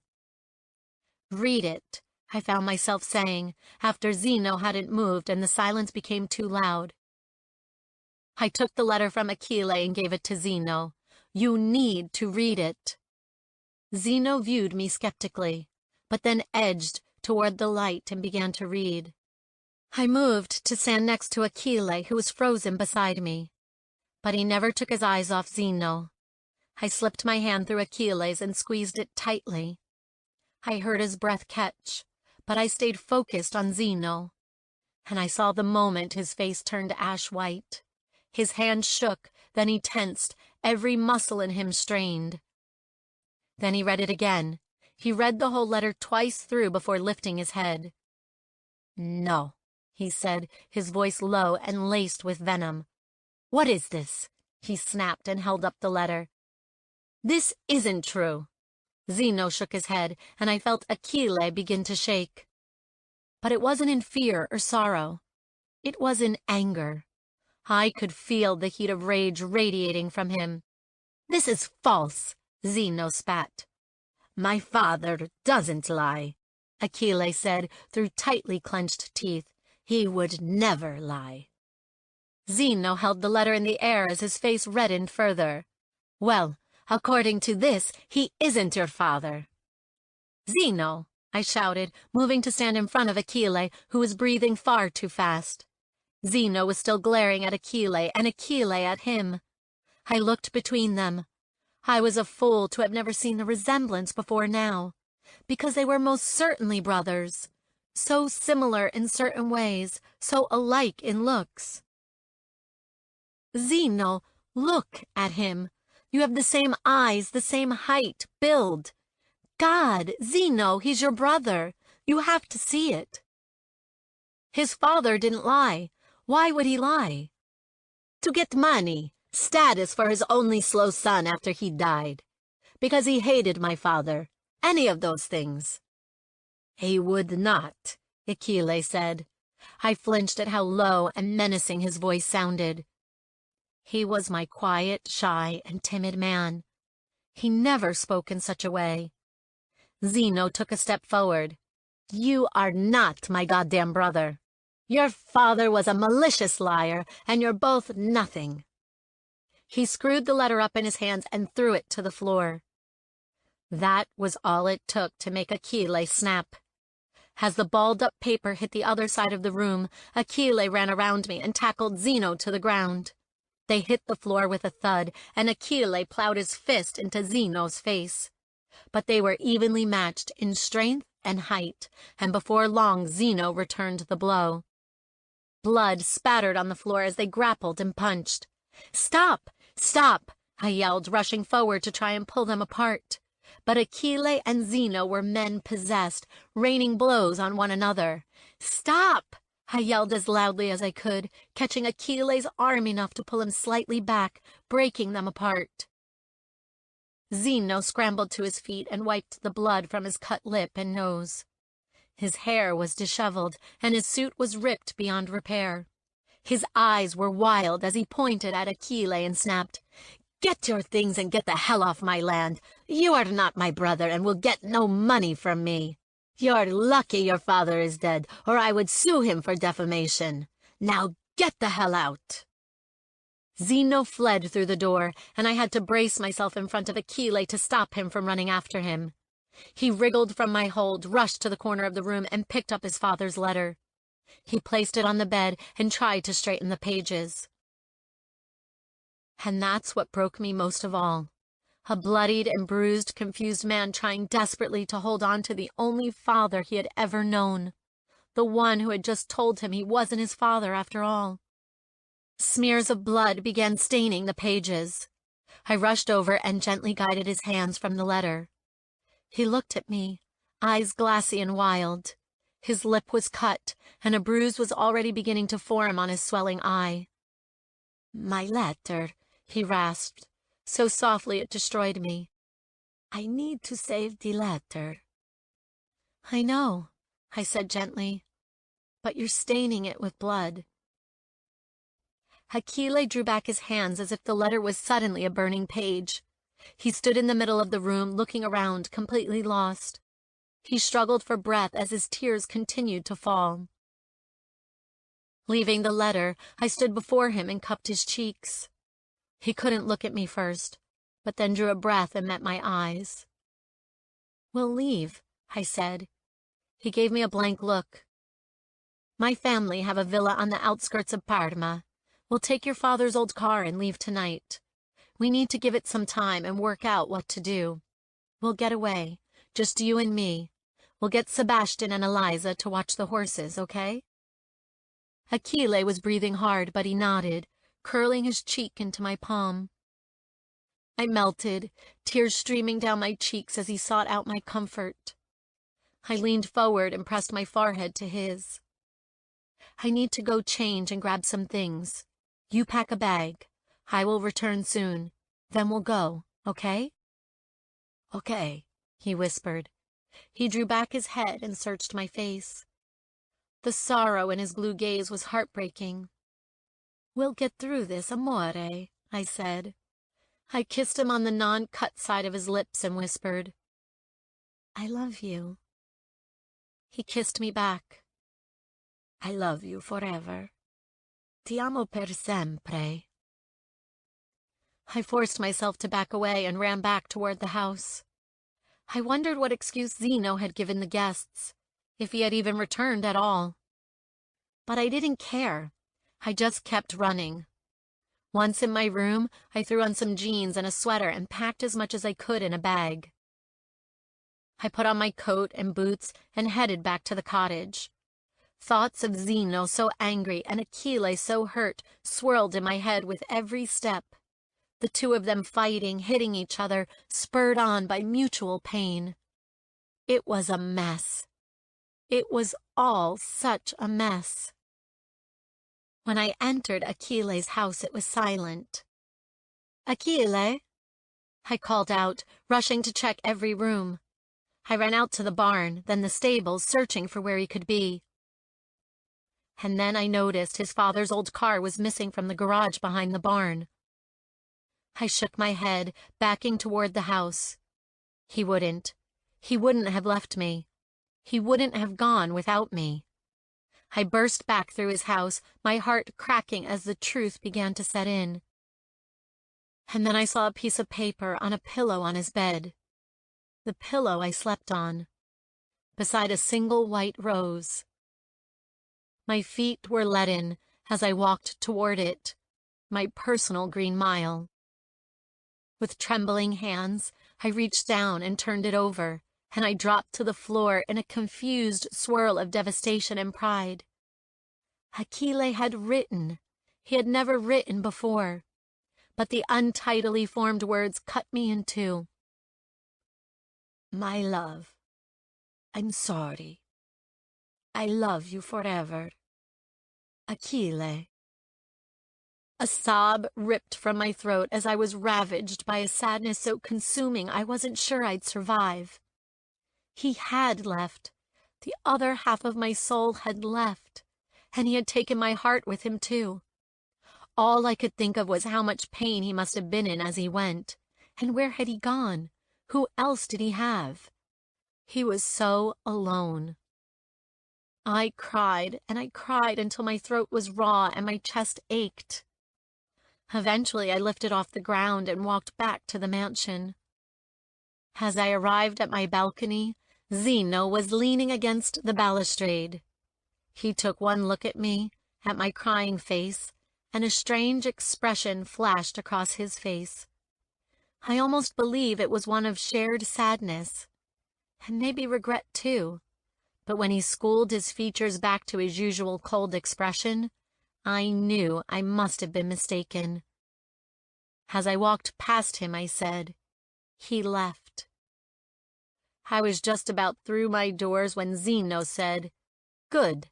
Maybe now you'll actually start doing your duty and forget him. We are getting married whether either of us likes it or not. It is what we must do, and it is about time you stopped fooling yourself into thinking you could run away into the sunset with a poor winemaker. It will never happen, Duchessa, not for the likes of us." With that, he left. Achille had left too. And as I curled up on my bed, clutching the rose that Achille had brought me, I reread the letter he had written me. I read it until sleep took me, giving me a temporary reprieve from the unbearable pain in my heart. Chapter 14. 1 week later. Caresa. "Duchessa, you look beautiful." I stared at my reflection in the floor-length mirror, yet I felt nothing. I was numb. I had been numb for the past 7 days since he'd left me. Today was the final dress fitting for my wedding day. It was strange, really. Here I was dressed exactly as I'd always envisioned. In my dream lace dress with long sleeves, a corseted waist and a flowing silk skirt, and wearing the floor-length veil adorned with silken vines that I had wanted since I was a child. Today should have been the happiest of my life. It felt like the worst. I was in a nightmare I couldn't escape from, and the hero I wanted to come and save me had left me alone. I had cried for 7 days straight. Now there was just a deep, dark sense of nothing. Maria, Giulietta, and her assistant lost themselves in the excitement, taking pictures for any last-minute alterations that would be made this week. But I stayed silent. I wasn't sure what I could say anyhow. Wait until your parents see this, Duchessa. They get in next week, yes? Giulietta asked as she began to unzip me from the dress. Yes, I replied. I was making sure I listened to them just enough to answer any questions. They will be in love, Giulietta said happily, clearly pleased with her work. As she should be. The dress and veil were exquisite. If I were in any mood to feel excited about such a thing, I would share in her joy of a job well done. I changed into a robe as they packed everything up. I sat down, sipping a café, as I stared into the flames of the fire that had been lit in my bedroom. It was coming up to Christmas now, and the house staff had decorated my rooms. They smelled of pine and cinnamon from the heavily decorated tree, and the crackling fire was never allowed to die. Maria came and sat beside me. Contessa Florentino has called, Duchessa. She would like to arrange a lunch sometime this week. Pia wanted to see me. I placed down my cup and shook my head. No, thank you. Please decline. I won't be making any engagements this week. Maria sighed in frustration. You cancelled all the ones from last week, Duchessa, and now this week too? It is Christmas soon, and the city expects you to make an appearance. You should have been in Florence days ago. There are festive parties to attend. Our society expects your presence at these functions due to you being their future queen. Zeno can go in my stead, I said, and curled my legs onto the chair. I turned toward the fire, hugging my waist. The king will not leave either. I think he's waiting for you. I flinched as Maria called Zeno king. The word made me think of Santo and the mess he made when he seduced Gabrielle Bandini and took her from her husband. When he had a child and refused to acknowledge him as an heir because our precious society deemed it inappropriate, then what she said sank in. Zeno is still here. He has not left in a week either. You both left the ball and have been hiding in your rooms for a week. You are worrying us all. The king will only see his secretary. Maria moved closer. She said he had been injured, maybe by fighting. He wouldn't say. I wouldn't know, I said vaguely, then turned to stare again at the flames. Well, your parents are due to arrive next week. Will you be going to the palazzo to meet them or continue hiding here? I don't want to leave here, I mumbled, in case he returns. The king has cancelled the Christmas banquet at the palazzo, but the wedding is set for the Duomo on New Year's Eve, and you'll have to be there a few days before. There is only so much time I can buy you both. Maria got to her feet and, in a surprising move, laid her hand on my head. The affectionate gesture brought tears to my eyes. I had been so closed off, so devoid of affection since he left, that I didn't realize what someone's caring touch would do to me. Maria kissed my head. I know these marriages can be hard, especially on one as young as you. Societal marriages have a way of seeming cold and routine. All any bride wants for her big day is to be loved and to have butterflies swirl in her stomach when her eyes land on her groom. She stepped away, leaving the tears tracking down my cheeks. But the king is a good man, and the fact that he has stayed here when you are feeling so low is testimony to how fond he has grown of you. Maria turned for the door. I'll clear your week. But from next week, Duchessa, you must make more of an effort. The moment she left me alone, I broke apart, wondering how I had got to this moment. And Zeno? Why was he still here? I had not spoken to him once since that night. Seeing the time was almost 11 o'clock, I got up from the chair and got dressed. I pulled on Abriel's jodhpurs, a pair of short boots and a sweater. Wrapping myself up in a scarf, coat, and gloves, I left my balcony and began the walk over to Achille's home. As with every day since he had left, the closer I got to the cottage, the more mixed my feelings became. I loved this place, found comfort in its small walls, but not seeing Achille in the fields or in the barn was a dagger to the heart. Yet every day I came.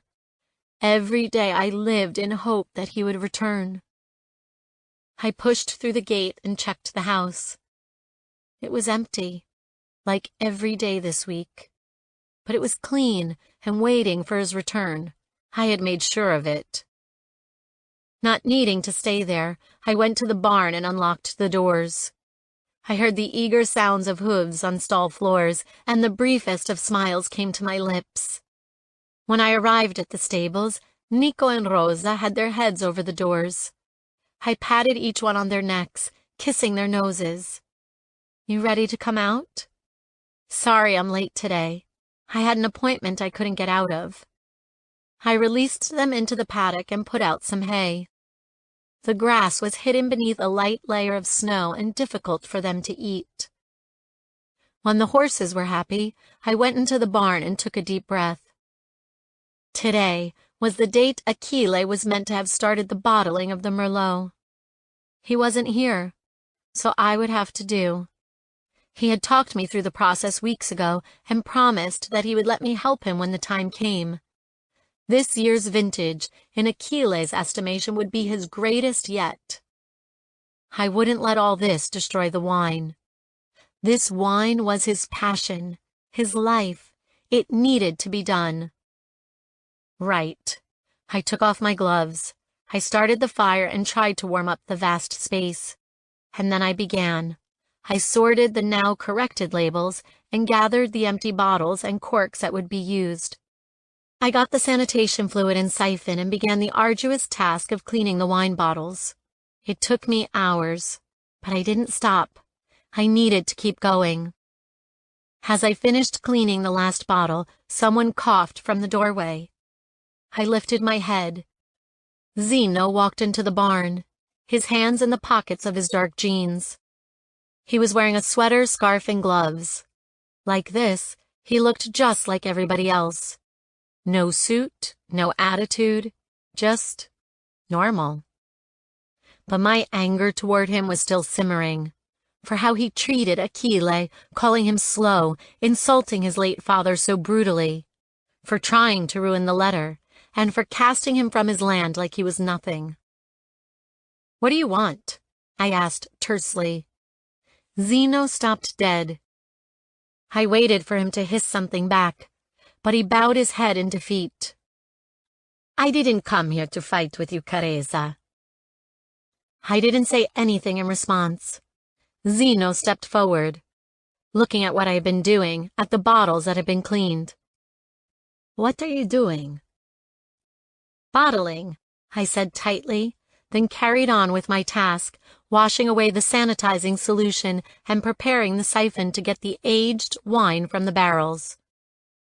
"You know how to do this?" Zeno came to stand beside me, watching me with interest. I nodded. "Achille taught me before." He left, I wanted to say, but if I did, I knew I would lose control of my anger and take it out on Zeno.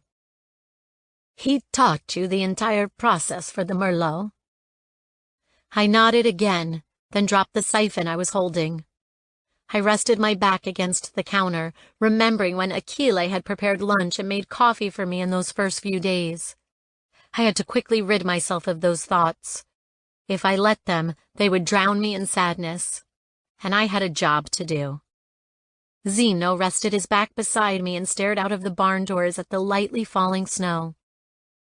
You are here every day. Yes, I replied. The horses need caring for, and I knew today was the first day of bottling. I knew Achille would want this done. He cares for this wine like no one would ever understand. It is his entire life. I flicked my eyes up to Zeno. It is all he has in the entire world. Without this, he would be so lost. The outside world overwhelms him. You read in the letter that his father kept him sheltered. And why? So your father wouldn't be suspected of being Achille's papa. I swallowed back the burgeoning lump in my throat. If he doesn't come back, if he doesn't ever return, he would want this year's wine completed. I looked right at Zeno. He was looking back at me with an unreadable expression on his face. He believes this wine will be the greatest yet, I said. Though I'm sure anything he produces would be great. I shook my head. You have no idea of the kind of man he is, Zeno. He cares so much. He loves so much and so deeply that I've never seen anything like it.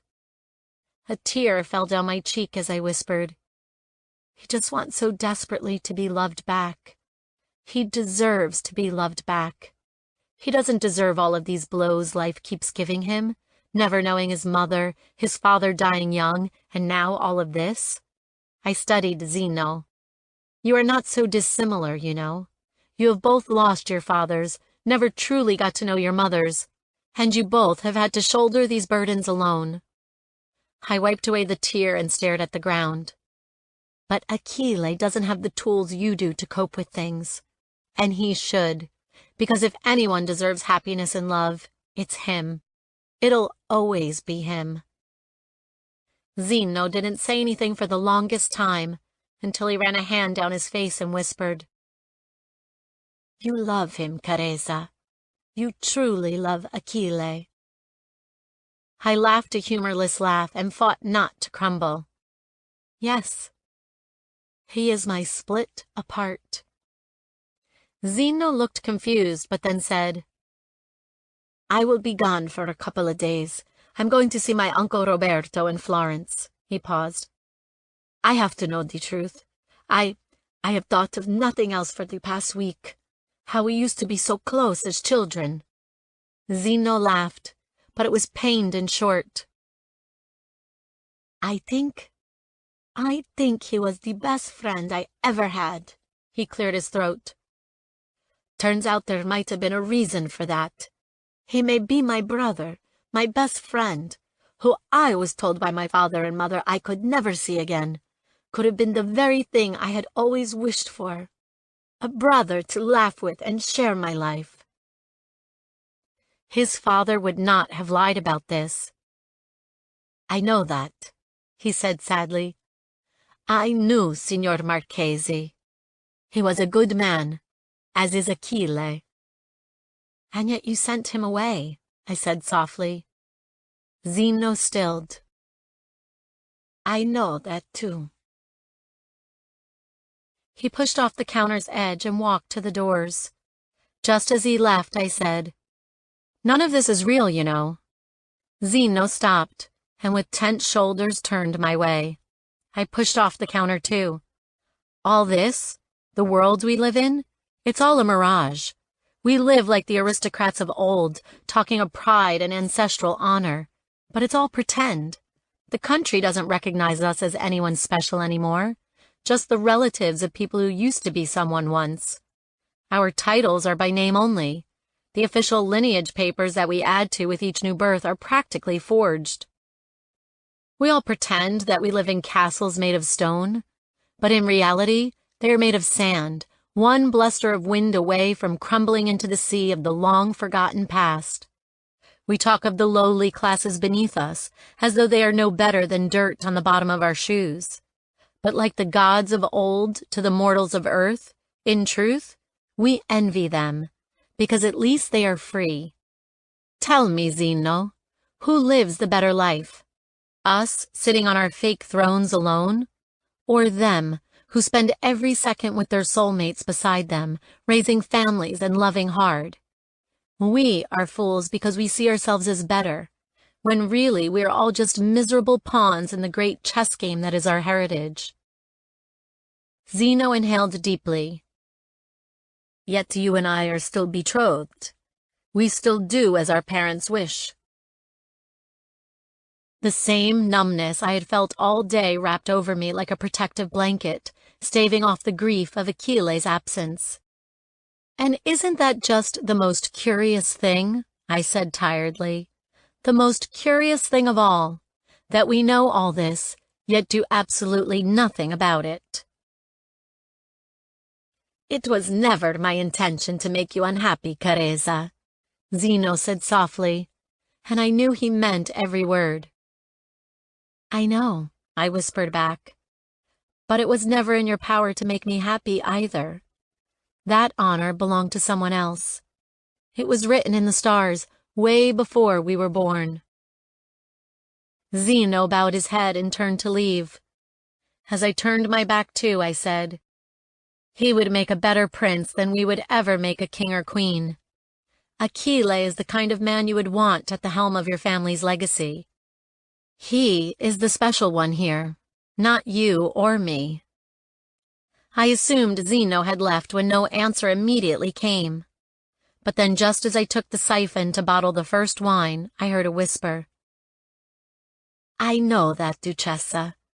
Believe me, I'm beginning to see that too.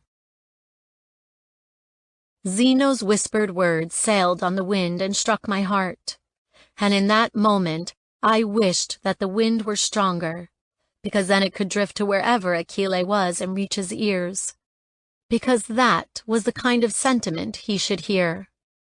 From his brother, his one-time best friend, someone who should have loved him all his life, and the brother that maybe now realized he wanted Achille to return, nearly as much as I did. Chapter 15. Sicily, Italy. Achille. Are those hands still giving you trouble, Achille? I froze, holding the wine bottle clumsily in my hands. My zia Noelia stopped beside me and put her hands on her hips.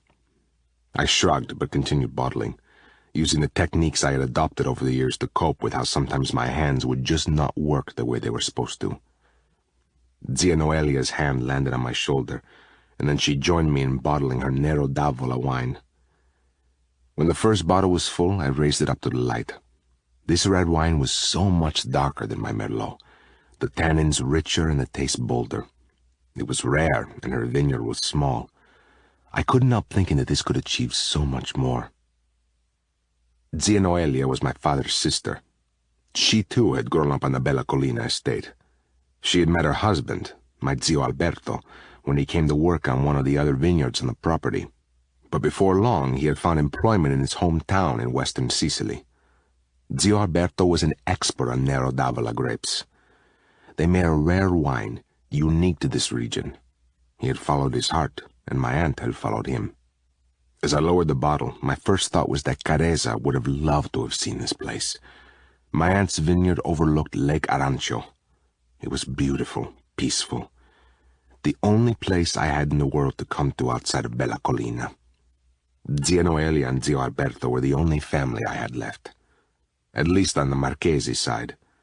There was now Zeno on the Savona side, but I was trying not to think of that too much right now. I had been here for 8 days. When I had shown up, my aunt had taken one look at my face and knew why I was there. She didn't say anything, but, "So now you know." But that was mainly because of me. I refused to talk about fleeing my home that night. I hadn't told her about Zeno, our fight, or my Carezza. Even at the thought of her name, a large rip would slice through my chest. Because I had left her. She was choosing me, but I couldn't go to Parma with her. I couldn't let her run from her life, not for me. When she was with me, she made everything better. She made me feel safe and whole. But I didn't want to feel comfort or safety right now. I wanted to feel every emotion my father's secret ignited within me. I wanted to feel the pain and hurt. I needed time away from everything I loved, my vineyard, my wine, my careza, to think clearly, to work out what I was meant to do now. So I worked beside my aunt and uncle on their vineyard, throwing myself into a new kind of wine production, a new taste, a new process, just something different. I needed change. As night drew in and the sun began to bow over the distant green hills, every muscle in my body ached. I took my bottle of water and a glass of 2-year-old Nero d'Avola to the patio table on my aunt's stone deck and sat down. I breathed in the fresh air as the sun's reflection glistened off the crystal blue water of the lake. There wasn't a soul in sight, not a sound to be heard. There was only me with my thoughts, my sadness, and this wine. I had sat out here every night for 8 days, and nothing was better, and I knew why. Being without Careza, thinking of how hurt she must have been when she found me gone, ensured I felt no peace. Thinking of Zeno, how he pushed me away, how he denied me as his blood, only served to sink the dagger of sadness in further. And there was no reprieve from this hollow cave in my stomach. The pain just kept rolling and rolling, wave after wave, as if I were caught up and drowning in a wild, stormy sea. An arm came over my shoulder. My aunt placed my dinner of pasta ragu on the table. I waited for her to leave me alone, as she had done every night, only tonight she did not. She moved beside me, placing her own plate down on the table. She gazed over the calming scenic view, and without looking at me said, "I remember those days like it was yesterday, Achille." My back tensed. She had finally had enough of my silence. She sighed deeply. "I remember the day my brother saw Gabriele singing Christmas hymns in Orvieto. I teased him for his infatuation at first, but after a while we could all see how much he loved her. And it wasn't long before she loved him in return." My heart was a drum, beating loudly in my ears as she turned to me with glistening brown eyes. "Not being able to conceive a child hurt your mother so deeply. Gabriele was so sweet, so kind, and had such a big heart. And it truly broke her when they discovered your father was infertile. It wounded him too, but not as much as when he discovered his wife was pregnant with the king's child." I shifted uncomfortably on my seat. Zia Noelia covered my hand that lay tensely on the tabletop. "But you see, Achille, sometimes what we think is the worst thing in the world can really be a blessing in disguise. You became your father's very reason for living, and as much as he cherished Gabriele, I believe he really only came to life when you were born. It no longer mattered how you came to be, only that you fit so perfectly in his arms. And the king loved you too, of that I am sure. We were not raised in that world, Achille. It is hard for us, I think, to put ourselves in their shoes. They have rules and ways that seem bizarre to us. But I saw how the king adored you, and so did his son." She squeezed my hand. "Zeno loved you, Achille. You were both so alike as you played the day away. It made my heart swell with joy to see you both laughing, brother and brother." "He sent me from the estate," I cut in, and watched my aunt's face fill with sympathy. "Your black eye and split lip," she said knowingly. I nodded my head. "He read the letter and said my father told lies. I hit him when he tried to destroy the letter. If it hadn't been for Careza, I don't know if I would have stopped." Guilt flooded my veins. I've never been so angry in my life, so hurt, as when he denounced me on the spot. I winced. He called me slow. He shamed me in front of her. I've never felt so unworthy of her as I did in that moment. "Her?" my aunt asked. "This girl, Careza?" My chest ached. "Yes." "Achille?" Zia Noelia said. "Are you talking of Careza Accardi, the Duchessa di Parma, King Zeno's fiancée?" I felt my throat thicken.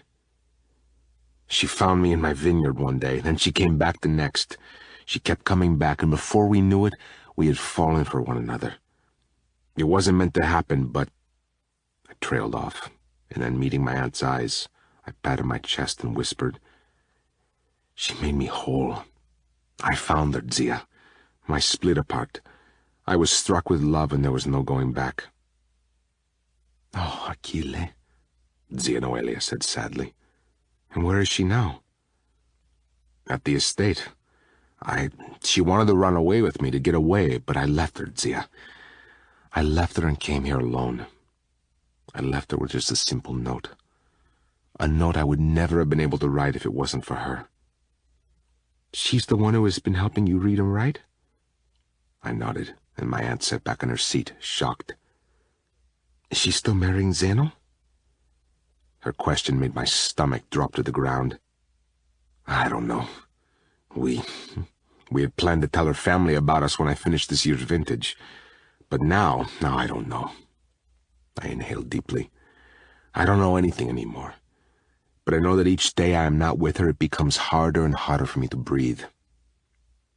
"You love her," Zia Noelia stated.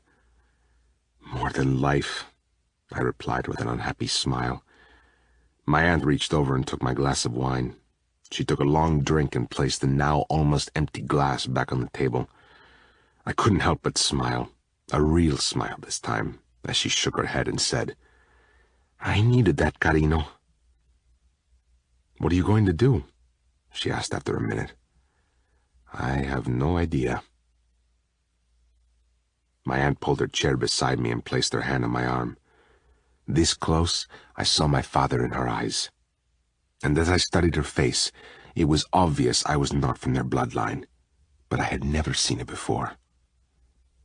"Achille Marchesi," Zia Noelia said sternly. "I'm going to say something, and I want you to listen, okay?" I nodded. "I loved my brother, I did. He was a great man and cared for me his whole life. It devastated me that I was not there when he passed. That is something I will never forgive myself for. But one thing I always believed was that he did not fight hard enough for Gabrielle. He saw her despair and watched her sink into a depression, but out of love, he let her go away with the king's dressage team. Yes, he had the harvest, but she was gone a while, and he never followed. He wanted to give her time, but I believed he should have tracked her down and made sure she knew she was loved.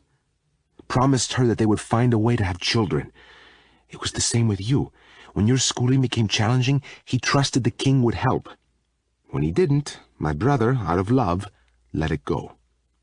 Neither situation was helped by his passive nature. And Achille, I am telling you now, if you love the Duchessa, if she is your split apart, you must fight for her. You have fought all of your life, carino, and you have been the victor in every battle that came your way. Do not give up now when you face the war. If you want the Duchessa, you must go back for her. You must tell her how you feel." My heart pumped the blood around my veins like a red rapid. "But she is a Duchessa," I said. "Her father will not allow our marriage. He will not accept us. She is a blue blood. She is different from me in every way." Zia Noelia's face tightened. "Last time I checked, you were a Prince of Italy. You are a Savona just as much as Zeno. Your blood runs blue too." I stared at my aunt, and she stared back, never breaking my gaze. "Zeno won't. He didn't want to know her except—" "Forget Zeno," she argued. "If he doesn't want to believe the truth about you, who cares? The king wanted to acknowledge you as his own, Achille. He wanted you as his son, but he let others rob you of your rightful title. Do not rob yourself of your birthright. Not if it means you get to keep your Duchessa. Forget those who hate, forget those who do not think you belong. If your Careza is worth fighting for, then fight." "I do not know the first thing about being a prince." "Carino." My aunt put her hand on my face. "The very fact that you believe you will not be a good prince will be the very thing that ensures you are. You sell yourself short, Achille. You are meant for more than what life has awarded you. So take it. Grab it with both hands and never let go." My body shook with the adrenaline rushing through me and igniting my every cell. "Okay," I finally said, and jumped to my feet. I ran my hands through my hair as I tried to calm myself down. I needed to go home. I needed my Careza. I leaned down and pressed a kiss to my aunt's cheek. "Thank you," I said, and rushed toward the house. "He loved you, you know." I stopped dead in my tracks and turned around. "The late king," Zia Noelia said softly. "He didn't do the right thing by hiding you away, but he loved you. He adored your mother, and in the end, he had a healthy respect for your father. Benito, Santo, and Abriele's tragic love story was complex and intense. It was filled with love, a messy kind of love, but love nonetheless. I just want you to know that whether you see yourself as a Marchese or a Savona, you were born from such a deep love. 3 hearts from very different backgrounds were broken along the way, some beyond repair. But the light in all of their suffering was you. Never forget that, Carino. Remember that as you take your rightful place as a royal of our country, you were a blessing to them all." She smiled a watery smile. "And you will be just as much a blessing to her." She shrugged. "It's funny how history repeats itself. A Marchese, a Savona, and a girl. Curious, no? Just make sure you are the one to win this time, whatever that victory looks like." "I love you," I whispered, her words dissolving any anger I had left within me. Zia Noelia picked up the wineglass and brought it to her lips. She turned away to stare out across the lake at the last rays of sun. I ran to my room and grabbed my things. 5 minutes later, with the stars appearing in the night sky to guide me home, I was in my papa's car, rushing home to win back my split apart. She was the prize. I would make sure I was the victor. It took me a day to get home. I had only stopped once to catch some sleep. I slept in the car. It was cold and uncomfortable, but I didn't want to waste time finding a hotel and checking in, only to leave after a few hours. I drove all through the night, and now as I made my way toward a familiar back road, night was falling again. I passed through the back gate of the Bella Collina estate. As soon as I entered, a sense of peace settled over me. I was home. As I passed by the mansion in the distance, this time I truly looked at it. I remember the golds and the reds and the expensive furnishings, but I refused to let it intimidate me. I was done with feeling inferior. Like my aunt had said, part of me lived in that house, part of who I truly was. The cottage would always be my home, just like my father would always be Benito Marchesi. But I had to accept that there were others who had made me who I was too. Santo Savona's blood ran in my veins. I was a product of 2 very different worlds, and I simply had to get used to the fact. 5 minutes later, I arrived at my cottage. As I drove the car into the garage and killed the engine, I took a deep breath. "You can do this," I said to myself. "You must do this for her." I got out of the car and grabbed my bag. I walked around to my cottage and opened the front door. For a moment, I expected Careza to walk out of my bedroom, smiling and throwing herself into my arms. But the house was still and cold. There was no warmth without her anymore.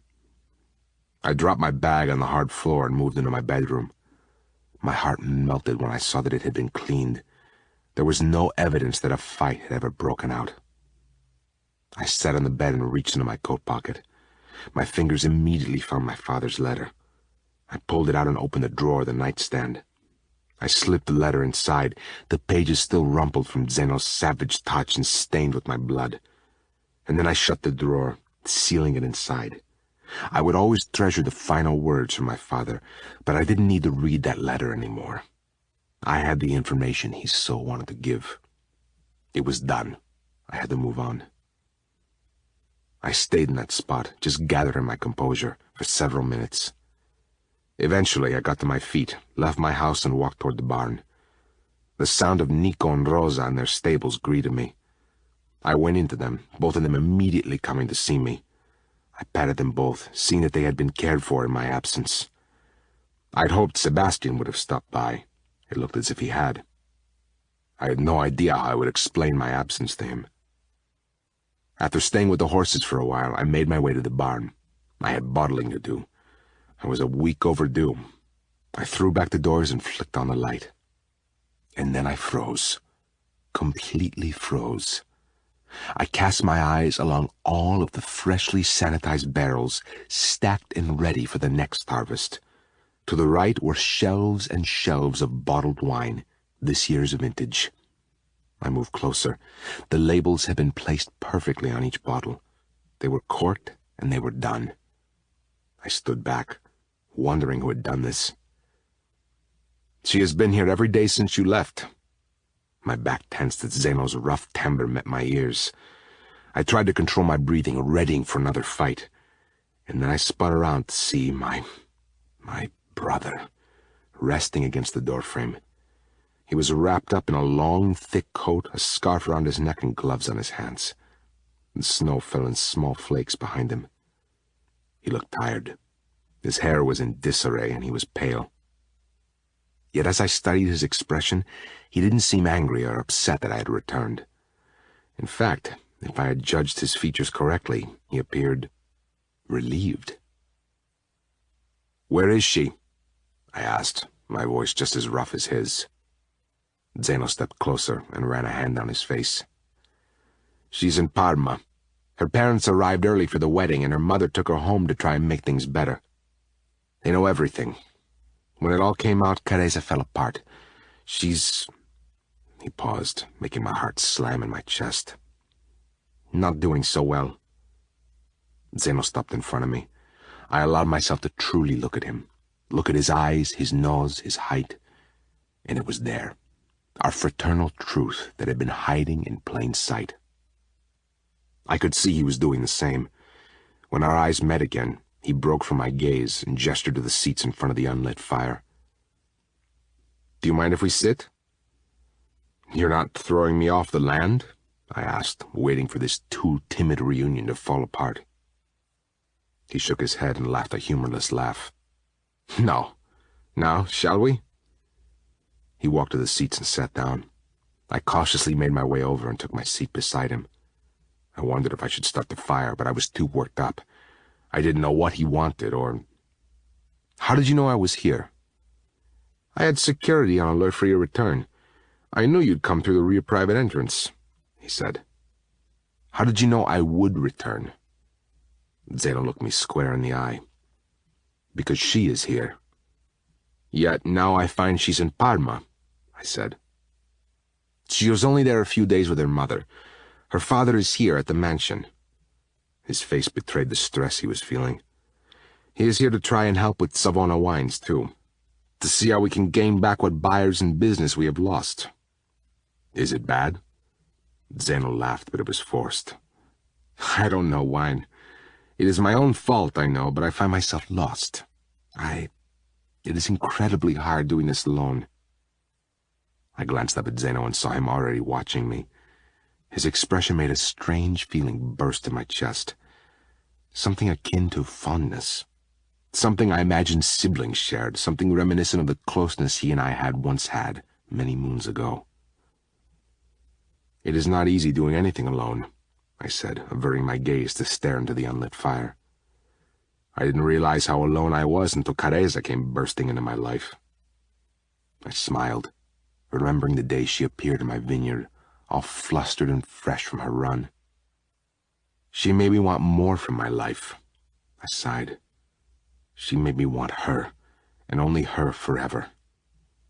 I risked a glance at Zeno. His eyes were wide. "I don't imagine you know what that feels like. I have heard you don't want for female attention." Something flashed across his face, something I couldn't recognize.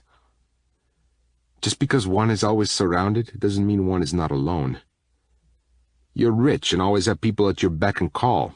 What would you know of being lonely?" Zeno turned to me this time and truly looked into my eyes. "Wealth is no protection from loneliness. It is very easy to be surrounded by many people, yet feel like you are caught alone in the rain. He stopped himself from whatever he was about to say and sat back in his chair.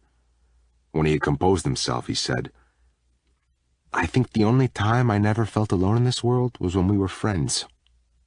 He smiled, and this time it was genuine. "Do you remember when you fell into the fishing lake? I ended up jumping in after you when I thought you had drowned." I couldn't help but laugh at the memory. "Your father was so mad at you for snapping his fishing rod when you ended up having to help me out. Do you remember?" Zeno asked. "I do," I said. "He banned me from that lake for a month." Zeno wiped his eyes and then shook his head. The levity drifted away, replaced by a heavy silence once again. I had a million questions floating around in my head, but I struggled to speak even one. Then Zeno spoke for me and answered about a dozen. "I spoke to my zio Roberto this week. I went to Florence. I kept to myself for a week and thought of nothing else but your father's letter and our fight.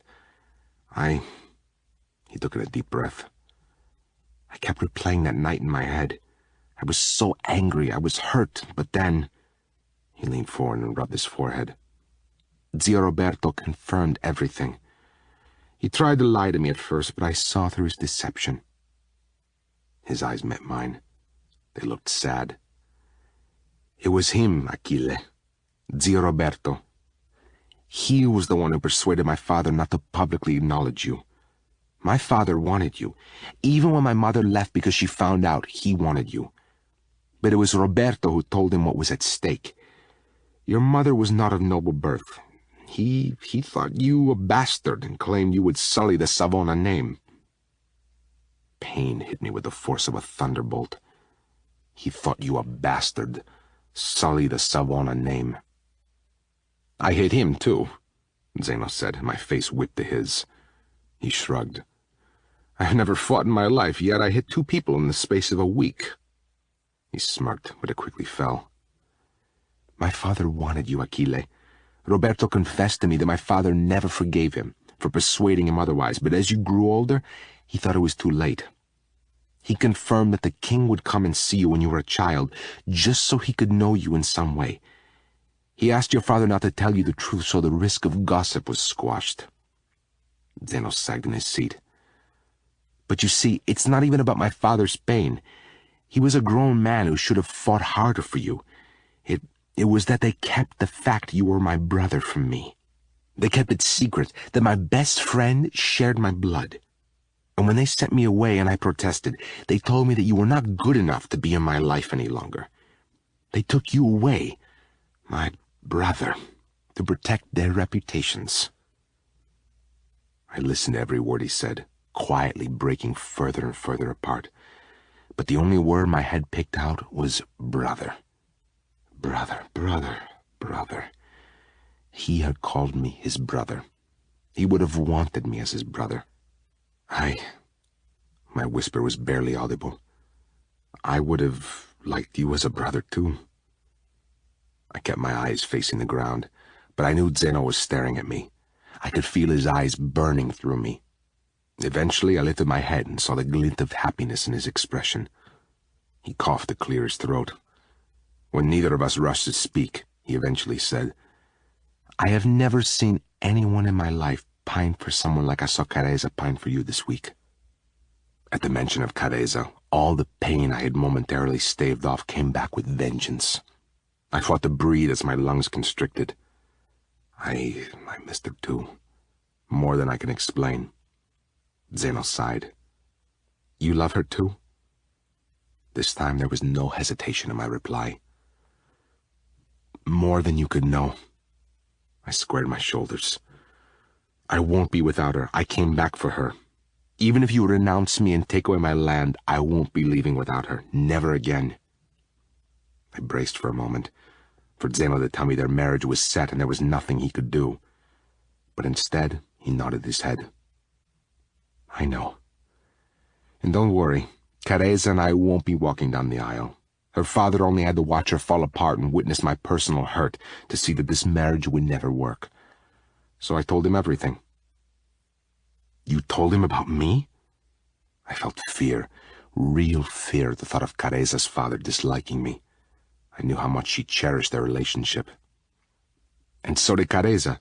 He never knew. He was one of my father's closest friends, yet he never knew about you. He was angry." I felt my face blanch. "He doesn't want his daughter with me?" "No," Zeno said vehemently. He was angry that you were never acknowledged. He was livid with Roberto. And then when he thought back to those days, he blamed himself for being a bad friend. He said he knew something was wrong with my... Zeno cast me a wary glance. Our father. He never knew why my mother left, and he never pushed him for answers. I didn't know what to do with that. Careza's father thought I should have been acknowledged as Santo's son. Did that mean... would he mind if... Society expects a marriage between the Savonas and Accardis on New Year's Eve. I stilled. That can still happen. Only the Savona groom would be different. My pulse raced and my eyes widened. Zeno shrugged. I would have to publicly announce you as a Savona, of course, and I would have to do that soon. Zeno lifted his hand, and after some hesitation, laid it on my shoulder. I would acknowledge you as a prince of Italy. I would acknowledge you as my brother. Achille, I would announce you as part of House Savona. My heart was racing out of control as I stared at Zeno. I wasn't prepared for this. I knew nothing of being a prince. All I knew was wine. All I knew was... Then you must also announce me as the maker of the Bella Collina Merlot. Zeno's eyebrows drew together in confusion. I know wine, Zeno. I may not know the business side yet, but I felt full with pride, confident that what I was about to say was the truth. But I can learn. I have been working on my reading and writing, and I'm getting better. You said the buyers and shareholders wanted the Savona-Accardi marriage to happen to secure the business. Well, we can also tell them that I am the winemaker of your most sought-after Merlot. Tell them that the houses will still unite, and I'm going to help with the business, too. You would do that? Zeno asked, his voice thick with emotion. You would help me with the wines? The business? You would partner with me? Yes. I inhaled deeply. I have hidden away for too long, but... I pulled a stern expression on my face. I want to continue making the wine. I want to stay at this estate. To keep Careza, I will do what is required of me, but I will have this. The wine is my life. I need to keep it. Done, Zeno said, and blinked, as though he were in shock. He slipped his hand from my shoulder. He got to his feet. He appeared nervous, an emotion I had not seen from him before. Then he cautiously held out his hand. I stared at his outstretched fingers, knowing that if I got to my feet, my old life would be in the past. But then I thought of Careza, and thought of taking her hand in mine in a church, before God, and it was easy. I held out my hand and allowed Zeno to pull me to my feet. He hesitated for a second, then awkwardly brought me into his chest. He embraced me for but a moment, then inched back. He slipped his hands into his pockets. Who would have thought we would be here one day? Brothers. And you, a winemaker turned prince. Prince. The words circled my head, but it was too big for me to even fathom. Not me. But you're ready to take it on, yes? Zeno asked. I stilled, looking around the barn that was once my entire life. I sighed in relief. After tonight, I would no longer be alone. I would no longer be alone. I had to hold on to that with both hands. Achille? Zeno pressed. You are ready, aren't you? I will be, I said on a steady, fortifying breath. For her, I will be. Zeno smiled widely, every inch an Italian prince. Good, because you're coming with me. There's a man in the mansion that you need to meet, and you'll need to ask his permission to marry his daughter. He slapped my back. No pressure, brother. Brother, I thought again, and this time allowed its sound to fill my heart. Brother, brother, brother. I feel no pressure, I said confidently. I love his daughter with all my heart. I nudged him like I would do when we were kids. And I have you by my side pleading my case, don't I? I asked hesitantly. That you do, Zeno said softly, and we walked in companionable silence from the barn. As we stepped onto the path that led to the mansion, I tipped my head back and stared at the stars above, knowing they were finally after all these years aligning in my favor. "Thank you," I whispered aloud to them and whoever was watching from above. Then, heart slamming, and without turning to Zeno, I added, "Thank you too, brother." Zeno held his breath and let out a long, soul-freeing exhale. And we followed our footsteps to our new life, en route to ask the Duca di Parma for his daughter's hand in marriage. And my heart felt full, because I was no longer doing it alone.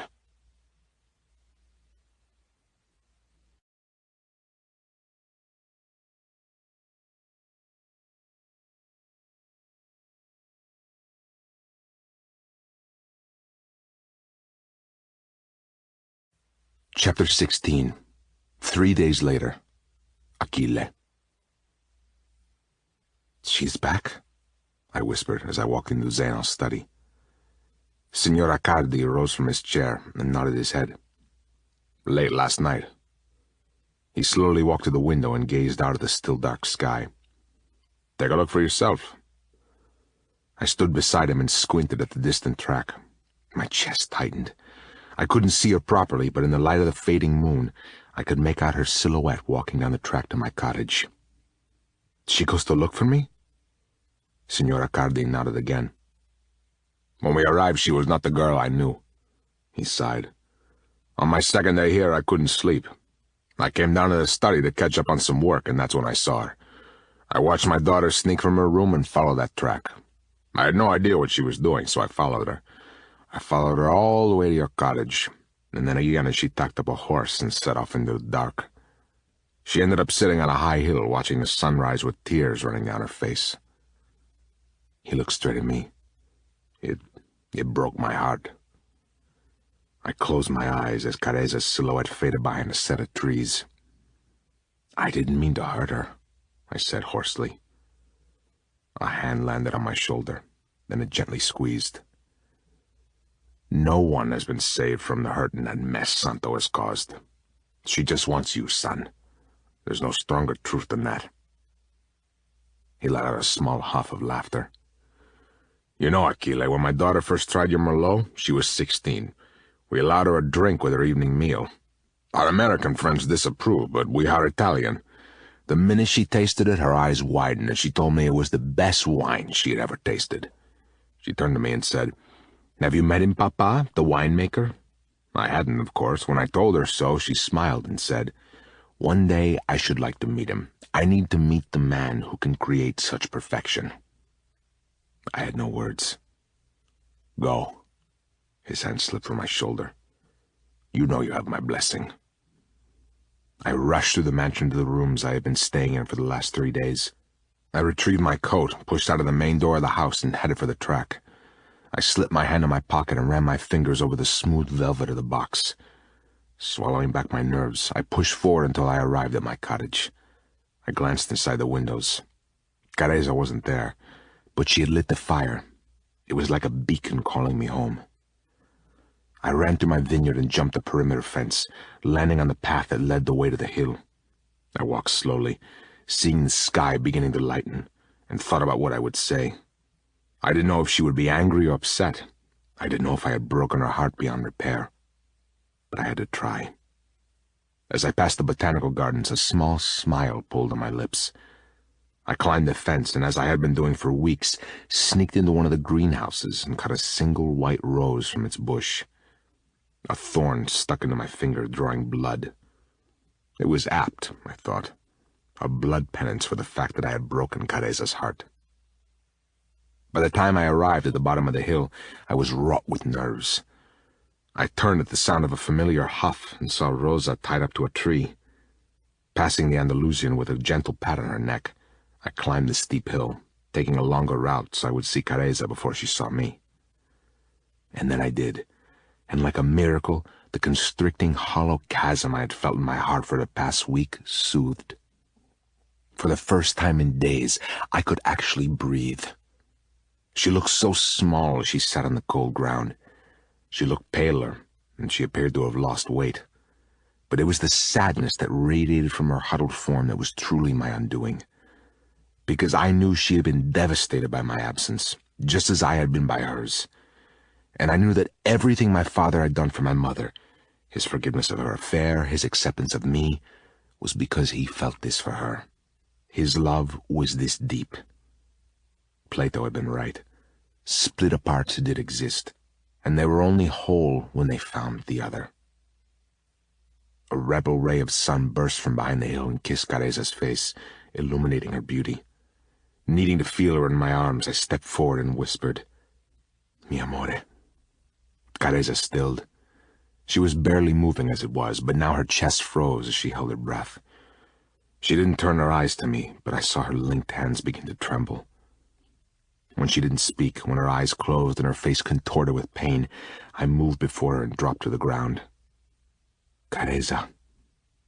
Careza's lips shook, her eyes squeezed tighter, and only when a choked sob escaped from her mouth did her eyes open again. I stayed still. I didn't move an inch as those big, beautiful brown eyes searched mine and tears streamed down her face. The seconds felt like hours as she remained looking at me as if I were a ghost. My stomach churned with fear. Fear that I had left it too late, that by walking away I had lost her forever. But then she launched herself into my arms. Her arms circled my neck and her grip was iron tight. I held her back, my arms slipping around her waist. I wanted to speak. I wanted to pour my heart out to her, tell her how much I missed her. But as she cried great racking sobs, burying her face into my neck, sadness stole my voice. So I just tightened my grip, showing her without words that I had returned for her, that I belonged to her, that she belonged to me. "Achille," she croaked, her throat raw with emotion. "My Achille, my heart." She whispered over and over again as her tears fell on my neck and her warm breath ghosted over my skin. "Mi amore," I whispered back and let her exorcise her sadness. I held her for minute after long minute, eyes closed, as the dawn brightened around us. It was only when I felt the sun's heat warming my back that Careza pulled back her head. She pressed our foreheads together, keeping her lips just a hair's breadth from mine, and asking in her sweet, soft voice, "Are you really back? I'm not dreaming?" I moved forward and took her mouth with my own. I tasted her tears on my tongue, but then it was just her. All her as she invaded my every cell, her touch and taste igniting my senses. I slid my tongue against hers, craving her more and more as she moaned into my mouth. But I slowed the kiss down. This was not time for wild and desperate. This was me showing her I had come back for her. This was me declaring my intentions. I broke from the kiss, breathless, searching for air. I pulled us slightly apart and met her red, swollen eyes. "I'm sorry, mi amore. I am so sorry." She shook her head and cupped my face. "No, baby," she whispered. "I am sorry. Everything is a mess. You must have been so hurt. I just missed you so much I felt like I was dying." She laid a hand on her chest. "I couldn't breathe, Achille. I couldn't breathe without you by my side." "Me neither," I said, feeling my every synapse sparking with happiness. "I love you, mi amore. I love you forever." I pressed a kiss on her cheek. "And ever." Another kiss on the corner of her mouth. "And ever." And finally to her lips. "For eternity." "I love you too, Achille. Forever." I held her close again, and I smiled through my tears when I felt it. When I felt our hearts falling into step, beating in their mutual beat. And when I pulled back and saw a small smile grace her lips, I leaned forward and captured it with mine. "You are back?" she asked against my mouth. Her hands slid into my hair, clutching the strands tightly. "Yes." I ran my nose down her neck until I heard her breath hitch. "Achille," she murmured. I reached down and picked up the white rose I had placed on the ground. Her eyes fell on the flower, and she laughed with pure joy, taking the flower from my hand. She brought the petals to her nose and inhaled, her eyelids fluttering to a close, and I reached into my pocket. My hands were shaking. I took out the velvet box. I held it out between us and waited for her to reopen her eyes. When she did, her gaze immediately fixed on the box. She sucked in a quick breath, then her chocolate doe eyes collided with mine. I swallowed, trying to find the perfect words to do justice to the way I felt. I took a deep breath and decided to just say what was in my heart. I know I am not what you thought you would marry. I know I am not quite from your world, but I promise you, Careza, no one will ever love you like I do. I will live every day to make you happy, and if you let me, we'll never be without you from this day on. As tears fell down Careza's face, I whispered, "Marry me, mi amore. Make us both whole." Careza launched forward and pressed her lips to my mouth. "Yes," she said softly against my lips. "Yes, yes, yes, yes, yes." I smiled against her lips and kissed her with everything that I had, deeply, reverently, passionately. When we broke away, I opened the box, revealing an old gold ring with a single small diamond in the center. I felt my cheeks flame. I know it is not large and expensive, but I took a deep breath. It was my mother's. My father. It was the ring my father gave to my mother. "Achille," Careza whispered and ran her hand over the small, worn diamond. I know their life, their love story, didn't turn out as it should, as they deserved. But ours will. I want this ring to see soulmates living out a happy life. My voice broke. I want to give my parents the happily ever after they should have had through us. I want it all with you. It's perfect. Careza took the ring from the box. I would struggle with that, and she knew it.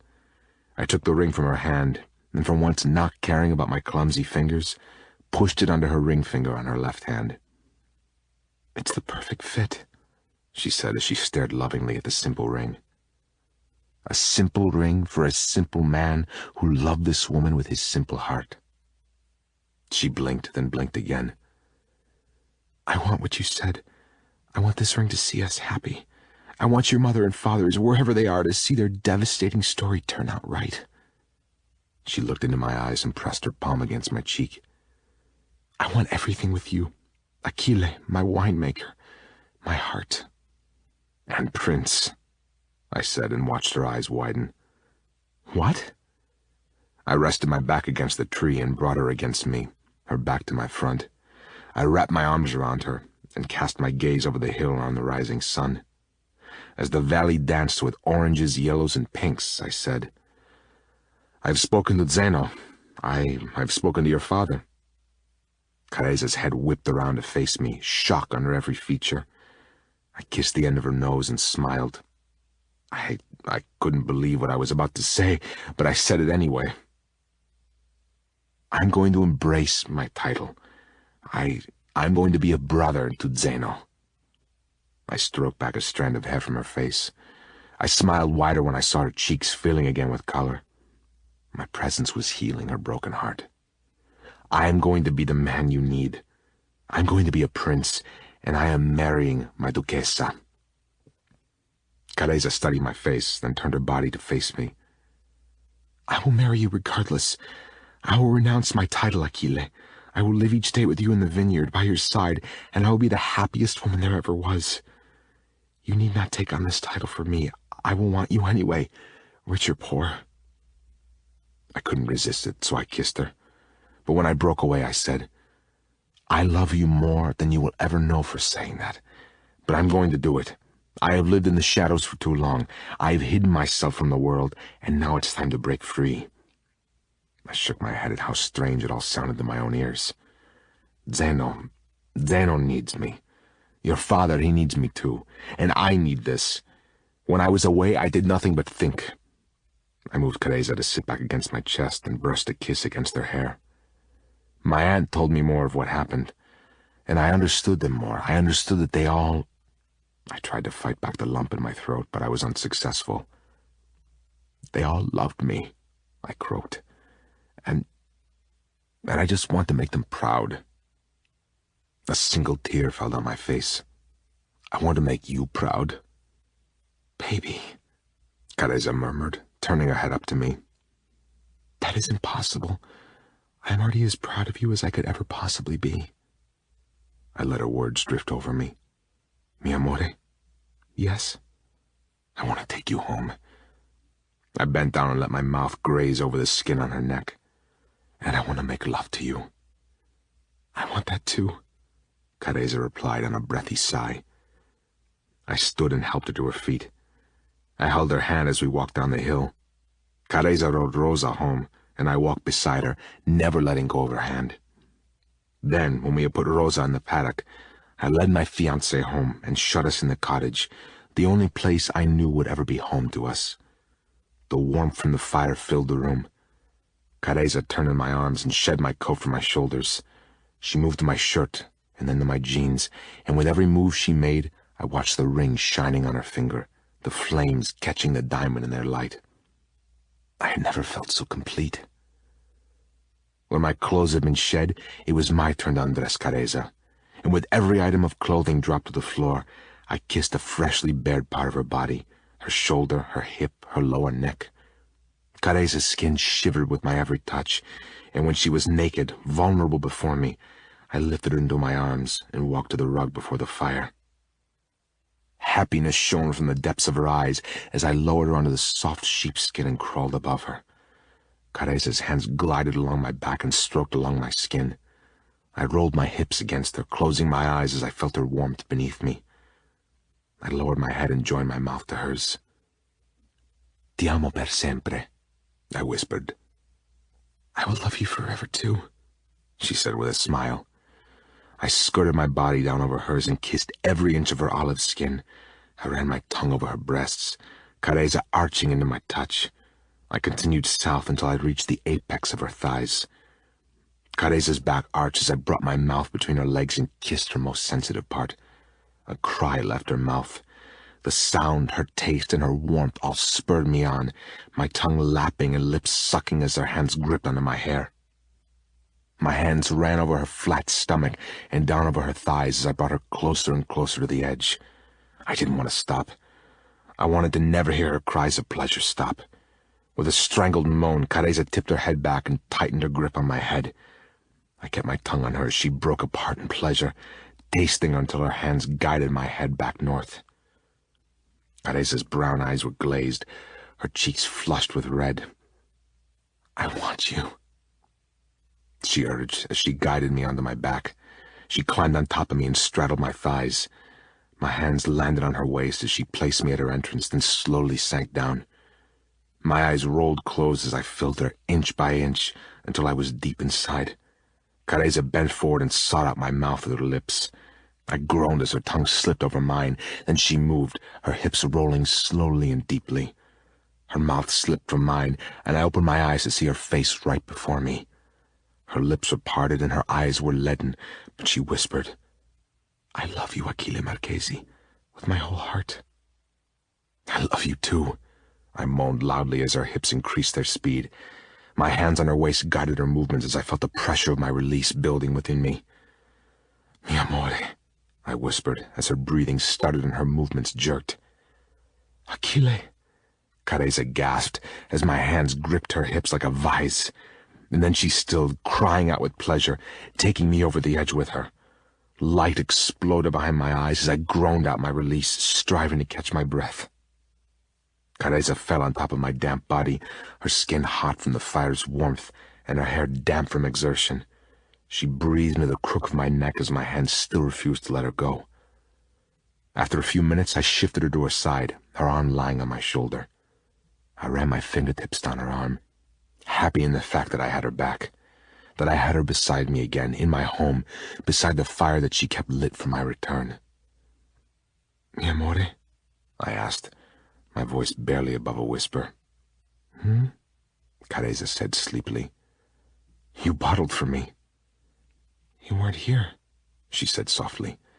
I wouldn't let this year's vintage fail. She breathed deeply, stifling a yawn. I will never let you fail. Before she fell asleep, I said, Amore? Yes? There's still a wedding date set for New Year's Eve.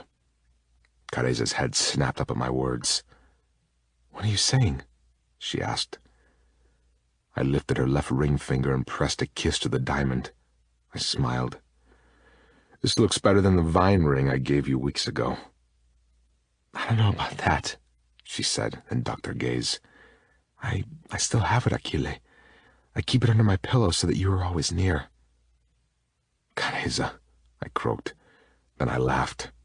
I still have mine, too, in my wallet. I keep it with me always. You do? She asked softly. Always. I turned on the rug to face her and ran a finger down her face. Marry me on New Year's Eve.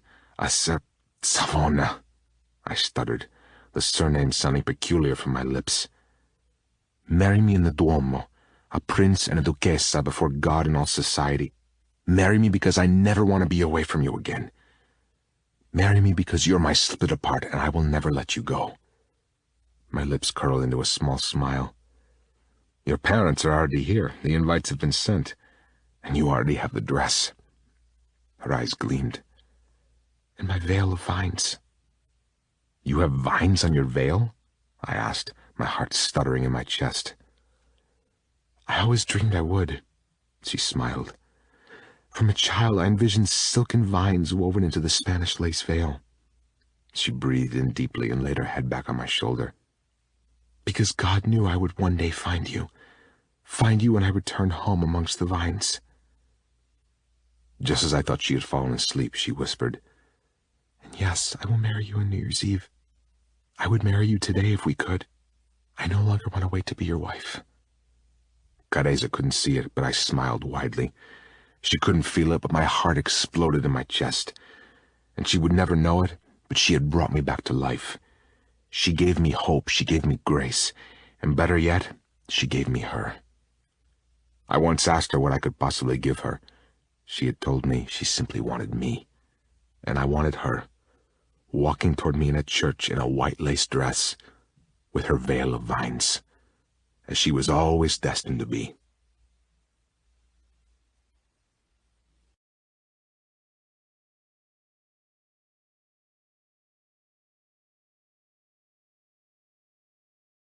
Chapter 17. Florence, Italy, New Year's Eve. Careza. Et voilà, Giulietta announced flamboyantly in French as she threw the sheet from the floor-length mirror. I blinked as I took in my reflection.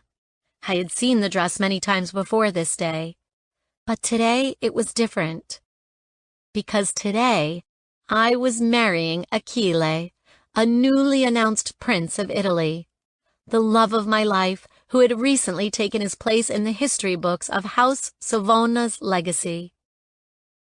I let my eyes sweep down my perfectly fitted long-sleeved white lace dress and to the simple ring I wore on my left hand. My hair was pulled back in an intricate bun. My makeup was flawless. My eyes enhanced with shades of brown, my lips and cheeks rosy. I wore large diamond studs in my ears, but the one item that stole the show was my veil. My perfectly designed veil of vines. You look beautiful, Careza, my mother said from beside me. She lifted my hand and pressed a kiss on the back. Thank you, Mamma, I said, trying my hardest not to cry. Marietta came to stand beside me and wrapped her arm around mine. My Careza, she said dramatically, you look stunning. I smiled at my best friend. Her blonde hair was tied back in a low bun, and she looked radiant in her lavender silk maid of honor dress. Are you ready, Careza? Pia asked. She, too, was a bridesmaid, looking beautiful in lavender. The cars have arrived. I took a deep breath and, smiling at my reflection, announced, I'm ready. The staff stopped in their preparations for the wedding breakfast to watch me as I walked down the hallway. I smiled at them as I passed, nodding in acknowledgement of their support. The past couple of weeks had been insane. A few days after our engagement, just before Christmas, Zeno had gathered the most important families in Italy at the Bella Collina estate. It was there that he declared Achille his brother. It was there that he informed the shell-shocked crowd that Achille was a Savona, and that he was also the maker of the Bella Collina Merlot. and Achille had stood beside his brother, dressed impeccably in a Tom Ford suit, looking every inch the prince that Zeno was claiming him to be. Zeno explained that the marriage would still happen, but that I was now betrothed to Achille. I knew the gossips would be in full flight, purporting this to be the scandal of the decade. King Santo's illicit affair with Achille's mother, Achille being acknowledged as a Savona, and our sudden engagement. But I didn't care. Let them all talk. As I rounded the hallway to the top of the stairs, my eyes fell on a portrait of the old king, painted when he was 25. And there he was, my Achille staring back at me from the canvas. Zeno had always resembled the king. But as I stared at a young King Santo, looking proud in a traditional regal pose, I only saw Achille. It was clear why he had kept Achille hidden. Anyone who knew the king as a young man would have seen the resemblance in a heartbeat. Movement from the bottom of the stairs caught my attention. I smiled when I saw my father, my bouquet of Bella Collina's white roses in his hand. The flowers were as beautiful as every rose Achille had ever given me. Yet the best part of the bouquet was the vines threading between the roses, vines from Achille's land. They matched my veil perfectly. I descended the stairs, my bridesmaids and mother walking behind me. When I reached the bottom, I had to quickly turn away when I saw tears building in my father's eyes. "Papa," I whispered, "don't cry. You'll make me cry too." I heard him sniff and clear his throat. When I faced him again, his eyes were still glistening, but he had composed himself. He reached out for my hand and brought it through his arm. "You look so beautiful, Caresa," he said, and pressed a kiss to the side of my head. "Like a vision." "Thank you, Papa." As my father handed me my bouquet, and the familiar, comforting scent of the roses filled my senses, I felt a calmness wash over me. "You are marrying Achille. In just over an hour, you will have soldered your soul to his in every way possible." Vintage cars were waiting outside. The photographer snapped away as I slid into one. My father slipped in beside me and held my hand tightly. It was a short trip to the Duomo from the Palazzo. We parked behind the Piazza del Duomo and got out of the car. Paparazzi flashes blinded me as my father took my hand and guided me out onto the street. My mother and bridesmaids joined me, and we slowly made our way to the Cattedrale di Santa Maria del Fiore, the vast Duomo that dominated the center of Florence. The air was crisp from the biting winter chill. Delicate white snowflakes falling around us like confetti. The sounds of early New Year's Eve celebrations sailed on the wind to our ears, and the sun shone brightly in the sky above the Duomo, God's blinding spotlight blessing our special day. As we approached the main entrance, tourists and locals out for dinner and drinks stopped to watch us pass by. Many shouted their well wishes, only attracting more attention to us. By the time we made it to the entrance, quite a crowd had gathered, taking pictures and videos on their phones. My heart was beating at 1,000,000 miles an hour as my mother kissed me on my cheek and went into the main body of the church to take her seat. I could hear the mass of people inside, but my thoughts only went to one person, Achille. All I could picture was Achille in his suit, standing in front of the hundreds of people gathered here today to witness our union. We waited behind the closed doors. My father kept his head straight forward, but just as the music began to play, Andrea Bocelli's Sogno, he squeezed my hand and whispered, "I am so very proud of you, Carina, so very, very proud." My throat thickened as he moved before me and pulled my veil over my face. The doors slowly opened, and just like we rehearsed, my bridesmaids began their journey down the long aisle. Then it was my turn to make that leap forward. My legs shook, and my heart hammered a symphony as we began our slow walk down the aisle. I kept my eyes forward, trying to focus on breathing, as we passed the first row of guests. Through the thin veil, I could see a sea of faces, all blurring into one. I heard their gasps of awe, their whispered well wishes that echoed off the huge cathedral walls. It was all a swirling whirlwind until my father squeezed my hand and said, "Look up, Carina." I hadn't even realized my eyes had cast down. Inhaling deeply, hearing Bocelli's perfect voice building to a crescendo, I did as my father said. And the minute I did, my body filled with uncensored joy and light and life.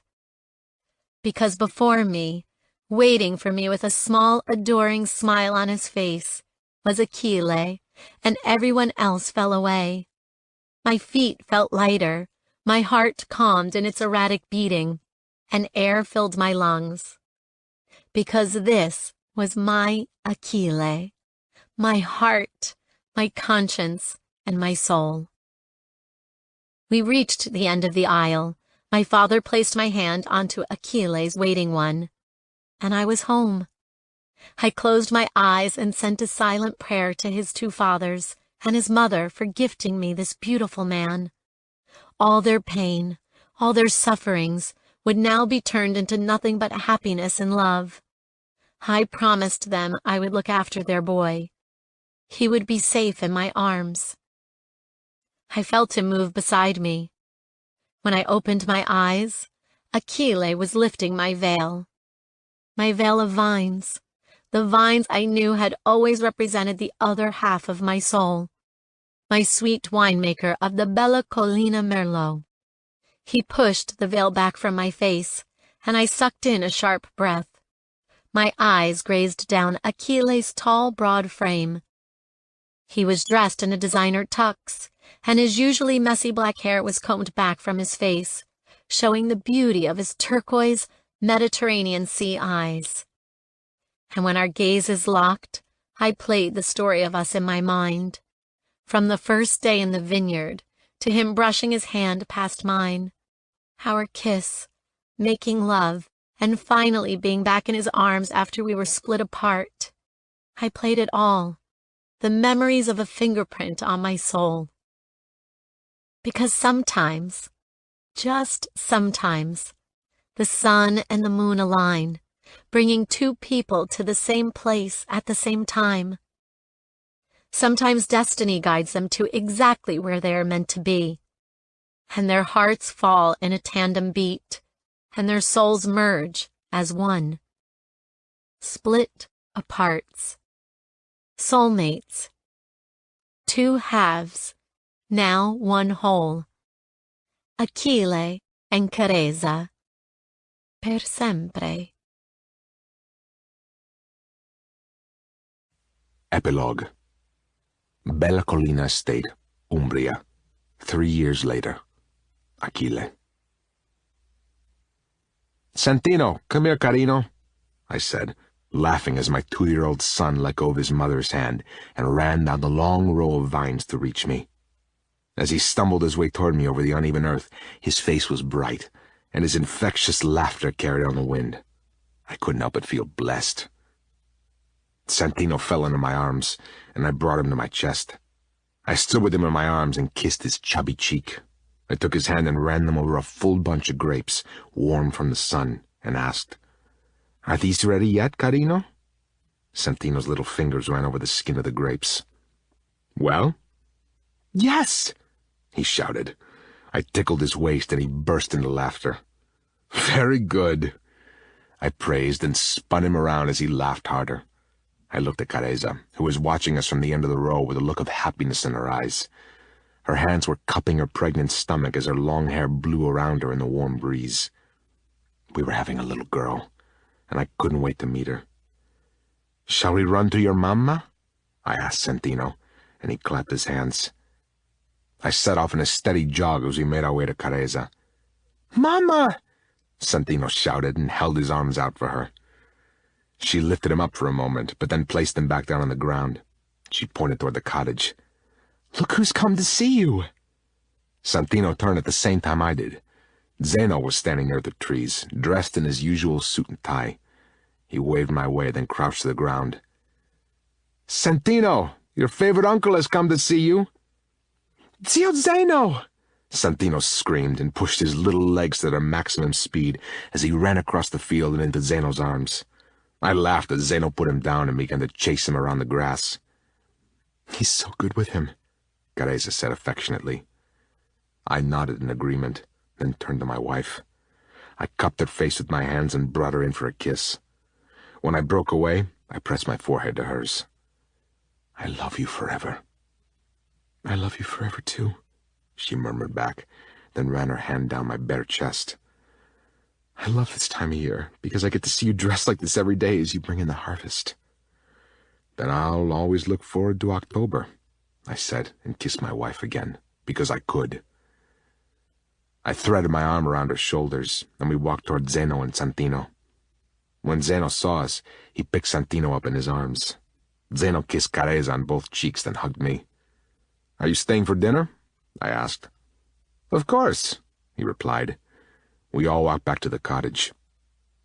Since I had taken on the title of Prince and become part of Savona Wines, Careza and I had stayed here on the Bella Collina estate. The main house was ours, but we mostly stayed here in the cottage, especially during the harvest. This cottage was our true home. Zeno spent most of his time at the Palazzo Savona in Florence, but was here often. Together we ran the Italian side of the business, and together we had made the business flourish. Savona Wines was better now than it ever was under our father and the late king. And Zeno listened to me as I did him. He trusted my judgment on wines we should produce or vineyards we should acquire. And I was proud of Zeno. Gone were his playboy days.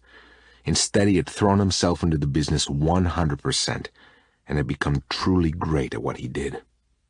And he was once again my best friend. He was my brother. We sat on the deck as the horses grazed in the paddock. So, I said to Zeno when Careza went inside for the food, how are the sales of the Nero d'Avola? Through the roof, Zeno said with a smirk. You were right again, brother. The wine is a hit. The first year I come on board, I suggested Savona Wines acquire my Zia Noelia's wine. They had gone as far as they could alone, and now, with our backing, they were soaring. And your love life? Careza asked, coming out of the house with bowls of her homemade ciocchino. It was my favorite. Zeno laughed. Careza played Santino in his high chair and sat down. I'm married to my job, Duchessa. You know this. Her hand covered his.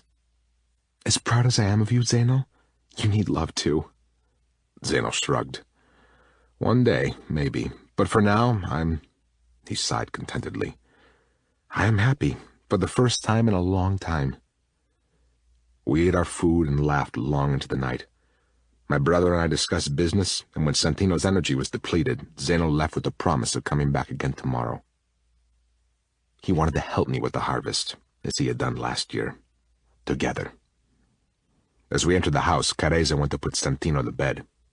But as the door shut behind us, I took our son from her arms. I'll put him to bed. You go wait for me by the fire. Careza's face melted into the most beautiful, loving expression, and she made her way to the large cushions that lay before the glowing embers. Santino yawned. I kissed him on the cheek as I led him into his bedroom. I changed him into his pajamas and laid him down on the bed.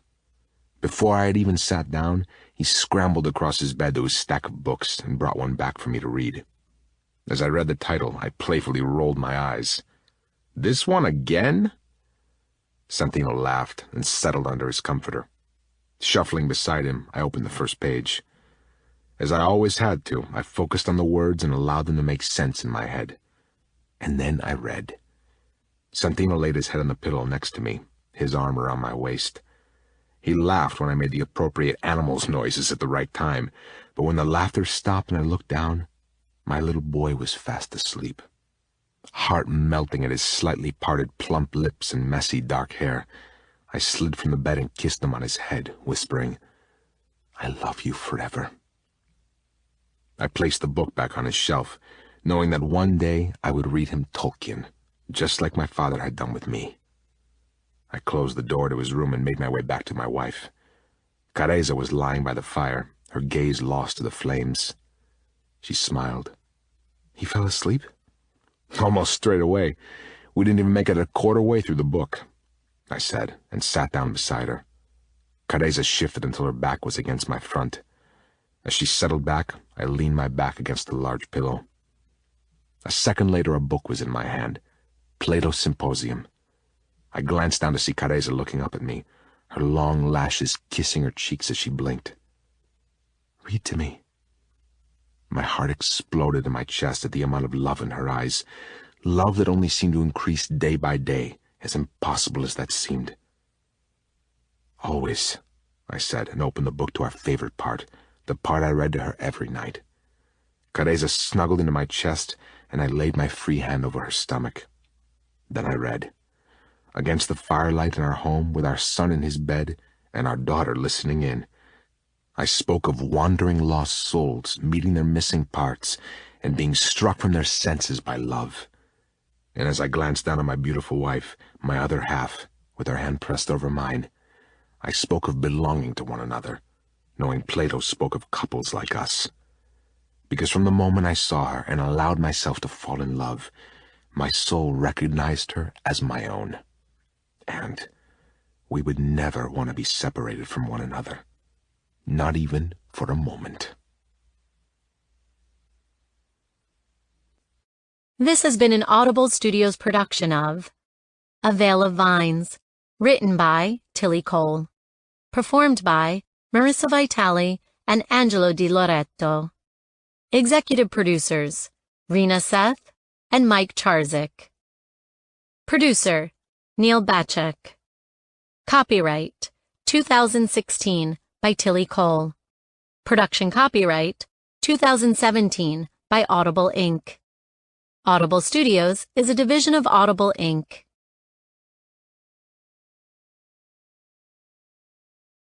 Audible hopes you have enjoyed this program.